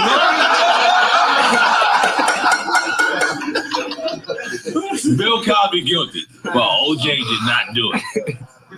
Let's I'm not a lawyer. Look, come That on, is not Snoop. my profession. Bill Cosby. Look, OJ did not do it. Leave them things alone, man. Bill Cosby guilty as fuck. Did you see the Bill Cosby documentary? I seen part 1, I ain't seen part 2 yet. Don't watch part 2. Don't watch. Let's change the subject because she got awkward. What about TV right now? What do you think about like how 50 Cent dominating? I think that's beautiful. Sunday night. Power. How niggas used to watch. See, this is what they don't understand. They got to get that nigga credit. Niggas used to watch HBO every Sunday night, faithfully, years and years and years. Now, Never when watching Cuz came Stars. along with Stars and Power and all that shit, Let's make some noise for 50 Cent. niggas switching. Let's make some noise. Because he's doing quality shit. But not just because it's 50, because he's doing quality shit. And not only is that, but he translated from rapper to movie star to like doing movies with A-level movie stars, and it wouldn't really translate. And you like the pastor. You was the pastor in I'm in there, right? season 2. Don't trip. I'm in that. Yeah, too. That's a BMF. You the pastor. Yeah, don't trip. Come on. Green light gang. Nah, but I love 50 because he got the green light gang, meaning that he giving opportunity to a lot of people that you never knew, and he making them into stars. Like he don't have to have a bunch of big name people to make his shows go. What do you mean? What I You mean, are big names. no, but I'm saying like Talking the about the other stars of cast his members. shows aren't big name Right. people. They are people that become stars. They become, when you seen Ghost became Ghost. Niggas still think he Ghost. Yeah. Niggas Yeah. think Tariq is Tariq, Kanan is Kanan. And the white boy, what's his name? Tommy. Tommy? Yeah. Whoever they is, that's what I call them niggas Yeah, I in see real him in life. Ozark. I still call him Tommy. Thank you. That's in what I'm- Ozark. So Yeah. that means that the acting and that shit is so good to where you can't get that character out your mind. Even if real. he is something else, you still think he that nigga. That's great shit. That's Good shit, powerful 5-0. branding. Snoop, we got Yeah. smoke champs. We just want I'm you to smoke. taking y'all smoke. weed too. Yeah, I'm not gonna smoke on TV. This shit, I'm stealing all this shit. We giving it to you. You gotta steal it. I'm not stealing, nigga. Let me feel good about myself. Yo, Snoop, I ain't gonna lie to you, my brother. You are probably the most famous brother. We already said that. We already established Put a that. ticker up. No, Yeah, we we're already gonna have to. established that. No. We already said that and established But that. that's how famous. But what's crazy is you down to earth. Like I've never seen you anywhere where you just like, yo, what up, cuz? And just threw me off. Like you always stood there, said, what's up? What's wrong? And like that's genius to me because in my mind, pop off. In my mind, to me, that's who I am. Like wherever I am, somebody say something to me, I say, put on. But Snoop, you're Snoop Dogg. I'm just like you. You got to think of it like that. The same way you move with that spirit, you don't never let the moment get bigger than who you really are. This is who I am all the time, whether it's a camera on, no matter what's going on. This is me. Right. And I love being me, and I ain't gonna never change being me. So that's the easiest shit to do, is to be me. So it's not about turning it on or turning it off. This is who I am at all times. I love the people that love me. When you love me, you make me love you more because you're appreciating the fact that I've done something that affects you. Okay, still Dre Day, nigga. AK, nigga. Although I've grown a lot, keep it home a lot. What the fuck? Did Jay send y'all this record? Man, Jay-Z killed us on that record. No matter how the fuck the shit got to him, nigga, he won. Wait, he won? Straight up, that nigga won. We quit. Cause I seen him with the Crip. He had the Crip ride. Yeah, cause he was like, yeah, this nigga's finna do my shit. Wait till they do my shit. He was a character. So I'm watching. I called on me. Excuse me. I don't call on me. I see what's going on, and I meet the homie afterwards. And he said, "Yo, listen, the white dude called to make sure 50 was there. This is his words. That would make sense to me. But I'm watching you, and you crip walking, and the white people love that you're crip walking." Yo, how the fuck do you get away? It's a ritual. It's a tribal thing. You know what I mean? So they have to allow us to express our inner feelings when we in that moment. It's a tribal thing. It was about the tribes. It was about the people from ancestors from years and years ago who created this thing that we do. That's about the movement, the sound, the feeling, and it's just back to the roots of where I come from, my people.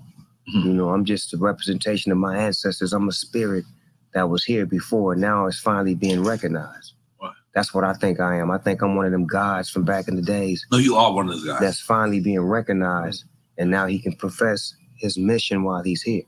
But let's describe this call. Dr. Dre calls you and says, "I want you to perform for Super Bowl." How does this work? No, Dr. Dre called and say, they want me to do the Super Bowl. I don't know if I want to do it. Oh shit! So then you say that again. Hold on. You say that one more time. Dr. Dre called and said they want me to do the Super Bowl. I don't know if I want to do it. Nigga said, "I don't know if I want to do it." Yeah. He was confused. He did not want to do it.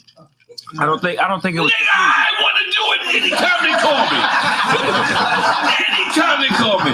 But the nigga calls Snoop and says, "I might not sure if I want to do it." No, do you convince him? No. You know what it's about? One thing you got to know about Dr. Dre is he's a guy that's in the moment. So if he don't feel like he got a record that's relevant at the moment, then he don't feel like he is the moment. But the convincing is your records don't have no moment connected to them. They are the moment. Right. You feel what I'm saying? So the convincing was more or less about. So what did you say? What did you say? Nigga, I'm with you. Nigga, when the dog stand with you, your confidence level goes off the roof. Because, you know, dog gonna carry most of the weight. Dog gonna make it right. Dog gonna have a personality. And once you get the dog, the next call is to get, Hi, my name is. Did you suggest it? I didn't suggest a motherfucking thing. I suggested. I'm happy to be here. He's like, I'm in, cool. I have no power. You stopped at you. Yeah, nigga, no. Only thing I suggested was I was like, can we do G-Thing? Because I felt like G-Thing was the pinnacle moment of who we are. Despite it being such an old record. You popped the bitch titties out? Yeah. But I just feel like that song was the song that made America come into hip-hop.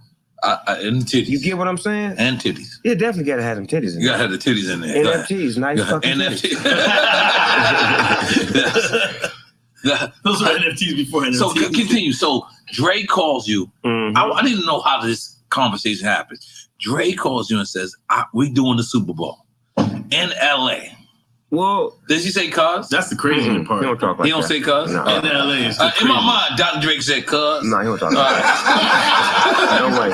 In my mind. No way. He don't talk like that. Just let me know. He don't talk like that. No. We say, yo, cuz, all right. We're doing the NFT.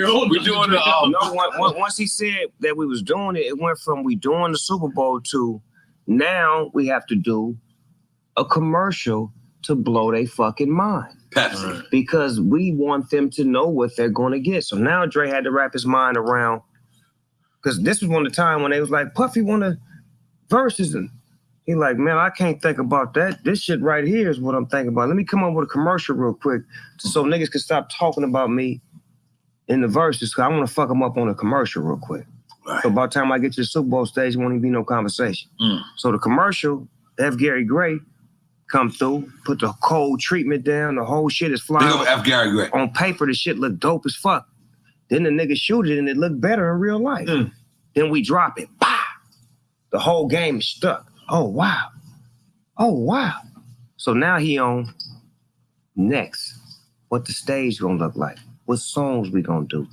What's gonna be the movements that's going down inside of the performance? So now he's going into full-on creative mode. So now that's when we leave him alone.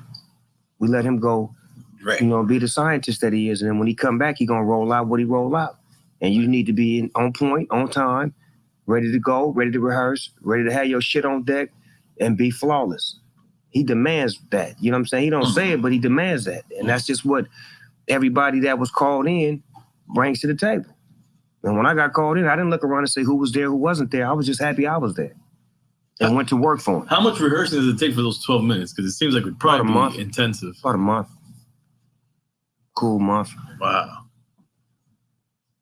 And that's without set, and then probably with set afterwards? We did like probably 3 weeks without That the set set. was crazy. 3 weeks without the set and then 1 week with the set, but bits and pieces. Then we finally had the whole set at the Super Bowl, like I think the day or two before, and then it was showtime.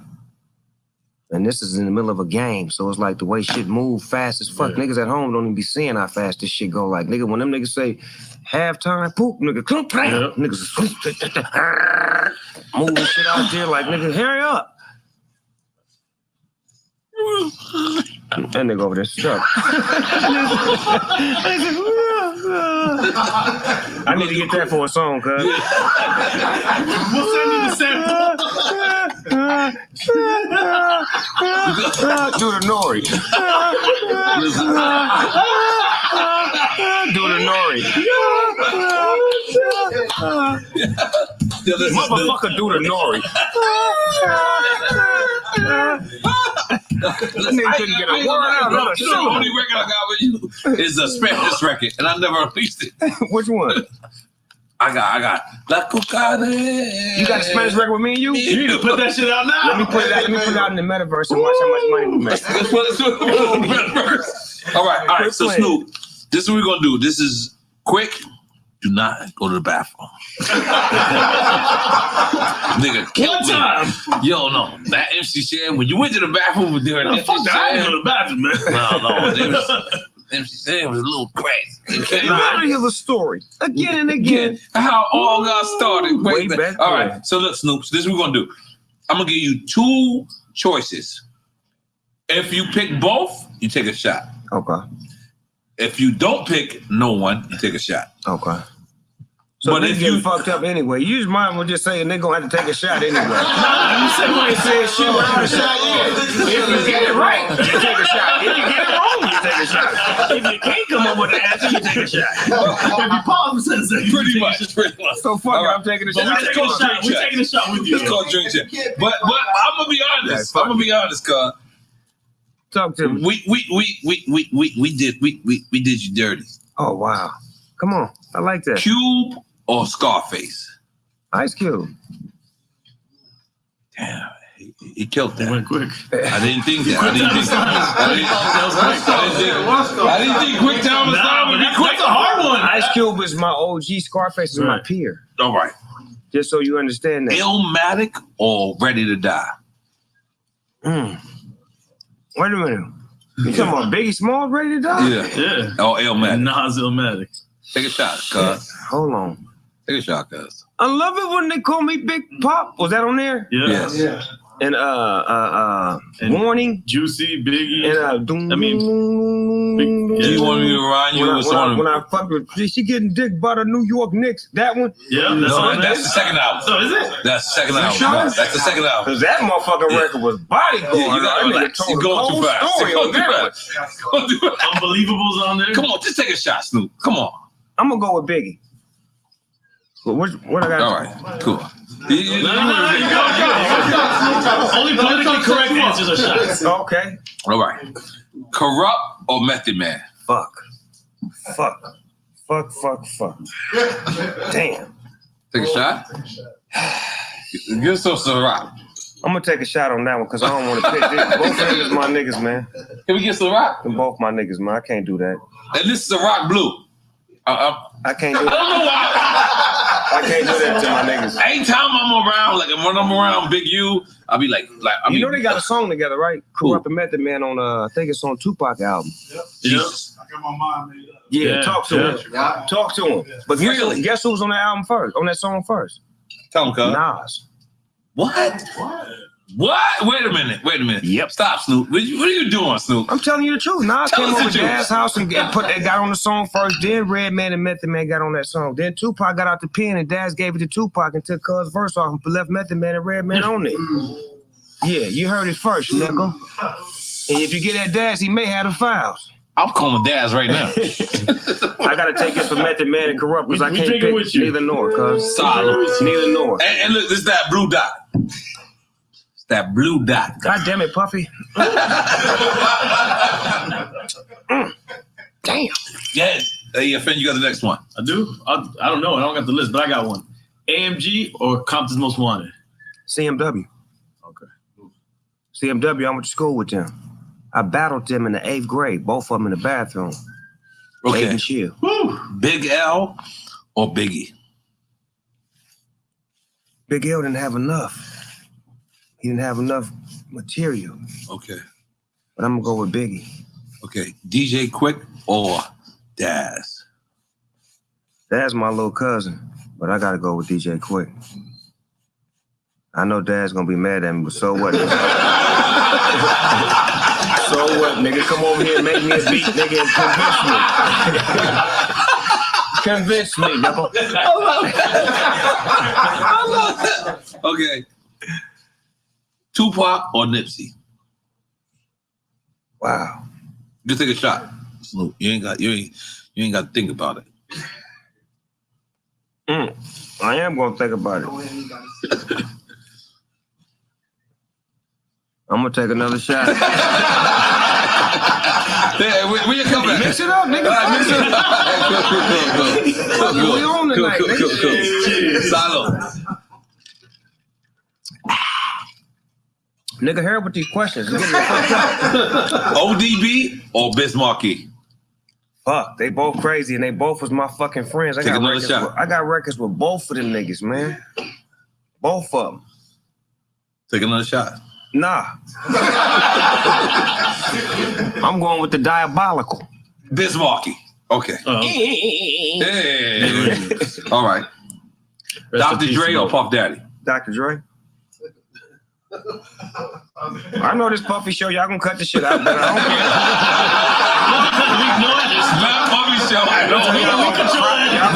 We control that. I know y'all don't He can cut us off the network, but you can't cut the show. No, Kanye or Pharrell? Take a shot. Now, am I gonna make somebody mad? Well, I'd rather make Pharrell mad than Kanye. I'm gonna say Kanye.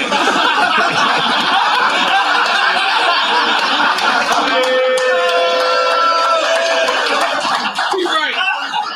Pharrell don't get mad. Pharrell don't get mad. He's right. You know that's believable. I won't go mad at me. You know. Doggy Style or The Chronic? Well, I had my hands on both of them. Let me see. I wrote G Thing, Dre Day, Let Me Ride. Let's just take a shot, Snoop. Fuck it. I'm going with Doggy Style. Hey, listen, I'm taking a shot for Doggy Style. I got one though. I'm gonna be honest. You changed my life, Snoop.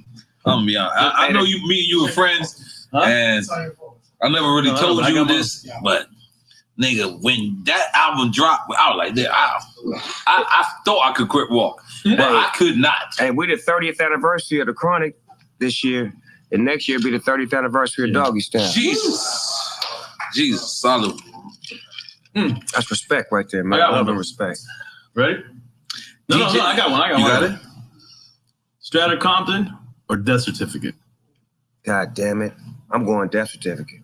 That motherfucker. Ice Cube, right? That's one of the best That's albums No of all time. Vaseline and true to the game. And here's a picture, nigga, at a stoplight. I'm looking in the mirror so I can see who can see me. South Central was put Ice Cube to the test with 4 brothers in the SS. West Side? Got Summer Vacation, which I think should be a movie or something. Come on, cuz. That should be a movie. I said it should have been a movie. You right where I'm at. And you know he from See, LA, nigga, right? I told Ice Cube to make a movie out of it. What's going on here? That story right there. That's a movie right Stepped there. off the plane, whole gang bangers, professional crack slangers. Rented a car at wholesale, went to the ghetto and checked in a motel. Unpacked and I grabbed my 380. Because where we stayed at, niggas look shady. But they can't fade South Central. Because busting the cap is fundamental. Peeping out every block close. Seeing which one would clock the most. Yeah, this is the one, no doubt. Bust a U-bone and let's clear these niggas out. Hey, nigga, what's happening, nigga? This. Now clearing them out meant casualties. Still had that LA mentality. Bust a cap and out of there in a hurry. Wouldn't you know? A drive-by in Missouri. That shit. Yeah, nigga. In Missouri? That shit was doing drive-bys in Missouri. It's a story of 4 niggas going to Missouri, taking over, running the town, nigga. Y'all gotta relax. No. Summer Vacation is crazy. For real. I'm glad you feel what I feel. Yeah. I'm fucking around and make that a movie. Cube just going to let me get it. Fuck it. I don't know Death Row where to Film. go from here. All right. I'm in. I got Hey, no, you know what? Yes, You sir. actually a dope ass actor, cuz. I'm in here. Nah, let me say that, nigga. When you on screen, you dope as a motherfucker. Yeah, was that was you in Paid in Full? I was in Paid in Full. And you was in the other one with State Property. nigga. Yeah, I was You outside. bodyguard hard, nigga. I Your lines and your screen action. Yeah, nigga, I fucks with you. Yeah. Know that. I put the y'all in your coordinator for you. I put the y'all in the y'all. You know what I'm saying? You hold that gun, nigga, the way you, nigga, the way you. Okay. This is real right here. The Source or XXL? Source. Eazy-E or Suge Knight? Damn, give me a shot. I love that. I love that. Give me a motherfucking shot too. Cause I can't choose neither. Can you give me one of those? Can you give me one of those clear cups? What you want? Clear cups. Go. Yes. Nigga said he can't choose. Eazy-E or Suge. Come on, Chris. Come on, cuz. Hey, cuz. Yo, get out my mama bed, cuz. Get out my mama bed, cuz. That the little homie is crazy. You see, like one of my little cousins used to come spend the summer with us. He go back to his neighborhood, nigga. I go back and see him be 100 niggas talking, yeah, cuz. That's another summer vacation. Hold on, nigga, wait a minute. Okay. Boys in the Hood or Menace Society? I'm gonna go with Menace. Old Dog was a motherfucker. I fucked the Old Dog. Old Dog was a bad motherfucker. What you said about my mama? Battle Cat or Scott Storch? Battle Cat. DOC or MC Ren? DOC. Sour or Kush? Kush. Outkast or UGK? Damn. Take a shot. Take a I shot, gotta cuz. go with Pimp C, cuz. You gotta go with Pimp C, cuz. I got one. Baker It's Boys. just some more cocaine in the back of the ride, motherfucker. I'm taking a shot just because of that. I'm taking a shot just because of that. Come on. It's just some I more don't even know what the fuck. cocaine in the Yeah, back yeah, of the yeah. ride. That's that shit. All right, I got it. Okay, you got it? Baker Boys or Sway and King Tech? Damn, Eric V is in the GGL too. He played with me. He and my crew. They're all legends, by the way. I'm gonna go with Baker Boys, cuz. I'm going with that Latino culture. Fuck all that. That's that.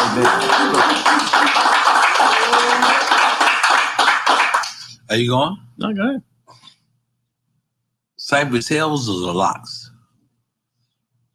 Latino culture, you said it. Don't you know that I am local?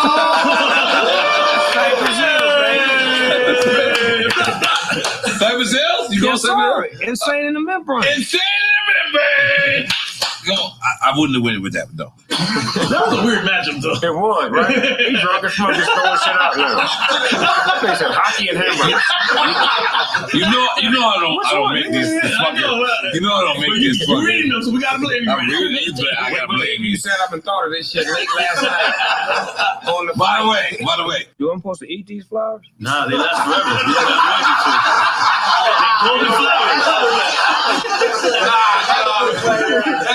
But if you eat them, please send us a little video or something. All right. You ready? You ready, Snoop? Yeah, I'm gonna see what to do with it. I don't want to fuck it Juice Nah, it's like a trophy. They New last. Jack City? What you say? Juice or New Jack City? Shit, motherfucking Nino Brown, nigga. Shit. Sit your $5 ass down before I make change, nigga. Fuck yeah. All right. Good Kid, Mad City, or Michael Jackson?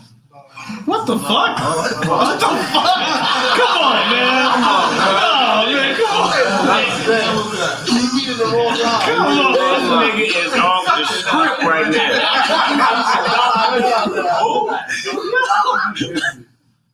Documentary. Can you say it? Documentary or Good Kid, Mad City. The documentary? Yeah. It's Game vs. Kendrick, right? Yeah, Game vs. Kendrick. I ain't got I'm gonna nothing go to do with with Good this Kid, shit. Bad City. I'm gonna go with K-Dot. K-Dot. Last question. Loyalty or respect?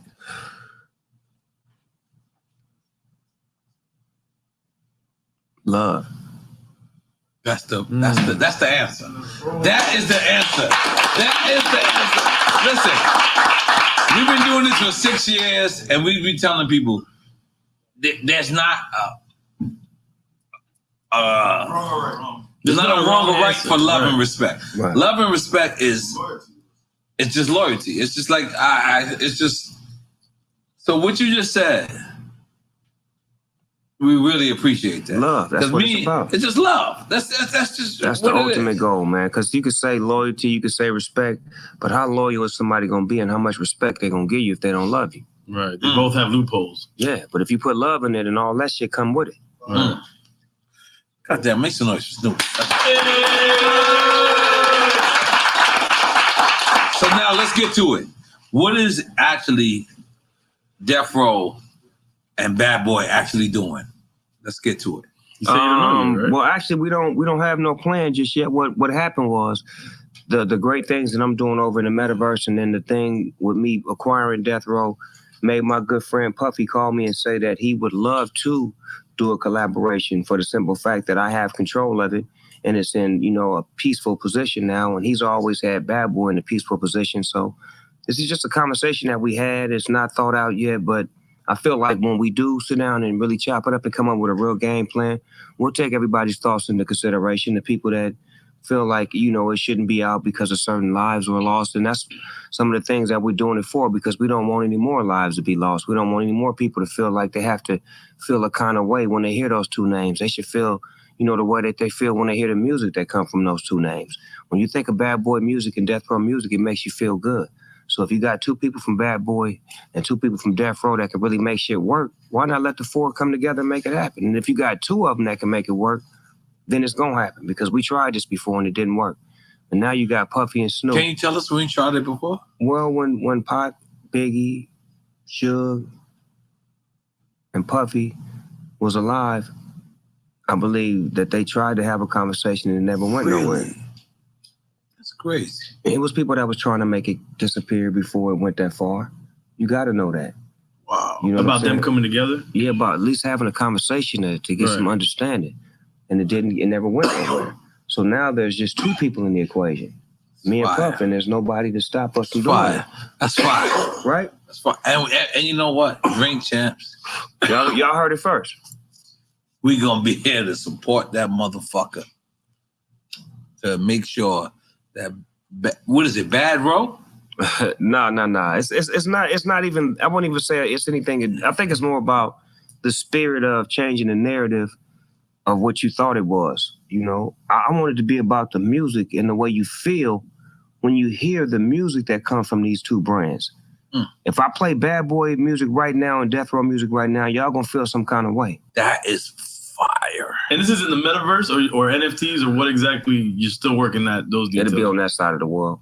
You're doing this stuff in Sandbox, right? Sandbox is one of the components that I do. You're not exclusive with that. I ain't exclusive to nobody but Snoop Dogg. Right. That's the only person I can control. Jesus! That nigga's not gonna show me love. Not like that. I'm outside, nigga. Show me love. I'm outside. Give me love. Yo, Snoop, I ain't gonna lie, Snoop. We love you, bro. Love you too, man. I love y'all for showing up and showing out. Like on some real shit, I know that y'all don't move like that. Y'all usually have people pull up and y'all shit is so, tied in to what y'all do. So for y'all to be able to get on the plane to come see me, to come see Mikasa, because Mikasa is su casa. No, we appreciate it. You understand what I'm saying? So it's a love thing. Now y'all know whenever y'all touch down in LA, you're 7 minutes from LAX, you got a spot you can come chill, lay your head down there, roll some, smoke some, drink some, order you some food. You may want to record a song or something. I don't know what you want. I don't know if I want to record a song or not. You may want to shoot some dice like my little homies. I'm gonna shoot some dice. I like that. I like that. My nigga. Come on, I got my son with me, I got my nephew with me. We outside. Hey man, you may not be able to go to Disneyland, but you sure can go to Doggyland. Yo, that's the W bathroom downstairs too. This shit is fire. Hey, come on, man. Okay, we got a shower in there. I want to make it right for y'all when y'all pull up, man. I mean, when I was building this building, I was thinking about the rapper, the businessman, and the homies that come in town that don't want to go to Hollywood, that don't want to drive way through all of that shit. They want to be able to come someplace where they can jump off a plane, set up shop, chill with that. You know what I'm saying? If they've got a hotel room by, close or not, But you pick Inglewood. It's a little different. Inglewood picked me. Whoa. That's what it is. I'm Break a people's that down. champ. I mean, they love me like I love them. Like when you come into a community and you start doing things, you start making things happen, and you start aiming to the kids, and you give But them this the is Mac kids 10 down the block, right? Mac 10, my nigga. So I've been a part of Inglewood before I was in Inglewood, but now to actually physically be here to do things where I give back and I find opportunities and I find ways to make sure that I'm tying the kids and the future into the jobs, not just looking out for the older homies, but the young ones, the ones that's in high school, or even we have a special needs girl that works at our store that we give an opportunity to. We help out all sorts of people. So it's not just about us trying to come to a neighborhood and identify the gangbangers, but we're trying to identify the people who want to change the community. And sometimes those gangbangers want to change. They just need an opportunity. Absolutely. Jesus, he killed that. I have nothing else more to say. Oh yeah, let me say this. In Long Beach, we're trying to get some peace in my city too. So we're doing some things in my hood where we're trying to create peace and create opportunities for my little homies to stop killing each other. And I'm trying to show them this metaverse NFT place so they can find ways to make finances, because normally when you tell homies to stop killing each other, they can do that. But then when you leave, then there's the question is, how do we make money? We stop killing each other, but you don't want us to sell dope. You don't want us to do nothing negative. What can you bring and what could you provide? So this metaverse NFT space is so new. I want to be able to provide some of my homies that don't want to kill no more the opportunity to try to be businessmen. Yeah, thank you, Snoop. Thank you, Lord.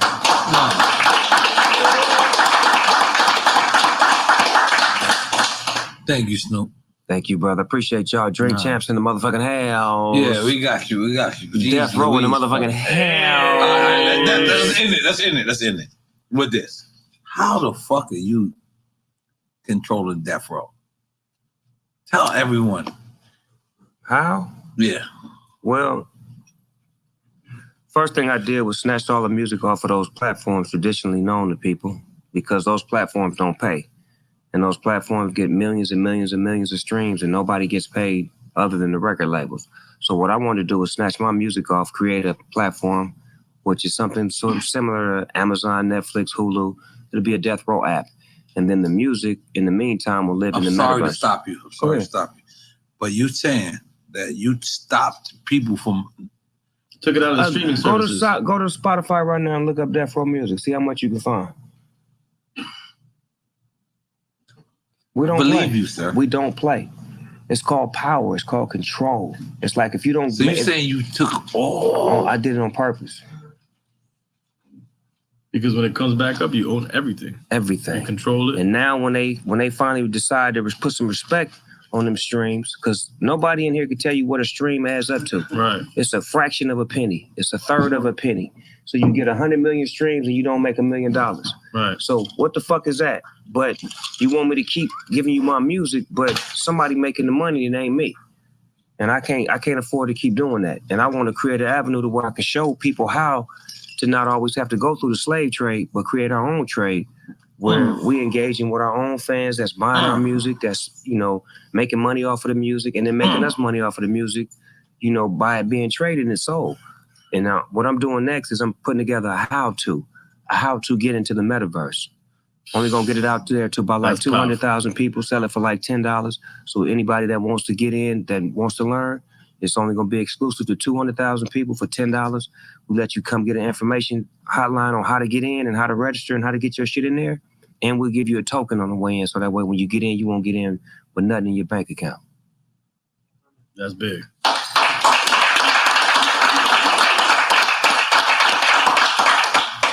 I ain't gonna lie, Snoop. That was probably the illest shit we've ever heard on Drink Champs. This is real talk. So that's what you're saying? Is that I got it, Nori, it's mine now, right? So what I didn't want to do, I didn't want to get Death Row Records and make it what it was, right? When you hear Snoop Dogg got Death Row Records, you naturally feel like West Coast hip hop, gangster shit, blah, blah, blah.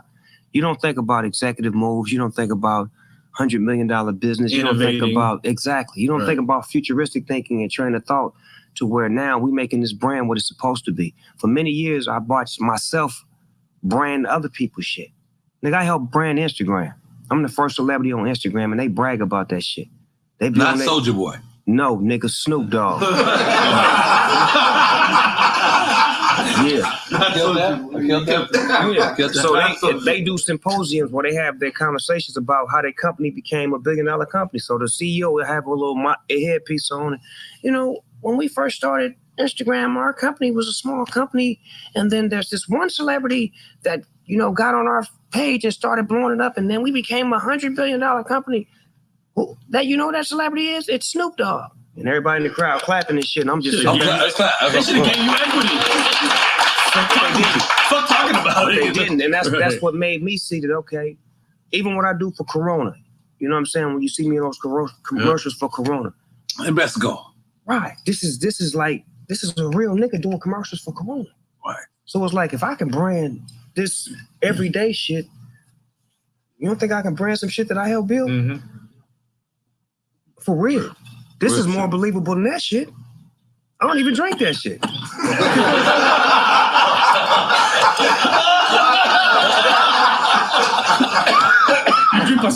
Yeah, but I live this shit though. This Death Row shit, I live it. That's why if you look out now, there's so many people wearing Death Row shit. You see it everywhere now. No, but let me ask you, how was it somebody approaching you with the Death Row concept? Did nobody approach me? I'm the one that I had to initiate the contact on that. They wasn't trying to sell it. They was gonna hold on to it and let everybody die and just get paid forever. So what happened? These guys come to you and say, somebody I know knew who had it and put me in touch with the guys that had it.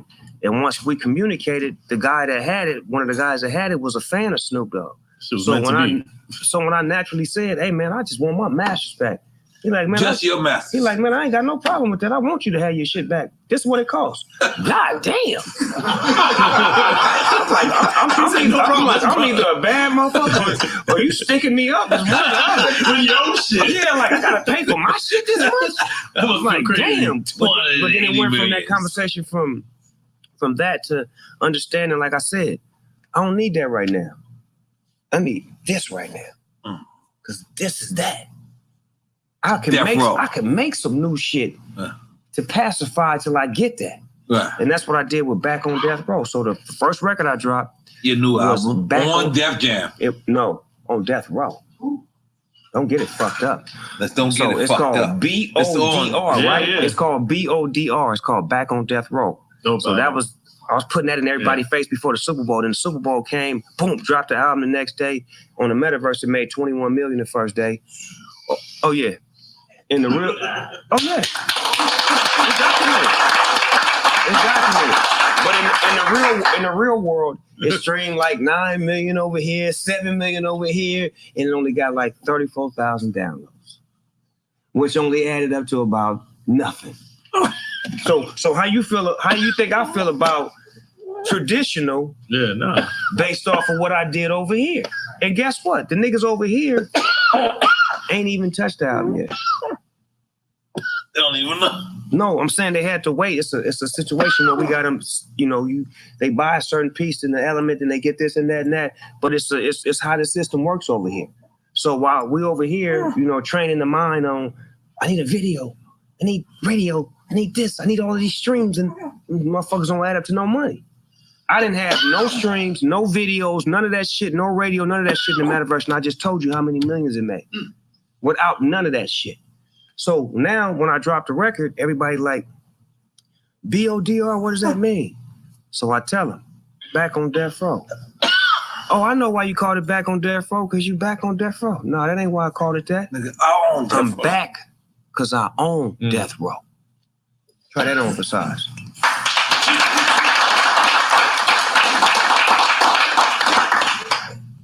Nigga say, back on death row. Mm-hmm. Don't die. We need you. We need you back on death row. That nigga over there half dead right now. Nah, he done went to a whole talk. I'm gonna lie, because I think y'all yeah, when the road, these motherfucking wine ain't gonna come. Somebody need to change that nigga battery right now. Check his carburetor. Check your daddy carburetor. Yo, Snoop. Snoop. That nigga need an engine overhaul.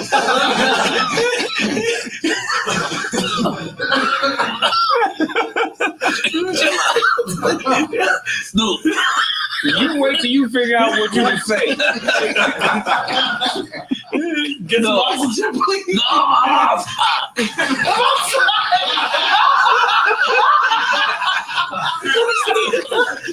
Snoop. No, real shit. Why do you still love this game? Why? Like really, real talk. Like, I don't love this game no more.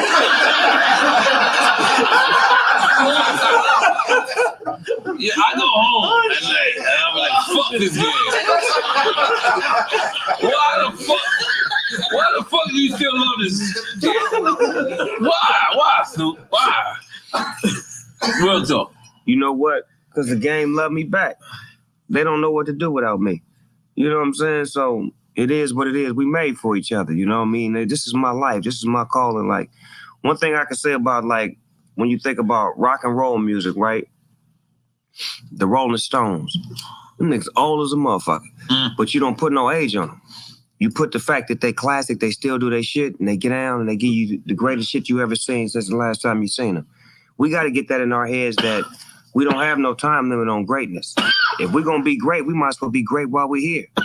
I had the opportunity to have a conversation with James Brown, a 3-hour conversation with James Brown. And some things that he told me that remain in my life now that make me stronger. Then I had a conversation with Muhammad Ali when he could speak.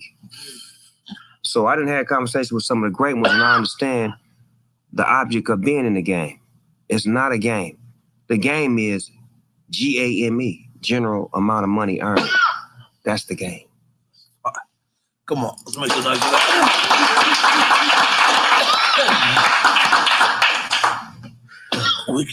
He can't even talk no more, Kev. You ain't got to put that sign up. What the sign say? Wrap it up? The sign should say, get this nigga some oxygen. He outside. I'm gonna be honest. CO2. I love everybody. CO2. Oh, I love everybody. Oh But let's take some pictures. Oh, shit, your alarm said you need My to breathe. My alarm is telling me to relax. Low oxygen, low This oxygen. nigga can't breathe. Amber alert. What is nigga lungs at? Amber alert. This nigga lungs was kidnapped. Let's do a couple of. Come on, baby lungs. Baby lungs. My baby lungs. My baby lungs.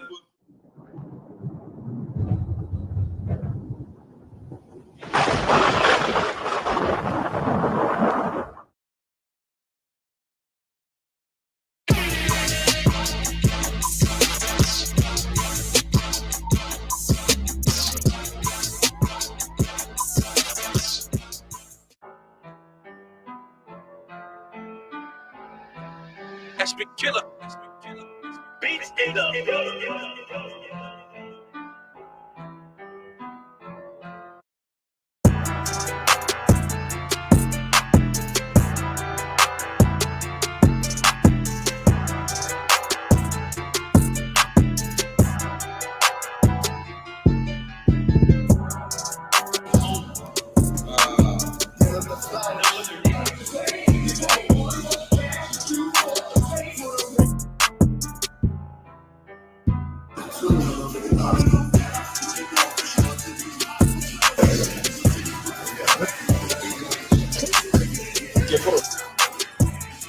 What it could be, hopefully, with the should be. This is your boy NAO. What up, it's DJ EFN. And this Street Chance, what up, y'all? What it could be, hopefully, what it should be. This is your boy NAO. What up, it's DJ EFN. And this Drink Chance, motherfucking Yappy Hour. Make some noise! And I'm gonna tell you like this: when me and this man to the right of me started this show, we said there's other outlets for the new artists.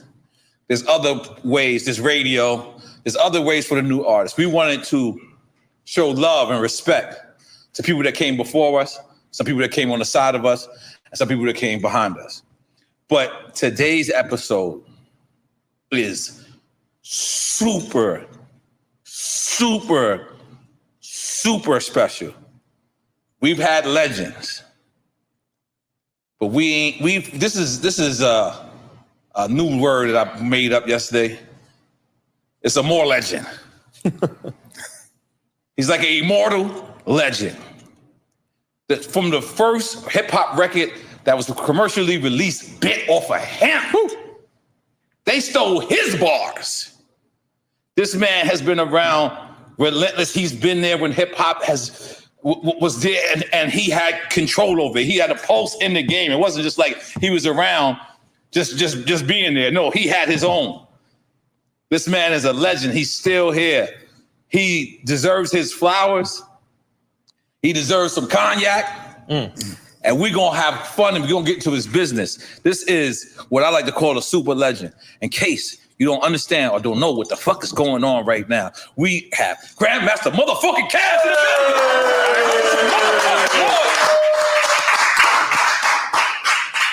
Now, me doing my research, right? To tell you the truth, we've been doing this, almost 6 years? We're in our 6th year, yep. We're going on our 6 years. I'm not trying to gas you up. This was the funnest research I've ever done. Because everything that I researched from you, it led me to something else. And it led me to, and this is the reason why I would, if I ever got a chance to speak to young artists, I would tell them, it's good to go pave the way. It's good to go look at that, So with you, your history is so rich. It's so but one of the illest things that I did not know was Sugar Hill's Rappers of Life, right? Uh-huh. He outright stole your lyrics?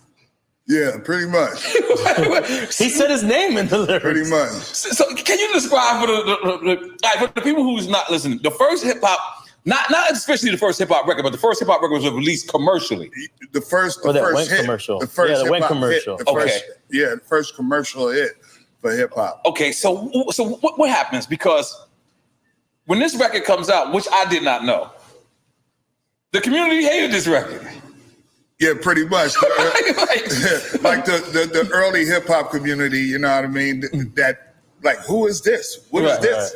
Like, who are these niggas? Because rappers back then would come to the Bronx or come downtown. Pretty much. Y'all pretty much all knew each other. So Exactly. And for somebody to come out of nowhere with 3 people like nobody knows, like, who the fuck is they? You know what I'm saying? I mean, we wasn't out in New Jersey. We didn't know cats was out there doing things out there in Jersey. Apparently they were, but our attitude here was like, who the fuck is they? You feel like it was a boy band coming out. Kind of, yeah, put together like, yo, can you rap? Come here. Come over here. Hey, you too? Come here. Come with me.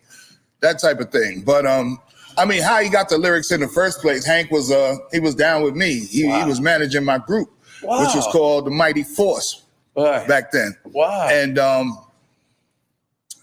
he had to get a job in New Jersey to pay back the loan he took out to like refurbish our sound system. Wow. When he started managing us, he took out a loan from his parents for like 2 stacks, right? Which was bread back then. And we got bigger speakers, better amplifiers, all that, so we could go out and bust niggas' ass when we go out to play. And in order to pay back the loan, he got the job in a pizza shop in Jersey where Sylvia Robinson happened to be looking for people, you know, and somebody seen him in the pizza shop with a boombox. That's Sugar Hill Records for people that don't know. Right, Sugar Hill Records, Sylvia Robinson, head of Sugar Hill Records. He used to take a boombox to work with him every day and be playing my tapes in the boombox. My practice tapes or tapes I record for my parties. So he's in there flipping dough and shit, you know what I mean, making pieces and just rhyming along with the tape. People coming in and out of the joint like figure, hey, this guy's a rapper. Hey, this guy's a fucking rapper. You know what I mean? So when Sylvia started looking for people, you know, somebody led her that way. And he came out, you know, they was like, yo, could you come out? We want you to. And instead of this nigga like, well, nah, I don't rap, but I manage Casanova Fly. He just took your shit. That was it. That was what he was supposed to do. I don't rap. Nah, I don't rap, but I manage Casanova Fly. He was the manager. But he didn't. He just got in the car, repeated all the stuff that was on the tape. They loved it. And it was like, you in. Wow. And so they put him down with Sugar. But the other 2 was rappers?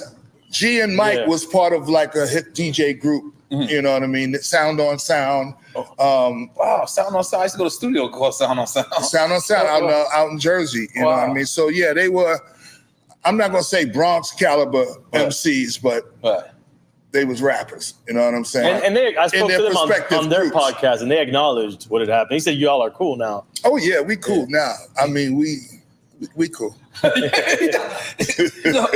far as that goes. No, I mean, we as cool as we could be. Right, you know what I mean? right. They can't, you know, give me no back money. Right. Yeah, I mean, it ain't on them. So I mean, we cool. They didn't even know. What? That they was making money? No, they didn't know that Hank had bitten his rhymes. Oh, the other 2 should have hugged. Nah, they didn't know. They was amazed at this nigga. Oh, they thought he was ill. They was like, this motherfucker's the truth. Like, oh, he's saying shit that none of us, you know what I mean? Because if you listen to Rapper's Delight, niggas is like hip to the hippity hop and hop. And Hank is like, that's me, nigga. You know what I'm saying? Hank said his name in the rhymes. That's the craziest shit. Like, when you hear that, what are you thinking? I'm thinking, when do you hear that? What's the first time wasn't you that hear the last verse? He was the last verse of the song. No, he right? was the second. Okay. He was the second. Come on, Hank, sing that song. Check it out.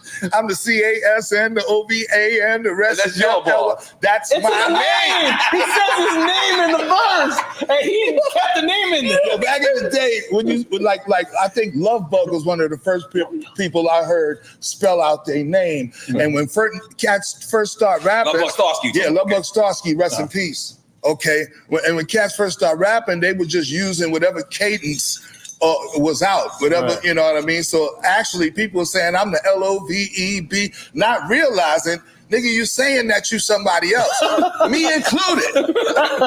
And I was mortified when I found out I was saying that I'm somebody else's name. So from then on, I fact check my shit before I say anything. I'm the nigga, I'm me. I'm not him, I'm not this, I'm not that. So that's when I came up with I'm the CASN, the OVA, and the rest FLY. I spell out my name, nigga. So there cannot be another rhyme like that. Right. There is no other Casanova Fly. So let me ask you something. Were you more mad that the record was perceived to be whack, or were you mad that this guy is actually biting my lyrics, or was it evenly? mad at I both? wasn't mad that the record was perceived to be whack because it wasn't perceived to be whack. The shit was a hit. Right. It was a hit. Now, when he gave it to me, I had two, like the first copies when he first got them and brought them to my house. It was like, yo, check it out. And I put shit on the turntable. I let it play. I'm like, yeah, all right. Oh, shit. All right. After a while, I like falling asleep. That shit was like 20 minutes long. That's a long record.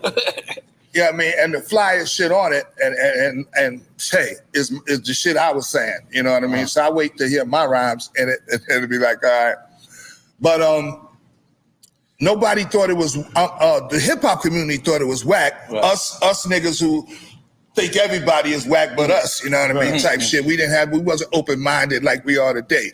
Everybody was whack to us. So you know these niggas was way off the chart. Right. So when the song came out, the song was trash to us, but we knew at large this shit was a fucking hit. And this is what set the stage for rap and hip hop music in mainstream America.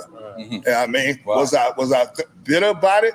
You fucking right. I'm supposed to be in the Sugar Hill gang. Right. Not that I wanted to be in the Sugar Hill I know gang. what you're saying. Okay, but had that went the way it was supposed to be, I mean, my life would have been different. You don't know what the fuck would have been. I'll tell you what, the Sugar Hill gang would have been a whole lot fucking doper. Right. All right. Because back then, I thought it was interesting to see that you guys really wasn't recording music. You guys were just making music live. Facts. So like, how did that transition from that? It was after Rapper's Delight. Well, we were recording our parties. So that was the first recordings of hip hop. Right. Like those tapes, going around, those right. cassette tapes. Right. That's the way hip hop started to spread. First locally, domestically, and then overseas because cats was going in the army.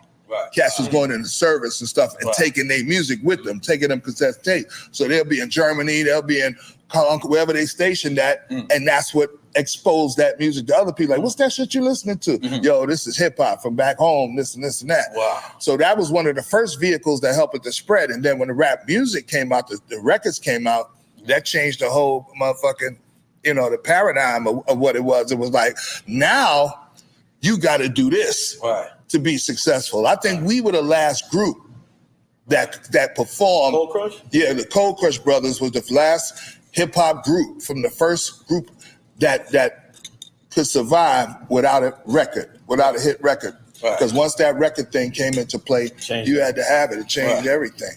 You know what I mean? So we had a little longer run than most without a hit record. Now, back in the days, y'all was dressing weird. Yeah. Blame that shit on the Furious Five. Okay? They always want to say, yeah, everybody copied our style. And everybody, yeah, we did. We copied that. Yeah, we did. No, because I'm looking. So like I said, I'm doing my research. And that was a part of time in hip hop where everyone always says that, like, yo, the original hip hop is dressed like rock stars. And now, like, since Lil Wayne kind of like took on that rock star persona, I kind of see it coming back. But go ahead. It's a different persona, though. You know what I mean? Well, it's a different era, right? So what a rock star looked like back then is different from what a rock star looks like today. And it was really punk rock, right? Well, kind of mixed. Okay. The thing was how it started for the Furious Five. I don't want to speak for nobody, but with me and my relationship with Melly Mel, we talk all the time, and pretty much the whole group. Yeah, I know the history, and so once they started making records with Sugar Hill, they went on the road with groups like Cameo and the Bar-Kays, and you know what I mean. They were looking more disco. So style. they started emulating the look of stars. You know what I mean? Rick James, and you know what I mean. We want to separate ourselves from the way the audience looks. And I believe in that wholeheartedly. You know what I mean? You go to the show, I don't want to see a nigga look like me. So they kind of initiated that as far as hip hop is concerned. When they came off the road, they had niggas making leather outfits with furs and tassels hanging off them and all kind of shit. And it was like us, we had an excuse for it. We had the record Punk Rock Rap. So we were trying to merge the two energies, the hip hop energy. Before Run DMC did Walk This Way. Y'all was doing it first. This was Let's make some noise back. Go ahead, keep going. This is mad interesting to me. I need to drink something. Oh yeah, we got you Hennessy. We got you Douce Black Owner. We got you Hennessy. Let's get it. Let's get it. Please. Let's take a shot already, man. I got my Japanese Hibiki, baby. I got my with I'm fucking with you. Let's go, baby. Yo, listen, and we're gonna set it off. We're gonna set it off right. All right. Grandmaster Cass, we don't know if you know, our show is about giving legends their flowers when they're alive. We started that. We didn't make up the slogan, but we started to spread that slogan. And let me just tell you something. In case you don't know, you are appreciated. You are a legend. I went and searched your history. I damn near tears came out of my eyes when I was watching, because I was like, damn, I thought I knew everything about you. And then it just kept going, and I didn't know the rappers that like shit. I definitely, I didn't know that shit. I did not. That's the only thing they know about. I knew everything. So we're going motherfucking salute you while you motherfucking here. Let's do the flowers thing now. Let's do it. Listen. Where you at, Kev? Yeah. This is the first time we actually was the second time. Scarface the first time. Yep. But look, this is actual flowers. These are real flowers, and this is for you. That's right. That's for you, goddamn. Make some noise. That's love. That's some fucking noise. We're getting real flowers, goddamn. Jesus, man, this is hard to open up. Come on, Rest in Peace. Just get your ass in here. Come on, man. Come on. Are you smoking too? Goddamn. Let's go. Talk about. I smoked the joke. Got off. Let's go, baby. Yeah, I already told him about that. So, what were we talking about? Okay, we were talking about the. No, I'm gonna switch it up a little bit, because I really want to know your opinion on this. Okay. Did you watch Versus the other night? Yes, I did. Yes, I did. How y'all niggas know? I'm so glad that you brought that up. Okay. That was the first Versus I ever watched. Okay. Wow. Okay. First one I ever Unopinionated. watched. I don't know what you're about to say.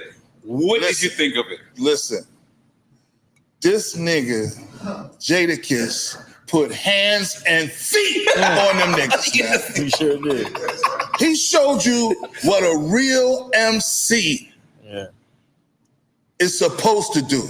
He did what a real MC, any nigga who consider himself a real MC, that's what he was supposed to do. And that's what he did. And the DJ for the loss. The DJ, yes, if he wasn't on point, that would have fucked shit up. Right. But I mean, Jada just commanded that shit. And with all that angst going back and forth, all that, get the fuck, anybody could have lost their poise out there. Yeah. Jada kept his poise throughout that shit. Right. Okay, and they paled in comparison as far as entertainers and MCs. Let's take a shot. You ready? All right. Oh yeah, you got. That's my opinion. Okay, no, we're gonna keep going. We ain't in it. We ain't in it with that, because I got to ask, how did you feel when you heard them rhyming on the vocals? Salud. Take a shot first.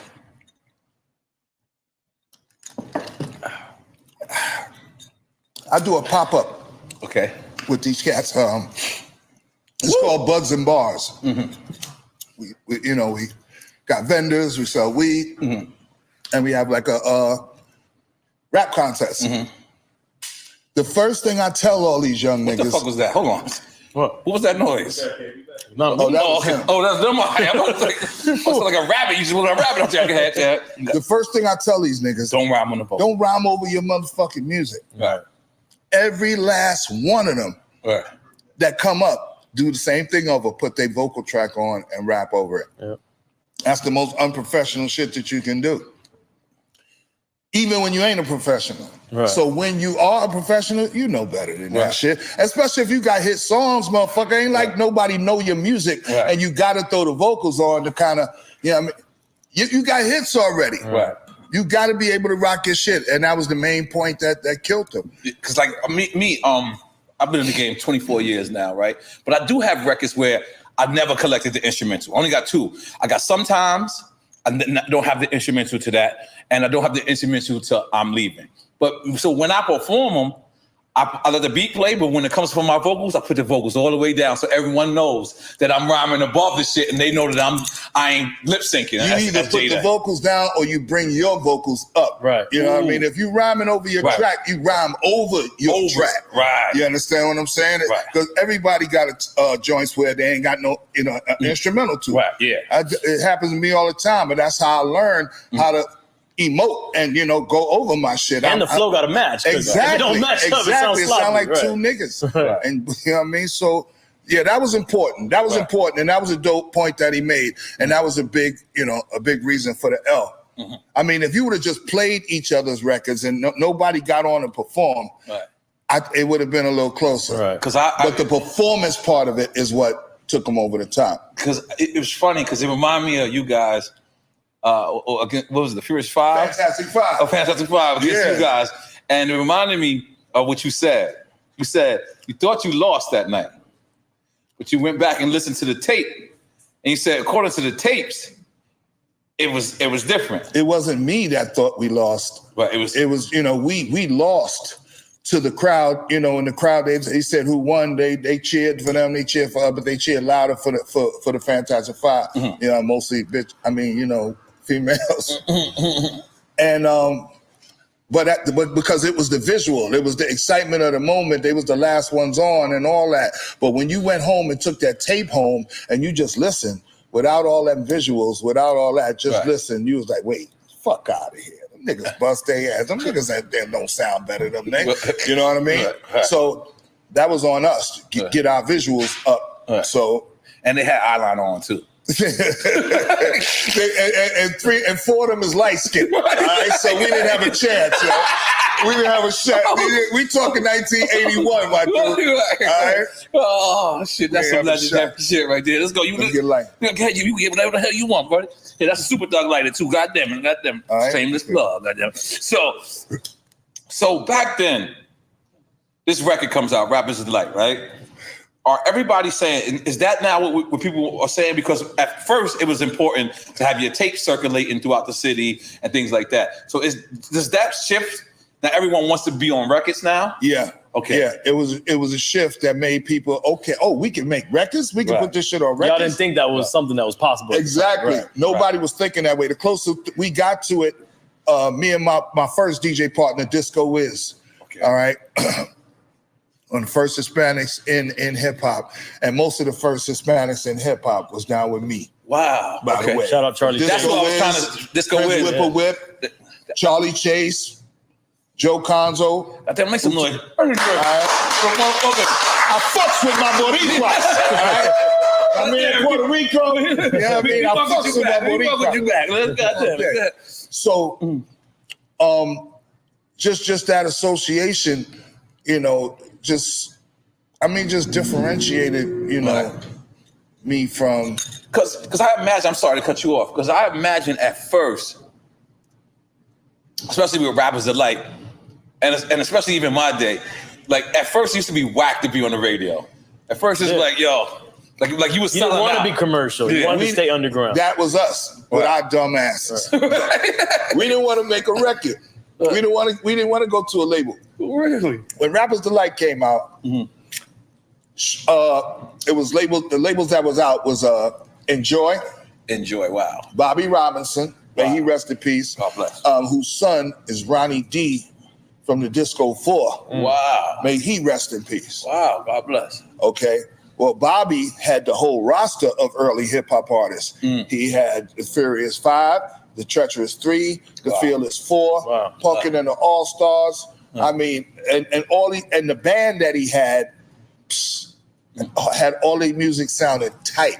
Wow. We didn't want to go run the Enjoy because they had signed all these other people before them. So it's like we ain't gonna go get on the back of nobody's line. We the hottest niggas out the street. And Russell's not involved at all. No, Russell's not involved. He a kid at this time. Russell's like on the fucking with Curtis Blow. Okay. Oh yeah, that's right. You know what I mean? And when Run was Curtis Blow's DJ. That's right. Damn, I lost my thought. What were we talking about? You were saying you didn't want to sign to. You didn't want to sign. Yeah, we didn't want to sign to a label. We was like, yeah, that's corny. Fuck records. Right. I mean, we playing in Harlem World, we playing in Bridgeport, we playing in this and this and that. But little by little, the requiem or whatever you want to call it changed for you being hot or not. You could be hot in the street, but if you don't got no record. Right. We was headlining when New Edition came out. Wow. Well, Ronnie, Bobby, Ricky, and Mike? Yeah. They opened up for us. Run DMC opened up for us. Back then. Make some noise. So for us, that was more important because we didn't see that the future was just going to be records. And then after you got hit records, then you do the performance. There's not a lot of people who don't make records out here doing shows and shit that's viable. Yeah, the shows you come know, in second right to now. that. So, but in hindsight, you know what I mean? We could have gotten the back of anybody's bandwagon or whatever and made our way to the fucking front of it, you know? But because we went another route, our commercial success didn't compare with our ground level success, right? And our show, which was the best show in hip hop at the time, didn't translate to vinyl. Wow. We weren't able to translate that energy that we brought to the stage and that, you know, to vinyl. So what was the second hit? Because I think it was Rappers Delight, then it was another record, and then it was The Message, right? It was two records before Rappers Delight. The intros pretty much was King Tim III. Okay. And then Jocko, Rhythm Talk. Wow. By Jocko, the 50s radio DJ. Wow. Had a joint with the Fatback Band. And then after Rappers Delight, what was that? What was it? After Rappers Delight, Sequence came out with Funk You Up. Okay. They started signing everybody. The Crash Crew, the Treacherous Three, Busy Bee was over there at one time, you know, so everything for a while was Sugar Hill. They had it on lock. Before Def Jam, Sugar Hill was What the years hip-hop are record. this? Just so We're talking from 79 to like 82, 83. So late 70s, even early 84, 80s, yeah, right. into the early 80s. You know what I mean? Until like 84, right, when Def Jam started and Run DMC and them that was like from Run DMC on, it was just different from there on. They was the dividing line between our era and the next era. Now, recently we just saw that De La Soul, God bless them brothers, they finally got their masters back. Yep. Make some noise for that, right? All right, no doubt. How do you feel about that? Is that a struggle that you go through? Yeah, my group went through, but we don't got as many masters as De La Soul. You know what I'm saying?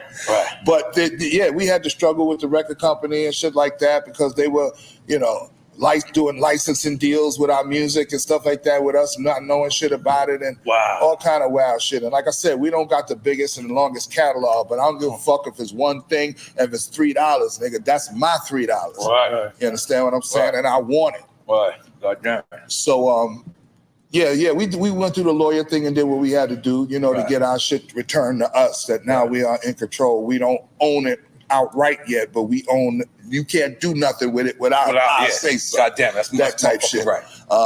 We did a joint for Apple not too long ago for the iPhone 11, and they used our song. You know what I mean? And boom, you got the break. Boom. So.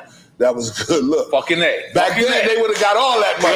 They would have got all that money, but we know better now. I'm not really understanding how you couldn't get a piece of Rappers Delight. What was the business model that doesn't allow you to do that when he's clearly saying your name in the verse? The business model is the crook model. That's the model, motherfucker. I'm saying, like, how can someone not say he plagiarized this shit? It got my name in it. These niggas don't know no better. Robber model. Meaning them or you as well? Them. Okay. That whole record industry, I mean, that's part of the record business, especially back then. Yeah. You know what I mean? Because none of us knew nothing. No, none of us knew shit. We was just happy to be on the record. And that shit goes back to all the way back to, you know what I mean? The artists from back in the day. Right. Okay. We just happy to do what we do and be on the record and get famous from it. We don't learn later on, you know, how fucked over we've been, you know, until it sets in. Sets in on all of us at some point. When you think about it, I heard that back then that Sam Cooke was the only black man who owns his master. And then all of a sudden, no one can tell you how he died. Facts. Like no one Like could. the same shit they say about Prince. Yeah, yeah. As soon as you start talking that independent from the system shit, you a target. In anything. You want to do another shot? I'm doing another shot. I did. That's your drink. Let's do a shot, though. Let's do a shot. Okay, Yeah. Come on. Separate. You don't want the whiskey, do you? You don't want to mix it up. Don't mix it up. Let me know if you want some whiskey. Come on, I'm on drink champ. Okay, all right. Cool, let's do it. Look at how you got it. You got your little ice and shit in there. Let's do that, man. Yeah. I'm gonna put it in this cup. This is Now this is that Japanese whiskey right there. All right. Hey, if you want some ice in there, take some ice. I didn't want to touch it myself. Cheers, Yeah, thank you, brother. Yo, it's a motherfucking Grandmaster Cad. This I'm mad happy, bro. I'm like a kid in the candy machine right now. Fuck I do with it? It's right there. It's in front of you. Salud, my brother. Salud. Salute to you, man. So, all right. It's a question I ask everybody who comes here, but you can actually really, really answer this question. Did you ever think hip hop would make it this far? No, but I always hoped that it would or could. You had the potential. Yeah. But I'm stopping you for a second because why? Why? Because was it just like a basement party type of thing when they first invented? Or I'm curious to say, hear you. You got to understand. Yep. When we first started doing hip hop, people was looking at us like, "What the fuck is wrong with you? Like, what the fuck is you doing?" You know, from the dancing, you know what I mean, from the break dancing, especially. You know what I mean, what the fuck y'all rolling around on the floor for? Fucking up your clothes. That was the attitude. Yeah, I fuck up my clothes a lot. Yes. And then if you and you can't be in a party and ask a girl to dance. Yo, what's up, shorty? You want to dance? And then bring her out to the dance floor and start spinning on the fucking floor. All right? Bitch is like, what the fuck is wrong with this nigga? You know what I mean? So we was on our own with this shit for a while before it got cool to other people. Right.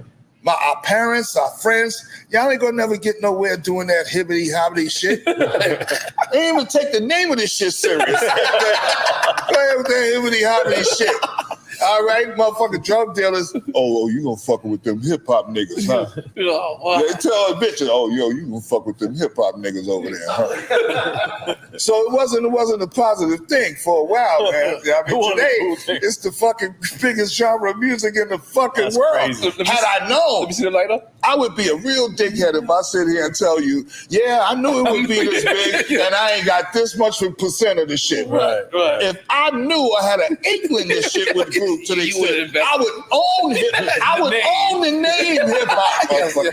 Yes, that's weird. Everything connected to this shit would have to go through me. Right. Or at least me and my peers. Right. I mean, me, Cool Herc, you know what I mean? Flash, you know what I mean? Mel, you know what I mean? Like a council, you know what I mean? And have a union of this shit, and we would have had a hole on hip hop. Whereas there can't be a hip hop chicken store in Baltimore. Right. Hip hop motherfucking fried chicken, my nigga. Right. I got the box in my house, yo. Word. So, I mean, what other entity you know that anybody could just take it and just run with it and do what the fuck they want with it? That's real talk. Yeah. Hip hop. You can't do that shit with nothing else. Yep. See if I can get an ashtray. So because there was no organized, union, nobody sat down, set no rules, bylaws, or whatever. Nobody like trademarked this shit. There's no ownership of hip hop. So now it could be a hip hop, any fucking thing. You know what I mean? And that's nasty. But wasn't Zulu Nation trying to do stuff like that? Zulu Nation has always tried to organize hip hop. I mean, first, through the family, first making it a organization, based on the principles of peace, unity, love, and having fun. You know what I mean? As far as a business model, that was based around Bambaataa and his, musical endeavors and stuff like that, and other things they got into. But they did what they did early on was unite us under one umbrella called hip hop. Right. Hip hop didn't have a name when we started. We didn't start out, let's do the hip hop thing. Nah. The name hip hop came from a cadence in marching. Explain that, please. Yeah, I don't. Yeah. Grandmaster Flash was playing at a party, all right? And a cowboy, Keith Cowboy, one of his MCs, may he rest in peace, was going into the army next day. So he's fucking with him on the mic. He like, yeah, so-and-so. I forgot the dude's name. Somebody know, but I forgot his name. He was like, yeah, so-and-so, this and that. Yeah, you having a good time now. You partying now. But tomorrow, your ass going to be getting up at the crack of dawn like, here, ho, here, ho, here, ho. You know that cadence when they walk? Here, ho, here. That's where hip-hop came from. It's fucking me up right now. This is crazy. And then that cadence became repeated so much, it became like a signature thing. Here, until hip hop, the word hip hop formed. And then Lovebug Starsky was the one who really kind of took it over the top with the hip, the hop, the hip, the hop, the hop, the hop, hip, hip, hip, hip. Hip hop was the most repeated phrase throughout our conversation. So hip hop became the name of our culture. Goddamn, make some noise. Now, moving around a little bit, we bouncing around. Something that I didn't know, DJ Hollywood, right? I didn't know DJ Hollywood was considered disco. Why didn't you know that? Because what was the song that he had at one point? Wu-Tang, Wu-Tang, I don't want to go to my honey bun. And she's on with that yum, yum, yum before I go to bed. No doubt. I ain't know that wasn't considered hip-hop. Well, Hollywood precedes hip-hop. Right. You know what I mean? And Hollywood is kind of in a difficult place, but between hip-hop and what happened before hip-hop. You know what I mean? He was a direct influence on what came next. The next generation of DJs, you know what I mean, got whatever they got from DJ Hollywood. Because like T-Pain, Future, all of them people who use melodic music, gotta kind of give it to Hollywood. Well, I mean, yeah, he was that, crowd rocker, that call and response king. Wow. He had a rapport with the audience. He was funny, and he was like that. But MCs, as we know MCs today, you know what I mean? So you throw a beat on and these niggas get it in. Right. That didn't come until our generation. Wow. And there was a time if you went to a club that Hollywood was playing in, you couldn't get in with sneakers, first of all. You had to dress up. Have your hair cut short. And if they caught your ass breakdancing in that motherfucker, they broke you. Security. When I found that out, that shit hurt me. Yeah. So that's part of the mystique why people say Hollywood is not, hip-hop, is hip hop. Because he precedes hip hop, but he definitely influenced hip hop. Right. I can see that. I can see that. So, what's your favorite part of hip hop? Is it making the record or performing the record? Records is not really my forte, so to speak. I just haven't had that constant studio environment that a lot of artists have. For like Pac, for example, when Pac came home, Pac lived in the studio for 2 fucking weeks or months or whatever. You know what I mean? And he went from studio to studio to studio. And you know what I mean? And in order to become that prolific, you have to be in demand like that. LL Cool J, 11 albums. Who the fuck makes 11 albums? Who gets to make 11 albums in hip hop? Maybe now, because you independently, you can make 100 fucking albums. But who gets signed to a label to 11 fucking album deal? And successful albums too. Exactly, most of them. So, come on, keep it 100, baby. 100 being capped. But that's the thing. So the opportunities that you have a lot to do with how productive you are. You know what I mean? Today you can make a record in your house. I mean, it sounds just as good as some of them don't sound good. I ain't say all of them. I said you could. It could. Because some of this theoretically. Some of this shit, I'll be like, you better go hire an engineer. Like, that shit sound like you made it in your house. About, I'm my engineer. You need an engineer, nigga. Don't be bragging about being your own producer. That's a bad reference to your engineer. So this is famous Jay-Z line, right? He said, I'm overcharging niggas for what they did to the Cold Crush. Where you at when you hear this? And is you saying, yeah? Or is you saying, nigga, what you talking about? Well, I'm going to tell you what happened. you know, A Shit Izzo, you know, came out, boom, boom, this and that. So now my phone started ringing off the hook. Okay, yeah. Yo, you heard Jay-Z said he gonna charge you? Yeah, I heard it. Yo, Jay-Z could like all day, one of them type shits. Right? Yeah. So like somebody, I was just sitting and somebody asked me, yo, what you think about that Jay-Z, you know, overcharging? I said, I think, you know, he's robbing from the rich in the name of the poor. I love that. I love that.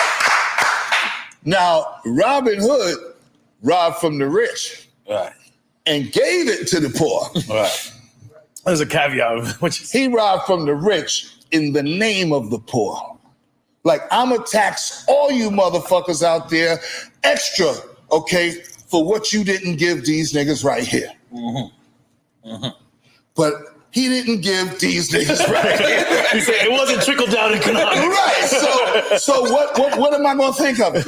I think it was a statement. You know what I mean? It was, you know, Jay, he's a clever motherfucker. Right. Yeah, if a rhyme when he come to it, it's like, okay, all right, yeah, I'm gonna throw that in. But I mean, we didn't get a call from Jay, you know, no, now bank accounts went up or none of that shit. So it was just another clever Jay-Z line. Yeah. You know? No, but I understood what he was saying. But my point is this. Let me ask you. Was there room? Was you going through something with the label at that time? Or no, he's just saying in general. I'm saying. I would first of all, I would like to talk to Jay and be like, what did they do to the Cold Crush? Like, That's what I'm asking. What you know that we don't know? Because I know they did something. I know they did something. You know, and I know that they did something. So, holy moly. I'm like, you know what I mean? So, but I mean, there's a lot of industry secrets and shit like that that went on back in the days. Niggas got blackballed for the. So you could have been fucking one of these niggas joints. You know what I mean? And for that reason, you don't get signed to a record label or some shit like that. So people are people wherever you go. So there's a lot of reasons for people being where they are and people not being where they are. Right. You know what I mean? And you do you believe in that, like blackball and shit in the industry? Yo, hell yeah. You know, that knock it exists. off, Norris. I mean, knock it No, off. that Norris. exists, man. You hear? Listen, I'm gonna be honest. It might not be as organized as you think it is. It's not as organized But as you think. it is. It's a thing when people tell people, Because like, yo, don't fuck with this this is how I dude. look at it, in my opinion. There is something that exists, but then there's certain shit that's just common sense. It's like, just give an example. Little Uzi Vert says, fuck Grandmaster Caz, right? And then wants to do Drink Champs that week. And we say, nope, we were Caz. People might take that as that's being blackballed, but that's just standing with my homie. But that is being blackballed too, though. No, everybody stop fucking with you. But it's the beginning because of that, yeah. Right. If you can't get signed to a record deal no more, or if you ain't getting shows, or niggas ain't, your whole shit stopped, that's getting blackballed. Right. Yeah, I mean, you might get blackballed from Nori's show, but it ain't gonna stop your whole motherfucking machine from It's moving. like for the Even though that's a bad thing to get blackballed from Drink Champs. That's right. But like for instance, me and Nas had a little dispute back in the days, right? I didn't think he was blackballing me. I didn't think he sent out the message blackball. But at the same token, a lot of people did not want to stand next to me while you beefing with Nas. I'm just being honest. I think that's a form of blackballing. I don't think. I think it is. I think I it don't could think be. that is If not. people want to do business with you and then they stop fucking with a person because they want to do business with you and they don't want to ruffle those feathers, to me that's blackballing as well. You know what blackballing is? Blackballing is when an executive tells a motherfucker, other executives, listen, this nigga here, right here, or whatever, such and such, this and that, woo woo, don't fuck with him, all right? Just as a favor to me, don't fuck with him. Right, that's official blackball. That's blackball. That's blackball. Now I understand that. Every door you go to gets shut in your motherfucking face, and you don't understand why. Yeah, I understand that. Because some nigga, you piss some nigga off, some nigga of influence off. Right. You know what I mean? Yeah, I understand that. That I understand. And you don't believe that exists? No, I believe that exists, but not to the level, like I said, like to the level that we think. Like we just think like you make a diss record towards somebody and then you just blackballed. It's not. It just everybody doesn't happen magically. Because everyone's really not that powerful. Like the further you get, facts. Further you get, like you be realizing some of these dudes is Franks. Right. They just act like they, you know what I'm saying? Some of these dudes are straight bozos. You like, this is who I looked up to? Right. Like, you know what I'm saying? Like the further you get, kinda, you make your own rules. You know what I'm saying? You can get to a point where, like, I swear to God, I'm not bringing this up. I watched Dave Chappelle 3 days in a row go on stage and say the most craziest shit about transgender, about homosexual people, about just whatever the fuck he wanted to talk about. He talked about having a fight with a bitch that was a transgender. And he said, yo, I didn't want to stop because I was winning. So what I'm saying is, Dave is at the level where you can't cancel him. Right. Yeah. You There can't are cancel people him. that are at that level, Yeah. like nigga. I could shit on your car, motherfucker. You ain't. Listen, the shit that him and It'll go Donnell away. Rollins was saying, I was looking like they're gonna cancel him. But then I thought about it. I said, this guy got 40 million. He doesn't give a fuck about getting canceled. Right. Like, so that's what I'm saying. Like, certain people make it to a certain, and he's just one of them. Like, he talked about shit. Like, I felt like I was in the 80s joking concert. You know what I mean? Remember back then, no one knew the proper words to say. No one knew not to say this, don't say this. Like, he was just going crazy. So I say that to say that. I know I'm rambling. I'm doing another shot. Let's go. Goddamn, I'm doing another shot. So, Kaz, Run DMC comes out. I did not know this was the drug dealer attire outfit. But then your guys got eye patches, furs coming. No, you're right. Nigga. You guys got Scarf over one eye, you know, the French shit. You know what I mean? So y'all looking at Run DMC like, what's wrong with these niggas? What happened was Russell patterned Run DMC sound behind people like my group, Cold Crush Brothers, DMC, and Run will tell you themselves. They, you know what I mean? They strive to be, you know, like the Cold Crush Brothers. And but Jay was the street dude. Jay was the one with the style. Right. You know what I mean? He had the look of this. So they adopted his look. If you look at them in the early days, they had suit jackets on and mock necks. All right. And so Jay kind of crafted their look. The Right, the plaid. All right. So Jay kind of crafted their look, and then from then on, you know, the Adidas thing, they just went through the roof with that. Right. That must have been the first time hip hop had a sponsor, right? Because like we was fucking with their products. But this is the first time. But they wasn't fucking with us. Right. Nobody wasn't fucking. We wasn't getting no free sneakers nowhere. None of that shit. We had to go to Jew Man on Southern Boulevard. You know, I'd be like, come on, man, I need those in 13, man. I need two. Go in the back. Go in the back. God damn it. You taking a shot? Yeah. Salute, goddamn it. Salute, goddamn it. Salute. Salute to my heavy boy. All right. Let's talk a little bit about Wild Style. How was that? Yeah. Filming that. Wild Style for me was like a stamp of approval. That, we wasn't wrong. Right. This shit is real. It is important. People do, you know, want to fuck with this. When Charlie Ahern came to our neighborhood and started scouting around and shit to see what was in up. the Bronx. In the Bronx. This is, you know, a guy from Soho, you know what I mean? Yeah. Down in the Lower East Side, you know, artsy kind of dude. And this is Boogie Down Bronx, burnt down Bronx at this time. This is where every house is on fire. All those visuals that you see of the Bronx during that time, that's during the time that we filmed Wild Style, early 80s.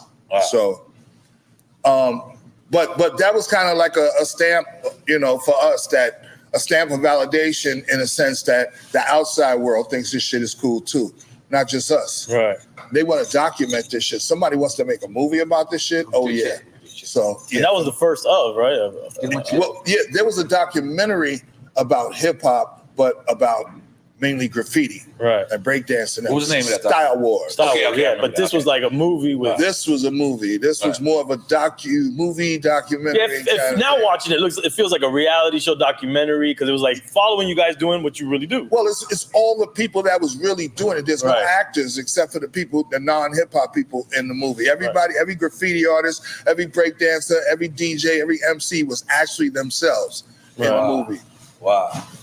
That's fucking fire. You watched Wild Style today, you said, right? Yeah, I got the VHS right here. I'm gonna have him sign it. Let me see the VHS. Let me see the goddamn VHS, shit. buddy. Yeah, that's Let me see the motherfucking VHS, buddy. Got it here. God damn, this is legendary right here. This is the original one that I got. Wow, that's the original right there, man. Jesus. The Fat Five Freddy always had white girls. Yo, every time you bring up Fat Five Freddy, it's a white girl around him. Yeah, Freddie part of that artsy community, that artsy Lower guy. East Side. I just heard legend, though. He's a legend. We need Fat Five We know Freddy you, here. Fat Five Freddy. Facts. I wrote one of his first rhymes. Get out of here. Yeah, man. Oh, Jesus. I'm taking this shit. Get the fuck out of here. You get Sharpie or something. Yeah. We'll do it before we leave. Yeah. So yeah, Wild Style really kind of validated the whole movement, and it first time we went on tour. Wow. First time we all got on a plane together, and it was like 25 of us went to Japan. Wow. Sucky. Like a lot of 3 weeks. sucky, huh? Oh yeah.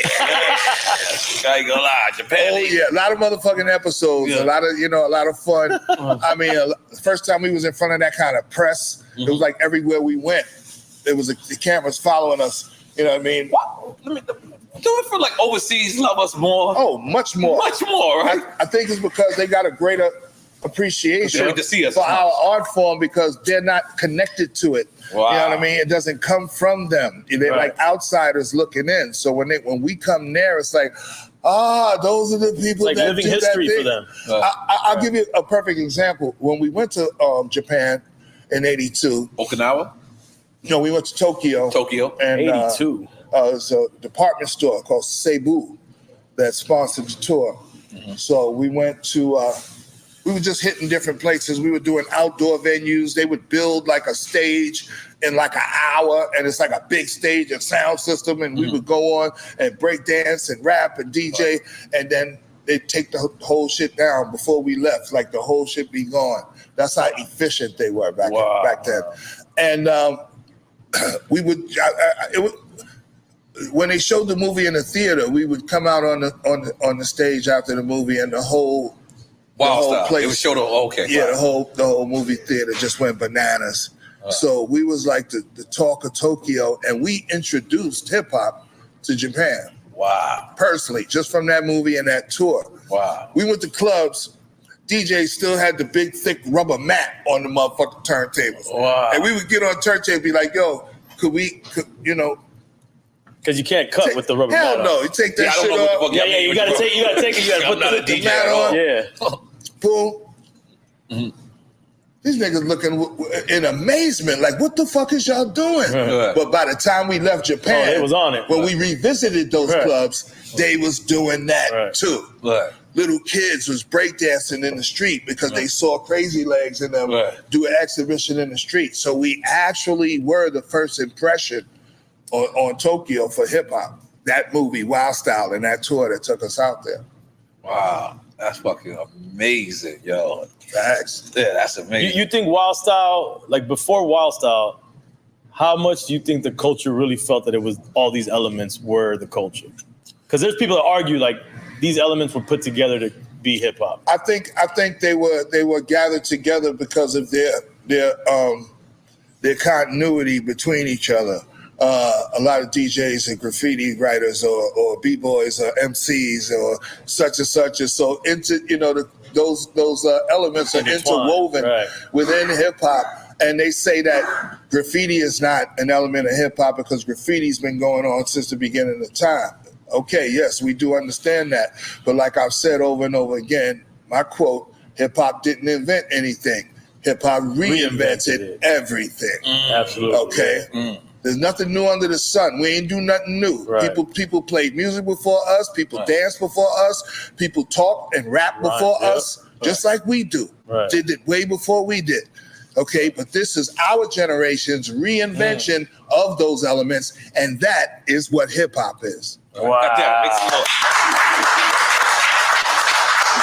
Now, I gotta ask, how did you come up with the name Grandmaster Caz?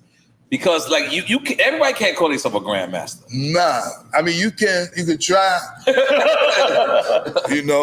but the origin of Grandmaster, as far as hip hop is concerned, the first DJ named Grandmaster was Grandmaster Flowers.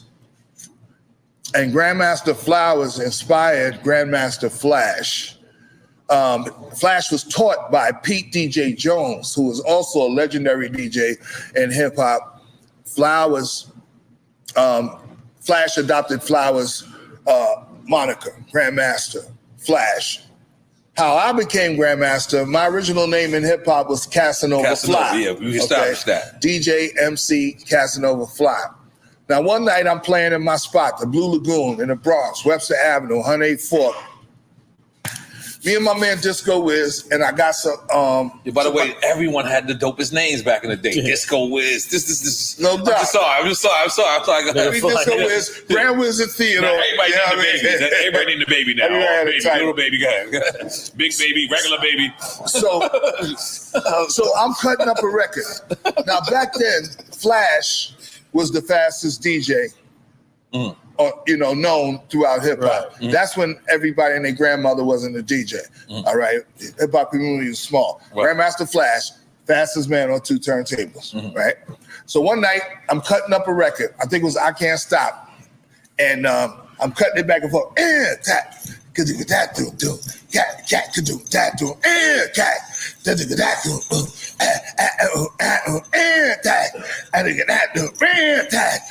that do ran. I just kept catching it. My man was like, yo, faster. The crowd was going faster. Then he started going Grandmaster. The crowd started going Grandmaster. That's when I became Grandmaster.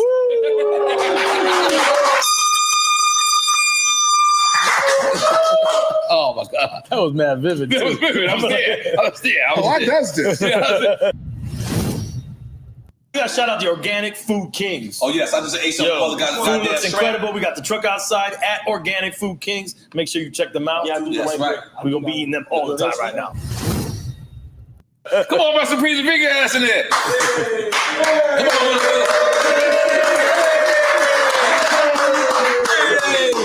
I'm gonna tell you something. Let me move this out the way. You must have made the easiest Netflix money ever. What do you mean? I don't know if you ever saw State Property 2. Anybody who knows me, when they watch State Property 2, they say, Nori, you cheated.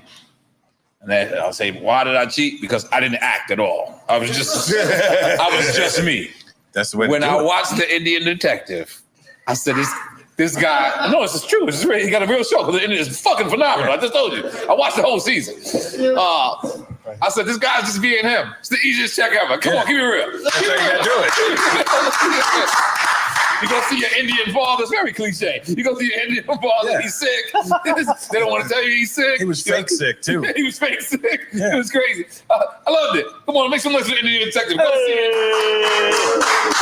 It's on Netflix streaming right now. It's on Netflix. It sounds very racial, but it's not, ironically, because he's actually an Indian detective. Well, well, it's called the Indian Detective because I'm an actual detective in Toronto, and then I end up becoming a detective in India.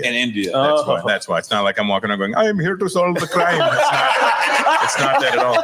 I want to know that one too. That's why did Fat Joe gain the weight back?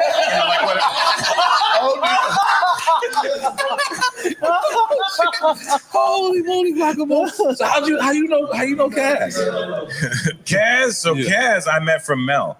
Mel and I have been friends for about 16, 17 years. Wow.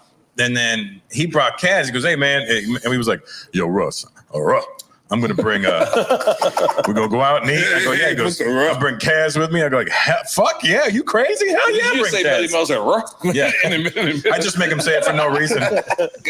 How's your throat feel? A little rough. My impression of Melly Mel is a dog.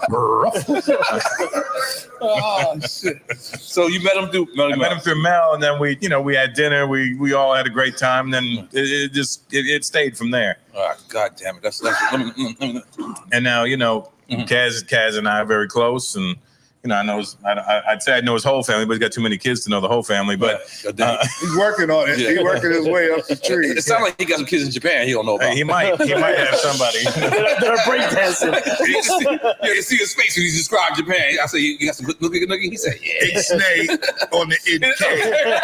I gotta relax. Pancake. Right. I gotta relax. Oh, I'm gonna take Russell, would you like Japanese? Sure, we gotta get Russell. Talking about Japan? Yeah. Talk about as we talk about Japan. That's a great transition. Yeah. That's some Japanese motherfuckers. Would you like the shot form or you wanted the drink style? I would like to start with a